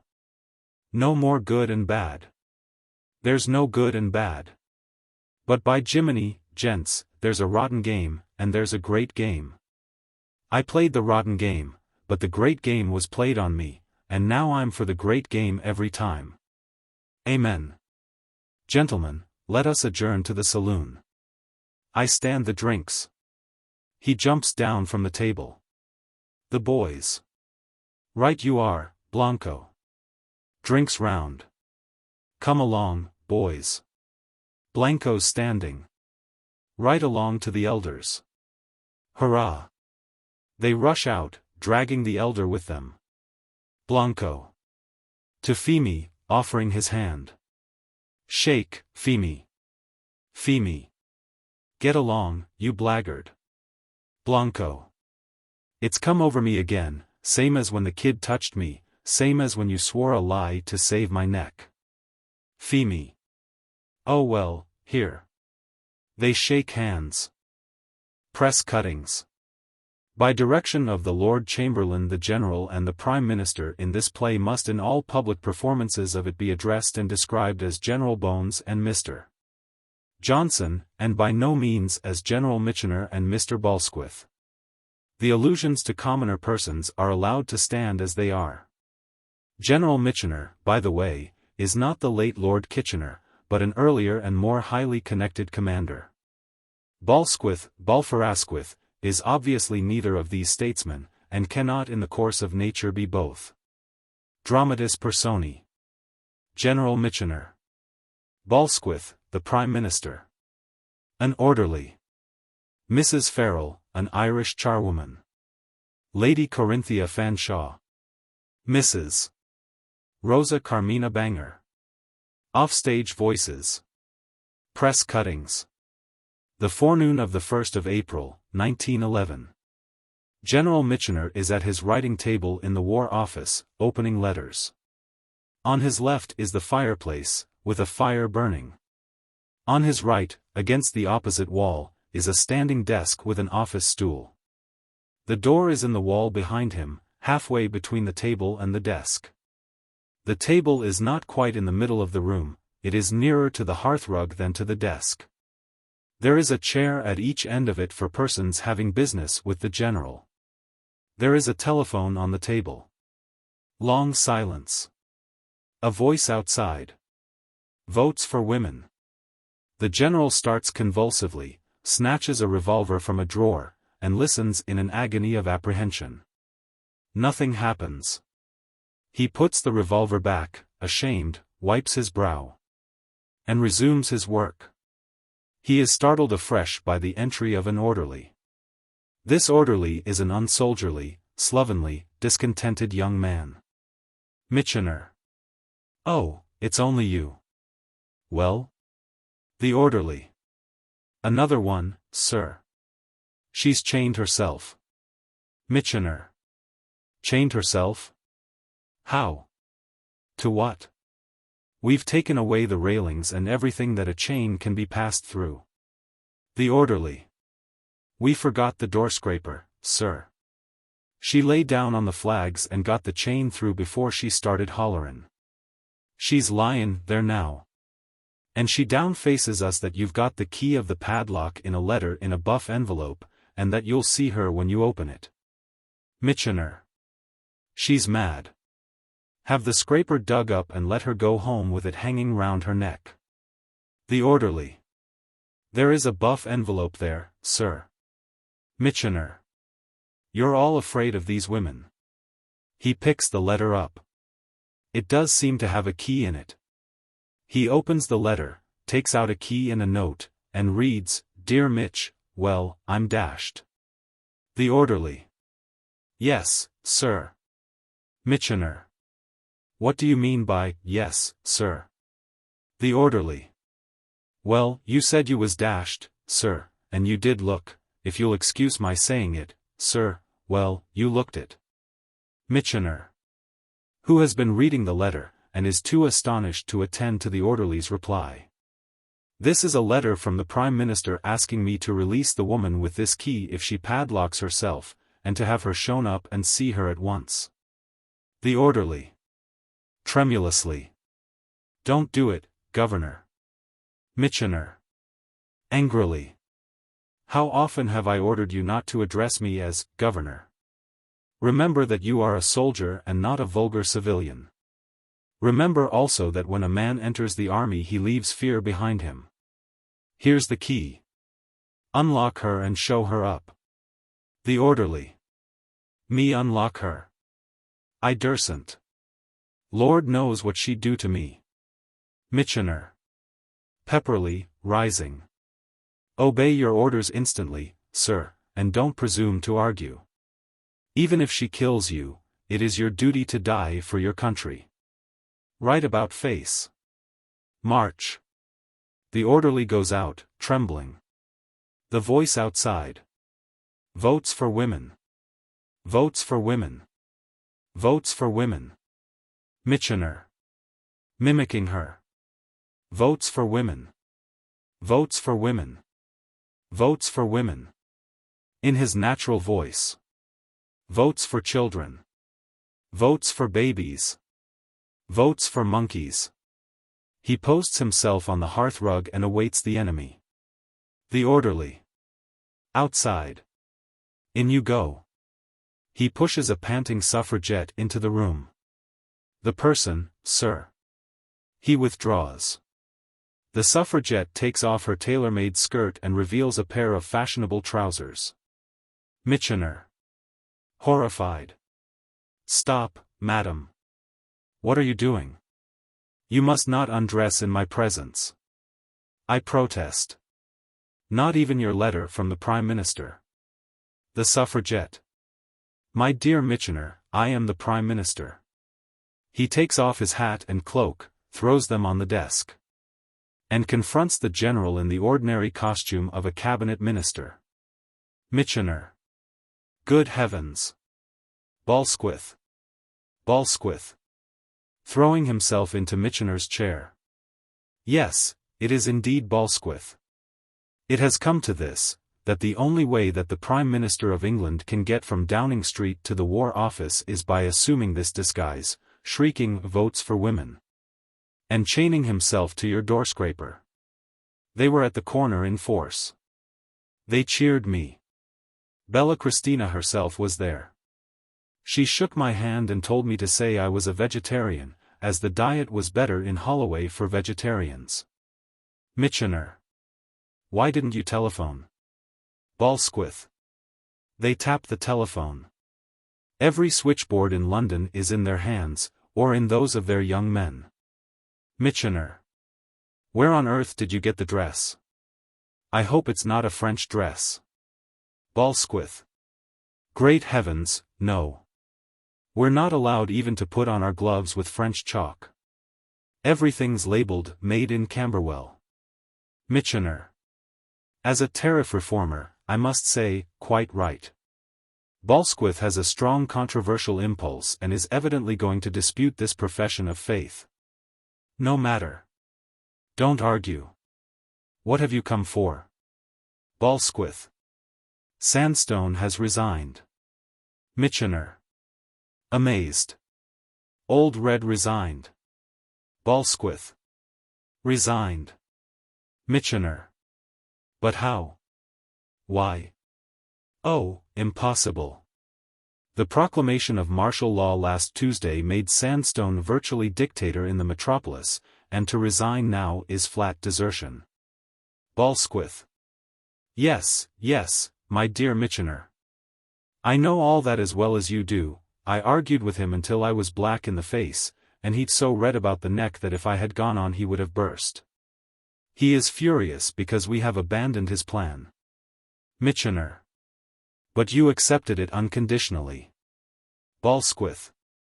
Yes, before we knew what it was. It was unworkable, you know. Michener. I don't know. Why is it unworkable? Balsquith. I mean the part about drawing a cordon round Westminster at a distance of 2 miles, and turning all women out of it. Michener. A masterpiece of strategy. Let me explain.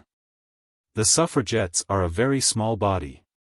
But they are numerous enough to be troublesome, even dangerous, when they are all concentrated in one place, say in Parliament Square. But by making a 2-mile radius and pushing them beyond it, you scatter their attack over a circular line 12 miles long. A superb piece of tactics. Just what Wellington would have done. Balsquith. But the women won't go. Michener. Nonsense, they must go. Balsquith. They won't. Michener. What does Sandstone say? Balsquith. He says, shoot them down. Michener. Of course. Balsquith. You're not serious? Michener. I'm perfectly serious. Balsquith. But you can't shoot them down. Women, you know. Michener. Straddling confidently. Yes, you can. Strange as it may seem to you as a civilian, Balsquith, if you point a rifle at a woman and fire it, she will drop exactly as a man drops. Balsquith. But suppose your own daughters, Helen and Georgina. Michener. My daughters would not dream of disobeying the proclamation. As an afterthought. At least Helen wouldn't. Balsquith. But Georgina? Michener. Georgina would if she knew she'd be shot if she didn't. That's how the thing would work. Military methods are really the most merciful in the end. You keep sending these misguided women to Holloway and killing them slowly and inhumanely by ruining their health, and it does no good, they go on worse than ever. Shoot a few, promptly and humanely. And there will be an end at once of all resistance and of all the suffering that resistance entails. Balsquith. But public opinion would never stand it. Michener. Walking about and laying down the law. There's no such thing as public opinion. Balsquith. No such thing as public opinion. Michener. Absolutely no such thing. There are certain persons who entertain certain opinions. Well, shoot them down. When you have shot them down, there are no longer any persons entertaining those opinions alive, consequently there is no longer any more of the public opinion you are so much afraid of. Grasp that fact, my dear Balsquith, and you have grasped the secret of government. Public opinion is mind. Mind is inseparable from matter. Shoot down the matter and you kill the mind. Balsquith. But hang it all. Mitchener. Intolerantly. No, I won't hang it all. It's no use coming to me and talking about public opinion. You have put yourself into the hands of the army. And you are committed to military methods. And the basis of all military methods is that when people won't do what they are told to do, you shoot them down. Balsquith. Oh, yes. It's all jolly fine for you and Old Red. You don't depend on votes for your places. What do you suppose would happen at the next election? Mitchener. Have no next election. Bring in a bill at once repealing all the Reform Acts and vesting the government in a properly trained magistracy responsible only to a council of war. It answers perfectly in India. If anyone objects, shoot him down. Balsquith. But none of the members of my party would be on the council of war. Neither should I. Do you expect us to vote for making ourselves nobodies? Mitchener. You'll have to, sooner or later, or the socialists will make nobodies of the lot of you by collaring every penny you possess. Do you suppose this damned democracy can be allowed to go on now that the mob is beginning to take it seriously and using its power to lay hands on property? Parliament must abolish itself. The Irish Parliament voted for its own extinction. The English Parliament will do the same if the same means are taken to persuade it. Balsquith. That would cost a lot of money. Mitchener. Not money necessarily. Bribe them with titles. Balsquith. Do you think we dare? Mitchener. Scornfully. Dare. Dare. What is life but daring, man? To dare, and again to dare. Female voice in the street. Votes for women. Mitchener, revolver in hand, rushes to the door and locks it. Balsquith hides under the table. Votes for women. A shot is heard. Balsquith. Emerging in the greatest alarm. Good heavens, you haven't given orders to fire on them, have you? Mitchener. No. But it's a sentinel's duty to fire on anyone who persists in attempting to pass without giving the word. Balsquith. Wiping his brow. This military business is really awful. Mitchener. Be calm, Balsquith. These things must happen, they save bloodshed in the long run, believe me. I've seen plenty of it, and I know. Balsquith. I haven't, and I don't know. I wish those guns didn't make such a devil of a noise. We must adopt Maxim's silencer for the army rifles if we're going to shoot women. I really couldn't stand hearing it. Someone outside tries to open the door and then knocks. What's that? Mitchener. Who's there? The orderly. It's only me, Governor. It's all right. Mitchener. Unlocking the door and admitting the orderly, who comes between them. What was it? The orderly. Suffragette, sir. Balsquith. Did the sentry shoot her? The orderly. No, sir, she shot the sentry. Balsquith. Relieved. Oh, is that all? Mitchener. Most indignantly. All? A civilian shoots down one of His Majesty's soldiers on duty. And the Prime Minister of England asks, is that all? Have you no regard for the sanctity of human life? Balsquith. Much relieved. Well, getting shot is what a soldier is for. Besides, he doesn't vote. Mitchener. Neither do the suffragettes. Balsquith. Their husbands do. To the orderly. Did she kill him? The orderly. No, sir. He got a stinger on his trousers, sir, but it didn't penetrate. He lost his temper a bit and put down his gun and clout her head for her. So she said he was no gentleman. And we let her go, thinking she'd had enough, sir. Mitchener. Groaning. Clout her head. These women are making the army as lawless as themselves. Clout her head indeed. A purely civil procedure. The orderly. Any orders, sir? Mitchener. No. Yes. No.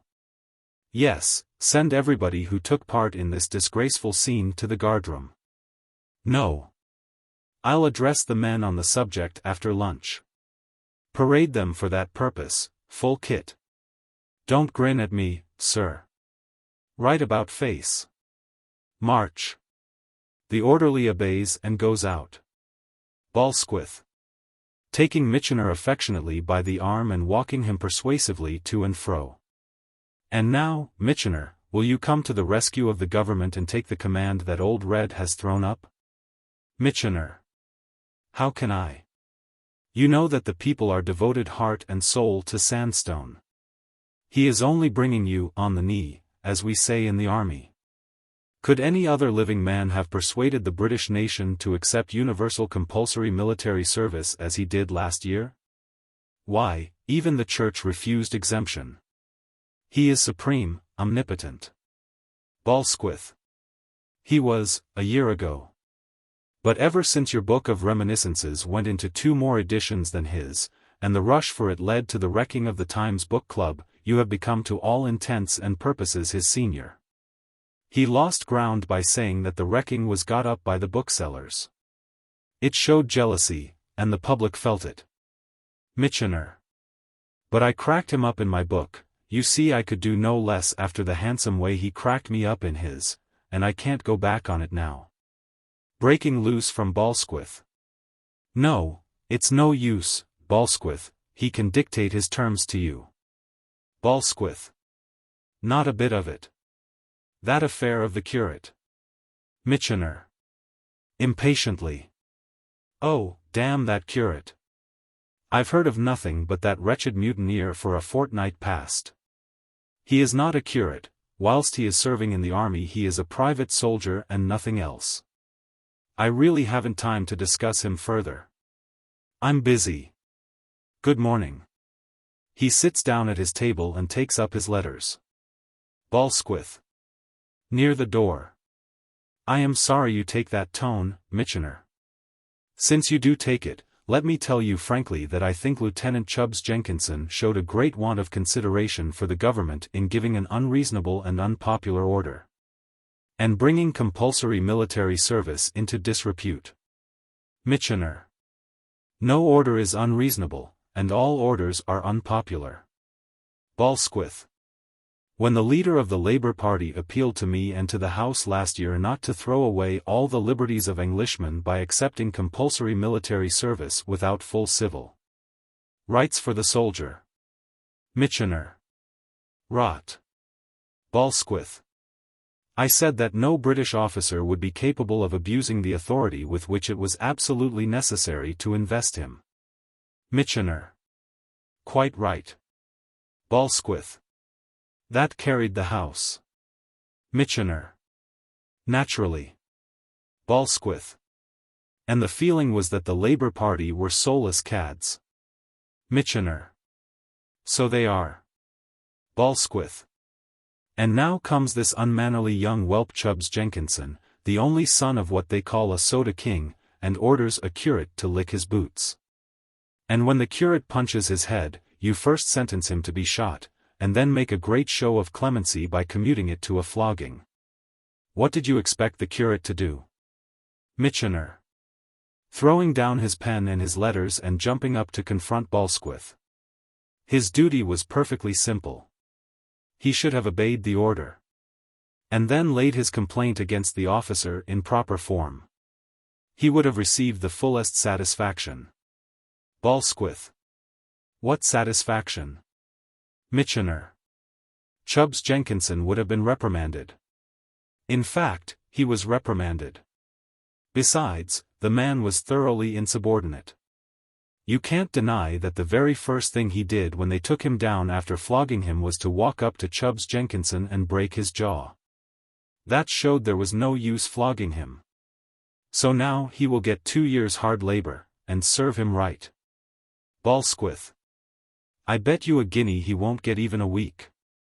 I bet you another that Chubbs Jenkinson apologizes abjectly. You evidently haven't heard the news. Mitchener. What news? Balsquith. It turns out that the curate is well connected. Mitchener staggers at the shock. He reels into his chair and buries his face in his hands over the blotter. Balsquith continues remorselessly, stooping over him to rub it in. He has 3 aunts in the peerage. Lady Richmond's one of them. Mitchener punctuates these announcements with heartrending groans, and they all adore him. The invitations for 6 garden parties and 14 dances have been cancelled for all the subalterns in Chubbs's regiment. Mitchener attempts to shoot himself. Balsquith. Seizing the pistol. No, your country needs you, Mitchener. Mitchener. Putting down the pistol. For my country's sake. Balsquith, reassured, sits down. But what an infernal young fool Chubbs Jenkinson is, not to know the standing of his man better. Why didn't he know? It was his business to know. He ought to be flogged. Balsquith.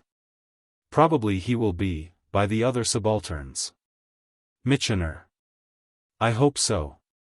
Anyhow, out he goes. Out of the army. He or I. Balsquith. Steady, steady. His father has subscribed $1 million to the party funds. We owe him a peerage. Mitchener. I don't care. Balsquith. I do. How do you think parties are kept up? Not by the subscriptions of the local associations, I hope. They don't pay for the gas at the meetings. Mitchener. Man, can you not be serious? Here are we, face to face with Lady Richmond's grave displeasure, and you talk to me about gas and subscriptions. Her own nephew. Balsquith. Gloomily. It's unfortunate. He was at Oxford with Bobby Bessborough. Mitchener. Worse and worse. What shall we do? A voice in the street. Votes for women. Votes for women. A terrific explosion shakes the building. They take no notice. Mitchener. Breaking down. You don't know what this means to me, Balsquith. I love the army. I love my country. Balsquith. It certainly is rather awkward. The orderly comes in. Mitchener. Angrily. What is it? How dare you interrupt us like this? The orderly. Didn't you hear the explosion, sir? Mitchener. Explosion. What explosion? No, I heard no explosion. I have something more serious to attend to than explosions. Great heavens! Lady Richmond's nephew has been treated like any common laborer, and while England is reeling under the shock, a private walks in and asks me if I heard an explosion. Balsquith.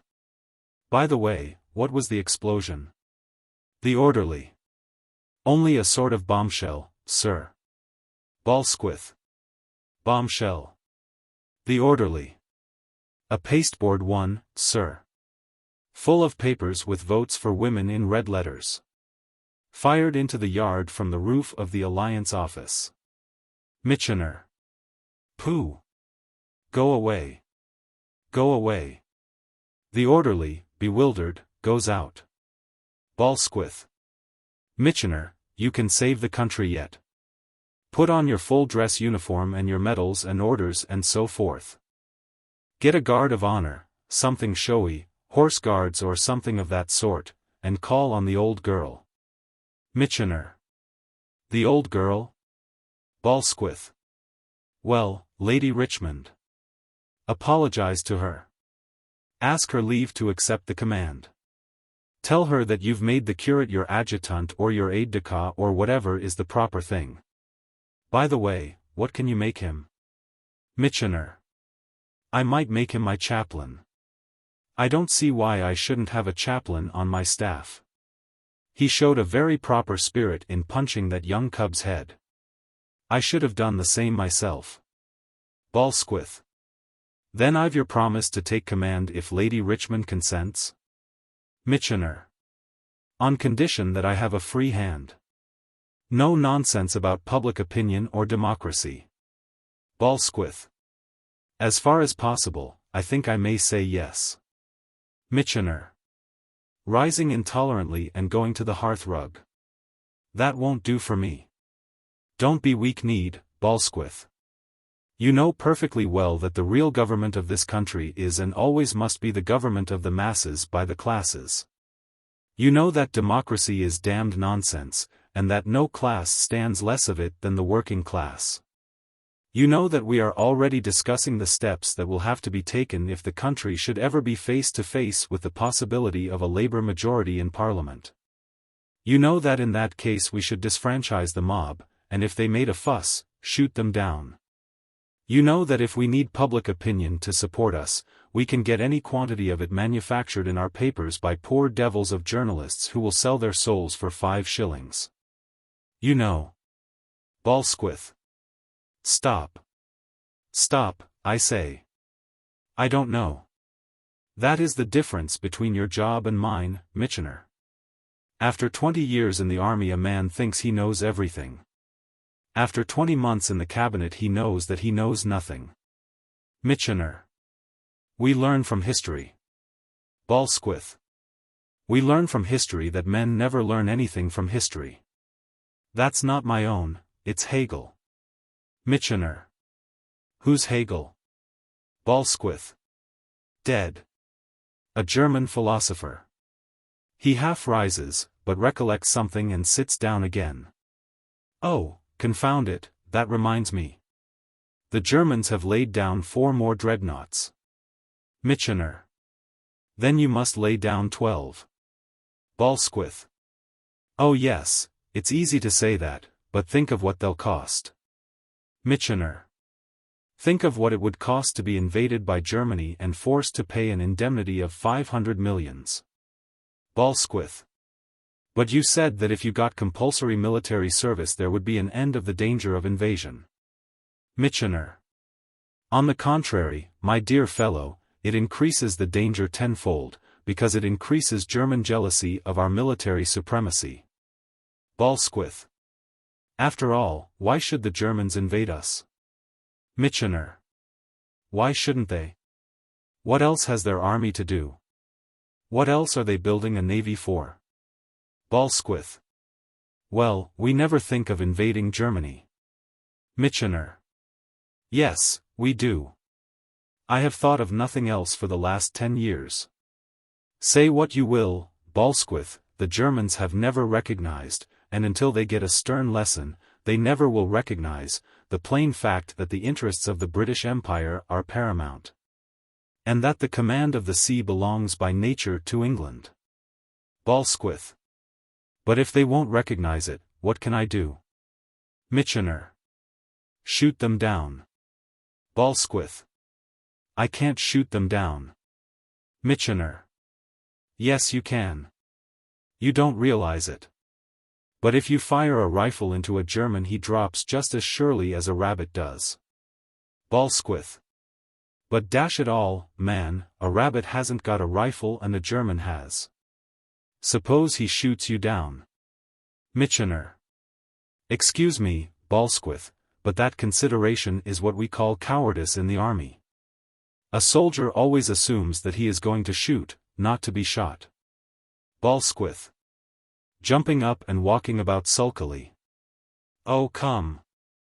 I like to hear you military people talking of cowardice. Why, you spend your lives in an ecstasy of terror of imaginary invasions. I don't believe you ever go to bed without looking under it for a burglar. Mitchener. Calmly. A very sensible precaution, Balsquith. I always take it. And, in consequence, I've never been burgled. Balsquith. Neither have I, anyhow, don't you taunt me with cowardice. He posts himself on the hearthrug beside Mitchener, on his left. I never look under my bed for a burglar. I'm not always looking under the nation's bed for an invader. And if it comes to fighting, I'm quite willing to fight without being 3-1. Mitchener. These are the romantic ravings of a jingo civilian, Balsquith. At least you'll not deny that the absolute command of the sea is essential to our security. Balsquith. The absolute command of the sea is essential to the security of the Principality of Monaco. But Monaco isn't going to get it. Mitchener. And consequently Monaco enjoys no security. What a frightful thing. How do the inhabitants sleep with the possibility of invasion, of bombardment, continually present to their minds? Would you have our English slumbers broken in the same way? Are we also to live without security? Balsquith. Dogmatically. Yes. There's no such thing as security in the world, and there never can be as long as men are mortal. England will be secure when England is dead, just as the streets of London will be safe when there's no longer a man in her streets to be run over or a vehicle to run over him. When you military chaps ask for security, you are crying for the moon. Mitchener. Very seriously. Let me tell you, Balsquith, that in these days of aeroplanes and Zeppelin airships, the question of the moon is becoming one of the greatest importance. It will be reached at no very distant date. Can you, as an Englishman, tamely contemplate the possibility of having to live under a German moon? The British flag must be planted there at all hazards. Balsquith. My dear Mitchener, the moon is outside practical politics. I'd swap it for a coaling station tomorrow with Germany or any other power sufficiently military in its way of thinking to attach any importance to it. Mitchener. Losing his temper. You are the friend of every country but your own. Balsquith. Say nobody's enemy but my own. It sounds nicer. You really needn't be so horribly afraid of the other countries. They're all in the same fix as we are. I'm much more interested in the death rate in Lambeth than in the German fleet. Mitchener. You daren't say that in Lambeth.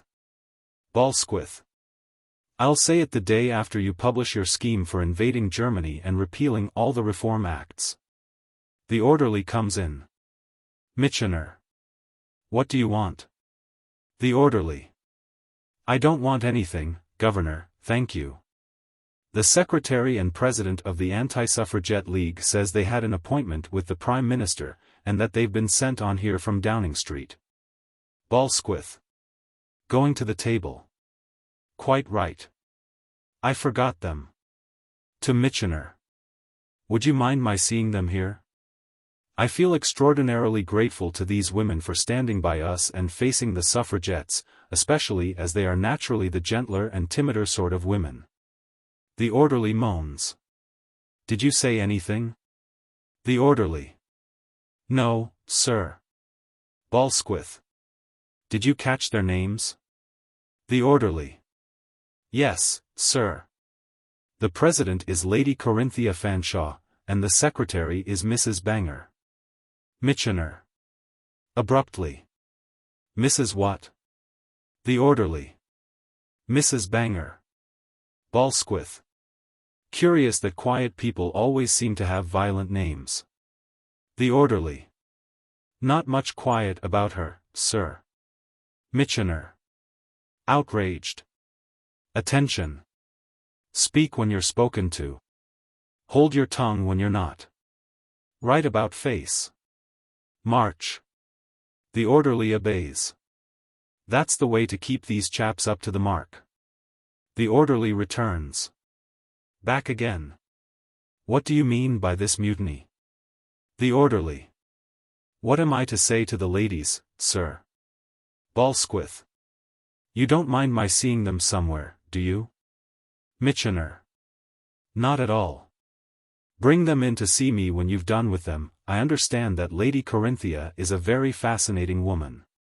Who is she, by the way? Balsquith. Daughter of Lord Broadstairs, the automatic turbine man. Gave $250,000 to the party funds. She's musical and romantic and all that, don't hunt, hates politics, stops in town all the year round, one never sees her anywhere except at the opera and at musical at-homes and so forth. Michener. What a life. To the orderly. Where are the ladies? The orderly. In number 17, sir. Michener.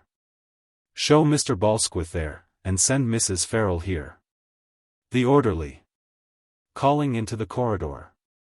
Mrs. Farrell. To Balsquith. This way, sir. He goes out with Balsquith. Mrs. Farrell, a lean, highly respectable Irish charwoman of about 50, comes in. Michener. Mrs. Farrell, I've a very important visit to pay. I shall want my full dress uniform and all my medals and orders and my presentation sword. There was a time when the British Army contained men capable of discharging these duties for their commanding officer. Those days are over. The compulsorily enlisted soldier runs to a woman for everything. I'm therefore reluctantly obliged to trouble you. Mrs. Farrell. Your medals, and orders, and the crooked sword with the ivory handle, and your full dress uniform is in the waxworks in the chamber o' military glory over in the place they used to call the banqueting hall. I told you you'd be sorry for sending them away, and you told me to mind me own business. You're wiser now. Michener. I am. I had not at that time discovered that you were the only person in the whole military establishment of this capital who could be trusted to remember where anything was. Or to understand an order and obey it. Mrs. Farrell. It's no good flathering me. I'm too old. Michener. Not at all, Mrs. Farrell. How is your daughter? Mrs. Farrell. Which daughter? Michener. The one who has made such a gratifying success in the music halls. Mrs. Farrell. There's no music halls nowadays, they're variety theaters. She's got an offer of marriage from a young Duke. Michener. Is it possible? What did you do? Mrs. Farrell. I told his mother on him. Michener. Oh. What did she say? Mrs. Farrell. She was as pleased as Punch. Thank heaven, she says, he's got somebody that'll be able to keep him when the supertax is put up to 20 shillings in the pound. Michener. But your daughter herself? What did she say? Mrs. Farrell. Accepted him, of course. What else would a young fool like her do? He introduced her to the poet laureate, thinkin' she'd inspire him. Michener. Did she? Mrs. Farrell. Faith, I dunna. All I know is she walked up to him as bold as brass and said, "Write me a sketch, dear. After all the trouble I've took with that child's manners, she's no more notion how to behave herself than a pig. You'll have to wear General Sandstone's uniform, it's the only one in the place, because he won't lend it to the shows." Michener. But Sandstone's clothes won't fit me. Mrs. Farrell. Unmoved. Then you'll have to fit them. Why shouldn't they fit ya as well as they fitted General Blake at the Mansion House? Michener. They didn't fit him. He looked a frightful guy. Mrs. Farrell. Well, you must do the best you can with them. You can't exhibit your clothes and wear them too. Michener. And the public thinks the lot of a commanding officer a happy one. Oh, if they could only see the seamy side of it. He returns to his table to resume work. Mrs. Farrell. If they could only see the seamy side o' General Sandstone's uniform, where his flask rubs agin, the buckle of his braces, they'd tell him he ought to get a new one. Let alone the way he swears at me. Michener. When a man has risked his life on 8 battlefields, Mrs. Farrell, he has given sufficient proof of his self-control to be excused a little strong language. Mrs. Farrell. Would you put up with bad language from me because I've risked me life 8 times in childbed? Mitchener. My dear Mrs. Farrell, you surely would not compare a risk of that harmless domestic kind to the fearful risks of the battlefield. Mrs. Farrell. I wouldn't compare risks run to bear livin' people into the world to risks run to blow dem out of it. A mother's risk is duty, a soldier's is nothin' but divilment. Mitchener. Nettled. Let me tell you, Mrs. Farrell, that if the men did not fight, the women would have to fight themselves. We spare you that at all events. Mrs. Farrell. You can't help yourselves. If 3/4 of you was killed, we could replace you with the help of the other quarter. If 3/4 of us was killed, how many people would there be in England in another generation? If it wasn't for that, the men'd put the fightin' on us just as they put all the other drudgery. What would you do if we was all kilt? Would you go to bed and have twins? Mitchener. Really, Mrs. Farrell, you must discuss these questions with a medical man. You make me blush, positively. Mrs. Farrell. Grumbling to herself. A good job too. If I could have made Farrell blush, I wouldn't have had to risk me life so often. You n your risks n your bravery n your self-control indeed. Why don't you control yourself? I says to Farrell. It's agin me religion, he says. Mitchener. Plaintively. Mrs. Farrell, you're a woman of very powerful mind. I'm not qualified to argue these delicate matters with you. I ask you to spare me, and to be good enough to take these clothes to Mr. Balsquith when the ladies leave. The orderly comes in. The orderly. Lady Corinthia Fanshawe and Mrs. Banger want to see you, sir. Mr. Balsquith told me to tell you. Mrs. Farrell. They've come about the vote. I don't know whether it's dem dat want it or dem dat doesn't want it, anyhow, they're all alike when they get into a state about it. She goes out, having gathered Balsquith's suffragette disguise from the desk. Mitchener. Is Mr. Balsquith not with them? The orderly. No, sir. Couldn't stand Mrs. Banger, I expect. Fair caution she is. Chuckling. Couldn't help larfin when I saw him up it. Mitchener. Highly incensed. How dare you indulge in this unseemly mirth in the presence of your commanding officer? Have you no sense of a soldier's duty? The orderly. Sadly. I'm afraid I shan't ever get the bang of it, sir. You see, my father has a tidy little barber's business down off Shoreditch. And I was brought up to be chatty and easy-like with everybody. I tell you, when I drew the number in the conscription it gev my old mother the needle and it gev me the bump. I should take it very kind, sir, if you'd let me off the drill and let me shave you instead. You'd appreciate my qualities then, you would indeed, sir. I shan't never do myself justice at soldierin', sir.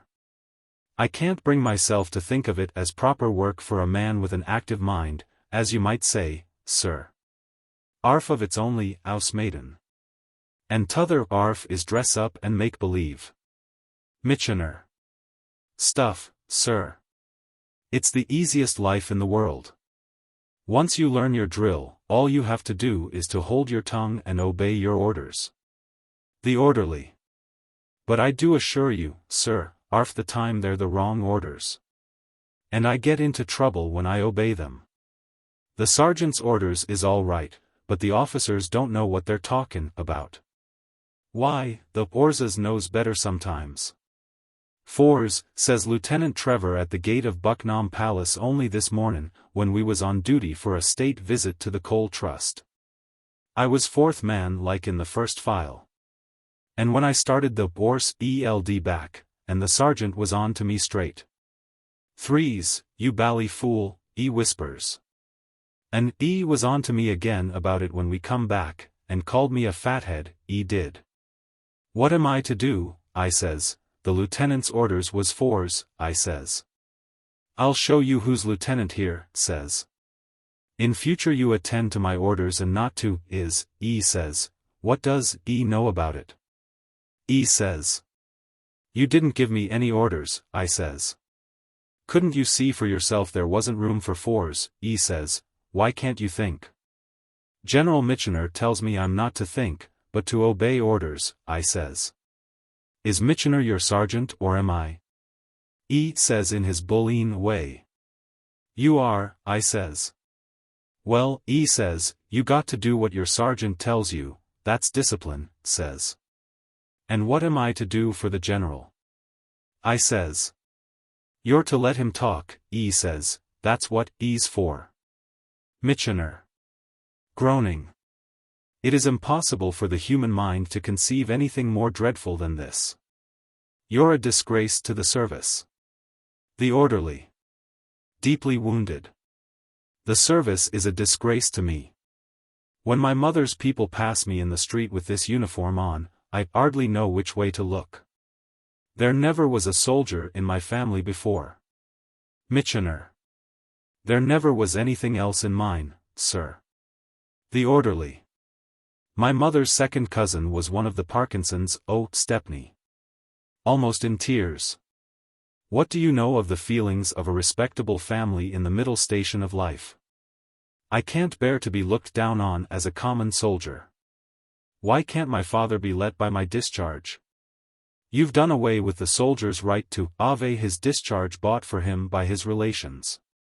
The country didn't know you were going to do that or it'd never have stood it. Is an Englishman to be made a mockery like this? Michener. Silence. Attention. Right about face. March. The orderly.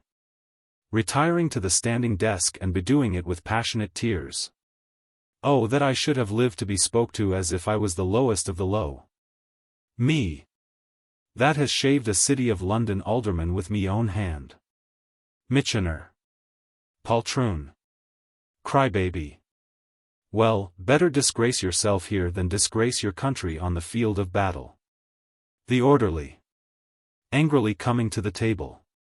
Who's going to disgrace his country on the field of battle? It's not fightin' I object to, it's soldierin'. Show me a German and I'll have a go at him as fast as you or any man. But to have me time wasted like this, and be stuck in a sentry box at a street corner for an ornament to be stared at. And to be told right about face, March, if I speak as one man to another, that ain't pluck, that ain't fightin', that ain't patriotism, it's bein' made a bloomin' sheep of. Michener. A sheep has many valuable military qualities. Emulate them, don't disparage them. The orderly. Oh, what's the good of talkin' to you? If I wasn't a poor soldier I could punch your head for 40 shillings or a month. But because you're my command and officer you deprive me of my right to a magistrate, and make a compliment of giving me 2 years, ard, stead o' shootin' me. Why can't you take your chance the same as any civilian does? Michener. Rising majestically. I searched the pages of history in vain for a parallel to such a speech made by a private to a general. But for the coherence of your remarks I should conclude that you were drunk. As it is, you must be mad. You shall be placed under restraint at once. Call the guard. The orderly. Call your grandmother. If you take one man off the doors the place'll be full of suffragettes before you can wink. Michener. Then arrest yourself, and off with you to the guardroom. The orderly. What am I to arrest myself for? Michener. That's nothing to you. You have your orders, obey them. Do you hear? Right about face. March. The orderly. How would you feel if you was told to right about face and march as if you was a doormat? Michener. I should feel as if my country had spoken through the voice of my officer. I should feel proud and honored to be able to serve my country by obeying its commands. No thought of self, no vulgar preoccupation with my own petty vanity, could touch my mind at such a moment. To me my officer would not be a mere man, he would be for the moment, whatever his personal frailties, the incarnation of our national destiny. The orderly. What I'm saying to you is the voice of Old England a jolly sight more than all this rot that you get out of books. I'd rather be spoke to by a sergeant than by you. He tells me to go to hell when I challenges him to argue it out like a man. It ain't polite, but it's English. What you say ain't anything at all. You don't act on it yourself. You don't believe in it. You'd punch my head if I tried it on you, and serve me right. And look here. Here's another point for you to argue. Mitchener. With a shriek of protest. No. Mrs. Banger comes in followed by Lady Corinthia Fanshawe. Mrs. Banger is a masculine woman of 40 with a powerful voice and great physical strength. Lady Corinthia, who is also over 30, is beautiful and romantic. Mrs. Banger.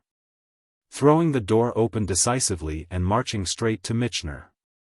Pray how much longer is the Anti-Suffragette League to be kept waiting? She passes him contemptuously and sits down with impressive confidence in the chair next the fireplace. Lady Corinthia takes the chair on the opposite side of the table with equal aplomb. Mitchener. I'm extremely sorry.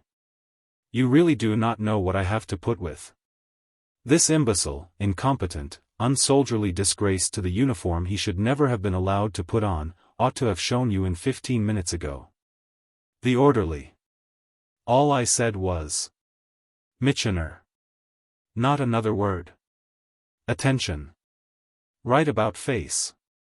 March. The orderly sits down doggedly. Get out of the room this instant, you fool, or I'll kick you out. The orderly. Civilly. I don't mind that, sir. It's human. It's English. Why couldn't you have said it before? He goes out. Mitchener. Take no notice, I beg, these scenes are of daily occurrence now that we have compulsory service under the command of the halfpenny papers. Pray sit down. Lady Corinthia and Mrs. Banger. Rising. Thank you. They sit down again. Mitchener. Sitting down with a slight chuckle of satisfaction. And now, ladies, to what am I indebted? Mrs. Banger. Let me introduce us. I am Rosa Carmina Banger, Mrs. Banger, organizing secretary of the Anti-Suffragette League. This is Lady Corinthia Fanshawe, the president of the league, known in musical circles, I am not musical, as the Richmond Park Nightingale. A soprano. I am myself said to be almost a baritone. But I do not profess to understand these distinctions. Mitchener. Murmuring politely. Most happy, I'm sure. Mrs. Banger.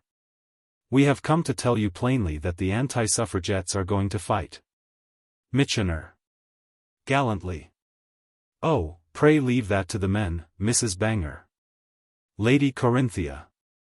We can no longer trust the men. Mrs. Banger. They have shown neither the strength, the courage, nor the determination which are needed to combat women like the suffragettes. Lady Corinthia. Nature is too strong for the combatants. Mrs. Banger. Physical struggles between persons of opposite sexes are unseemly. Lady Corinthia. Demoralizing. Mrs. Banger. Insincere. Lady Corinthia. They are merely embraces in disguise. Mrs. Banger. No such suspicion can attach to combats in which the antagonists are of the same sex. Lady Corinthia. The anti-suffragettes have resolved to take the field. Mrs. Banger. They will enforce the order of General Sandstone for the removal of all women from the 2-mile radius, that is, all women except themselves. Mitchener. I am sorry to have to inform you, madam, that the government has given up that project, and that General Sandstone has resigned in consequence. Mrs. Banger. That does not concern us in the least. We approve of the project and will see that it is carried out. We have spent a good deal of money arming ourselves. And we are not going to have that money thrown away through the pusillanimity of a cabinet of males. Michener. Arming yourselves. But, my dear ladies, under the latest proclamation women are strictly forbidden to carry chains, padlocks, tracts on the franchise, or weapons of any description. Lady Corinthia. Producing an ivory-handled revolver and pointing it at his nose. You little know your countrywomen, General Michener. Michener. Without flinching. Madam, it is my duty to take possession of that weapon in accordance with the proclamation. Be good enough to put it down. Mrs. Banger. Producing an 18th-century horse pistol. Is it your duty to take possession of this also? Michener. That, madam, is not a weapon, it is a curiosity. If you would be kind enough to place it in some museum instead of pointing it at my head, should be obliged to you. Mrs. Banger. This pistol, sir, was carried at Waterloo by my grandmother. Michener. I presume you mean your grandfather. Mrs. Banger. You presume unwarrantably. Lady Corinthia. Mrs. Banger's grandmother commanded a canteen at that celebrated battle. Mrs. Banger. Who my grandfather was is a point that has never been quite clearly settled. I put my trust not in my ancestors, but in my good sword, which is at my lodgings. Michener. Your sword. Mrs. Banger. The sword with which I slew 5 Egyptians with my own hand at Kassassin, where I served as a trooper. Michener. Lord bless me. But was your sex never discovered? Mrs. Banger. It was never even suspected. I had a comrade, a gentleman ranker, whom they called Fanny. They never called me Fanny.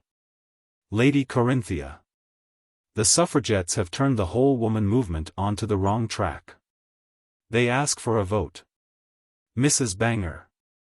What use is a vote? Men have the vote. Lady Corinthia. And men are slaves.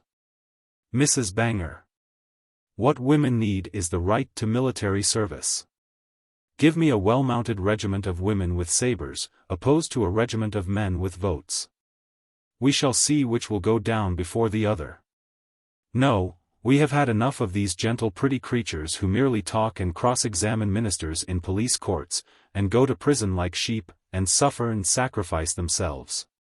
This question must be solved by blood and iron, as was well said by Bismarck, whom I have reason to believe was a woman in disguise. Michener. Bismarck a woman. Mrs. Banger. All the really strong men of history have been disguised women. Michener. Remonstrating. My dear lady. Mrs. Banger. How can you tell? You never knew that the hero of the charge at Kassassin was a woman, yet she was, it was I, Rosa Carmina Banger. Would Napoleon have been so brutal to women, think you, had he been a man? Michener. Oh, come, come. Really. Surely female rulers have often shown all the feminine weaknesses. Queen Elizabeth, for instance. Her vanity, her levity. Mrs. Banger. Nobody who has studied the history of Queen Elizabeth can doubt for a moment that she was a disguised man. Lady Corinthia. Admiring Mrs. Banger. Isn't she splendid? Mrs. Banger. Rising with a large gesture. This very afternoon I shall cast off this hampering skirt forever, mount my charger, and with my good saber lead the anti-suffragettes to victory. She strides to the other side of the room, snorting. Michener. But I can't allow anything of the sort, madam. I shall stand no such ridiculous nonsense. I'm perfectly determined to put my foot down. Lady Corinthia. Don't be hysterical, General. Michener. Hysterical. Mrs. Banger. Do you think we are to be stopped by these childish exhibitions of temper? They are useless, and your tears and entreaties, a man's last resource, will avail you just as little. I sweep them away, just as I sweep your plans of campaign made in Germany. Mitchener. Flying into a transport of rage. How dare you repeat that infamous slander? He rings the bell violently. If this is the alternative to votes for women, I shall advocate giving every woman in the country 6 votes. The orderly comes in. Remove that woman. See that she leaves the building at once. The orderly forlornly contemplates the iron front presented by Mrs. Banger. The orderly. Propitiatorily. Would you av the felon art to step out, madam? Mrs. Banger. You are a soldier. Obey your orders. Put me out. If I got such an order I should not hesitate. The orderly. To Mitchener. Would you mind lendin Mia and, governor? Lady Corinthia. Raising her revolver. I shall be obliged to shoot you if you stir, General. Mrs. Banger. To the orderly. When you are ordered to put a person out you should do it like this. She hurls him from the room. He is heard falling headlong downstairs and crashing through a glass door. I shall now wait on General Sandstone. If he shows any sign of weakness, he shall share that poor wretch's fate. She goes out. Lady Corinthia. Isn't she magnificent? Mitchener. Thank heaven she's gone. And now, my dear lady, is it necessary to keep that loaded pistol to my nose all through our conversation? Lady Corinthia. It's not loaded. It's heavy enough, goodness knows, without putting bullets in it. Mitchener. Triumphantly snatching his revolver from the drawer. Then I am master of the situation. This is loaded. Ha, ha. Lady Corinthia. But since we are not really going to shoot one another, what difference can it possibly make? Mitchener. Putting his pistol down on the table. True. Quite true. I recognize there the practical good sense that has prevented you from falling into the snares of the suffragettes. Lady Corinthia. The suffragettes, General, are the dupes of dowdies. A really attractive and clever woman. Mitchener. Gallantly. Yourself, for instance. Lady Corinthia. Snatching up his revolver. Another step and you are a dead man. Mitchener. Amazed. My dear lady. Lady Corinthia.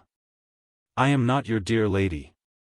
You are not the first man who has concluded that because I am devoted to music and can reach F in alt with the greatest facility, Patty never got above E flat, I am marked out as the prey of every libertine. You think I am like the thousands of weak women whom you have ruined. Mitchener. I solemnly protest. Lady Corinthia. Oh, I know what you officers are. To you a woman's honor is nothing, and the idle pleasure of the moment is everything. Mitchener. This is perfectly ridiculous. I never ruined anyone in my life. Lady Corinthia. Never. Are you in earnest? Mitchener. Certainly I am in earnest. Most indignantly in earnest. Lady Corinthia. Throwing down the pistol contemptuously. Then you have no temperament. You are not an artist. You have no soul for music. Mitchener. I've subscribed to the regimental band all my life. I bought 2 sarrusophones for it out of my own pocket. When I sang Toasties, Goodbye Forever, at Knightsbridge in 1880 the whole regiment wept. You are too young to remember that. Lady Corinthia. Your advances are useless. Mitchener. Confound it, madam, can you not receive an innocent compliment without suspecting me of dishonorable intentions?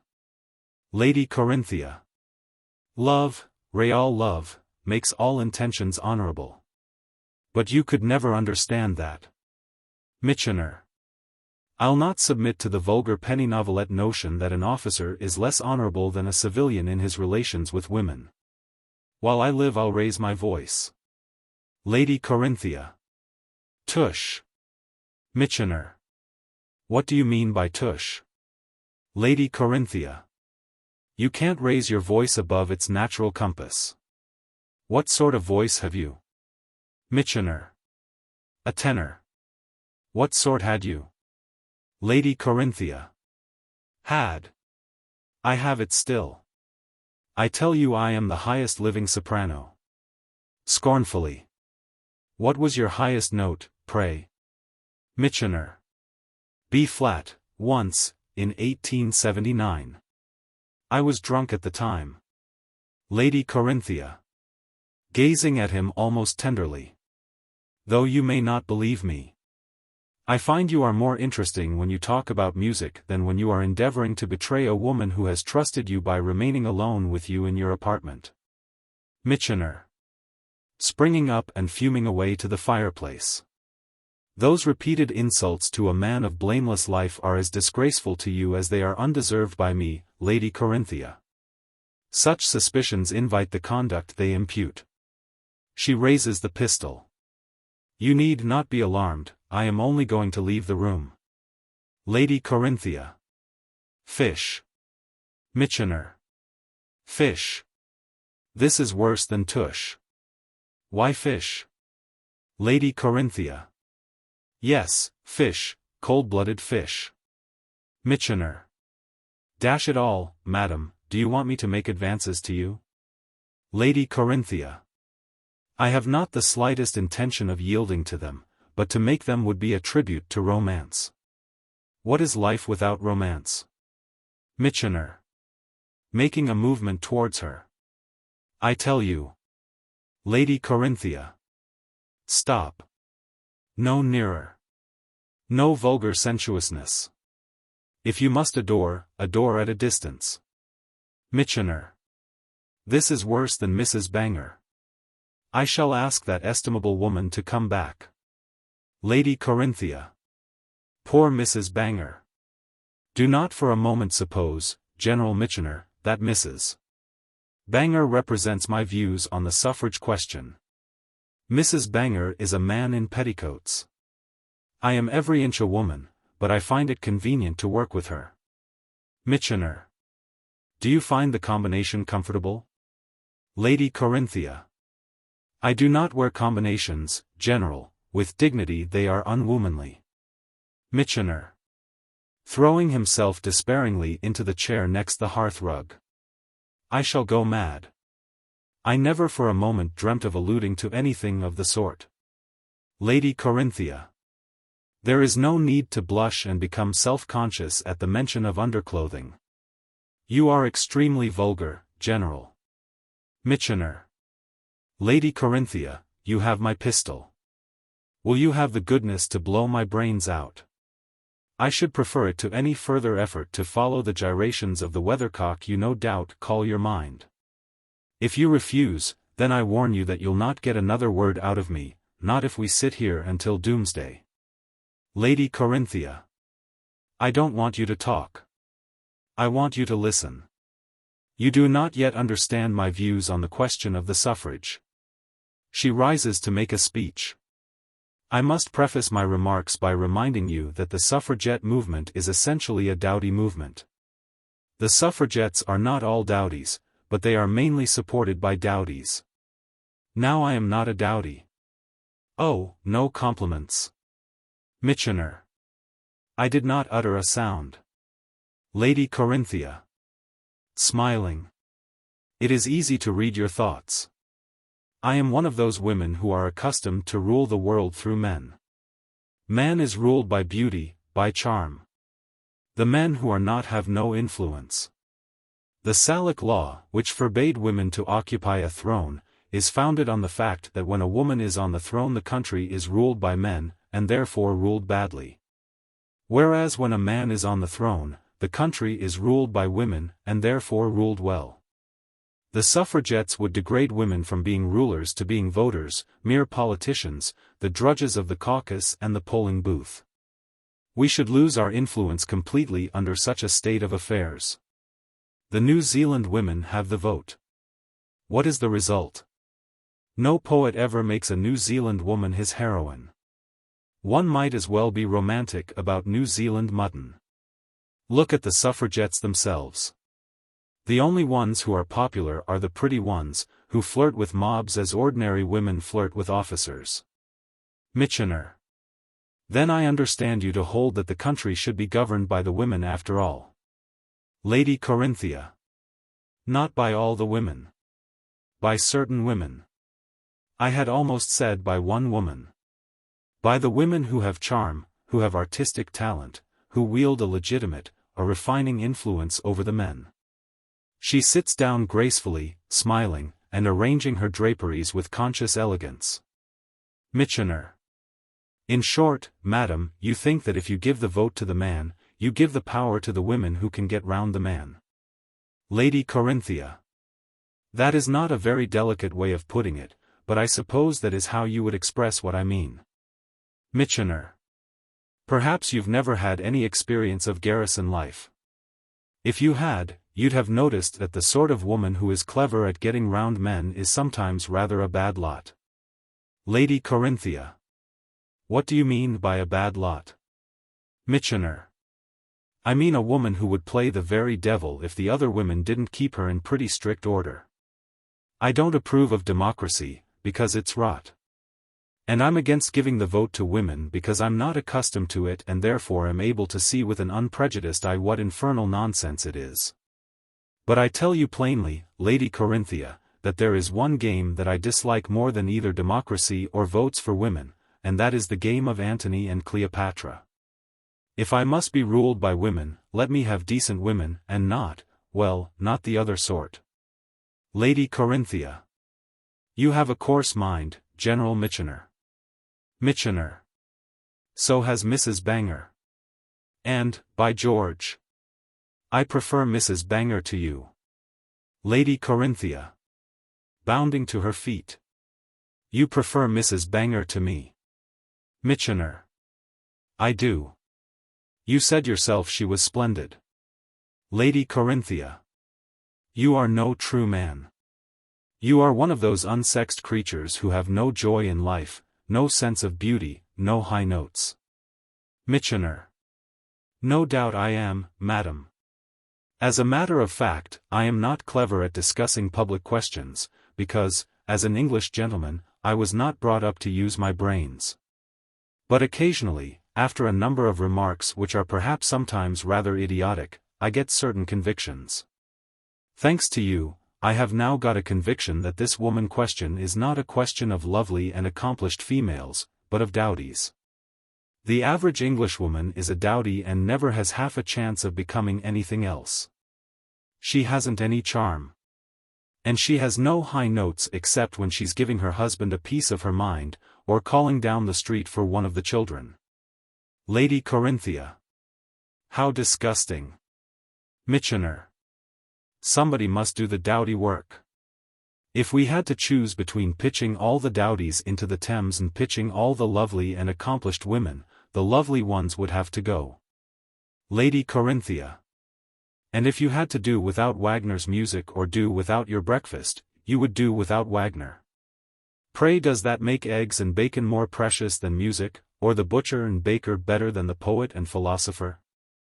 The scullery may be more necessary to our bare existence than the cathedral.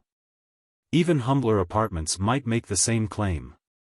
But which is the more essential to the higher life? Michener. Your arguments are so devilishly ingenious that I feel convinced you got them out of some confounded book. Mine, such as they are my own. I imagine it's something like this.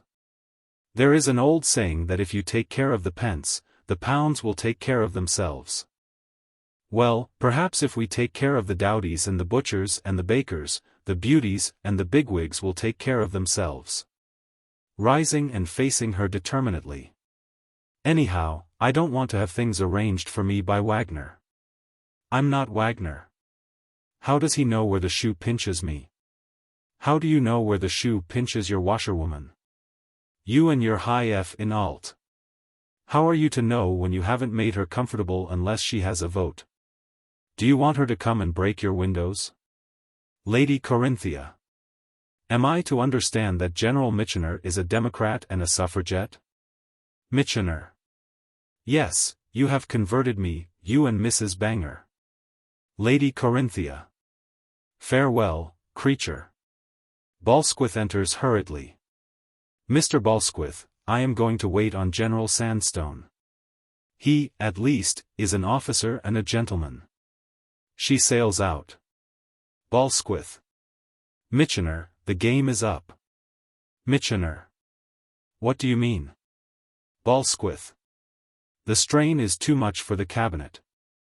The old Liberal and Unionist Free Traders declare that if they are defeated on their resolution to invite tenders from private contractors for carrying on the Army and Navy, they will go solid for votes for women as the only means of restoring the liberties of the country which we have destroyed by compulsory military service.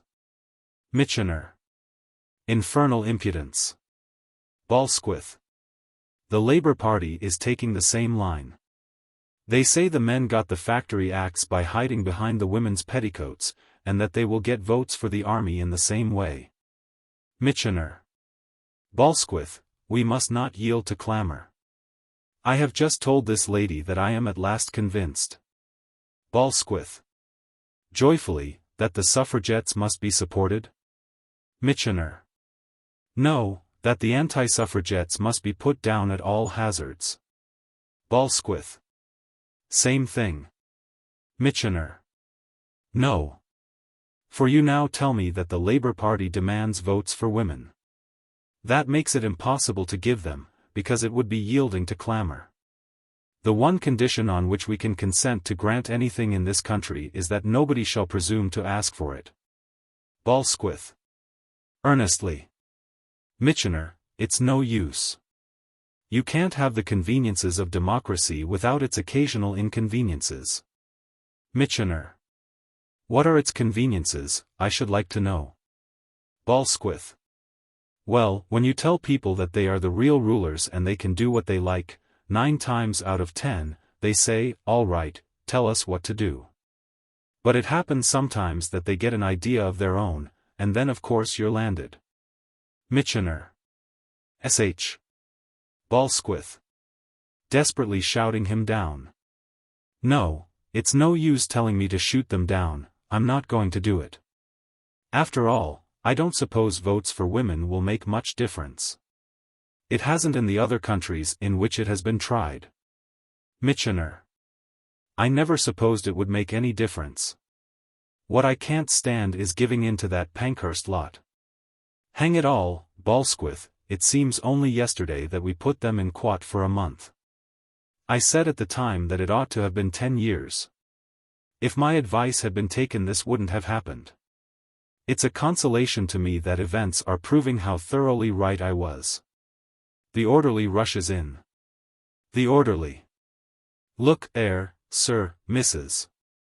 Banger locked the door of General Sandstone's room on the inside, and she's sittin' on his EAD till he signs a proclamation for women to serve in the army. Mitchener. Put your shoulder to the door and burst it open. The orderly. It's only in storybooks that doors burst open as easy as that. Besides, I'm only too thankful to have a locked door between me and Mrs. B, and so is all the rest of us. Mitchener. Cowards. Balsquith, to the rescue. He dashes out. Balsquith. Ambling calmly to the hearth. This is the business of the sergeant-at-arms rather than of the leader of the house. There's no use in my tackling Mrs.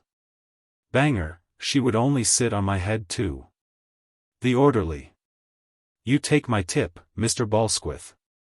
Give the women the vote and give the army civil rights, and have done with it. Mitchener returns and comes between them.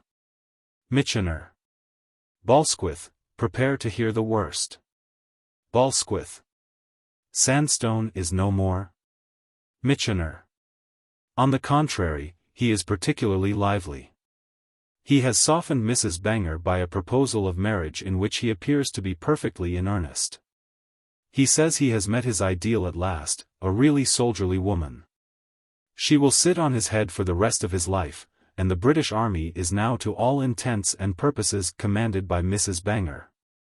When I remonstrated with Sandstone, she positively shouted, "Right about face!" March at me in the most offensive tone. If she hadn't been a woman I should have punched her head. I precious nearly punched Sandstone's. The horrors of martial law administered by Mrs. Banger are too terrible to be faced. I demand civil rights for the army. The orderly. Chuckling. What, oh, General? What, oh? Michener. Hold your tongue. He goes to the door and calls. Mrs. Farrell. He returns, and again addresses the orderly. Civil rights don't mean the right to be uncivil. Pleased with his own wit. Almost a pun. Ha ha. Mrs. Farrell. What's the matter now? She comes to the table. Michener. To the orderly. I have private business with Mrs. Farrell. Outside, you infernal blackguard. The orderly.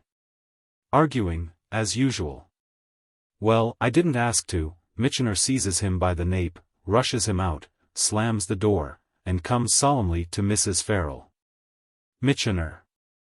Excuse the abruptness of this communication, Mrs. Farrell. But I know only one woman in the country whose practical ability and force of character can maintain her husband in competition with the husband of Mrs. Banger.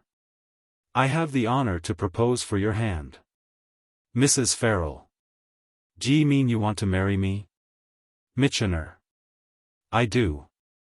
Mrs. Farrell. No thank you.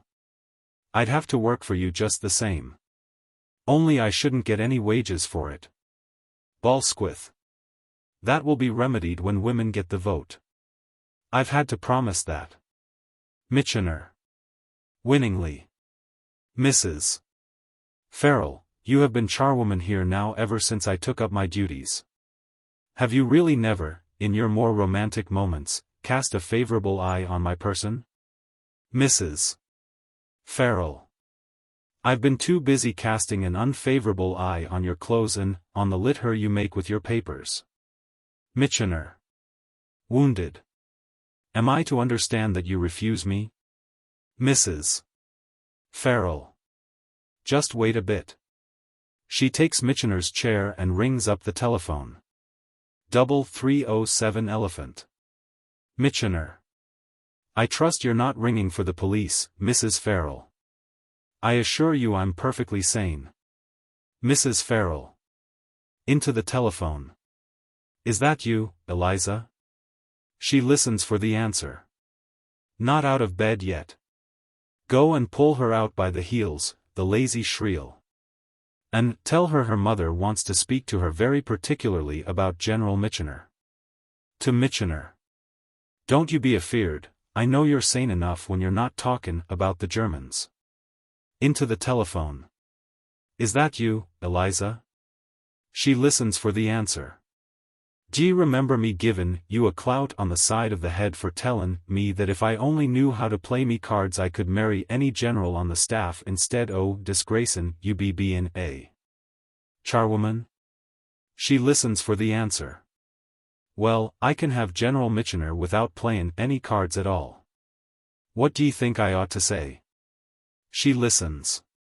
Well, I'm no chicken myself. To Michener. How old are you? Michener. With an effort. 52. Mrs. Farrell. Into the telephone. He says he's 52. She listens, then, to Michener. She says you're down in Who's Who as 61. Michener. Damn Who's Who. Mrs. Farrell. Into the telephone. Anyhow I wouldn't let that stand in the way. She listens. If I really what? She listens. I can't hear you. If I really what? She listens. Who druv him? I never said a word to, She listens. Oh, love him. Ara, don't be a fool, child. To Mitchener. She wants to know, do I really love you? Into the telephone. It's likely indeed I'd frighten the man off with any such nonsense, at my age. What? She listens. Well, that's just what I was thinkin'. Mitchener. May I ask what you were thinking, Mrs. Farrell? This suspense is awful. Mrs. Farrell. I was thinkin' that perhaps the Duchess might like her daughter-in-law's mother to be a general's lady better than to be a charwoman. Into the telephone. Wait till you're married yourself, me fine lady, you'll find out that every woman's a charwoman from the day she's married. She listens. Then you think I might take him? She listens. Glang, you young scald, if I had you here I'd teach you manners. She listens. That's enough now. Back with you to bed, and be thankful I'm not there to put me slipper across you. She rings off. The impudence. To Mitchener. Bless you, me child her, may you be happy, she says. To Balsquith, going to his side of the room. Give dear old Mitch me love, she says. The orderly opens the door, ushering in Lady Corinthia. The orderly. Lady Corinthia Fanshawe to speak to you, sir. Lady Corinthia. General Mitchener, your designs on Mrs. Banger are defeated. She is engaged to General Sandstone. Do you still prefer her to me? Mrs. Farrell. He's out, oh, the hunt. He's engaged to me. The orderly, overcome by this news, reels from the door to the standing desk and clutches the stool to save himself from collapsing. Mitchener. And extremely proud of it, Lady Corinthia. Lady Corinthia. Contemptuously. She suits you exactly.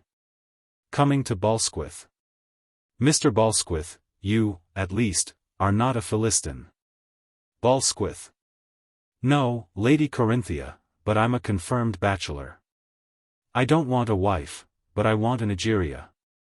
Mrs. Farrell. More shame for you. Lady Corinthia. Silence, woman. The position and functions of a wife may suit your gross nature. An Egeria is exactly what I desire to be. To Balsquith. Can you play accompaniments? Balsquith. Melodies only, I regret to say. With one finger. But my brother, who is a very obliging fellow, and not unlike me personally, is acquainted with 3 chords, with which he manages to accompany most of the comic songs of the day. Lady Corinthia. I do not sing comic songs. Neither will you when I am your Egeria. You must come to my musical at home this afternoon. I will allow you to sit at my feet. Balsquith. Doing so. That is my ideal of romantic happiness. It commits me exactly as far as I desire to venture. Thank you. The orderly. What price me, General? Won't you celebrate your engagement by doin' something for me? Mayn't I be promoted to be a sergeant? Mitchener. You're too utterly incompetent to discharge the duties of a sergeant. You are only fit to be a lieutenant. I shall recommend you for a commission. The orderly. Hooray. The Parkinsons, oh, Stepney'll be proud to have me call on them now. I'll go and tell the sergeant what I think of him. Hooray. He rushes out. Mrs. Farrell. Going to the door and calling after him. You might have the manners to shut the door after you. She shuts it and comes between Mitchener and Lady Corinthia. Mitchener. Poor wretch. The day after civil rights are conceded to the army he and Chubbs Jenkinson will be found incapable of maintaining discipline. They will be sacked and replaced by really capable men. Mrs. Farrell, as we are engaged, and I am anxious to do the correct thing in every way, I am quite willing to kiss you if you wish it. Mrs. Farrell. You'd only feel like a fool, and so would I. Mitchener. You are really the most sensible woman. I've made an extremely wise choice. He kisses her hand. Lady Corinthia. To Balsquith. You may kiss my hand, if you wish. Balsquith. Cautiously. I think we had better not commit ourselves too far. Let us change a subject which threatens to become embarrassing. To Mitchener. The moral of the occasion for you, Mitchener, appears to be that you've got to give up treating soldiers as if they were schoolboys. Mitchener. The moral for you, Balsquith, is that you've got to give up treating women as if they were angels. Ha ha. Mrs. Farrell. It's a mercy you found one another out at last. That's enough now.